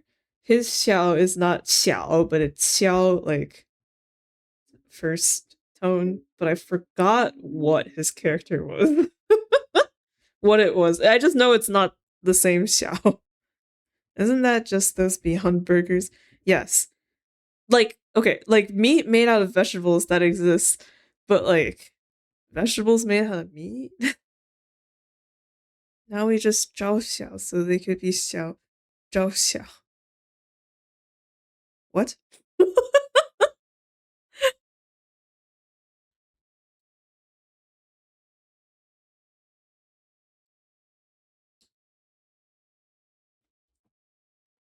Okay. Yeah, I don't know why they, maybe it's because it's Phylum Heights or maybe it's because it's Wi-Fi Peninsula, that's what I should say. But like they're really committed to using Chinese for like names here. Everyone's running around saying Shifu. And they're saying Xiaoguang instead of translating it as Little Guang, which has happened before with other names. I guess Little Guang would be kind of weird to be saying all the time. Confusion. No, I'll talk about this later, okay? Now's not the time. I've already been talking about this for 8 hours almost. Like, okay. Sunset paints Phylum Heights in a warm golden hue. Okay. Sensing something, she turns and smiles at you. Damn, it rhymed. Bars. What is it? Why are you staring at me so seriously all of a sudden? Is there something on my face? I don't know why, but it all feels so surreal. What if I wake up later and find out it was all just a dream? It's real. I'm right here. Oh, right! I haven't had the chance to thank you properly yet. Thank you, Junior. If it weren't for you, I'd probably still be trapped in that endless nightmare. It's all thanks to Senior Ye's info, really. He's the one who found a way to save you. My brother. Once he's free, there's so much I still need to ask him about. When I was at my most desperate, it was your voice, Junior, that kept me going. You saved me once again. Junior? There's something I want to ask you. It's about my other self. I can't always tell what she's doing. She didn't say anything weird to you, did she? She said she'd become one with you, like water returning to its source. Yeah, that's more or less what our relationship is like. She's the part of me I once refused to acknowledge. She's more direct and selfish than I am, but also braver. She's able to speak her mind so openly, to say what she wants and what she doesn't. I could never do that. Maybe that's why she exists. But things are different now. From that day on, she stopped being someone I pushed away and became a true part of me. I feel like I can finally be more honest with myself. I can finally say it now. I've always been afraid. Ever since the day I got the Qingming sword, that fear's never left me. I'm scared of pain, of losing my memories, of one day just disappearing. I'm afraid of everyone's expectations, and even more afraid of failing them.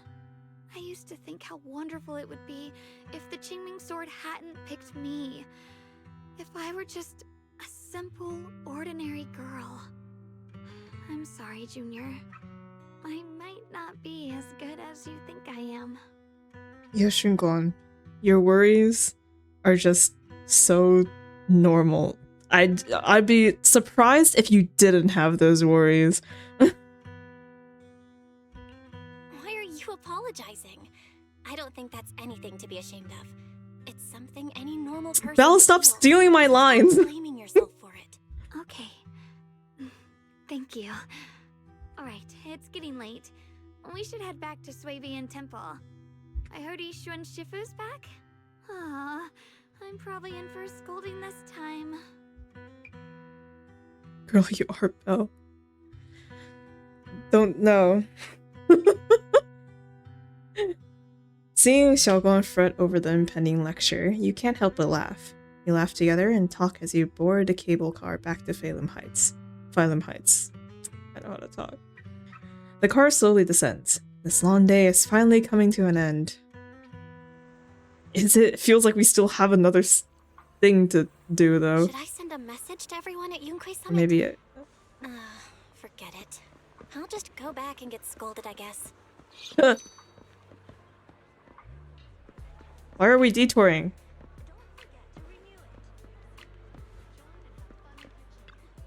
I've only just now realized Phylum Heights is such a bustling, colorful place.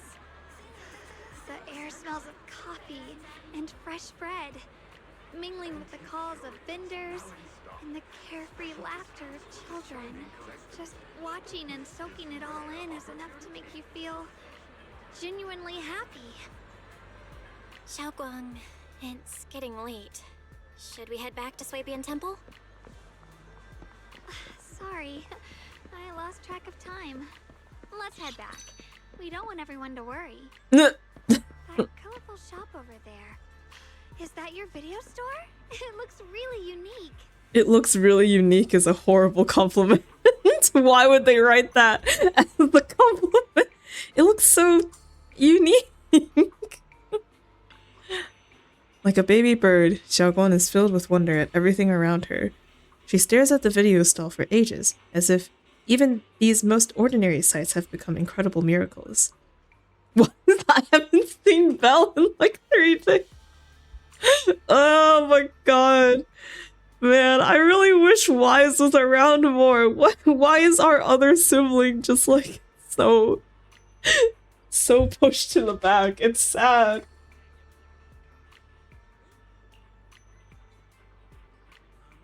The writing was questioned a lot, yes. Dude, why do you think the stream has been so long? I've been questioning it this whole time. Did you pick out all these videotapes one by one? That's incredible. Not really. I just hit the recommended tapes button, yeah, Shunguan. I don't actually do a lot of them. So, are there way more videotapes at that video store on 6th Street? That's right, a mountain of them. Wow. I wonder, what kind of stories are hidden inside them? Happy ones? Sad ones? I want to see it. Maybe with you? Let's check it out together when we have time, and catch up on all the stories you've missed. Missed? What stories? Well, training? Well, it's not like she can't watch movies while not being able to fight. That's a promise. Huh? She forgot. Finger point left, finger point right. Xiaoguan suddenly leans in close. You instinctively close your eyes. Something incredibly gentle seems to brush against your eyelashes. Sorry, I shouldn't have. I just noticed a tiny speck of dust on your eyelashes. I couldn't help but brush it away. What the fuck is... Stop it! Stop doing this! Stop it! Stop throwing every stupid romance trope into this. I hate it here. I hate it here so bad. I hate it here so bad. Leave me alone! Get me out of here! Okay, sorry. I'm fine.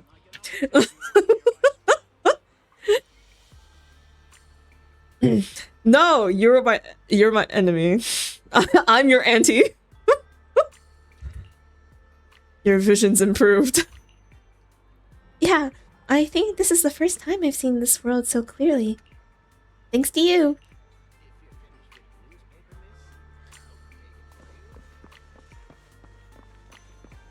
Wow, what a wonderful smell. So this is what incense smells like.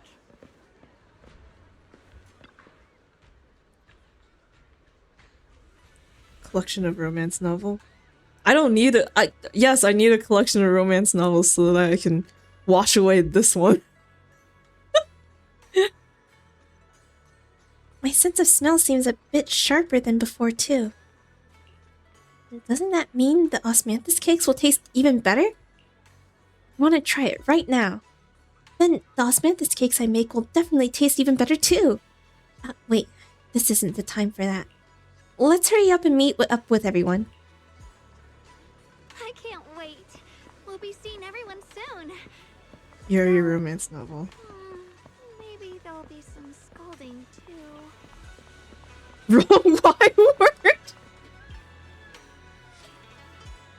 I support lesbians. Happy Pride, okay? It's fine. It's fine. If I was wise, I'd be flipping out even harder. Actually, I wouldn't even play the game. Nick has wise, and I can totally understand. If I was wise, I'd be foaming at the mouth right now. But it's fine.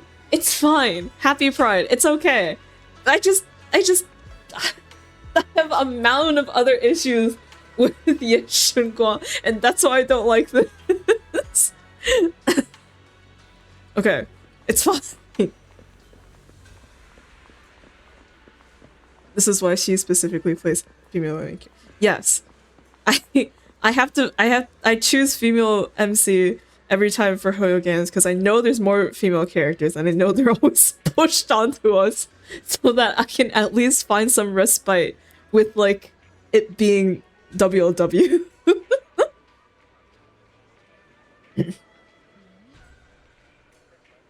No, not Ye Shiguan and Belle. No, not Ye Shiguan and Belle. I don't like her, so I don't want to ship her with anyone.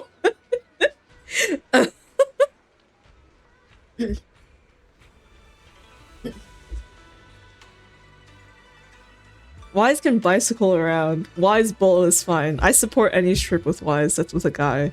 Honestly, like, I'm not picky. I'm really easy, actually. With Belle?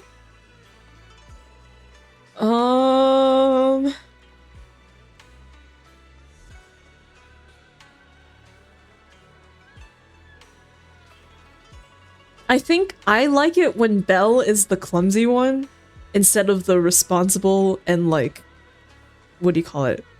Stable one, if that makes sense, right? With Ye Shunguang, it feels like she's kind of like the rock, while Ye Shunguang's like a protector, but also kind of she's like the more childish one, I guess. I like it when Belle is the more childish one, if that makes sense. Kalis and Scott.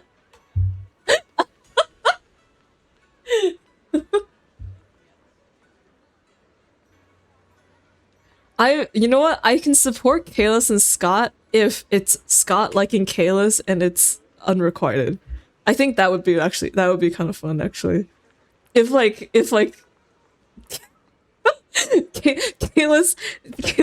as the MC and with a lot of other things to do cannot give a flying fuck about Scott, and then Scott is like, wait, why is it when I bark after they told me to, it kind of feels good?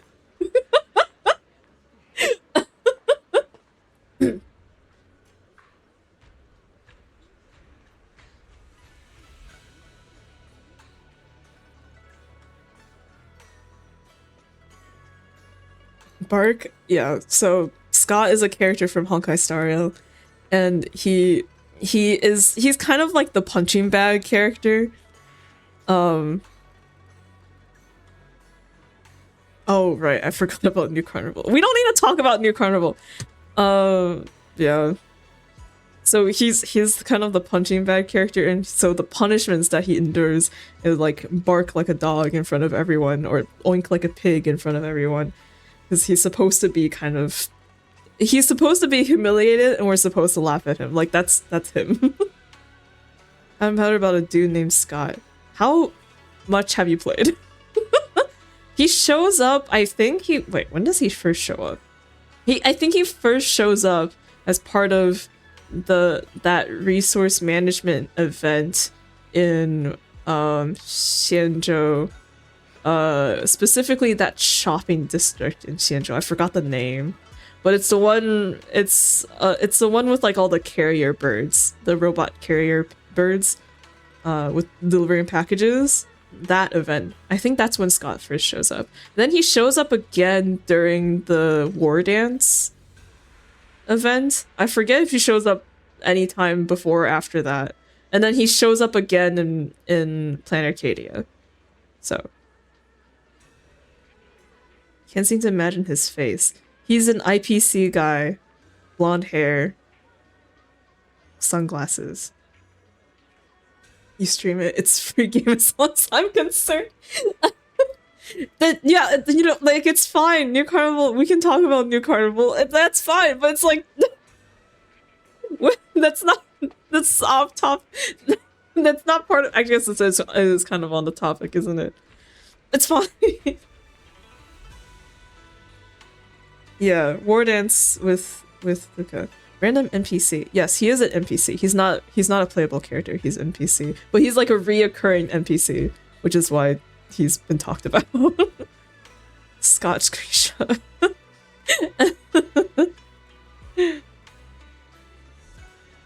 I don't. Do I have a Scott screen? I don't have a screenshot of Scott.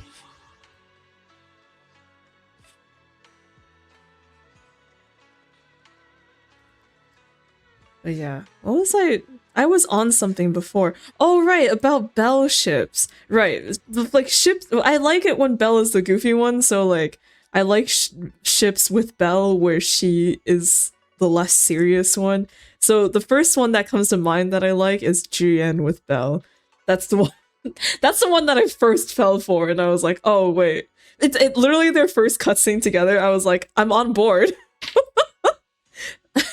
They don't know each other, haven't met yet, haven't talked yet, just saw the cutscene. And I'm like, oh, I can roll with this.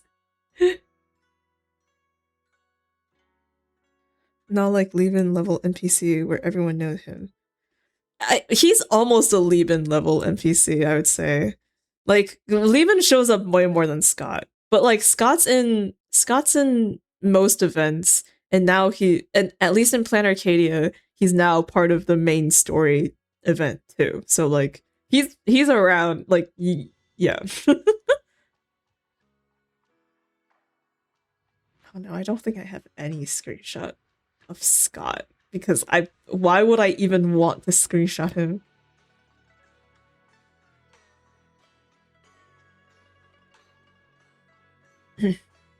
Wait, what the hell is this? What is this screenshot? Wait. Where's my thing? Why is it so fucked?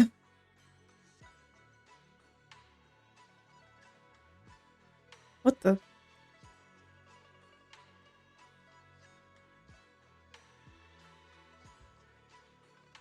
Despite she's pretend. I feel like you'd care about Scott in the same way you. Oh wait, I have a screenshot. Wait, great. Hello? Yeah, there we go. This is Scott. Oink, oink, oink, oink. Yes, this one. This is the one I had before. Yeah. I feel like you'd care about Scott if like as it like oh, that was that funny guy that I liked laughing at, and now he's gone and I'm kind of sad about it. Yes. Why is X Astra? Because it seems like if you pick Belle, it's become apparent that Wise had secret date with her without Belle knowing. What? Actually, spin on that. Sorry, I'm of Evelyn and Astra. 100%. I cannot see them with anyone else, and that is where I rest my case. Weary emoji. I honestly I can't think of a Belle ship that I'm really behind. That maybe that's why I'm suffering so bad. Huh.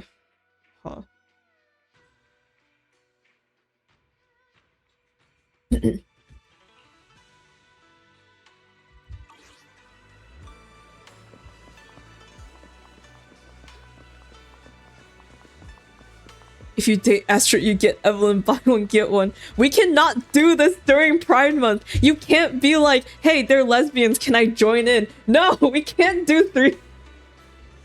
Sorry, that was my first thought. I was like... lesbians every time a man comes over. It's like, would you like to... No!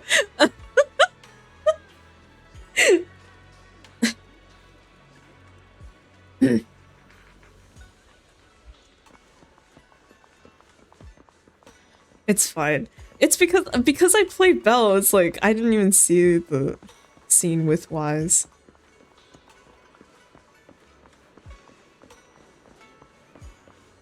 Acheron, Black Swan, right? And then Dahlia happened, and now I'm like, what is this love triangle? What's going on? Hey guys. That feels messy though. Both with anyone else. They do have a whole dance together. It comes up on the playlist quite often. Xiaoguang gently pats Yixuan and Shufu on the back. Xiaoguang. Polygamy. Holly. That's why I play New Carnival.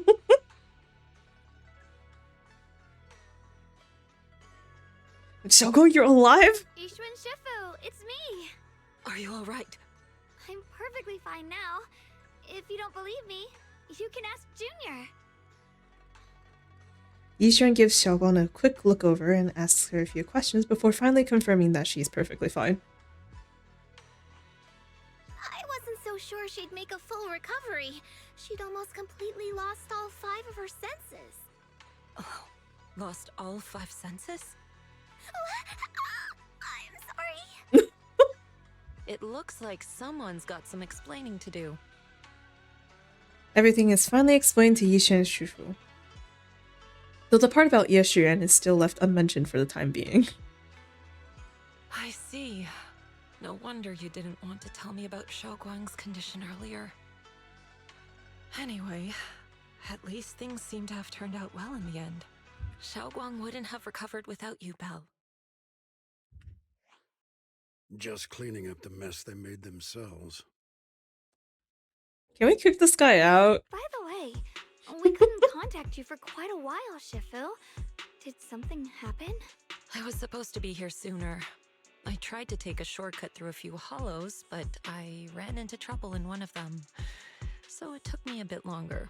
Not just a bit longer. To be precise, you were trapped by an unknown enemy and were completely out of contact for a while. Trapped? Who the heck could possibly trap you? They were extremely cautious in hiding their tracks, and I haven't found any clues yet. However, judging from our brief encounter, they're definitely not weaker than me. They were as strong as any Void Hunter. A Void Hunter? How could you possibly just run into an enemy that strong out in the road? Clearly, someone's deliberately targeting Yunquay Summit. I haven't quite figured that out yet, but we can talk about it later.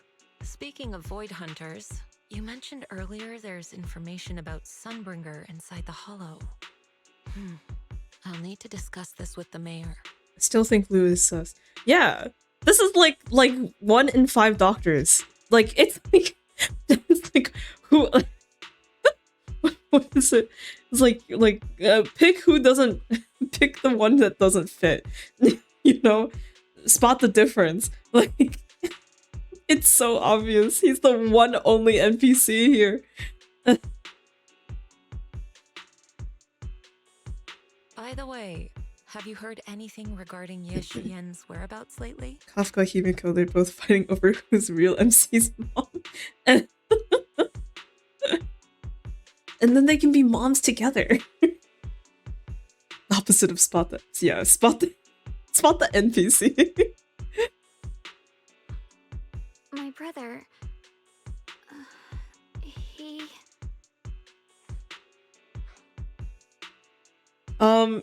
he took a day trip. He went... he actually went back to Janice quarter. We haven't heard anything. Shifu, have you got any leads? It's not much of a lead, just a rumor that he was seen in Lemnian Hollow. But it's okay. I'll keep looking into it. Anyway, you've both worked hard. Take some time to get some rest.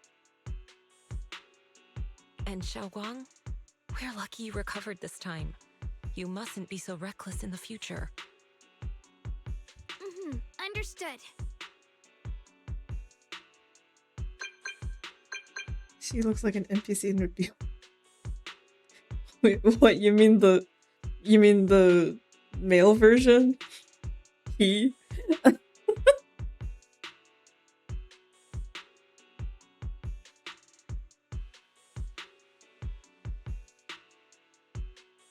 Boys, you need to hit the gym more. Assess NPCs buffer than a lot of things are buffer than wise. If the ZZZ character designers were brave enough, like Yishun would be buffer than wise. The one with the BL book cup. Oh, it's like BL form. Yeah, that's Fujoshi.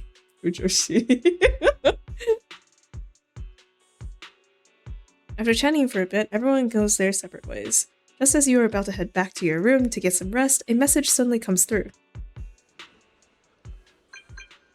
Hello. Yoshi. What the hell is his profile? Is that a felt doll of himself? Huh? Oh wait, is it something Yoshungon made for him maybe?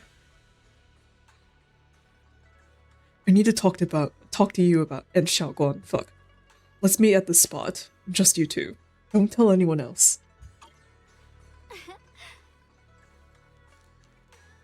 They give Wise abs on his summer skin splasher. For the skin model he has a chopping board ab. Total scam. Okay. But like honestly, I feel like Wise with abs is just wrong.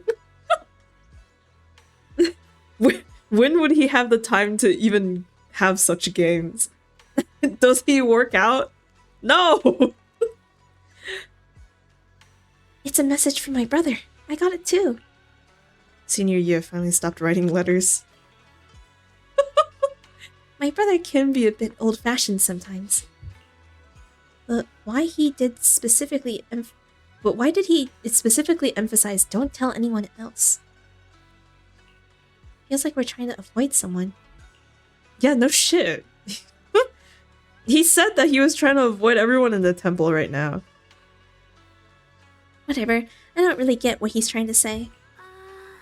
But let's follow what the message says and meet up with him. Yes. Ito missed arm day. Dude, every time. Don't even talk to me about that. There was like, oh my god, the Genshin events that I haven't done in so long ago. I remember there was like CGs of like the Inazuma characters in the hot springs, I think, right? And there was one of Ito, and god, he was so twinkified, it's not even funny.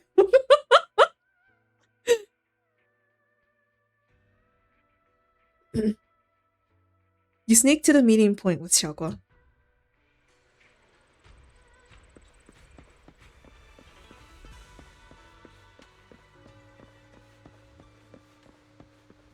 Hello? Where are you? Oh, hello. The night is deep and still. A tall figure stands in the shadows, almost blending with the darkness itself. At the sound of our footsteps, he slowly turns around. On that familiar face is a gaze tinged with coldness and weariness, like a lone wolf licking its wounds. Only when he sees you clearly do his tense features gradually soften, faintly revealing a trace of the gentle warmth you once knew. Xiaoguang, how are you doing? Are you feeling better? Don't worry, I'm perfectly fine now. My senses feel even sharper than before. So, can you finally tell me what you've been hiding from everyone? Junior Bell, thank you for looking after my sister. I know it hasn't been easy. It's no trouble at all. It was the right thing to do. Xiaoguang means a lot to me as my senior.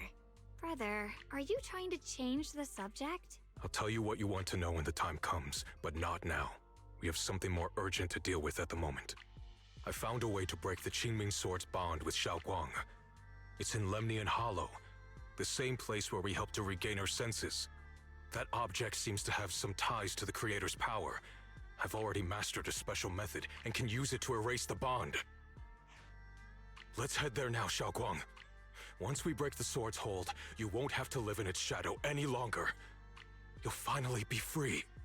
But then, what about the Qingming sword after the pact is broken? Yunkuei Summit will find the next sword keeper. That's their concern, not ours. I'm sorry. I can't do that. Why? You know full well as long as that sword exists, you'll never have peace. At any moment, you could... The Qingming sword needs a sword keeper to keep the two forces inside it under control. Otherwise, it could cause a massive catastrophe. You know that already.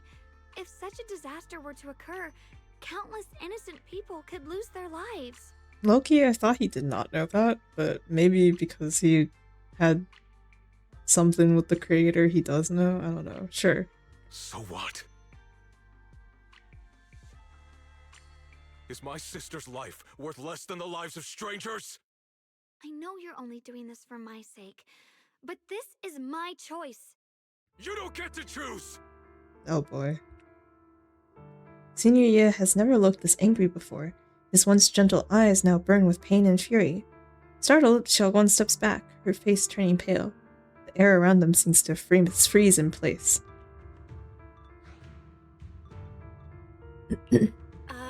Senior Ye, let's talk through this calmly. Please don't get angry.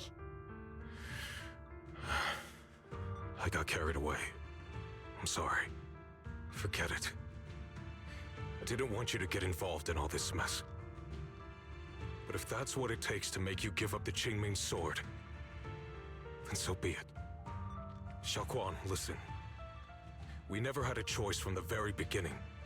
This whole thing was a setup. What do you mean? Whether it's Yixuan, Lu Hongzhou, or all of Yunkuei Summit, they're all hiding a terrible secret. If you want to know the truth, come with me. I'll tear off their sanctimonious masks with my own hands, right in front of you. Ye Xuan turns without saying another word and heads straight towards Suibin Temple. His figure looks resolute, yet lonely against the night. After exchanging a glance with Xiaoguang, you follow after him. You know, I was thinking in my head, I was like, oh, Ye Xuan's actually, like, not bad? That's weird. I thought he was, like, somewhat antagonist-coded due to the fact that he's not playable, but, like, oh. Oh, okay. No, I feel like, okay, they hate making evil characters playable, I know, but like, if they have a change of heart, like, okay, shut up! You're projecting something onto him. No! I'm projecting Pulchra.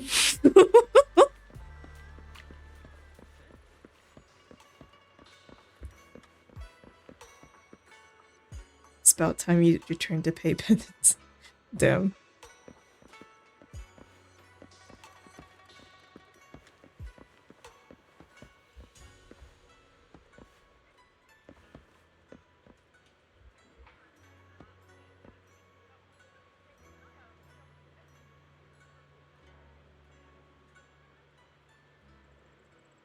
I do have this wonder, like, because obviously, you know, Yoshungon's like, oh, I want to be able to have the freedom to choose what I want, right?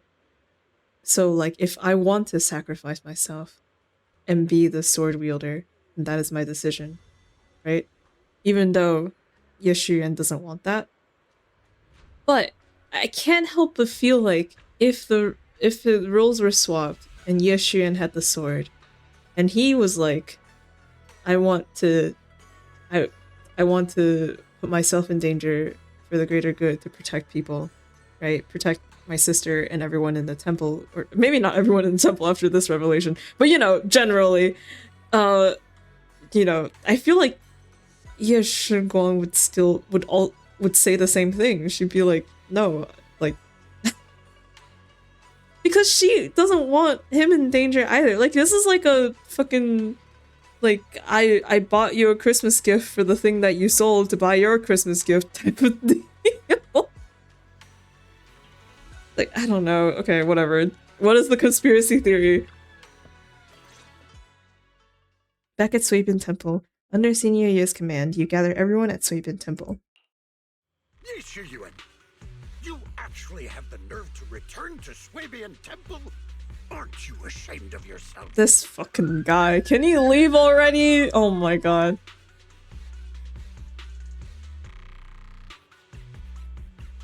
Sorry, there's a ambulance, police outside that are left. Okay. But yeah, can you go already? Oh my god. NPCs that show up for like chapter specific things are bound to never show up again. So can you just leave? It's Yunkui's summit who ought to feel ashamed. Shuyan, what's that supposed to mean? Exactly what it sounds like. You searched all over New Eridu for innocent children and brought them to Yunkui's summit as disciples. But they were really just sacrifices for the Qinming sword. Shouldn't Yunkui's summit be ashamed of itself? What are you talking about? You can drop the act, Yishuan Shifu. Xiaoguan and I were orphans with no parents. We were only lucky enough to be taken in by Yunkui's summit because of our physiques. Because we're of the rare ilk capable of bearing the Qinming sword's power. Isn't that right? When did Yunkui's summit set its sights on us? After our parents' accident? Or even earlier? I wouldn't be surprised if you had something to do with our parents' death as well. 2 children without parents or a home. Who could be easier to control than that? I thought Banyu brought you guys here though.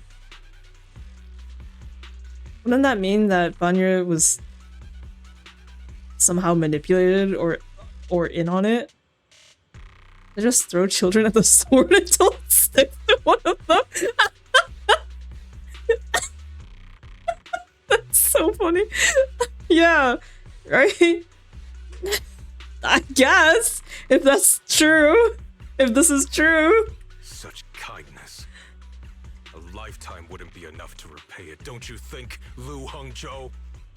Hold your tongue. Mr. Lu, what is this about? You told me that Xiaoguang touching the Qingming sword was just a coincidence. A coincidence? What a convenient excuse. The truth is, Mr. Lu created countless opportunities, making each of us chosen children accidentally touch the Qinming sword. And Xiaoguang, she was simply the most unfortunate one. It's never a coincidence. There are no coincidences. Everything happens for a reason. Fool. To be chosen by the Qingming sword isn't a misfortune, it's the greatest honor. It's the power of a hero to protect all living beings. So, Mr. Lu, everything he said is true? You've been lying to me all along? It doesn't end there. Yishuan, did you really think that sword case you poured your heart into was actually useful? Don't be so naive. The Creator has awakened, and because of that, no power can suppress the Qinming sword's effects. Your sword case can't protect Xiaoguan at all! From the very moment she touched the Qingming sword, you all had already decided her fate for her. Shuyan, how do you know all this? When I was under the Creator's control, I briefly connected with their mind. That's when I learned the truth about the Qingming sword. So I did some digging into the disciples of Yunkui's summit who took us in back then. Banyu Shifu was innocent. He truly believed that letting Yunkui's summit take us in was best for us.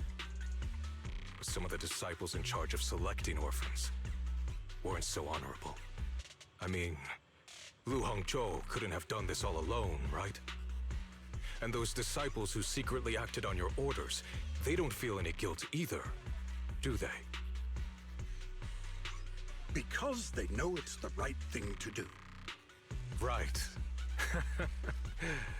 The right thing to do. Even after all this, you're still trying to forge so-called heroes out of lies and sacrifice. People willing to die for your cause. How ridiculous. And you, High Preceptor Ishwin. I'd assumed you were in on it. But from the looks of it, you were completely unaware. Are you so busy as High Preceptor that you're too occupied to notice your disciples suffering? Or is it because you only ever think about your sister, and the lives of everyone else mean nothing to you? Whoa, some projection there. Shuyan. Now you know the truth, Xiaoguang. It was all a lie from the start. We never had a choice. Are you victim blaming? Shirin would be victim blaming if he started blaming Xiaoguang somehow. Give up the Qingming sword. Don't let it weigh you down any longer. You deserve a life of your own, one that's free and whole. The Qingming sword was never a burden. It's the very thing that gives your life purpose. Without the Qingming sword, how could Ye Guang have gained such immense power at such a young age? You should see it as an honor, not a burden.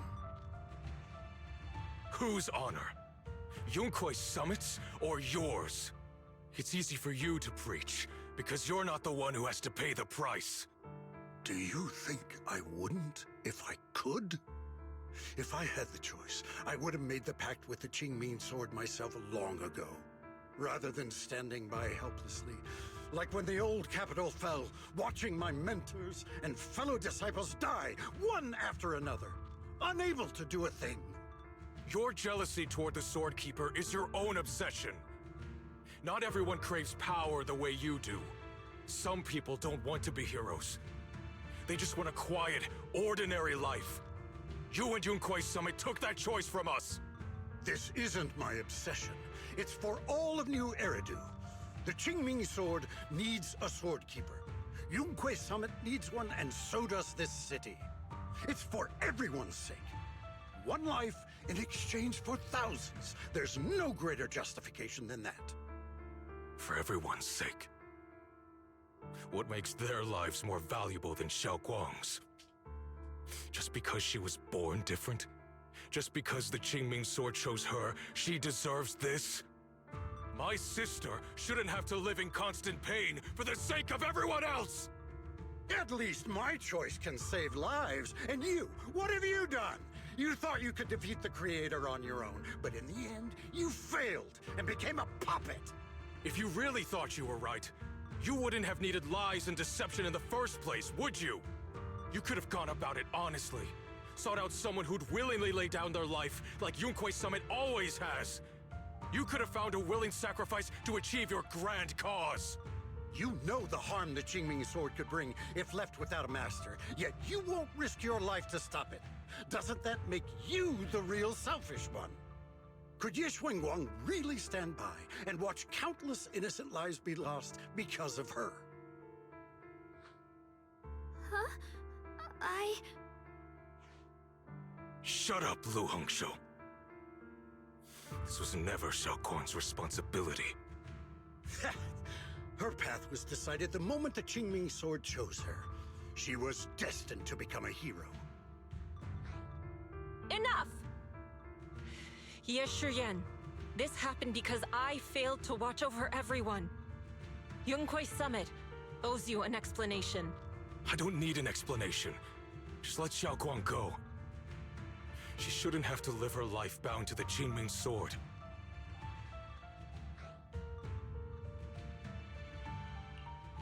Sorry, everyone, but maybe we should hear what Xiaoguang has to say first. It's her life. We don't have the right to decide for her.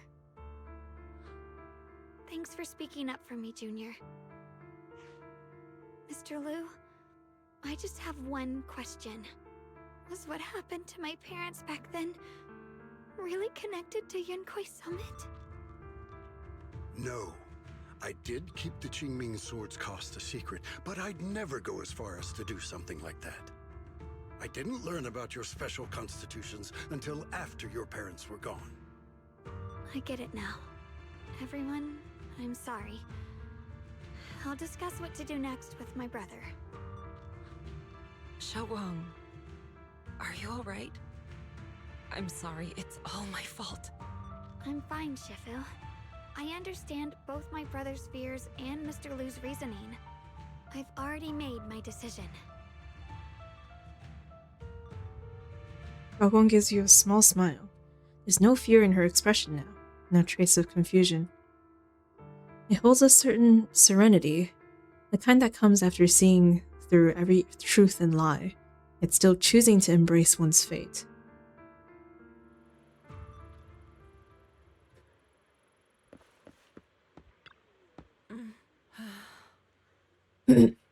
As Shifu, I failed to protect my own disciple. Whether as the High Preceptor of Yunkoi Summit, or as your Shifu. Sorry, I can't get the words out. I have failed. No, don't. Even now, I still dream of that battle from years ago. Dream of my sister. Mr. Lu Henzhou was supposed to come with us, but he wasn't strong enough back then, so his sister forced him to handle logistics, protecting the families of all its disciples involved in the battle. But I know that survival for him is a punishment worse than death. He hated his own weakness, hated that he could only watch helplessly as his companions died. Just like back then, when I could only watch my sister die. I know that feeling all too well, that agony of wanting to take their place, yet being completely powerless. Maybe that's exactly why I was so quick to trust what he said. Either way, these are my mistakes. I'll give everyone a proper explanation about Lu Henzhou's situation. Based on the current information, not only will he be expelled from Yunkoi Summit, but he'll also face punishment from public security. Though none of this can make up for the pain Xiaoguang has endured. After a long silence, Yishan Shifu speaks again. It's getting late. Xiaoguang and the others are probably still waiting for you. I'll take care of the rest. Oh boy.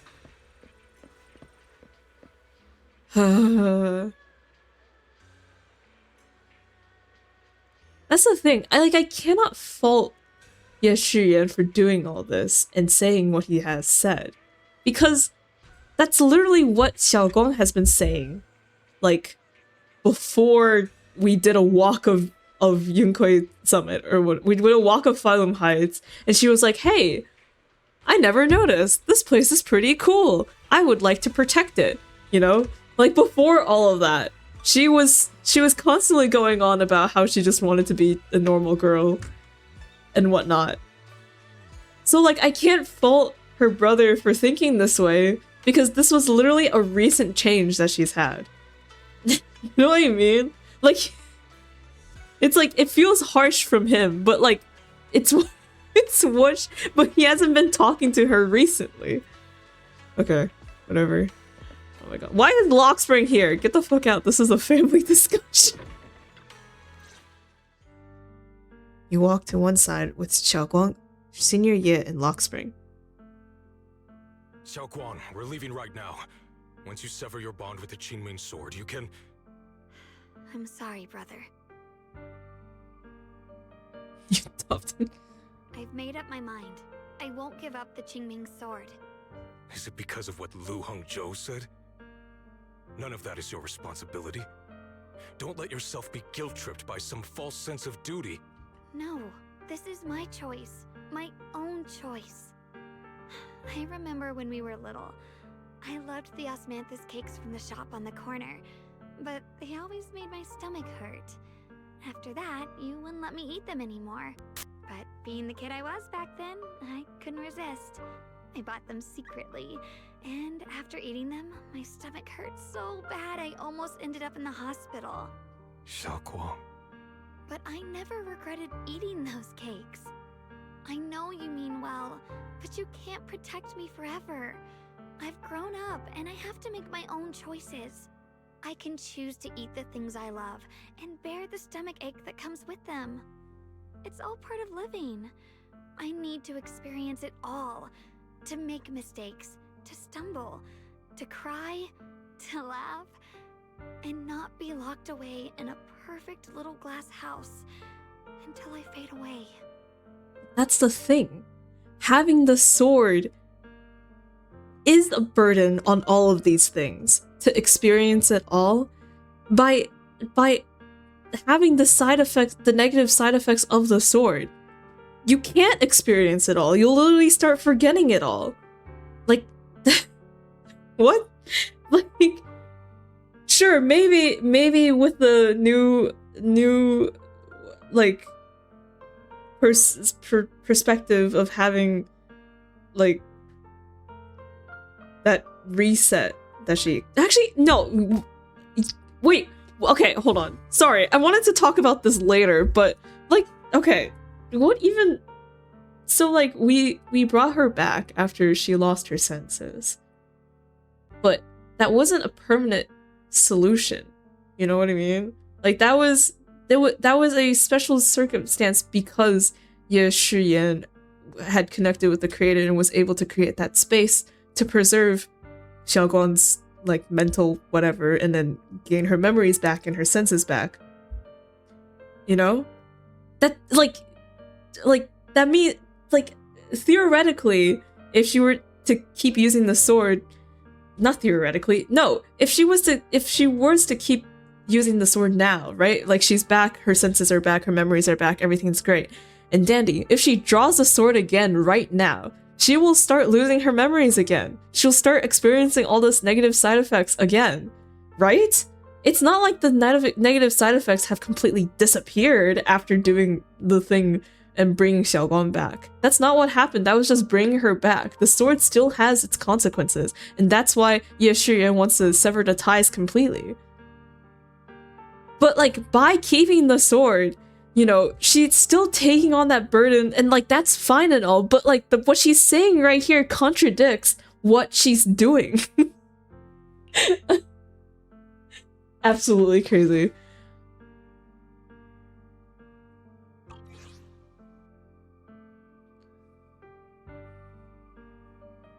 This is completely different. You can have all the cakes you want, but I can't stand here and watch you march straight to your own death. Whether it leads to life or death, no one knows until they've seen it through. Isn't that right? No! We've seen it through! Yixuan's sister died! We know what happens! We know what happens! We know! You experienced it too! You know already! Do you know what's more terrifying than dying? Living in constant fear and pain, with no end in sight. You never know when your memories will start to fade, when your senses will slip away, when you'll lose all connection to the world around you. Your whole life will be nothing but endless suffering. And you still refuse to let go of that damn sword. I knew it'd be this way. I've known from the very beginning. From the moment I made the pact with the Qingming sword, I understood my fate. I knew the two forces within the Qingming sword could only be subdued by the Sword Keeper. I knew its effects couldn't be contained. And I knew that one day I would lose my memories, my senses, everything. What? But you never told me that. Because I didn't want you to keep worrying about me, like you are now. So, I know I'll have to watch myself slowly fall apart. I know my whole life will be shadowed by loss, and I know the more I have, the more I'll eventually lose. But everyone dies eventually. And before that happens, I want to choose how I live.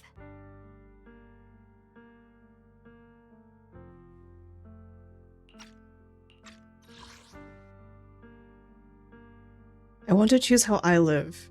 And that choice will be to watch myself slowly fall apart. And know that my whole life will be shadowed by loss. And the more I have, the more I'll eventually lose. This is the choice you're making, Ye Shunguang? This is what that line implies. I'm like absolutely baffled.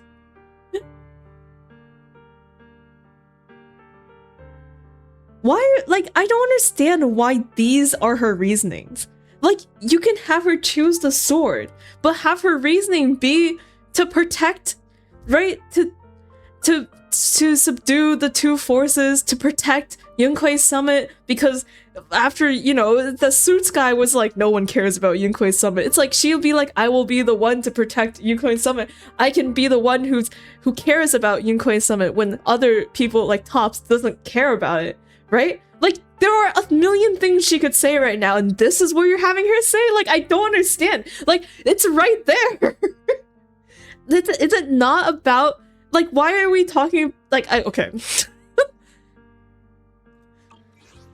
You once said that I'm no different from everyone else. That my life matters just the same. So, if that's true, the reverse must be true as well. Okay, yeah.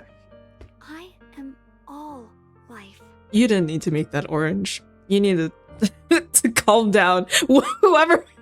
The writer here was like, damn, I'm a poet. This is on fire. Like, sorry. Sorry to keep clouding on this. I felt the Qingming sword's pain. I won't let anyone else I am endure that nuclear. same despair.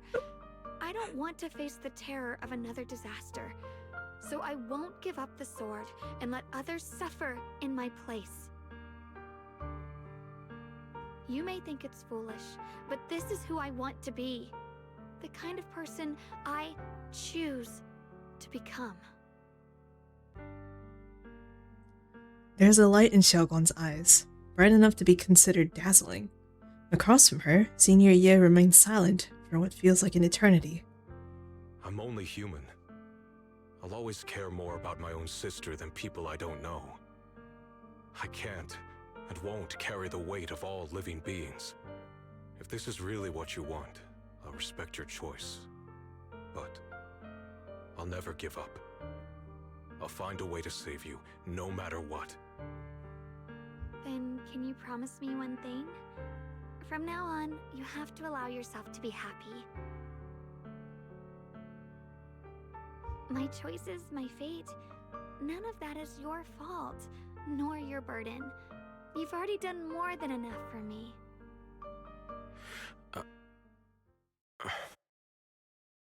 Yeshiren opens his mouth, but no words come out. He looks at Xiaoguang one last time, his eyes filled with pain, reluctance, helplessness, and perhaps a trace of relief he himself doesn't notice. At last, he remains silent, turns around, and walks out of the room. Sorry you had to listen to us argue for so long, Junior.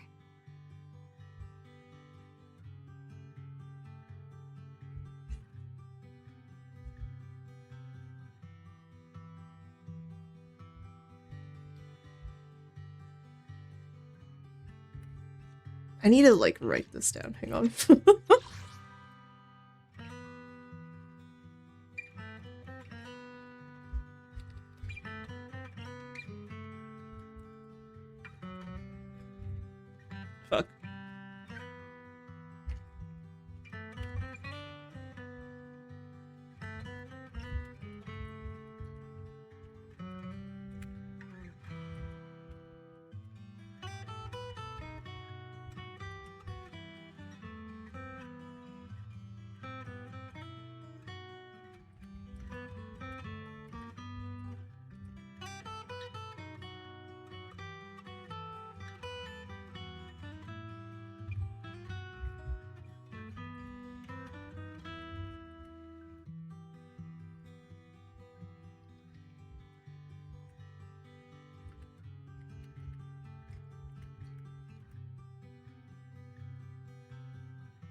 Okay, alright. I will talk about this later. Playing piano on fire. Yeah, right? Like that. Why did he make that one line orange? Like, girl. Calm down. You aren't that fire. Okay. Xiaoguan subconsciously twists the hem of her clothes in her fingers, her head lowered, her breathing careful and uncertain. After a moment, as if gathering the greatest resolve of her life, she slowly lifts her head and meets your gaze. There's something I have to tell you.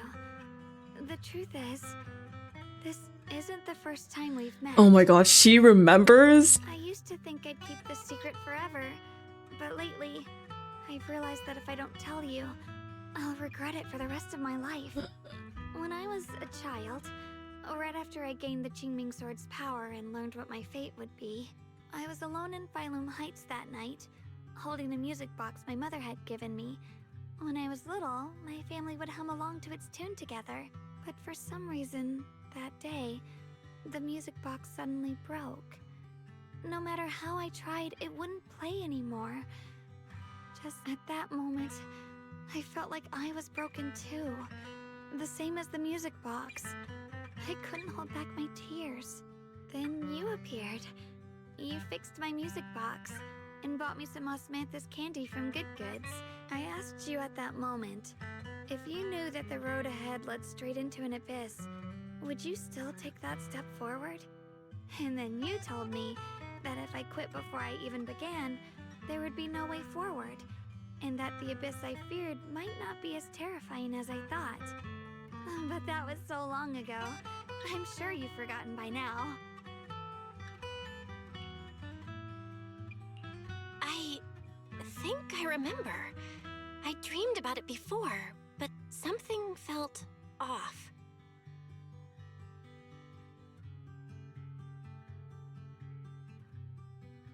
So you do remember.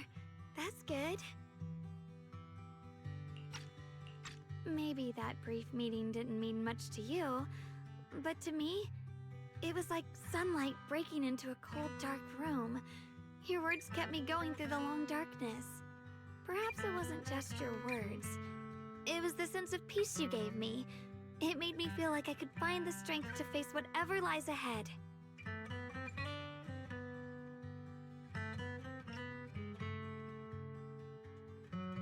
And about the other Yeshengguang. In the past, I wanted to hide her.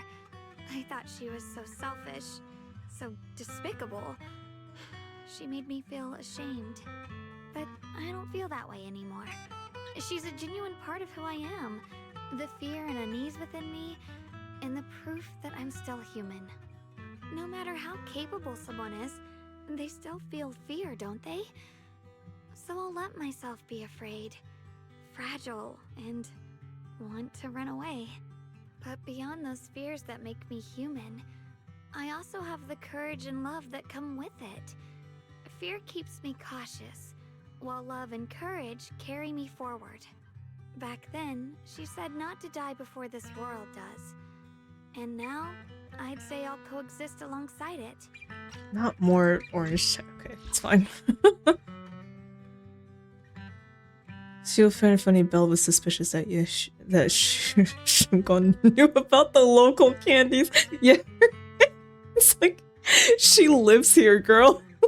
Why would she not know?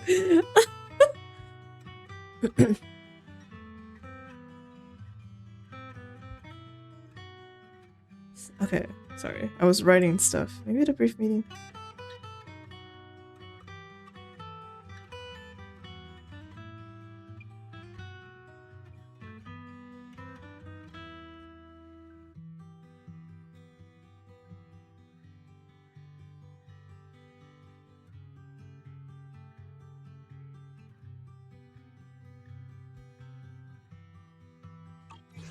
At first, I only entered Limnian Hollow on Xiao Zhao's advice to look for my brother.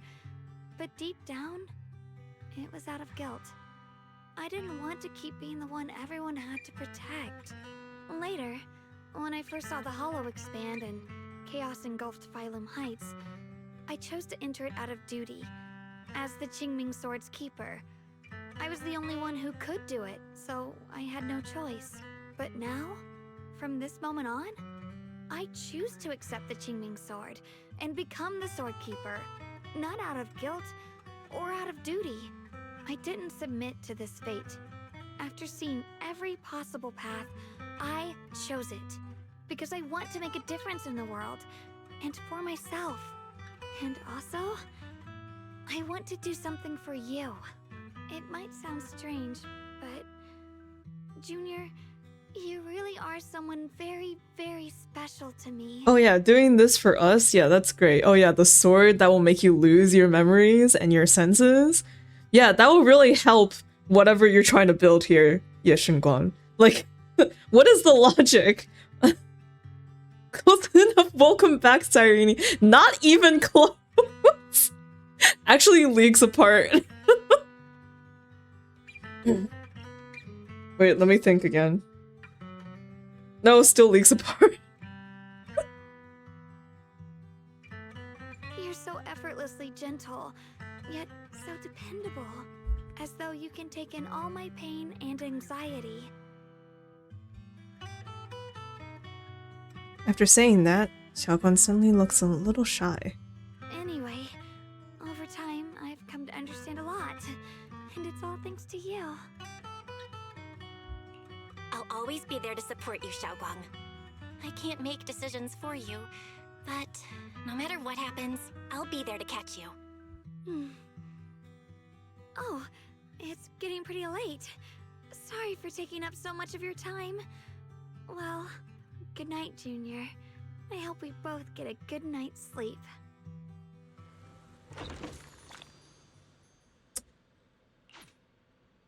Not the fucking reset. Get me out of here.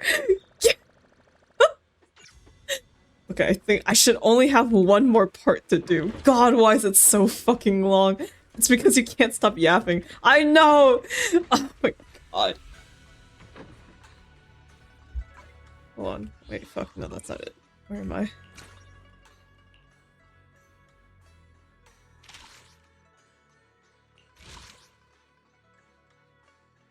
God, I'm still here? I have 2 more things. Leave me alone. Oh my god, there's still so much to do. Why is it so long?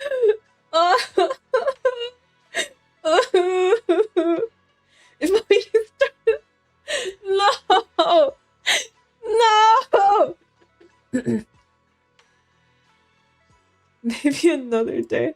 I'm absolutely infuriated. I thought we were like here. Or like here. I didn't know there were 2 more things. Oh my god.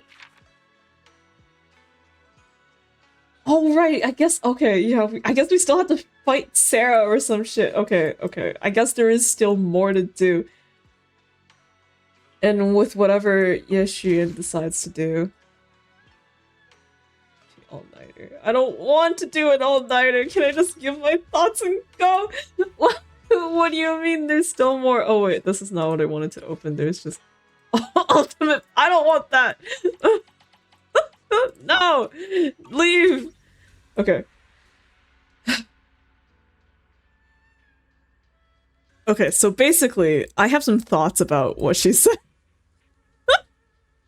What she said at the end there.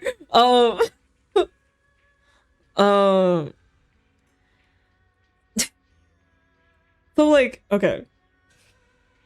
So she tells Ye Shiren, it's my choice, my choice is my fate. None of that is your fault, nor your burden. You've already done more than enough for me. And like, surface level, this seems fine, but like, it's like, do we not realize that she's literally cutting him off? She's pushing him away.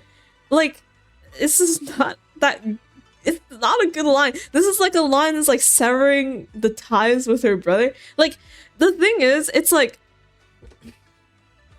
caring about people is to suffer with them. He cares about her because She's his sister, like the only living family that he has left. He doesn't want her to die. He doesn't want her to lose her memories. These are all valid concerns. And of course he would look for a way to save her from the sword's curse, to sever the ties, to lessen the whatever it is. I don't know. That makes sense. She comes in and says, "Don't worry about it. It's not your burden. It's not your fault. It's my choice that I'm making, and you've done enough." And I'm like, that's just telling him to not care about her. Yeah. Right? I'm not crazy, right? I'm not insane, right? Like, Scott would be disappointed. I don't know what the fuck Scott would have in all of this. In her behavior. The only thing Scott really cares about is from what I remember is making money. And this has nothing to do with that. I'm just like so stunned that like this is how we're resolving this. If this even is the resolution. Because, like, what if maybe we'll fight him again? I don't know. Or maybe he's just disappeared for now, and all we're fighting now is just Sarah. Like, I'm like, I don't. Ah! It's like, if I was her brother, yeah, I'd fucking be concerned. It feels like she's taking on this intense burden of wielding the sword and sacrificing herself in order to do so without even concretely realizing what she's getting into. She's saying like, "Oh, I want to live my life how I want. I want to make my choices, or I want to make, you know, the choices that I want or whatever." Right? And like, I don't want to be stuck in a cage anymore. I want to be able to like make mistakes and live freely. What is the point of this? Is we're back to square one. Literally. All I can think of is that the whole point of this was that she was stuck with the sword as a child unwillingly. Now has basically reverted to before the sword's side effects took over. And then has a chance to break the ties. So essentially, what happened is that it's like she hit her subscription renewal. You know, subscription was like, "Would you like to resubscribe?" And she's like, "Yes, I would actually." Like, it's like she's now making the conscious decision as an adult versus when she made the totally unaware choice as a child. You know. So it's like I understand it's like a rebirth, it's or whatever, like she's, you know, now they're like, there's no legal trouble because she chose it herself as an adult, but it's like her reasoning is so shit. Like, oh my god, like, why would you make that her reasoning, that she wants to live freely? No, this is a sacrifice of her life. She's not living freely. None of this is beneficial to her. If anything, she's sacrificing herself for the benefit of other people so that no one else has to wield a sword, which is what they got into. I forgot about that. Good job, game. You got 1 point. And for the benefit of protecting everyone else, because that's what happened. That's what happened right before this. And what I had assumed was the reason why she wanted to wield the sword again. Like, she wanted to make the choice to keep the sword. It's because she went through this chapter and was like, "Oh hey, saving people and being a hero like that is something that I want to do." And I thought that was like what she was gonna touch up, but barely even talked about it. Like, I'm like so stunned. I'm like, this isn't. Oh my god. Oh my god. What?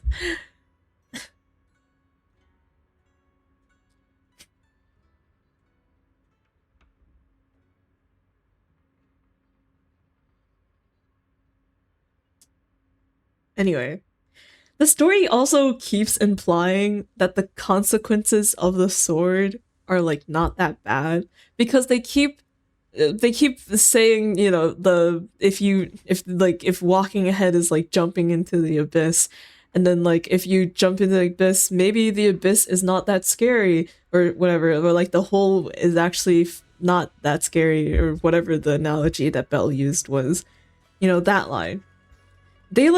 They keep implying that because, you know, in this analogy, the sword, like wielding the sword is like jumping into the abyss because it's like a certain doom, certain death, you know.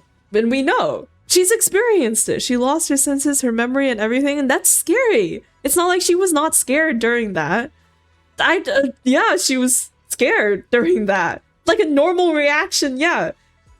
Like, but it's like, so it's like she jumped into the abyss, and the abyss was scary. The only reason why she came back was because, yeah, Shurian had that connection with the creator and we could save her. You know? But it was still scary. It's not like that isn't gonna happen again. That will happen again. But the next time it happens, we might not be able to save her again because we don't have that creator leeway that existed during that. You know? It's like you can't make this connection with that analogy when it's proven that the sword's effects are dire. Then there isn't a long-term solution to not have the consequences be bad. Like, I'm peeved.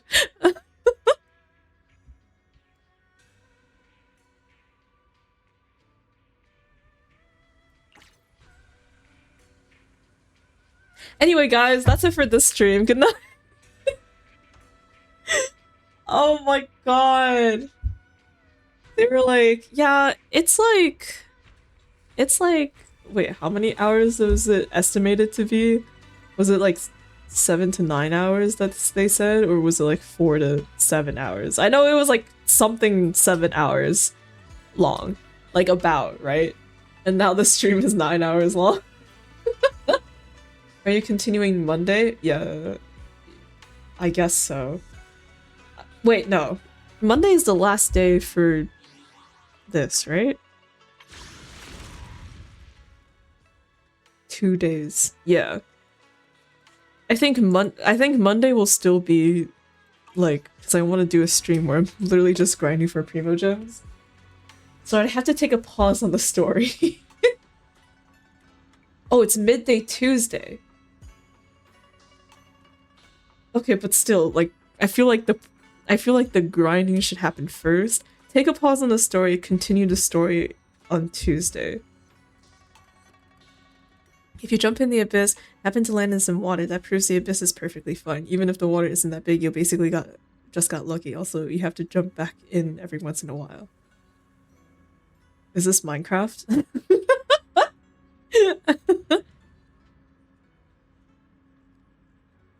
Okay. Because I honestly, my brain needs a mental break from this. My brain is breaking down. I'm breaking down. I'm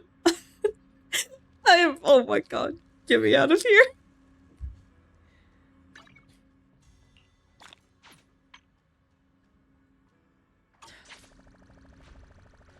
Listen, it's fine to dig straight down because you survived that one time you did. How many pulls am I at? Not a lot. Catch the falling Yoshinguan. Investigate, help fish. Okay, alright.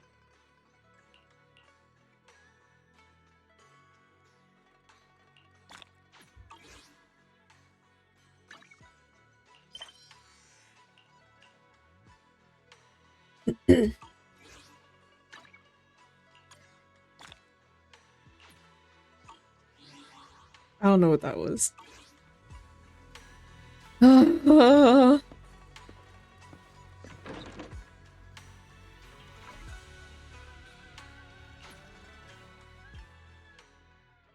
Just gonna break. Break? Nice mental break. Oh wait, actually, I was gonna check how many balls I had. It's not a lot. It's actually very sad. Probably like... Oh wait. 1. Wait, shit. 2. 9! Wow. It's really coming along. I said sarcastically. How good are things looking, Ashwa?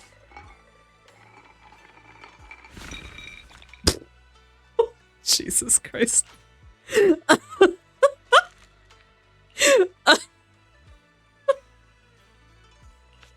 What the fuck?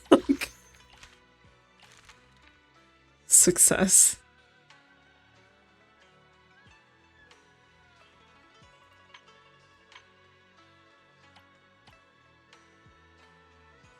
Watch those electric bills pile up high.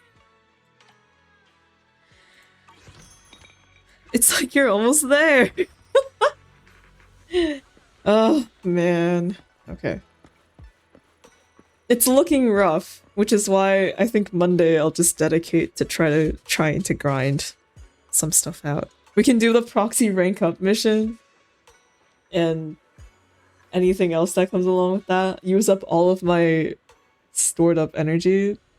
It'll be fine. And then we can have a break from Ye Shengguang, which will be the best part of Monday's stream. Man, okay. Alright. Normal time. Yes, normal time. I missed her already. Brother. Oh my god, okay. D4 will also be normal time. Normal time being like 9:30 p.m. PS2. And it will probably just be me yapping about the movies that I watched. That, and if Zay is there, which I don't know if Zay will appear, but if Zay is there or Miko is there, actually no, Miko hasn't played CZ. Miko doesn't know what's going on in CCC. If Zay is there, then maybe I will complain about Yoshiko to Zay. Because Zay will know the context, and Zay will complain with me. It'll be great. Okay. She'll have time to be a normal girl. Oh my god. I'm so... Oh my god. Alright. Good night. Good night.